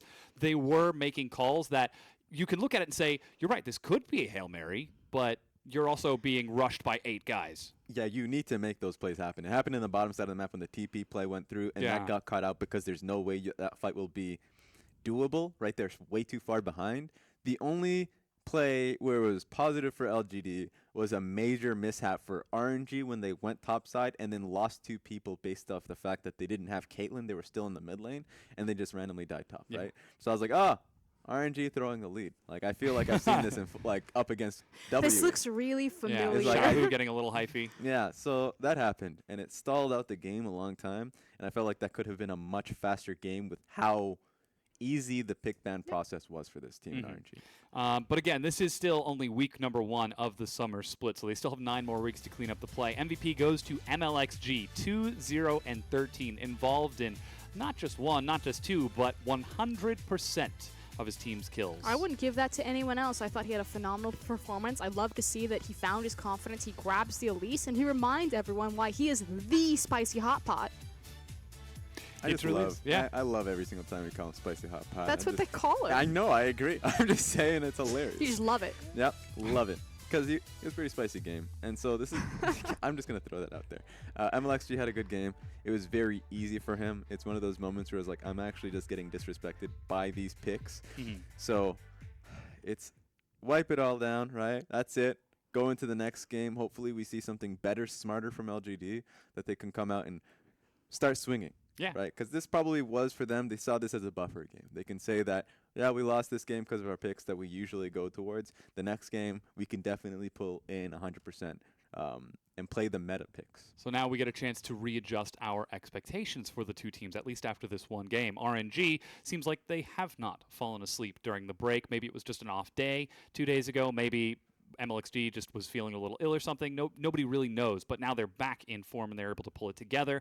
Whereas LGD, on the other hand, we have to look at them and say, okay, well, it is an improvement over Spring Split, but that gets you from bottom rung to one step above bottom rung, which is still very far from the top. It's that question about where is the ceiling for this iteration of LGD? And also, where's the ceiling for this iteration of RNG with Y4 and with Let Me? We really haven't seen them reach their maximum capabilities. Yeah, they've still got a lot of growth that they can show us. Hopefully we'll see more of it in game number 2. We're going to go ahead and take a quick break. We'll get that one ready for you.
Hello, everyone, and welcome back to what very well could be our final game of the evening. We're just about ready to get in game number 2 between RNG and LGD. We just saw RNG return to the form that they demonstrated that won them the Demacia Cup and took them all the way to second place in the spring season. Now they get a chance to show it to us once again against the likes of LGD, who in game number 1 of this showed us a pretty weak draft. I know, Raz, you were pretty critical of it. How do they change things up in game number 2? Is it as simple as fixing draft or be more decisive in the game? Literally, they're on red side, and right before they pick Camille, just pick Syndra, and then don't ban the Syndra. I think that would solve 'em. so many of their Got it. Dom. No, it's I've right. got it. It's right. You mean this one right here yeah, on that the notes? that location. Yeah, okay. That was a big question mark for me because Syndra is so powerful Yeah. on red side, especially when you pick her up in that location, because then you get to immediately ban and then pick coming out of it. So it's like, I'm Syndra, and now I get to ban Echo and whatever champion counters me. Yeah, and here's the thing about this, because all of those champions that they've put out there, even the Camille, I'm fine with, right? It's just in combination. With None the of- Cassidy. Exactly. Like, literally all of them in combination can't Yep. do anything to push out. So, if they want the Twitch, that's fine. Get the Syndra, right? Syndra Twitch sounds good to me. Protect that back line. Exactly. Never If they get to my Twitch. If they want the Cassidon, you know what? Pick up the, I'd say even, like, pick up a Caitlyn. Pick up Syndra. Sivir. Like, that's a Sivir pick that we've seen on Imp quite a bit of time. Even Callista has better wave clear at this point. Exactly. And so, if you just pick up Twitch, if you pick up as, we're just getting right into champions. Yeah, Like, we're going right in. so please, LGD. I see the coach behind you. Yeah, well, already we've got a Zac and a Zyra ban. Raz, thank you so much for your analysis. He's already messed Short up. though it may be, Oh no, we banned Zac from blue side. as Thresh is now going to be the follow-up ban. Do they go for another Galio? Oh, interesting. RNG actually banning Caitlyn. They don't have that priority pick to take away from Imp. Yeah. RNG seem to have figured out the win condition of LGD. Deny Imp any comfortable champion. Now a Jarvan to follow it up. With LGD on blue side, that means RNG get to choose between the 3 strong supports and Galio. I think this seems like a pretty easy option for RNG, unless maybe they have some sort of pocket pick that they think can counter the Galio out. The Fiora is still available, so they could at least deny it from going towards the top lane. They have to choose between Giant Gargoyle or a Blind Monk, as Lee Sin is the ban away from Amy. So with that, we've got Galio now locked in for LGD. And an instantaneous reaction. Again, in the LPL, we've seen Galio played in 3 different positions, mid, top, and support. More recently, though, he's been pretty much primarily a mid laner. That does open up a couple of different options, though. You can grab a Fiora here to make sure that he goes into the mid lane, because he has a very volatile matchup against Fiora, but it also opens up the option of Cassidon for Xiaohu, because he gets a free laning phase. We do see RNG once again prioritizing MLXG in the jungle, putting their faith back in spicy hot pot for the team, as he did get MVP on that Elise in game number 1. Very vocal on your screen right now. Looks refreshed, rested. Maybe he was just having an off day. Yeah. And that's Callista picked up from Y4. So Caitlyn ban, Callista first round draft from RNG. Like you said, targeting out Imp. Just a very clear Yeah. game plan. There's a giant target painted on Imp's back, and RNG are hitting the middle every time. Yeah. Just keep on firing those shots. Now LGD get the chance to answer and round things out. Like you said, that Fiora is still open. Jinu very strong on it, but Kog'Maw picked up by Imp. Very early rotation. Karma and Lulu are still up, so too is Tom Kench, but that means that RNG will get the chance to pick their own support off the back of this. I think this is the best case response from LGD, making sure that they can prioritize a strong comfort pick for their superstar AD carry before it gets banned out. I find this a bit interesting though, but PYL is a very competent and very powerful Braum. Picks that up for himself to support that Kog'Maw down in the bottom lane. Perhaps going to have a slightly better laning phase than game number 1 on that Imp into Caitlyn. It's much easier to hit Callista if she's stunned. Can't actually leap around all over the place. Little known fact. I think this makes it a very easy Tom Kench though in response. Oh yes! They know! Ooh. RNG seems to know something that LGD don't, as they lock in Syndra for Xiaohu in the mid lane. taking a page out of Doinby's book from earlier today. It's just so powerful to play Syndra there because then you immediately go into the bans. You can take away whatever you want, so you make sure that you get the winning 1v1 matchup in mid lane, and Syndra's just so explosive there. Kennen now is going to follow it up, targeting out Jinnu, so perhaps they are expecting Cool to take that Galio in the mid lane. Now LGD get the chance to follow through. Support and top are still open. I feel like it's probably a Kennen Echo ban. Although I do agree with you, it's probably Cool taking Galio, which does deny a lot of the 1v1 kill pressure, at least on Syndra's independent lane. Now Tom Kench banned away from Ming in the bottom. Put him on something a little less safe that will die faster if you pick him out in the mid lane. I also expected it to be the support of choice for Ming. Goes well into Braum to deny a lot of that. And now RNG for that final one. Is it going to be that Echo? 2 seconds left on the clock. The timer runs out, and it's Ivern banned away from Amy. We still haven't seen a jungle yet from LGD, so interesting pivot from our RNG. Oh, it makes sense. You know, they've already kind of built their pseudo protect the Kog'Maw composition. We know that Amy is an Ivern player like MLXG, and so that would fit very well with helping protect Kog'Maw, giving Imp a lot of that space. And now a Renekton ban towards Let Me in the top lane to round things out for LGD. We've now gotten to the next round of picks to see how this is going to follow through. This is where RNG gets to show something here, and it's Fiora. So calling that bluff. The Galio should go mid lane unless he wants to run into the Falcon Punch and riposte. Did he just spill water all over it? He definitely just spilled water all over his shirt. Welcome to the LPL Y4. He doesn't know the head tilt. Yeah. The tried and true practiced maneuver. Yes. And Rumble picked up for Jinnu in the top. So that's going to be Galio in the mid, as we suspected. Now we get a chance to see how Amy will round things out with the jungle. A lot of mixed damage so far, which this would make sense to then pick up a physical AD jungler. Such as the likes of Kha'Zix, now locked in for LGD. Also an Amy special. Raz mentioned it on the desk that Amy was actually a carry-oriented jungler before he came into the LPL. I think all the way back to his unlimited potential days, and Kha'Zix was his champion of choice. The Void Beast from Beyond. Ooh, Alistar is a great follow-up as well. So too is Rakan. We haven't actually seen too much Rakan in the LPL. You mean the better Alistar? I look at Alistar and I think, yes, why use 2 buttons to do one thing when you could use 1 button to do 2 things? Now, the difference is, of course, that Alistar has better kind of single target dive than Rakan. Rakan's more about empowering his team to an extent, whereas Alistar could be like, we're in a 2v2, 3v2 in the bot lane, let's dive the tower now.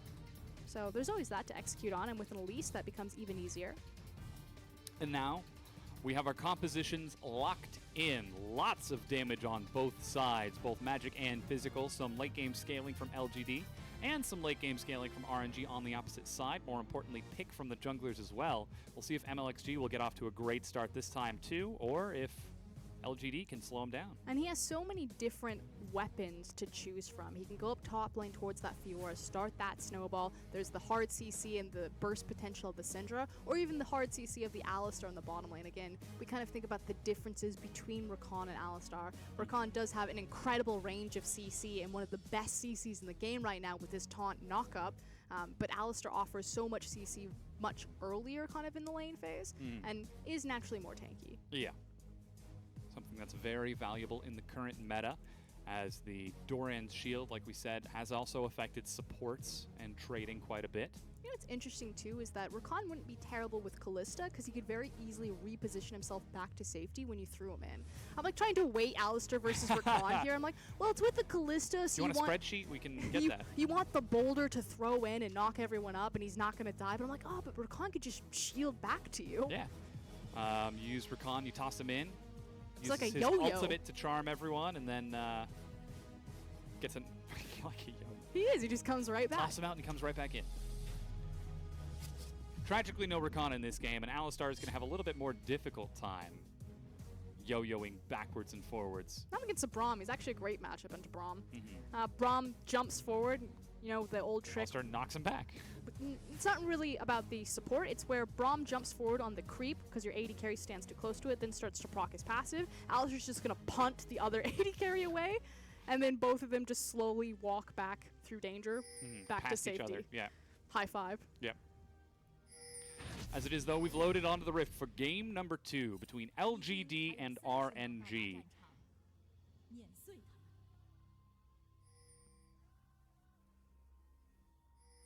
The very dedicated RNG fans chanting. If we ever go silent at the beginning of the game, it's because we're listening to the chanting. It's very quiet. I was just going to tell you, Dom, I don't know if you know this, but the stream can't hear the crowd chanting Yeah, very well. I got that feedback the other day, and I still do it, like listen to the volume of the chanting. Trust us. Yeah. They have fans. There are people in that stadium, and they are very loud. But the microphones picking them up are not. So we can talk about the Keystone Masteries, Stoneboard Pack on PYL. Again, Braum empowers the 3v3 in the bottom lane with the jungler. With Stoneboard Pack as well as Ignite, there is always the option of a very early cheesy gank that will do a lot of damage. On the other side, Courage of Colossus, as is standard for Alistar, procs the shield very easily with his Pulverize. And allows him kind of that safety, because one of the bigger problems with Alistar back in the day is that when he would go in and use his combo, he then has to walk through all of that, you know, departing damage as he's walking back to his own line of scrimmage. With Courage of the Colossus, you get a bit more freedom. Opportunity to get some help back throughout the duration as Imp is now trading with this lane. PYL taking the worst of it. As MLXG invades once again. You gotta actually finish off the red buff. There he goes. And he's able to do this with the information that Xiaohu gleaned from coming around the side and spotting out where Amy was starting on the Raptor camp. Makes sense, it's with the Galio, he likes to leash it with the Qs, but this is a great response from Amy. Okay, this guy's probably messing with me. Let's just trade and do some vertical jungling. Kha'Zix's much faster at clearing earlier on than Gragas, so he should have no problem clearing that out, especially with presence from Imp and PYL in the bottom lane. MLXG still heads back top, but Jinnu, he's got that timing down. Walks through the minion wave. Flash good, great reaction. MLXG tries to make something happen and just trades flashes. And frankly, that was just a little bit poorly timed from MLXG to walk into the lane as the creep wave was coming up, forcing him to look for the flash cocoon there instead of just getting it naturally. And trick is that if you actually look at your mini-map, your creeps will mirror the enemy creeps, so you can tell when those creep waves are coming in just by where your own creep wave is placed. MLXG though, two-man knockup onto both Imp and PYL. Ming, he's going to eat a bit of a stun, but luckily Y4 leaps forward. Raz asked us to see a bit more mechanical prowess from Y4 in this game number 2. Well, he's on Callista, Raz, so keep your eyes peeled. I'm so excited. You don't sound excited. That sounds very monotone. They can't see my face. It's very excited. This is my happy face. That's actually her sarcastic face. It's my sarcastic voice. Really? That's what that sounds like? Oh, fine. I know you know it very well. We get that all the time. Great gank, Dom, whenever we're playing solo queue. But bottom lane, nice and safe after a bit of trading back and forth. Doran's shield again on Imp. Y4 again starting out with the Doran's Blade, this time on that Callista. And Targon's on both of those supports, so they'll be shielding up over time. Maybe he's feeling confident. I mean, you can go either way. I would assume, though, Doran's shield, especially because Kog'Maw will outrange Callista, and he'll be able to poke her down a lot, and then Doran's shield could absorb a lot of that. But maybe he's just confident in kind of the built-in sustain that Alistar can offer the lane. Although it's not the greatest. It's something. Getting those Triumph stacks whenever minions go down. There's also then the lifesteal component to think about, especially when she itemizes into Blade of the Rune King and has that earlier. Getting just a little bit more damage earlier on. And very slow start to the game as we get towards Xiaohu missing that stun. Cool catching minions. Should have no problem clearing all of these out on that Galio. This is going to be the life of this matchup, just bouncing the waves back and forth. But this is what's important. The space in which Xiaohu can get out of the lane from Galio's oppressive wave clear and start to make plays happen, particularly with his jungler. that play was spotted out in advance by LGD. They did have a ward in the tri-bush, and they knew that Xiaohu went missing, so Imp and PYL effectively just had to hug their turret and hope. This time, there wasn't too much action, and with LGD sitting on 2 teleports, they are in a position to try to turn it around, but RNG, once again, in the driver's seat. Take the proactive play, set up for something, even if they don't actually pull the trigger on it. Again, early teleport usage probably won't come out at level 5, especially not for little Rumble, who's really waiting for that ultimate before he becomes very useful. Shield of Duran to get a favorable trade onto Xiaohu, but MLXG shows up, lands the cocoon for a CC chain. Here comes Amy, but Cool is already so low. Repel, and he actually drops the Winds of War on himself, just in case MLXG wanted to follow up, but Cool walks away with his life. It's also a teleport being burned by Let Me. It was cancelled in the end, but an aggressive trade that really doesn't go either way. Even Ming was getting pulled up towards that mid lane as RNG just reacted in unison. Teleport now being used by Cool to get back into this lane. As the Justice Punch interaction is great. Meanwhile, Jinnu got to catch those minions in the meanwhile and head back towards the top lane with a free recall. So temporary teleport advantage for Jinnu. Perhaps he can turn the heat back onto Let Me this time and give him a taste of his own medicine. Has his teammate in his back pocket. Just kidding, they're diving. There's the TP. Yeah, they're going right in. There's the hero's entrance onto Amy. As 5, they group up. Ming is the target. He gets a knock-up in time, though. PYL goes low and will survive the turn as they get first blood onto Imp, and they follow through with another one. MLXG is there as well, and he dies. Jinnu will survive. 2 kills for 0. And Scumbag Cool takes the triple kill away from the Kog'Maw. And it's not just going to be those 3 kills, but also the tower, and they have a lot of creeps. They could theoretically push through here.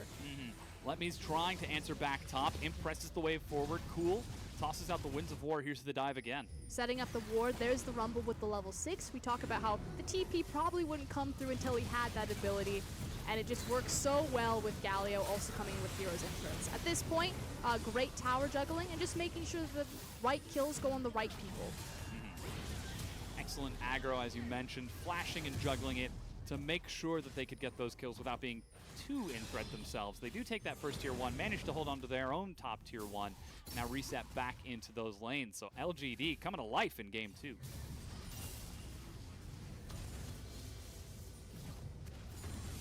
Knock up onto Xiaohu. Shield of Varand again to just trade with him.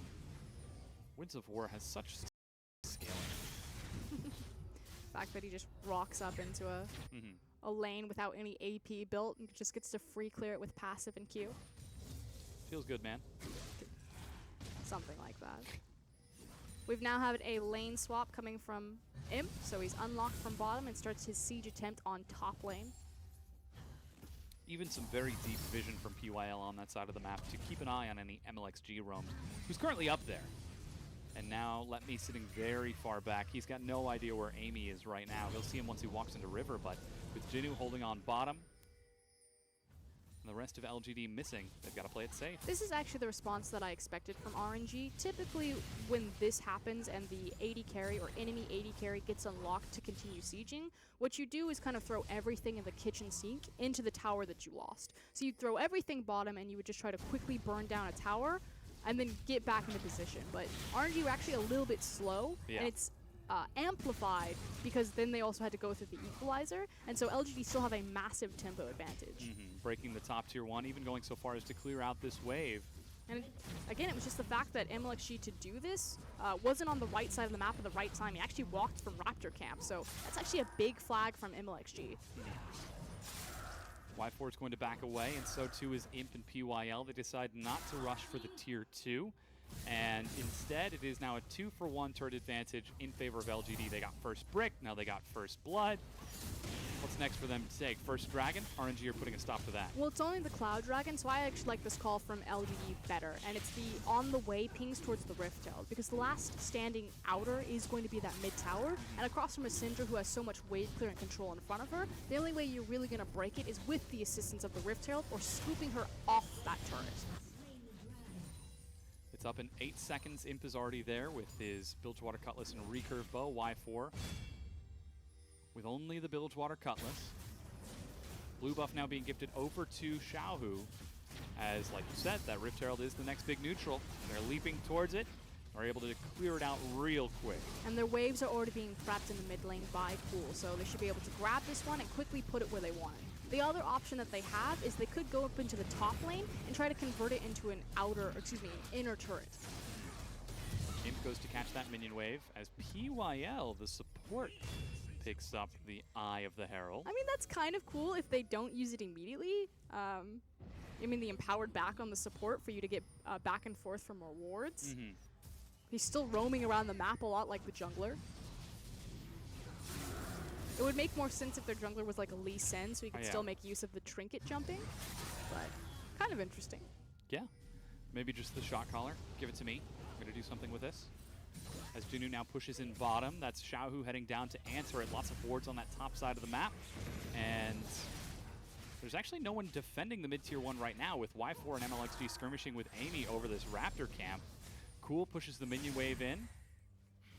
PYL's right there. There's the Rift Herald. Looks like they're going to go for this turret now. Flash onto PYL. Doesn't prevent the channel. Great attempt from Ming with the Fate's Call. But it's just not enough, and it will cost them this turret if they don't clear out this wave. That was a millisecond difference, however, before Rift Herald got the charge off. So close from Ming, but no cigar. Yeah, and ooh, catching it while it's dashing. Rift Herald does go down, but like you said, that final tier 1 drops, and LGD 2,500 gold ahead. Jinu, like a fish in a barrel, like a yordle in a cave. That's not the place that he wants to be. Forces Flash, so he's going to be fine, however. At this point, LGD, they now have the global gold advantage by about 3k. Means a lot, particularly on their Kog'Maw. They're going to start picking up their core itemization, so they're confident to look for the 5v5s, the 3v3s. They know that they can win these fights, and as they start pushing their vision line more aggressively, I expect to see them start up those fights with RNG to amplify their lead. They have unlocked a large portion of the map for themselves, and with Xiaohu now pushing in bottom and MLXG showing up as well, this could be RNG looking for a pick onto Cool, but he's already got a Spectre's Cowl and a Null Magic Mantle on top of those Merc Treads. He is so prepared for any pick from the Elise Syndra. As Jinu, that's an equalizer on top of Y4 and Ming. I was going to say nothing. Yeah, that's also a way to describe it. It's definitely just mowing the lawn. With a flamethrower. With molten rockets. This is definitely how I mow my lawn. I don't know if you've seen Australian grass, but if you think the spiders are bad, it's tough. Yeah. Out It's back fine, in a it's wild normal place. grass. Yeah. With That's that, though- something. People always assume, like, when you live in Australia, there's just giant spiders chasing you everywhere. I have to say, I live in Sydney for about 2 years. I've never seen a giant Huntsman. spider. They only really get super big in the outback, from what I've heard. Like, even people who live in the outback say that they don't get to be too large. There's just a lovely city. I've no sharks, Yeah. no giant spiders. Nothing's tried to kill me. We're inland. Just you. Well, listen. He was merging into me. It was a rough bus lane. all It right? was a bus storm. Yes. Speaking of busing right now, LGD are trying to put RNG under the bus. Just run them over, bring us to a game 3, 9 games today, as LGD now setting up outside of this next tier 2. Shield of Durant to zone away RNG. Y4 is holding on mid, as Jinu is trying to keep that pushed in. And again, there's no answer from RNG. LGD, they're doing what RNG did in game number 1. This is also what LGD did in 2015 that made them such a strong team, and it was their side lane control. Their prep, their use of double teleport, Rumble, Galio, those picks work perfect for that just because of their innate pushing power and just how LGD are capitalizing on it. They just look crisp and clean right now. The momentum is continuing forward. They've got waves prepped on left. They've got waves prepped top and bottom, clearing out vision all over the place. Imp now rotated towards mid. Ming is there on the side along with Y4. They've got ultimates ready as they tag him with a slow. So here's the thing. As you're extending this deep down to siege into these inner towers, it naturally leaves you exposed for a flank. You've got the teleport on Fiora. You can see that Ming wants to go in. He's already aggressively flashed to stop for that Herald. And this is the maneuver that we're looking for RNG. Dragon will be spawning in 1 minute, so they need to quickly clear out their jungle, walk over to that objective and start placing the wards, and make one of these big, aggressive pick plays with Elise or Syndra. It's going to be very important to find a priority target. If they find Galio or PYL, that's going to be a bit of a problem. They just need to find one target, and it's him. Well, luckily he's back in base right now. Not a lot of chance for that, but he is currently heading towards bottom. Letme's down there with teleport. And as the wave bounces back, PYL's already heading down there to set up some vision and prepare. They've got vision of Letme recalling. They see Y4 up top. LGD are prepped and ready. And RNG are just going to let it go. They feel like they're not strong enough to fight. They don't have the itemization. You can see the difference between Kalista and Kog'Maw. And so they're like, fine, take the Mountain Dragon. Yeah. Cool continues to prep in the mid lane, fitting in rather nicely now that the team has got some momentum for themselves. And where's the difference? What is the difference here in game number 2 than in game number 1? I mean, sure, you had MLXP popping off, but that can't just be it. The first thing was draft, as Raz was talking about. You know, LGD draft all losing lanes the last time around, or skill-based matchups, and lost the skill-based matchups. This time around, they had some pushing priority, and they were able to use that pressure to make the big play bottom with the dive on Galio on Rumble. So just understanding what their win conditions were, how their composition works, and then actually executing on it. At least significantly more effectively than in the previous game. I feel like the same statement applies. They knew their win conditions, Scale, Twitch, and Kassadin, but not quite able to do that in execution against the fast-paced RNG. I feel like it's a conversation where it's like, but what happens if we fall behind on this comp? We won't. I can actually see them asking that to each other. What do we do if we start losing? We don't lose. Oh, all right. And then they lost. That's fine. Yeah. Despite that, though, they now find themselves with the momentum here in game number 2. Momentum, tempo.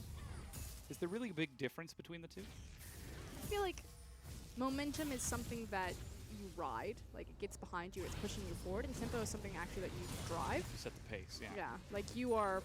I like to talk about tempo as the thing between switching between defense and offense. So moving from one thing to the next. basketball is probably the easiest example. Yeah. You stop the incoming play, you've got the ball, and suddenly now you have tempo to drive it. You're on offense. Momentum's like the hype, the crowd, it's all behind you. Yeah, the energy of a previous play. The real intangibles. Wow, take a look at that gold difference between Imp and Y4. 1,700 gold ahead. Another 600 for Amy, and only 200 up for Jinnu. Letme's actually up a level, but Jinnu should be catching up rather soon. Now they're looking for yet another tier 2. Letme's holding on bottom with Jinnu. We've got teleport on both top laners. Cool's holding on to a teleport of his own, plus level 2 of Hero's Entrance. With Xiaohu being pressed out of mid, there's not a lot of wards on this side of the map for RNG.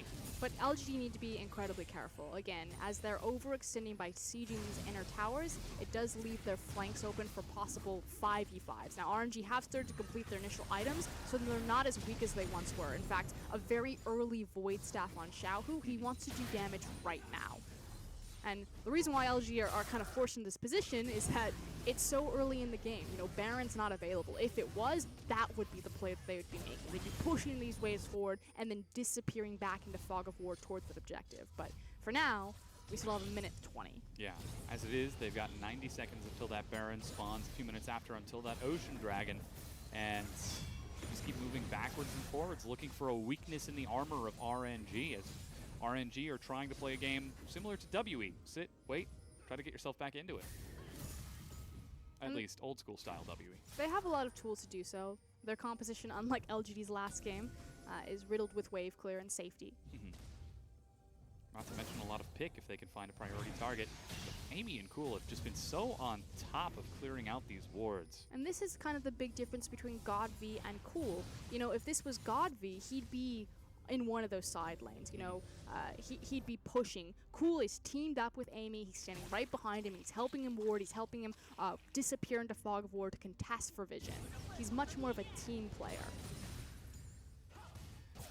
Good to see that he's still fitting in with the team rather nicely. As the game is still nice and patient, LGD continue moving, pressing, looking for something that they can take, but as it is, they're just forced to wait out the timers. There's not too much onus on LGD, not as much as RNG in the previous game, just because they also have the late game scaling in the back pocket with the Kog'Maw.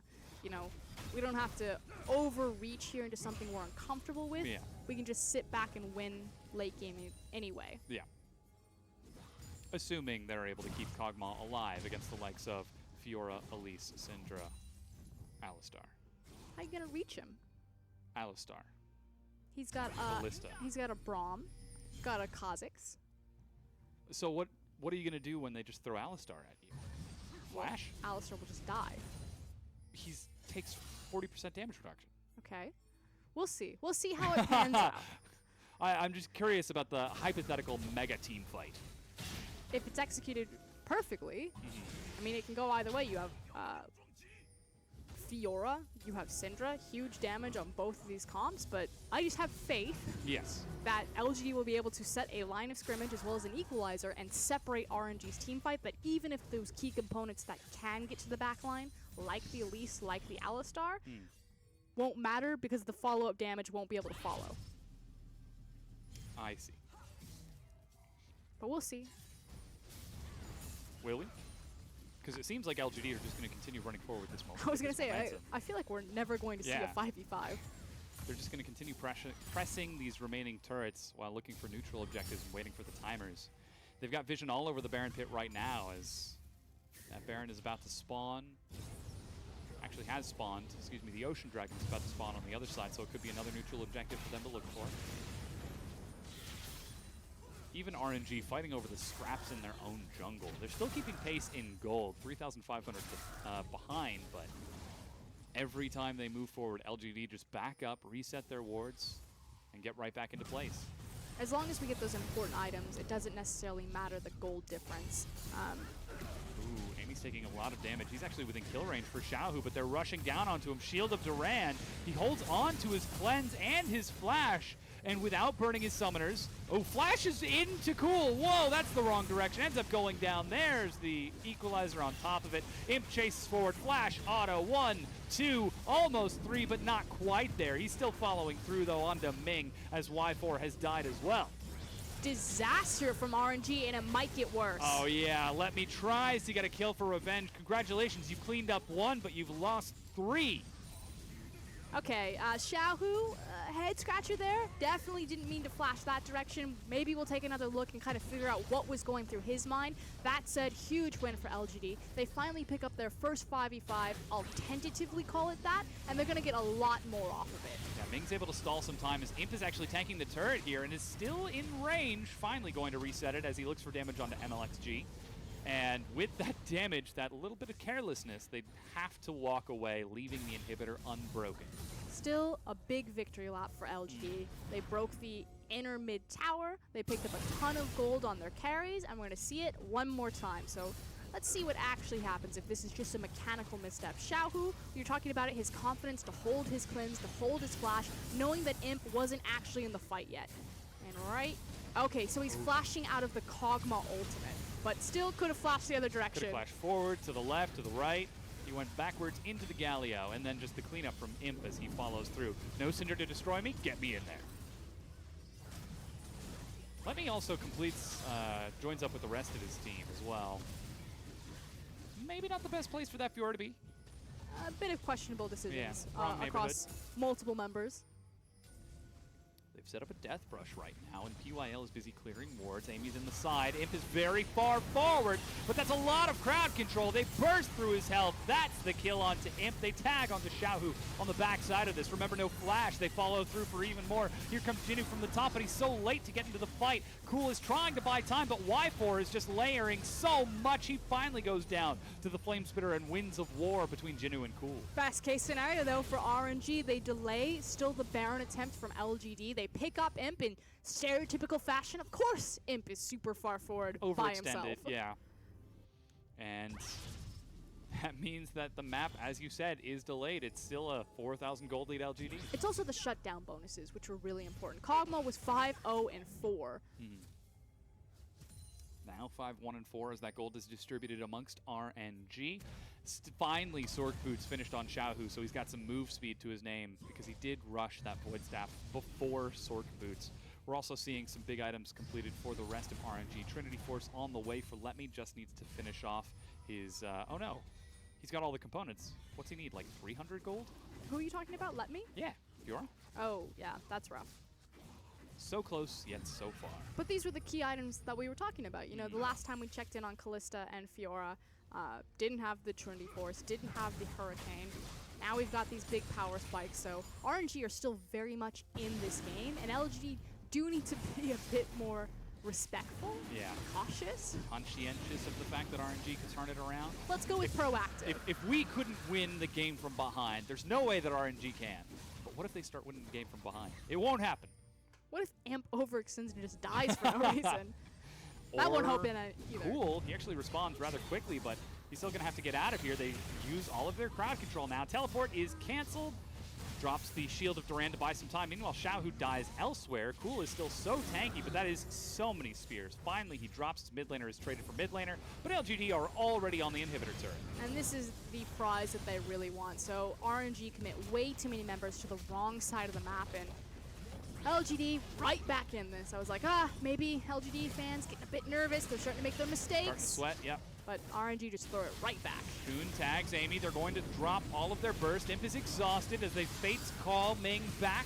They're still holding on to it. He's tossed over the wall as Let Me dashes away. Amy leaps forward for one. That's the slam dunk Goomba stomp as Imp finishes off the inhibitor. And now LGD have opened up the map. But they need to reset their waves. You can see that a big creep wave is starting to pool up in the bottom lane. They do need to tend towards the top lane, reset that, and start moving towards that Barons. We take a look at the That's what Xiaohu it is. pick. That's not a pick, that's a pincer from three different directions. They collapse on him outside of vision. Just come out of the woodwork. Yeah. Pulled an Imp. Overextending without support? No. Inconceivable. RNG, knowing that LGD need to tend to their side waves, use this small window of time to move into the Baron, secure the Scuttle Crab, so we'll continue to delay that at least for that duration.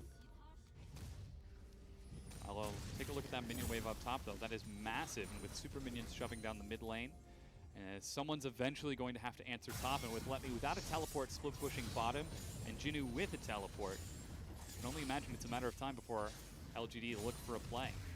This is scary, though. Let Me's probably pretty confident to look for the 1v1 across from Jinnu. And Jinnu is far more helpful towards the 5v5. So I feel like if RNG, they don't need to take the Baron, they don't need to do the Baron, they just need to stall the Baron and let this matchup naturally win. Perhaps Let Me can put the single dent into Jinnu's lack of depth as PYL eats a lot of crowd control. There's the hero's entrance. Double knockup. Here comes Rumble. Fate's call onto the side. Yeah, he has now joined the fight. Equalizer is once again Xiaohu is picked off. Jinnu from within the base of RNG burns down the back line, splits them up. Cocoon onto Amy, who's not going to stop the rest of LGD from chasing forward. And that was the one thing that couldn't happen for LGD. Jinnu's teleport actually wasn't up. It was just about to come up. So it was a 4v5 disadvantage. We talked about how Rumble, much more helpful in the 5v5 versus the Fiora at this point. Makes it happen, has a sick teleport from behind enemy lines. Oh, here comes in from PYL. They've hunted down that Callista. And stylish though you may be, oh, Flash actually buys a lot of time. He can heal up from these minions. He's going. Yeah, he's giving them a run for the money. The mid-inhib has already fallen, but not been 15 seconds just yet. Where are you going to go?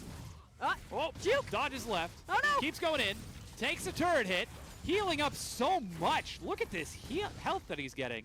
Onto the Nexus turret. He's actually going to get the execution. Oh, and finally he falls. I mean, Raz wanted mechanics. He did. He saw them.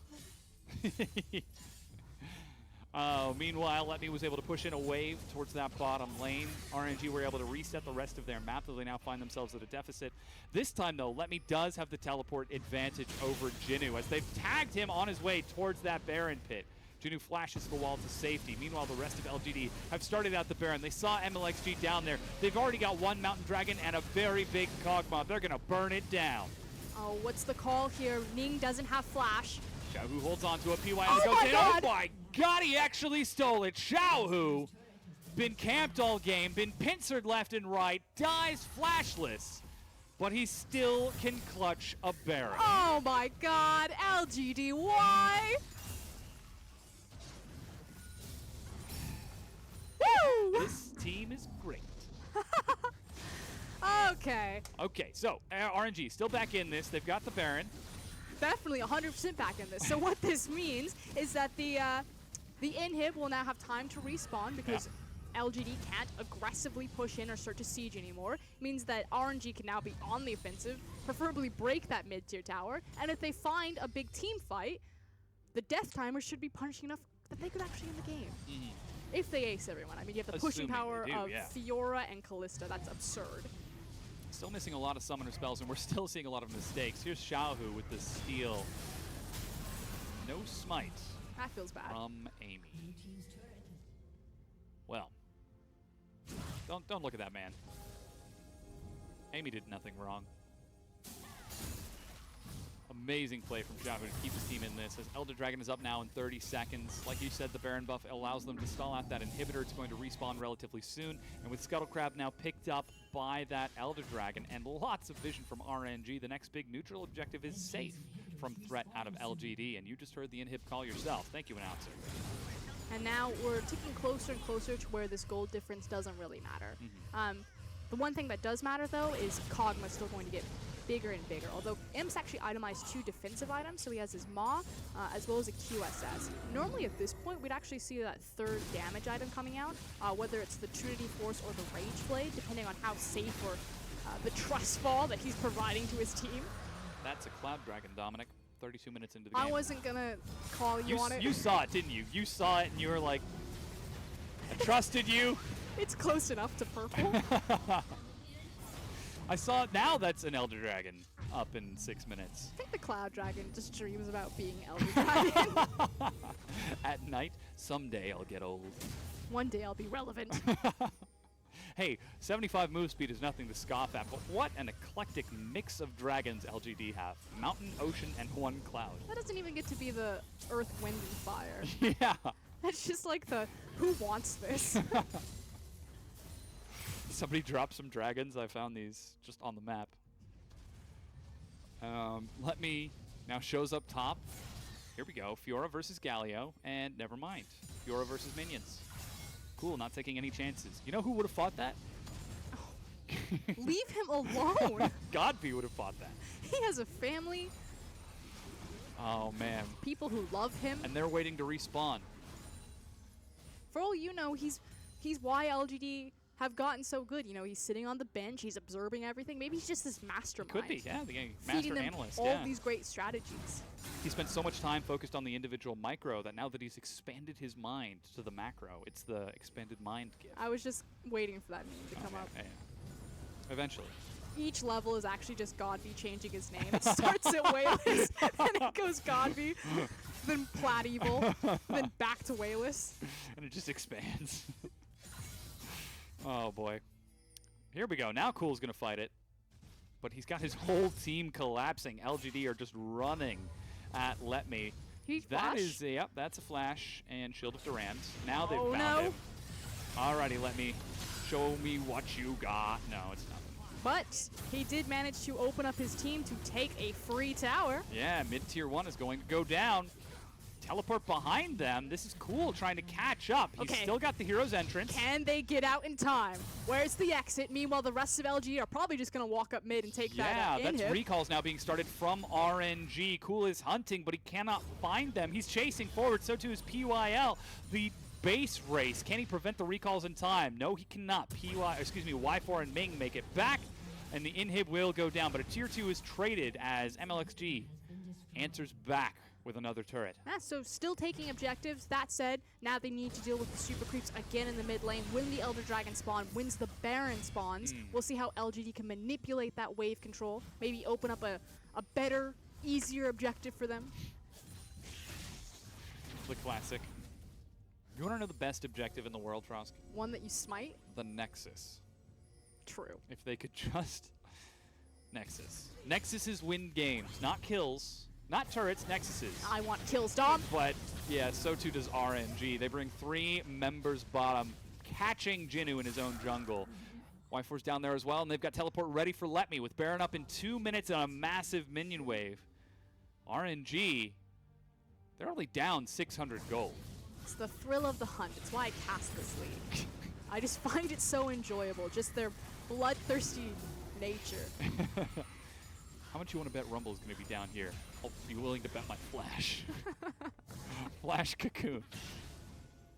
Blind Flash Cocoon. Now, MLXG definitely saw that one coming in advance. Now they're fighting over a red buff. Smite is going to be enough to pick it up as he makes his way over to a Blast Cone. Amy, very squishy when that Syndra is dropping spheres on him, but let me split pushing in the side lane. But it's working. Breaking a tier 2, wasting a lot of time, and RNG, the push and pull across the map is tearing LGD apart. They're losing this tug of war, as you're saying. Yes. And RNG are finally making very smart macro movements, playing from behind, inching their way back into this game. If they make a single mistake, it could very quickly end for them. So I like the tightrope that they've got going. Ooh. And now LGD, they had such a big advantage early on. And now they find themselves behind RNG on the map, trading objectives left and right. Still have the Kog'Maw, though. They do. He's finally upgraded one of his defensive items. Mercurial so Scimitar. now he's looking for his last offensive item. Infinity Edge? I would assume so at this point. Yeah. What your bolts can crit, so increase your crit On the chance. Just going to go for the big damage Kog'Maw. Recalls to top himself off as Let Me now heads bottom, and Jinnu is on top of a ward. You can see how scary he is. There's going to be an Elise coming out of the woodwork, man. That moment when you farm with Harpoon, Like a huntsman spider, just leaping out. they gallop Dom. I know. I told you that. And then I made you move your desk. They leap, falling on their prey from above, like MLXG from the jungle of LGD. You're really reaching. Elder Dragon's up in 40 seconds, like a bird in the canopy. I'm really disappointed that Galio doesn't have a Superman skin, because I feel like there's so many missed opportunities for, it's a bird, it's a plane. Now it's Galio. Oh god, it's Galio! I never completed that joke until now, and really What? enjoyed It's so it. easy. Alrighty, Baron's up. Let Me's bottom. Teleport's available for both top laners. Baron is started out by LGD, and they are doing a lot of damage. Is it going to be another steal from RNG? They're grouped as 4. Meanwhile, fighting at the inhib on the other side. That's the equalizer dropped, and Let Me gets the solo kill onto Jinnu. He's going to work onto the inhibitor turret now. Meanwhile, Imp is backing away. That's going to be redemption to try topping They're themselves slowing off. down. MLXG is over the side. Flash in, and Baron is picked up by LGD. They're forcing a fight now as Imp flashes to sidestep. Hero's entrance to Ming to keep Imp alive. He's firing away, but knocked out of the pit, separated from his team, and now Cool is forced to flash the wall. Meanwhile, Let Me still on the inhibitor. But they just need to stop the backs. That said, it's empowered recall. It looks like Cool will make his way back to the base. Yeah, Flash is used. Imp is trying to make his way back there as well, and they will be able to dissuade any further push from Let Me. Actually, he Okay. cancels it. Looking for a few picks. Oh Oh, no. tags them both. Now they've got vision. Y4 is going to lead them on yet another merry chase. Imp does not have a lot of mana, and he's going in 1v3. Xiaohu is there. How lucky are you feeling, Imp? Oh, Imp, you know something's up. They'd be running for their Oh, lives. they're teleporting in. That's Let Me. They're even using another teleport as well. That's canceled by Cool and Jinnu. LGD, go home! Everyone, calm down. Just back away.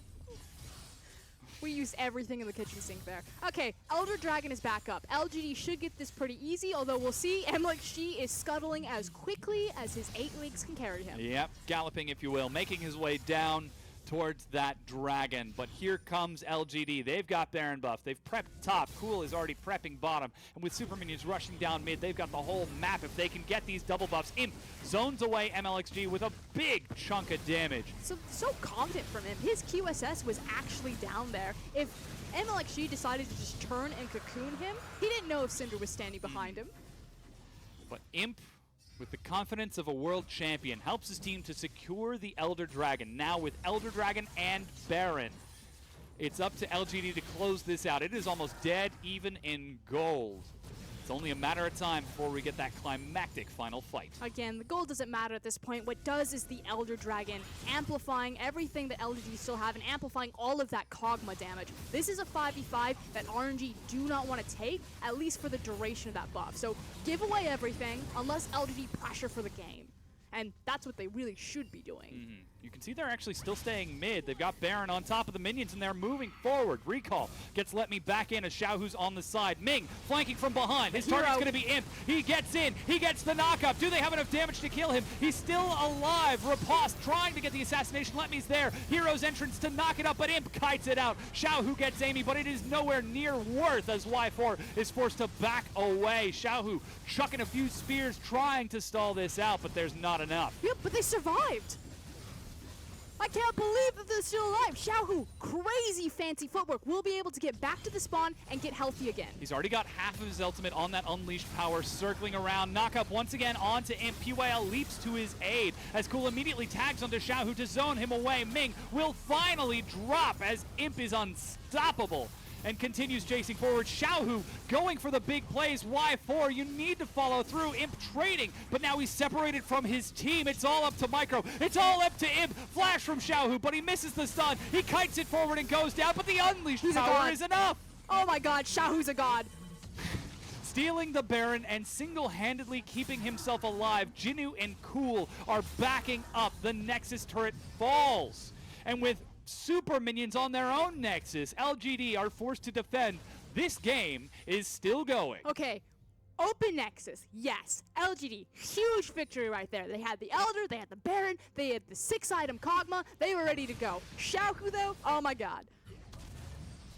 He sidestepped everything, Dom. He 2 waves pretty much single-handedly kept LGD from ending the game. If RNG win, it's because of that play right there. That was one of the craziest things I've ever seen. People always like, oh yeah, this guy got a pentakill. You go and watch the pentakill, it's literally some dude standing there. perfectly still, Yes. and he just picks it up with all his AoE. Like, that's not impressive. Dodging that many skill shots, back against the wall, high pressure, that was impressive. Well, they still need to close out this game. Impressed though we might be, impressed though the fans might be, it's not going to impress the super minions battering down on the one thing that matters, that Nexus. And with the map fully reset and both massive neutral objectives on cooldown for the next few minutes, the map calms down and we go back towards a more calm laning assignment. Let Me trying to bait someone down here as he's sitting just outside of vision. Imp is not overextending. They actually pinged out on the Nexus. Yeah. Let's see if maybe something cheeky happens. They've got double teleport. I think I've seen But there's G2 attempt this. No wards. Oh boy. I mean, technically, if you do the damage fast enough.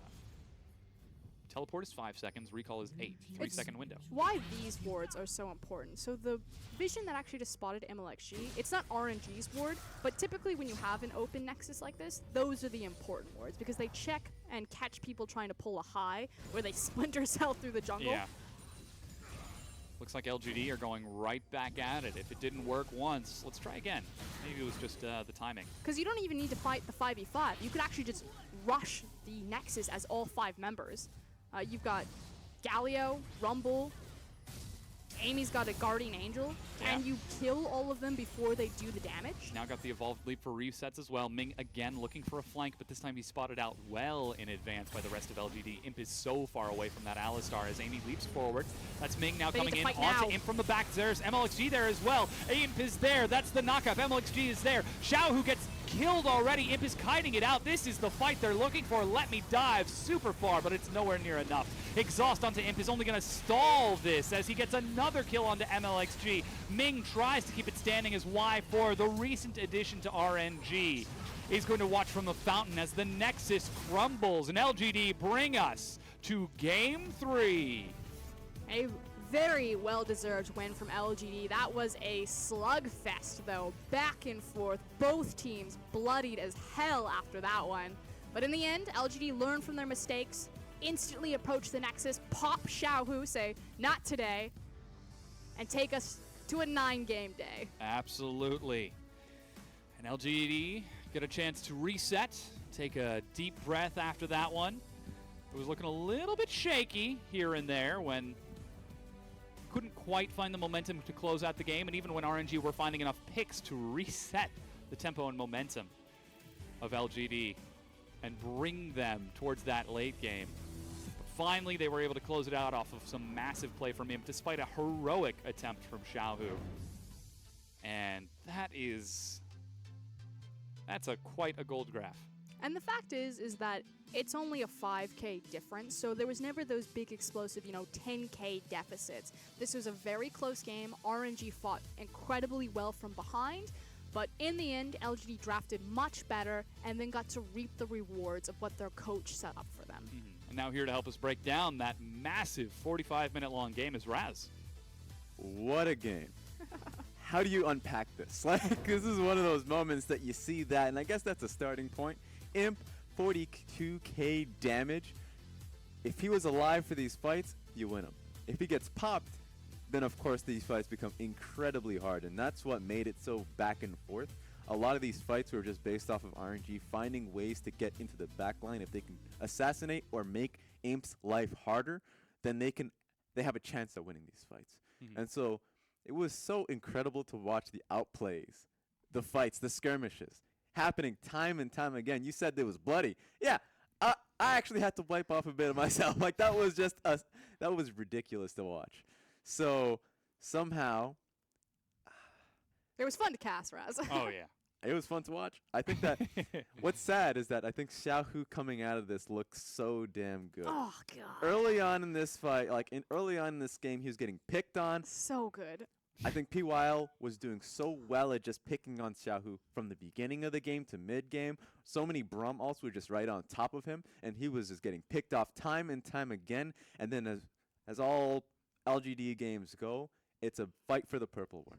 And so what I love to see is Xiaohu come back. And I think the replay showcases this incredibly well in that a situation that you really wanted LGD to just clean up the game, right? Be able to take this Baron, move on. No, not going to happen. Xiaohu is able to completely keep the game on. Now, of course, he has W max, which is true damage on top of it. In this instance, I think it's just the push. It's just the pull of the his E. So he just knows the damage necessary to take down the Baron, and it stalls the game a little longer. And you have these moments, these prime plays, where RNG seemed like they were down and out, but they were able to come back with random skirmishes after like desperation team fights and desperation team fights. Stealing the Baron is another one on top of that. Having the team fight within their own base and somehow pushing LGD back. So RNG were so far behind, but somehow found a way to get skirmishes to keep the game interesting. I mean, that's one of those solo queue games where if you're Xiaohu, you're like, I stole the Baron, I had great red zone defense on our Nexus, like, what more can I do to possibly turn this game for us? Yeah, and so it didn't work out for him. He still has the defeat screen in front of his face. Yeah. But the MVP of this game, Imp, and it's much deserved with how much damage he was able to output. 13-2 and 7, 42.5% of his, 42.4% of his team's damage, Yeah. 180% gold to damage efficiency. Of course, the length of the game certainly contributed to that, but he was very aggressive, sometimes detrimentally so, in which he would blindly overextend without his team. But he did seem to recover that towards the later half of the game when he recognized his own importance. But this is also the win condition of LGD. Did Imp get a champion that he likes to play, the comfort pick? If yes, win game. If no, probably lose game. And they got it. The Kog'Maw, you had a Kog'Maw performance that was world champion-esque. And I thought that the draft was much better. You already said it within the game. I think Cool performed incredibly well on the Galio pick. There were times where he was pushing through mid. He found Xiaohu time and time again off of taunts after taunts after taunts, and he was just a major front line that allowed Kog'Maw to be able to get as much damage as he did throughout that game. Yeah, great performance from LGD overall to close this out. They were able to bring us to Game 3. The question is, can they do it once again? We're going to take a quick break while we get that game ready for you. Don't go anywhere.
gonna call, I haven't slept in days.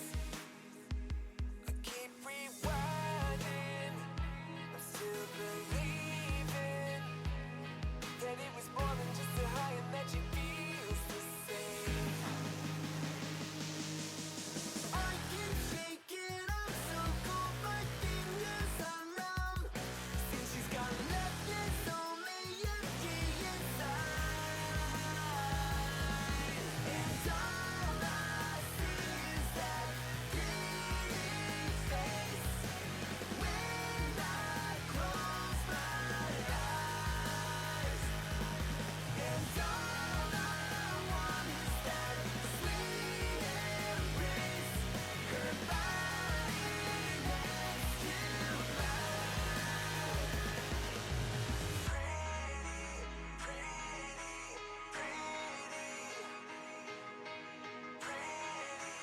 pretty. And all I see is that pretty face when I close my eyes. And all I want is that sweet embrace, her body next to mine. I'm drowning.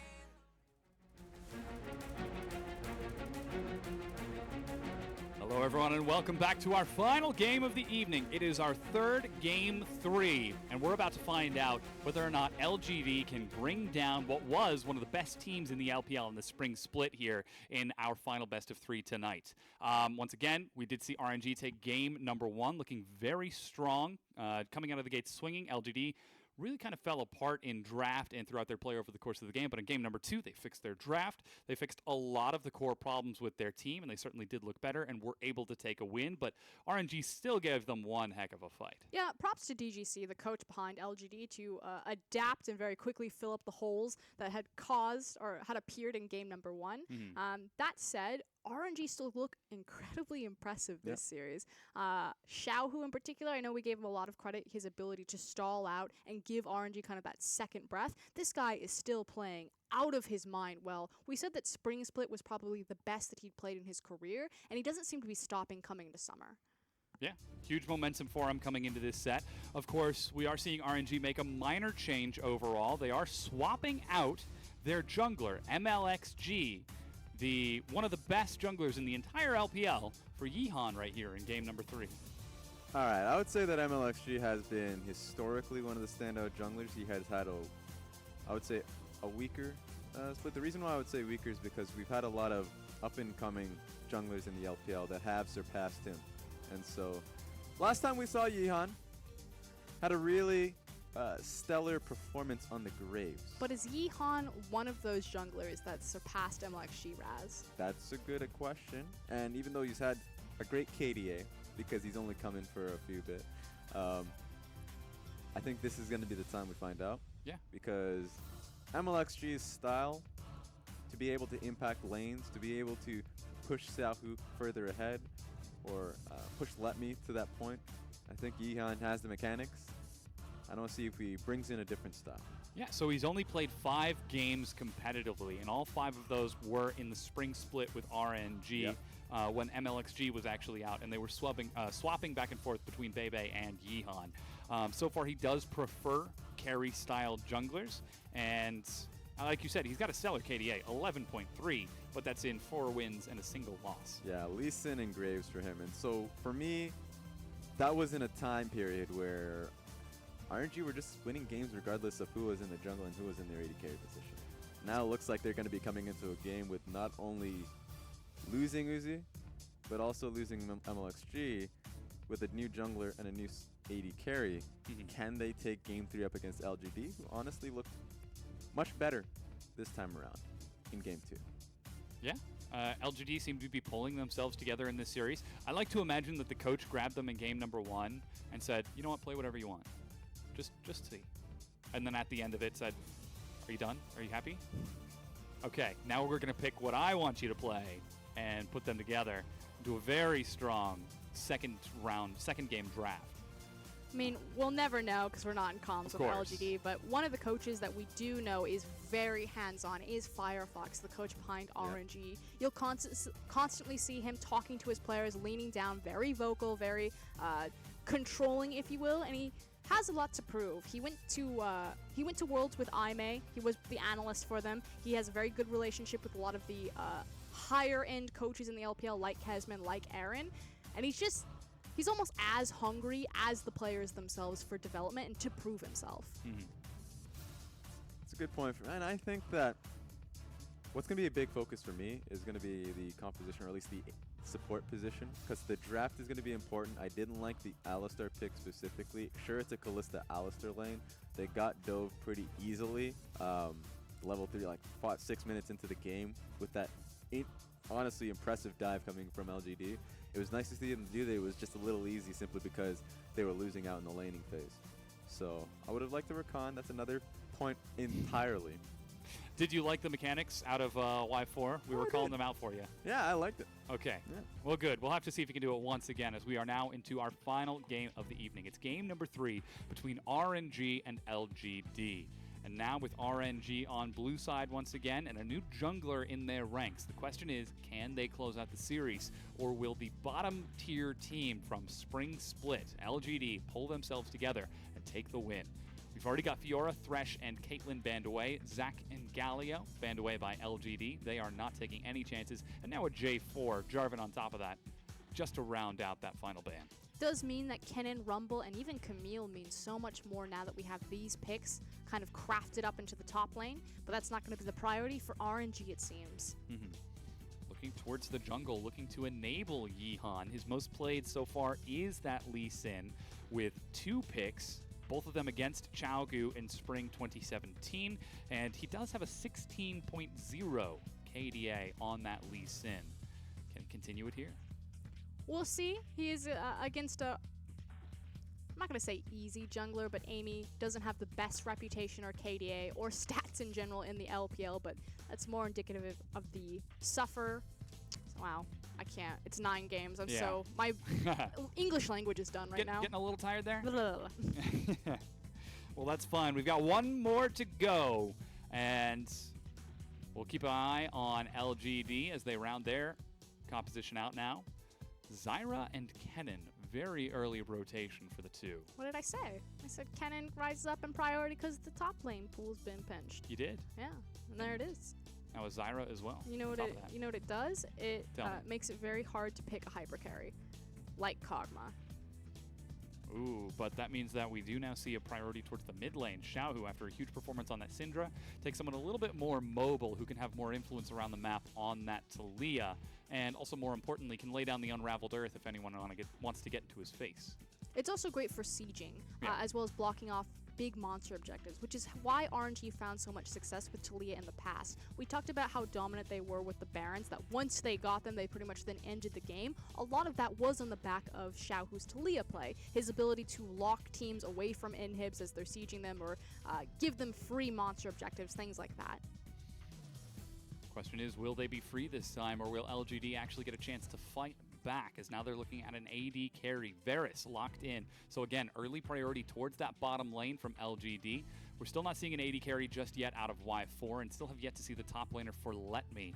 Whereas LGD, they are holding on to their mid and top. So a little bit of priority shuffling going around. It's interesting to see how the focus has shifted across this series. But already we have so much CC coming out of LGD's composition, and so much zone control in general. Now it looks like they're going to continue to try to sculpt and craft a good winning matchup for Jinnu to empower their split pushing win condition that they have with that Kennen. Kassadin ban now targeted towards Cool. He was able to put up some big damage in game number 1, but really just was lacking in the wave clear. I just realized under his previous picks for Imp in game number 1, I wrote Imp playing Imp instead of Twitch. Yeah. I do Default that all reaction. the time. But yes, he is going to be on Varus this time around, and with Kassadin banned away, we get to see something new from Cool. Rumble now banned away from Let Me. He's still got Kled. Yeah, that Kled could be an option. Perhaps Jinnu picks it away here with the Olaf ban. Hopefully, Jinnu's got Kennen. Jinwoo Oh, he does. You're right. Yeah. needs to feel confident enough taking that cannon into Letme's potential Kled, because Letme was the big Kled player of the LPL. I know 957 kind of ran away with the title, but this guy's the OG Kled player. He was the one who was able to take it internationally, so it did receive a little bit more publicity than Letme's, I would imagine. And jungle's still open. Ivern was actually the last ban from RNG in the previous game. I think Elise makes a bit more sense here. Again, you have so much single target CC that not only does it help with the pick composition, but then you also have the ability to snowball on lanes that need to find priority here, like the cannon. Get that snowball ahead, so the scales tip in their favor for their lane assignments later on. So very important to come out of lanes very strong. We've seen what happens when RNG can maintain that momentum in lane in game number 1, and we've seen what happens when LGD get that momentum in game number 2.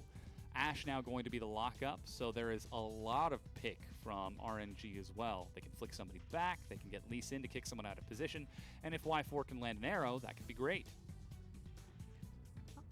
Mostly just a 5v5 composition coming out of RNG though, so we'll see if this changes maybe with the top laner. Again, they have the potential to play side lanes with the speed of the Talia, but since it's a Gragas, again, they're committing to being as a unit and moving around the map together. We saw how chaotic some of those skirmishes could be in game number 2 as, ooh, he's giving it the hover. Twisted Fate locked in for Cool in the mid lane. And this is the Cool special. This is a champion very similar to Messiah that Cool really made his reputation on alongside the Ahri, so it kind of goes one of two ways. Either Cool looks like a god, and everyone's reminded why he is the TF god, or he feeds out of his mind, and they're like, please retire. Feed relentlessly. And last time we saw in Demacia Cup, it was kind of more of the latter. Yeah. But when he goes off, it's pretty much like, hold my beer, we're Watch going this. deep. Yeah. Hold my card and watch this.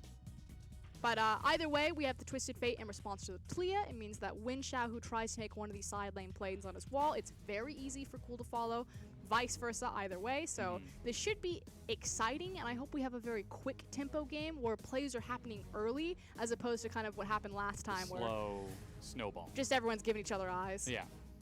We'll gank you. Not if we gank you first. Nothing happens. Yeah, and then they just stare at each other. But teams not staring at each other now. They're staring at their screens as they prepare to load onto the Rift for the final game of the evening. It's been a long best of 3 for the first 2. It's been a long day. It's been a long day for all of us. And they are now prepared to close this out. LGD trying to continue their rise to the top. Could you imagine a world in which LGD are 2-0 at the end of week 1 and RNG are 0-2? I'm already on that train, Dom. We're already driving towards the finals. I don't need to sell you tickets. Yeah, exactly. I'm if front anything. row. Yeah. You're hanging on to the top. Can I And, actually just be in the train? question of perspective. That's fine. Taking a look at these compositions, though, I've been waiting for them to come out onto screen. I like how LGD have the potential to go for the 1-3-1, and they have a lot of tower threat and a lot of versatility with their comp. They can group up, they can look for the picks and the 5v5s, but mostly this is about using that blue card, using that cannon split push, and start sieging structures around the map. And RNG have shown that they're a bit slow to react.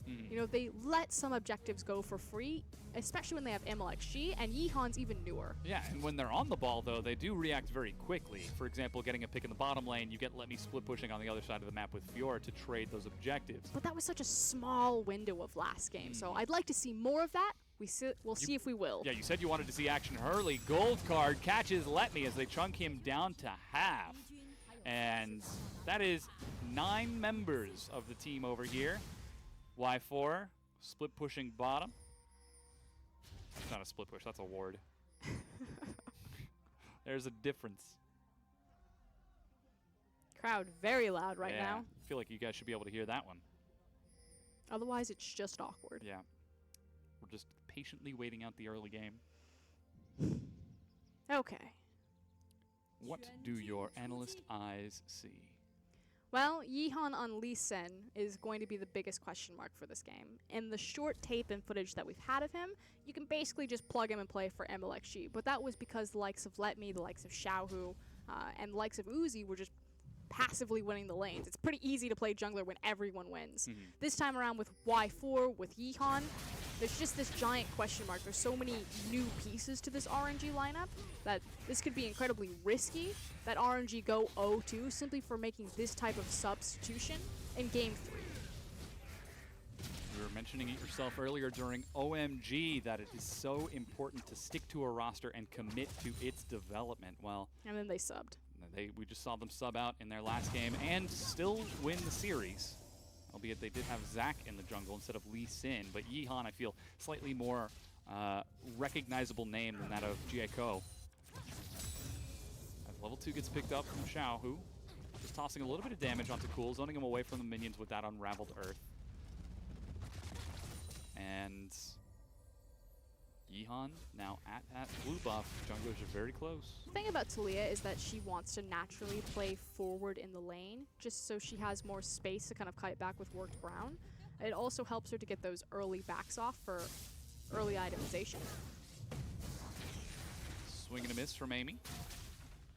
Good attempt, though. Yeah. Catches the timing while Yeehan's at his blue buff. Yeehan also got a cheeky ward underneath. But both junglers know where they are. See what happens with this information.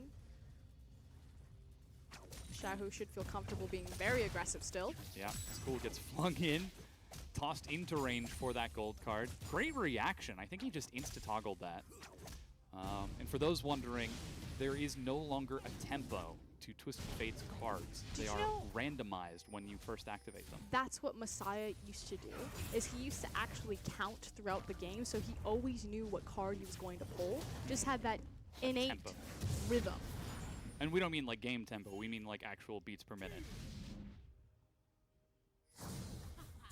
Not quite a lot of mana there as Ming now spots out Yeehan. He repels over to the blast cone and hops over the wall. PYL gets tagged by a slow but lands a snare. Exhaust on top of him. Sonic Wave, that's flash and heal from PYL. They turn onto Yeehan. Welcome back to the LPL as he's forced to retreat. Xiaohu lays down the ground, but it's not enough, flinging Imp back.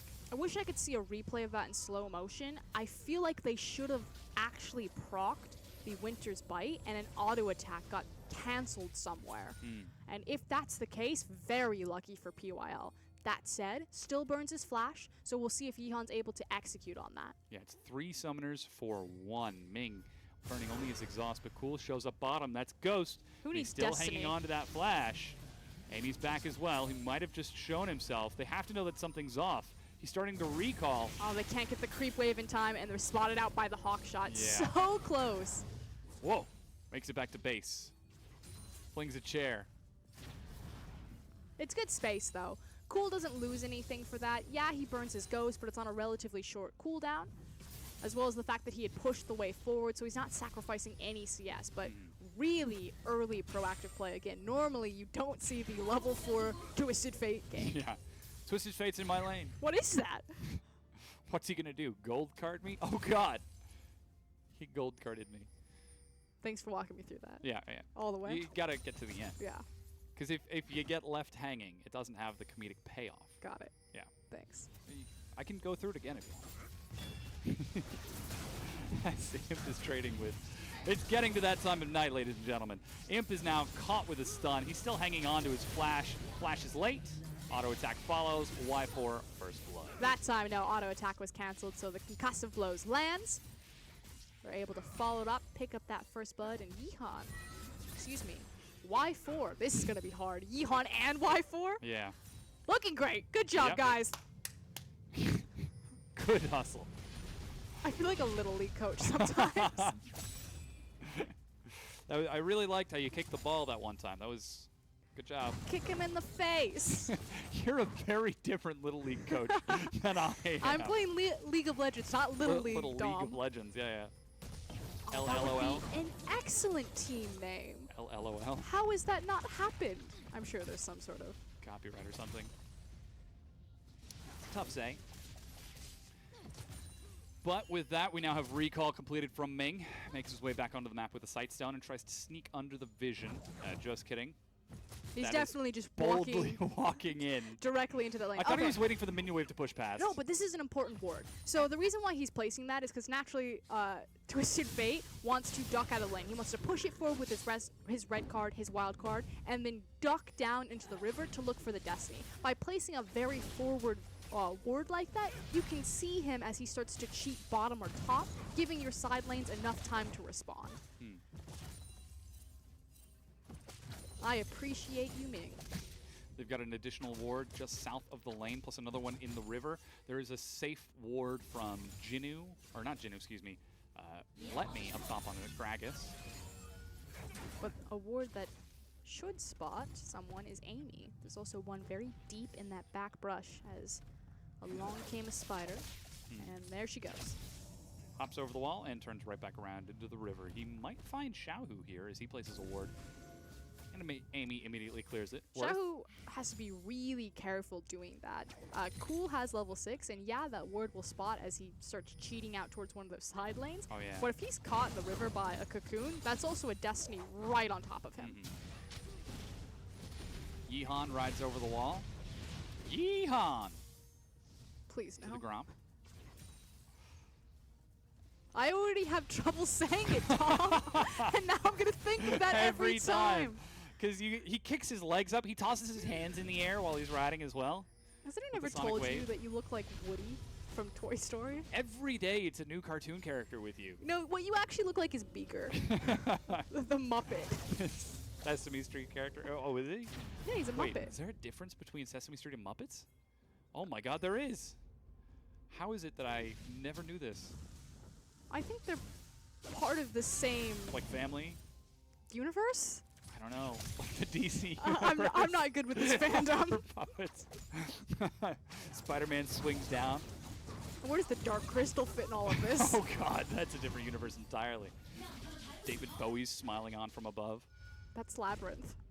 It's the same era, That's a completely different movie. but it's like the same thematics. You can't tell me that Dark Crystal and Labyrinth aren't. You're just tilting me so hard right now. Aren't they by the same guy?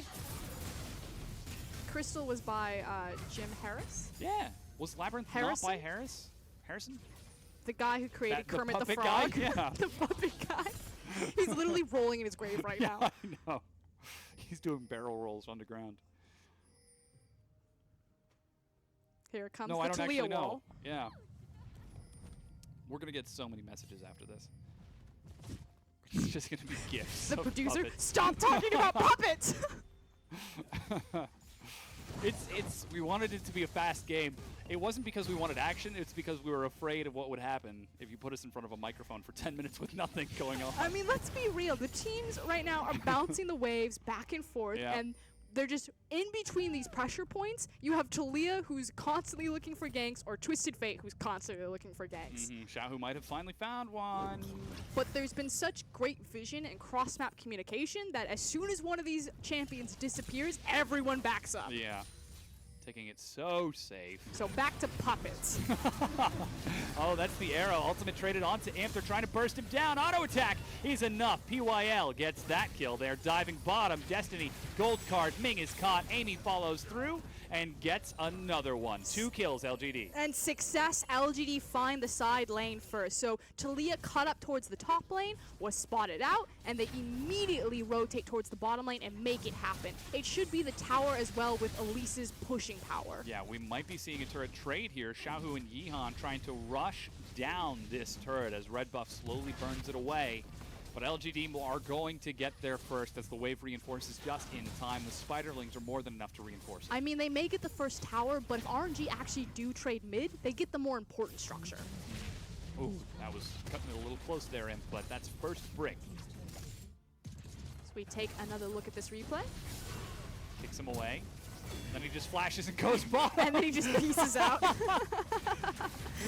I wanted to be here anyway. And Yeehan has that awkward silent moment of, oh god, what have I done? Here we go. Xiaohu shows up top, leaps onto Jinnu, tries to get the kill, and does succeed. Let Me able to get the slam dunk with an explosive cask, while Yeehan is on the Mountain Dragon. Yeah, 2-for-1 special. Buy one, get one free. Kill top lane, Mountain Dragon bottom.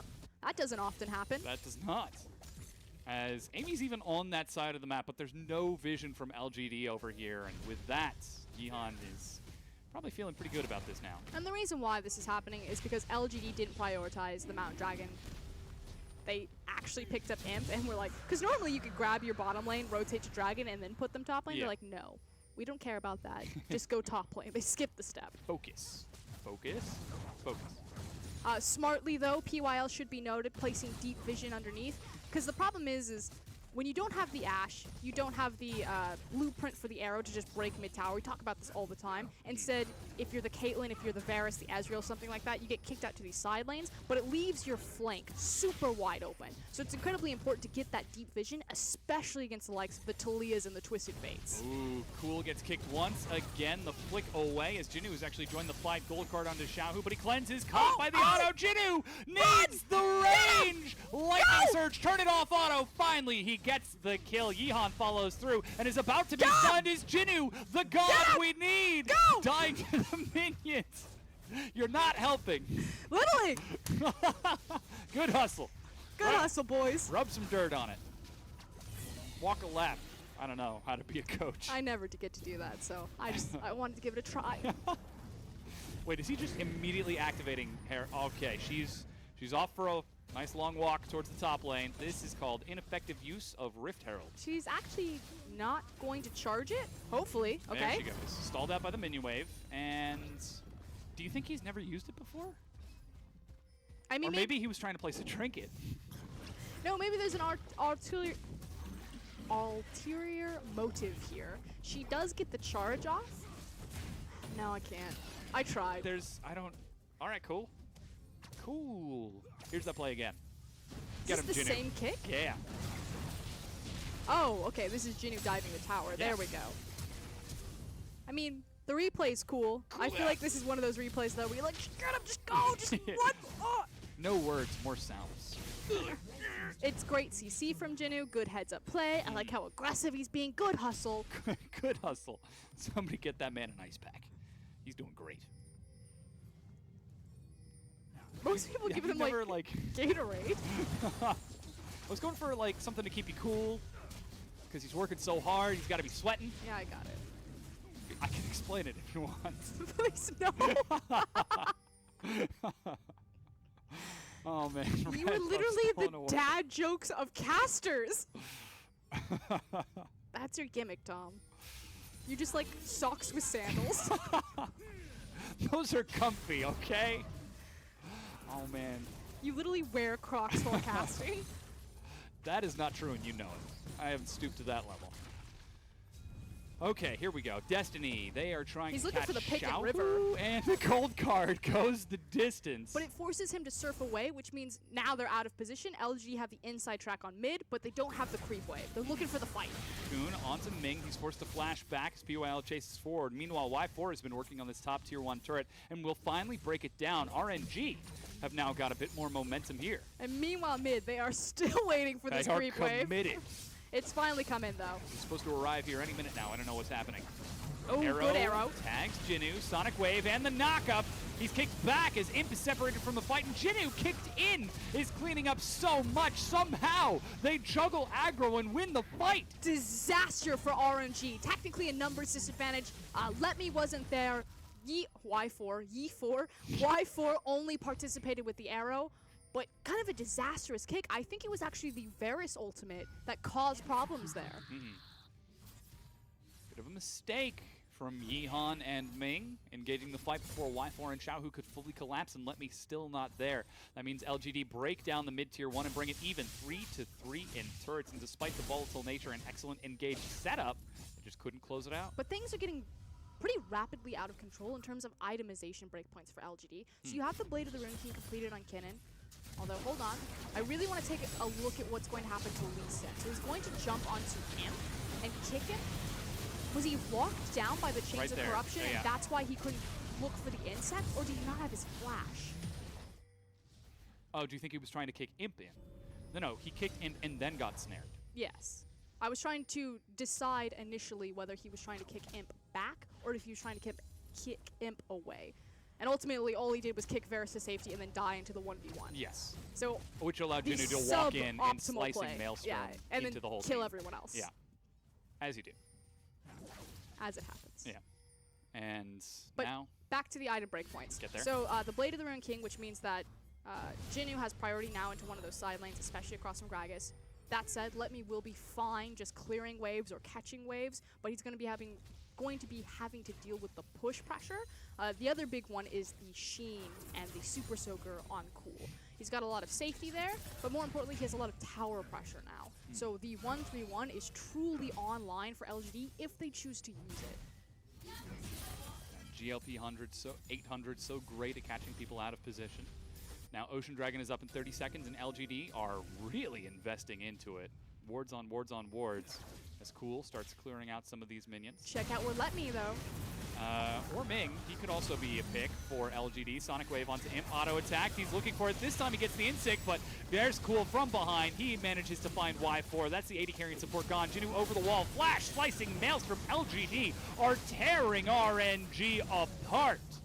And there's no safety for RNG. So much single target CC, so much lockdown between the Varus, the Elise, and then you throw the Twisted Fate on top of it. LGD are doing such a great job ripping RNG apart at the seams, finding them at every corner. And Jinu, this guy showing that AD Kennen can still be that AP Kennen. Yeah. You know, he's going in for the team fights. He's not just playing these side lanes.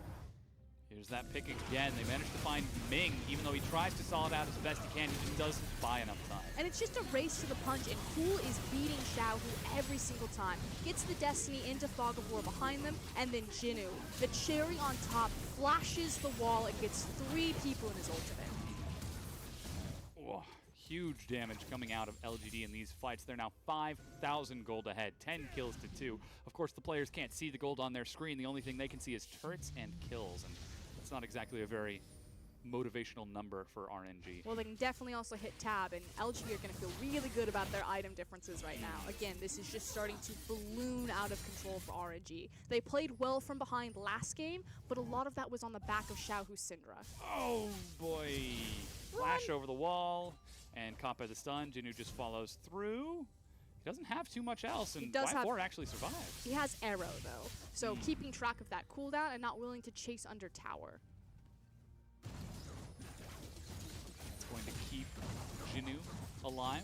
Doesn't get too bloodthirsty, playing nice and intelligent, riding the momentum that his team has. Baron's up in a minute, and LGD are already swapping their vision towards that top side of the map. Jinu doesn't have teleport, but he does have lane pressure. Prepping bottom, and with the rest of LGD in mid, that means that they could be looking for something, or it could be RNG looking and finding PYL. Poor guy is crowd controlled for ages, and they just trade supports one for the other. Question is, will there be any additional follow-up as Xiaohu, running a little greedy, eats a gold card despite setting up the zone control. Cool flashes, is slowed, CC'd, flung back, goes down. RNG are turning this mistake of a fight from LGD. The kick saves Imp, a huge mistake from Yeehan, but that's Jinu joining the fight once again. Finally, they get the kill onto Imp as Jinu sidesteps a Sonic Wave, but he is 1 versus 3. Can he turn this around? Get to stun. He's doing quite it. No, he can't. And suddenly, RNG are right back in this. Mistake after mistake, throw after throw. I just feel like the ball, we're just playing badminton. Yeah. Good hustle, team. I do want to give credit, though, we'll talk about it when I see it in the replay, to Xiaohu and Let Me. Their communication and how Xiaohu used the presence of Let Me coming up behind him to be so aggressive and forward actually drew Cool out of position to allow that fight to go so sideways for them. Okay, here we go. So, initially, PYL, he's actually going to stop moving at this point and just accept his fate wholeheartedly. It's the trade for the supports, but check out where Gragas is coming down the river. This is why Xiaohu has the confidence to position like this. And Cool, he's the guy who's threatening with the gold card. He overreaches for Xiaohu, who's there because of the safety of Let Me, allows the slow from Y4 to tag him, and that's when things start to go sideways for LGD.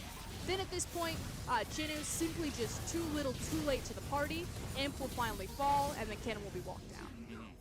Lemmy's going to follow through and get this final kill onto Jinu. Riding that momentum, RNG might find a way to get back into this game.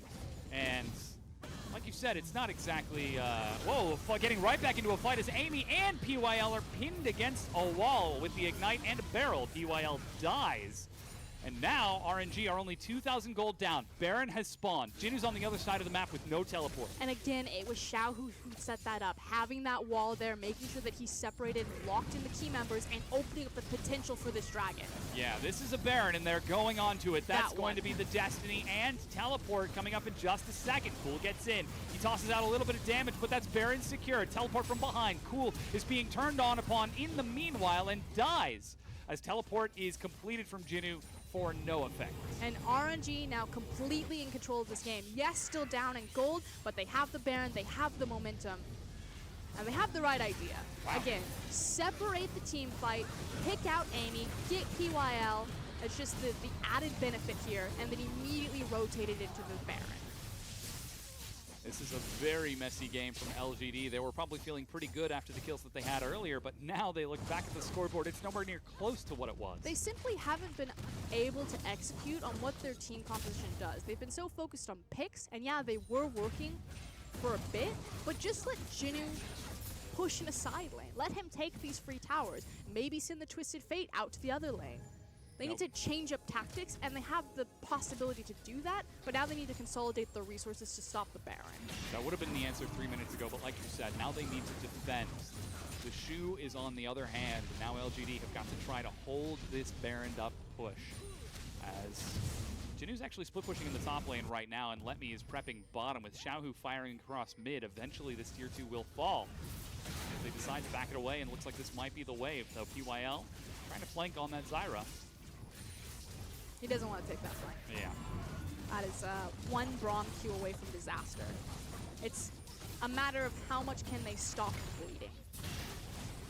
And RNG, they were so decisive with Baron before, maybe they return to that habit.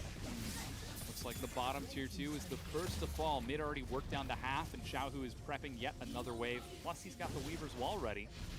Could try to lock them off from the second, but decides to hold on to it and bring his team instead. As well as the fact that Letme's also prepping that top lane, so this should be a very easy transition. Arrow is launched across and misses. That means that temporary respite for LGD. They've still got a few more waves to come in. They've gone through 2/3 of the duration of that Baron, but still 90 seconds to go. Just being patient. Again, the top lane will crash.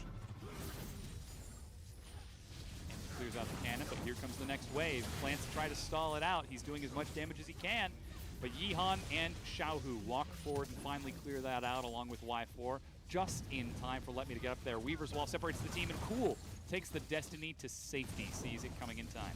But another free structure for RNG. I expect that they'll back after this. We'll see how confident they're feeling.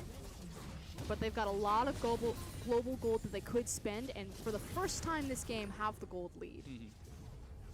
They're continuing to push for the remaining duration, about 40 to 50 seconds left on the Baron. And finally the wave gets cleared out. Minor chip damage. Jinu still working on that bottom It push. just seems like such an overreach when you have your arrow down, when you know that the cannon's pushing forward. You don't want to really trade anything. Just Yeah. take the power that you have, look for the next 5v5, and then end the game.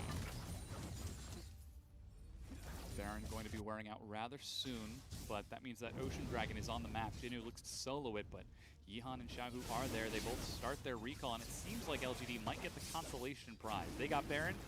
I guess we got an Ocean Dragon? Double Ocean, 25 minutes. Feels pretty bad. Yeah. Not the worst thing to have happened, especially in prolonged sieges. And yep, the next dragon is also going to be an Ocean, the final dragon of the game. But the Baron has fallen off. We'll have to see Yihan. He might have one single shred of it left. Doubt Yeah, it. the extended duration. Seems unlikely, but now LGD setting up, RNG setting up in that bottom lane. They've got a lot of vision on this side. They've got the Weaver's Wall coming off of cooldown relatively shortly. And they're trying to force LGD into a position where they don't have the time to set up their split pushing. Trying to force them to fight.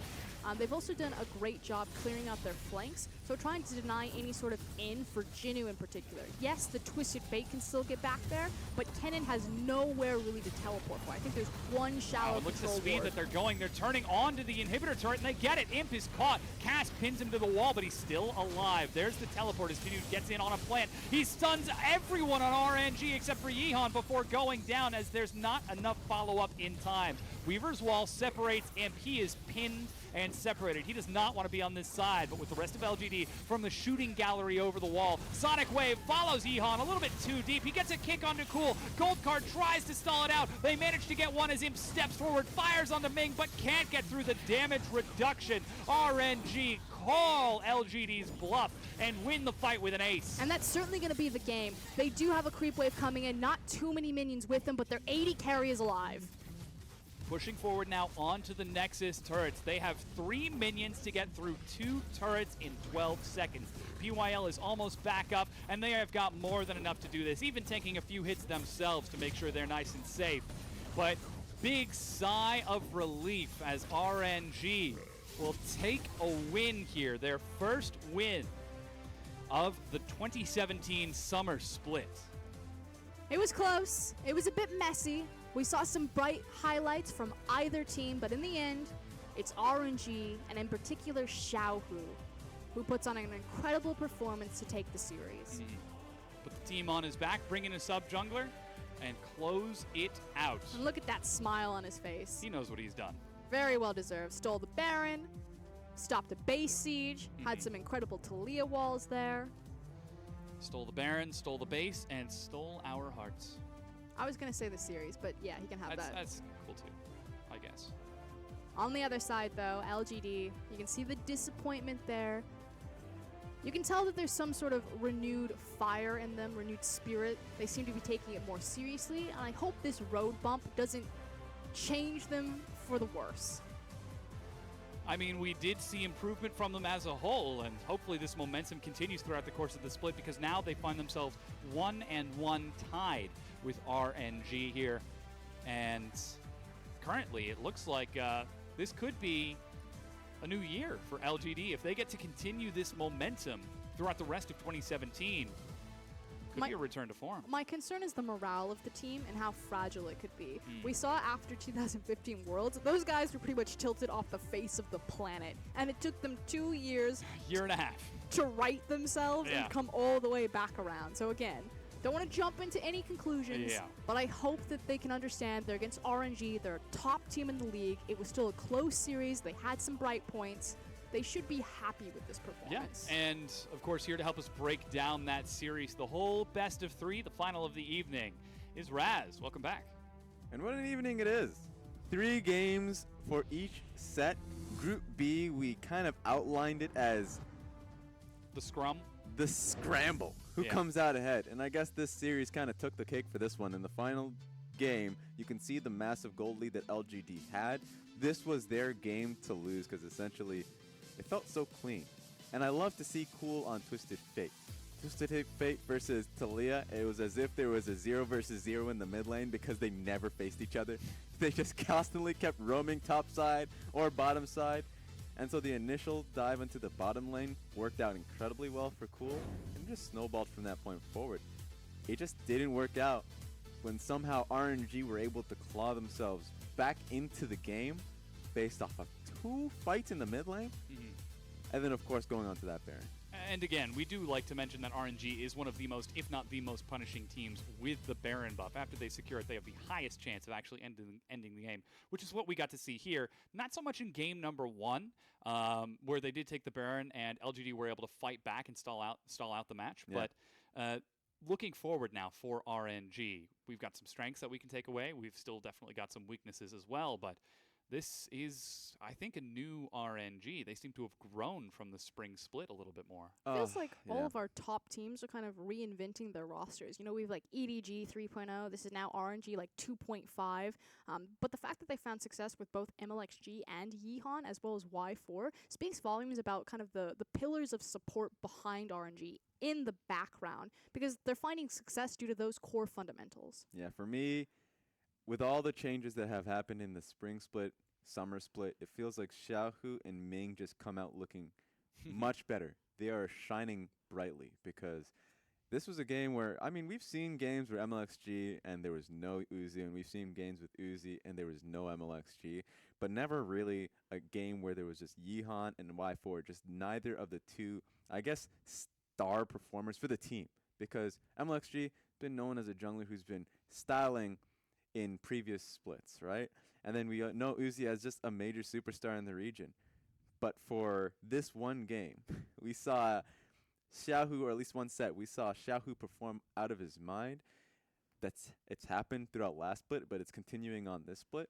And then, of course, we see great setups from Ming. So I love to see this coming from the team that at the very least for Ming, a new upcoming support playing out of his mind in this sense, and Xiaohu, who's been around just a little bit, do just so well. MVP, though, is going to go to the new AD carry, Y4 at 4, 3, and 9, 87% kill participation, relatively low overall damage share, but he was landing clutch arrows to set his team up, to set Xiaohu up for those flanks. Which I think also goes back to Ming, not to take anything away from Y4, but he is the shot caller of the team. We see it all the time, how different RNG play when he's on a champion like Leona. If he's standing next to the Ashe player, it's pretty easy to be like, throw the arrow. Yeah. That said, Y4, he had all of the dominoes set up for him. He knocked him down, so should be congratulated for that. Yeah, exactly. And even though this was a game that was incredibly surprising to see RNG come back and take the set for them, I would have honestly given it to Xiaohu because there were a few times where we saw those Talia walls really make the difference.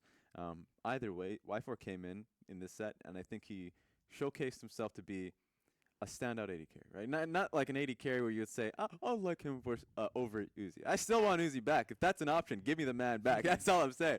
But it wasn't like Y4 proved himself to be a good AD carry, and if this is a permanent change, then I would be fine with it. Yeah, and someone who seems like they were having a little bit of trouble was Yihan.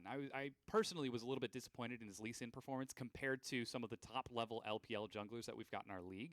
Certainly he looked comfortable, played well with the team, and was able to set them up for success, but there were times where he would kick Imp out of a fight and save him, or kick Imp out of a fight and save him. That was actually 2 times that I'm remembering now. And this is the sort of growth that we want to continue to see from the secondary lineup from RNG. I mean, it could just be stage jitters. Yihan doesn't have too much experience Yeah. in the competitive scene. That said, get more tape. We'll see what he's really made of. And it's super easy to play jungle for RNG when you have these shining lights like Ning and Xiaohu to flank you. Mm-hmm. Yeah. I guess the question then is, why Yihan over MLXG? I mean, it could be as simple as the difference between OMG's 2 junglers right now. The coach just said in an interview, World 6 is here to be the playmaker, but we feel like our other jungler, Jetko, is more about strategy. And it could be a very similar situation for RNG. We just don't know, but anytime you do change one of these players, you're fundamentally changing the team, how they communicate, their morale, their mindset, everything. Mm-hmm. Yeah, and you got to expect that to be a question being slung at them in interviews, right? Why are they making these changes? People have to be asking that simply because where is Uzi? That's a major one, obviously. But even off that point, bringing in now Yihan, because they've had him in this sub position, could be a nice question to ask. Yeah, and on the other side, looks like a replacement that has been fitting in rather well. LGD, Cool is a great improvement for the team. I mean, he is fitting in so well. I joked a whole lot through the broadcast about if this were Godvi, he'd be fighting and dying right now. But really, Cool was playing an intelligent game. He was playing with the team. He was playing to win the match, not to win his lane. It just proves the point that I just brought up, and this idea that a single change, a single roster change, can make a massive difference, not just to that individual position, but to the team collectively as a whole. Yeah, I was in the back and I was thinking, is it a possibility that somehow LGD comes out of this week 2-0? Like that was, for me, that looked insane to be able to say LGD came out 2-0 and RNG's coming out 0-2. Now, of course, RNG take out the win, so both of them come out 1-1 at the end of the week, and it just kind of throws the group back up in the air, which is hilarious. Because like if you just take a step back and you look at the entirety of the day, which is just fully Group B, you see all 3 games coming out from each set, and if It's close. Exactly, and if you look at these sets, it was like, well, JD could have done made a few fix-ups, and they would have been the ones taking the game, or at least the set. And the same was true versus NewBee versus Sunning. Like, there are such small differences that really differentiate these teams, that it's nice to see. And it kind of, like, obviously it's week 1, but, like, it's a bit of a scramble, and we'll have to see how it comes out. One team that I actually really did enjoy watching was OMG today. Yeah. We're still seeing them play at very high form, and certainly there are moments where we watch them falter. For example, game number 1 against JD Gaming. But they cleaned up the rest of that set and made it look remarkably easy. Perhaps we could have our new front runner for Group B. I mean, in terms of week 1, I think that's an easy bet to make or a safe bet to make on OMG, but again, I kind of agree with Raz. It's still just so up in the air and very close. These are very scrappy, kind of Yeah. brawly, skirmish-heavy teams. So I feel like this could go wildly any direction. Mhm. Yeah, and if I were to make any bet, if I was, I'm now. Oh, now you're gonna make Oh, yeah. bets? Well, I'm After just seeing a if week. I were to make a bet.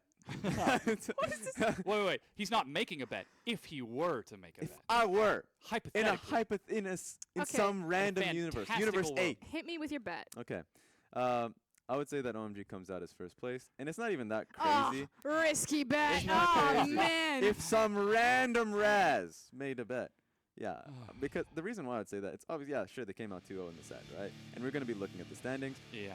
but the reason I would double down on it is because I actually just don't know what's happening with RNG. Like, RNG's roster changes that have been happening, including jungle and AD carry, just feel Suboptimal. exactly. And so if that's the only team, if we're taking both of those teams as top 2 teams in the group, it feels weird for me for RNG to make those changes, and I'll just bring OMG up. Yeah, 100%. I mean, the fact of the matter is that even if you win with Y4 and Yeehaun, even if RNG go like undefeated, Yeah. you could still say that if you had She and Uzi there, you'd have a better team.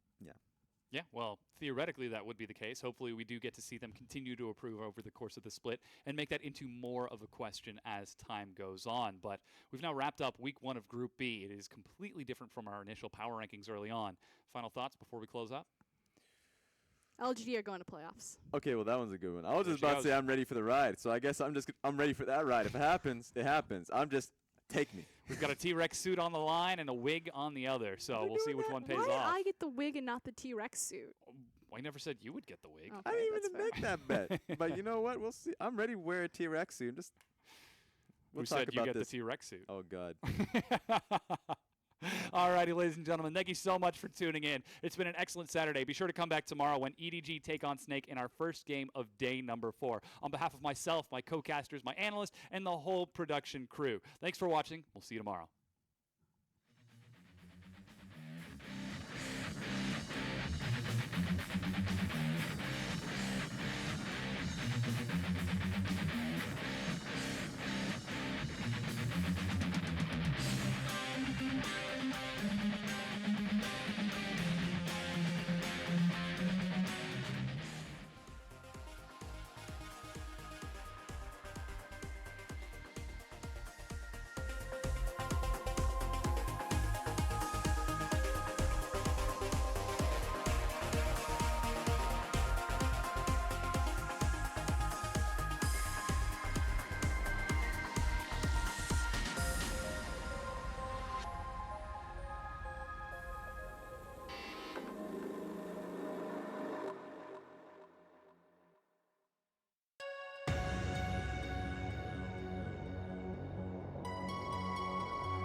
light in the dark like a luminescence. You're not a failure.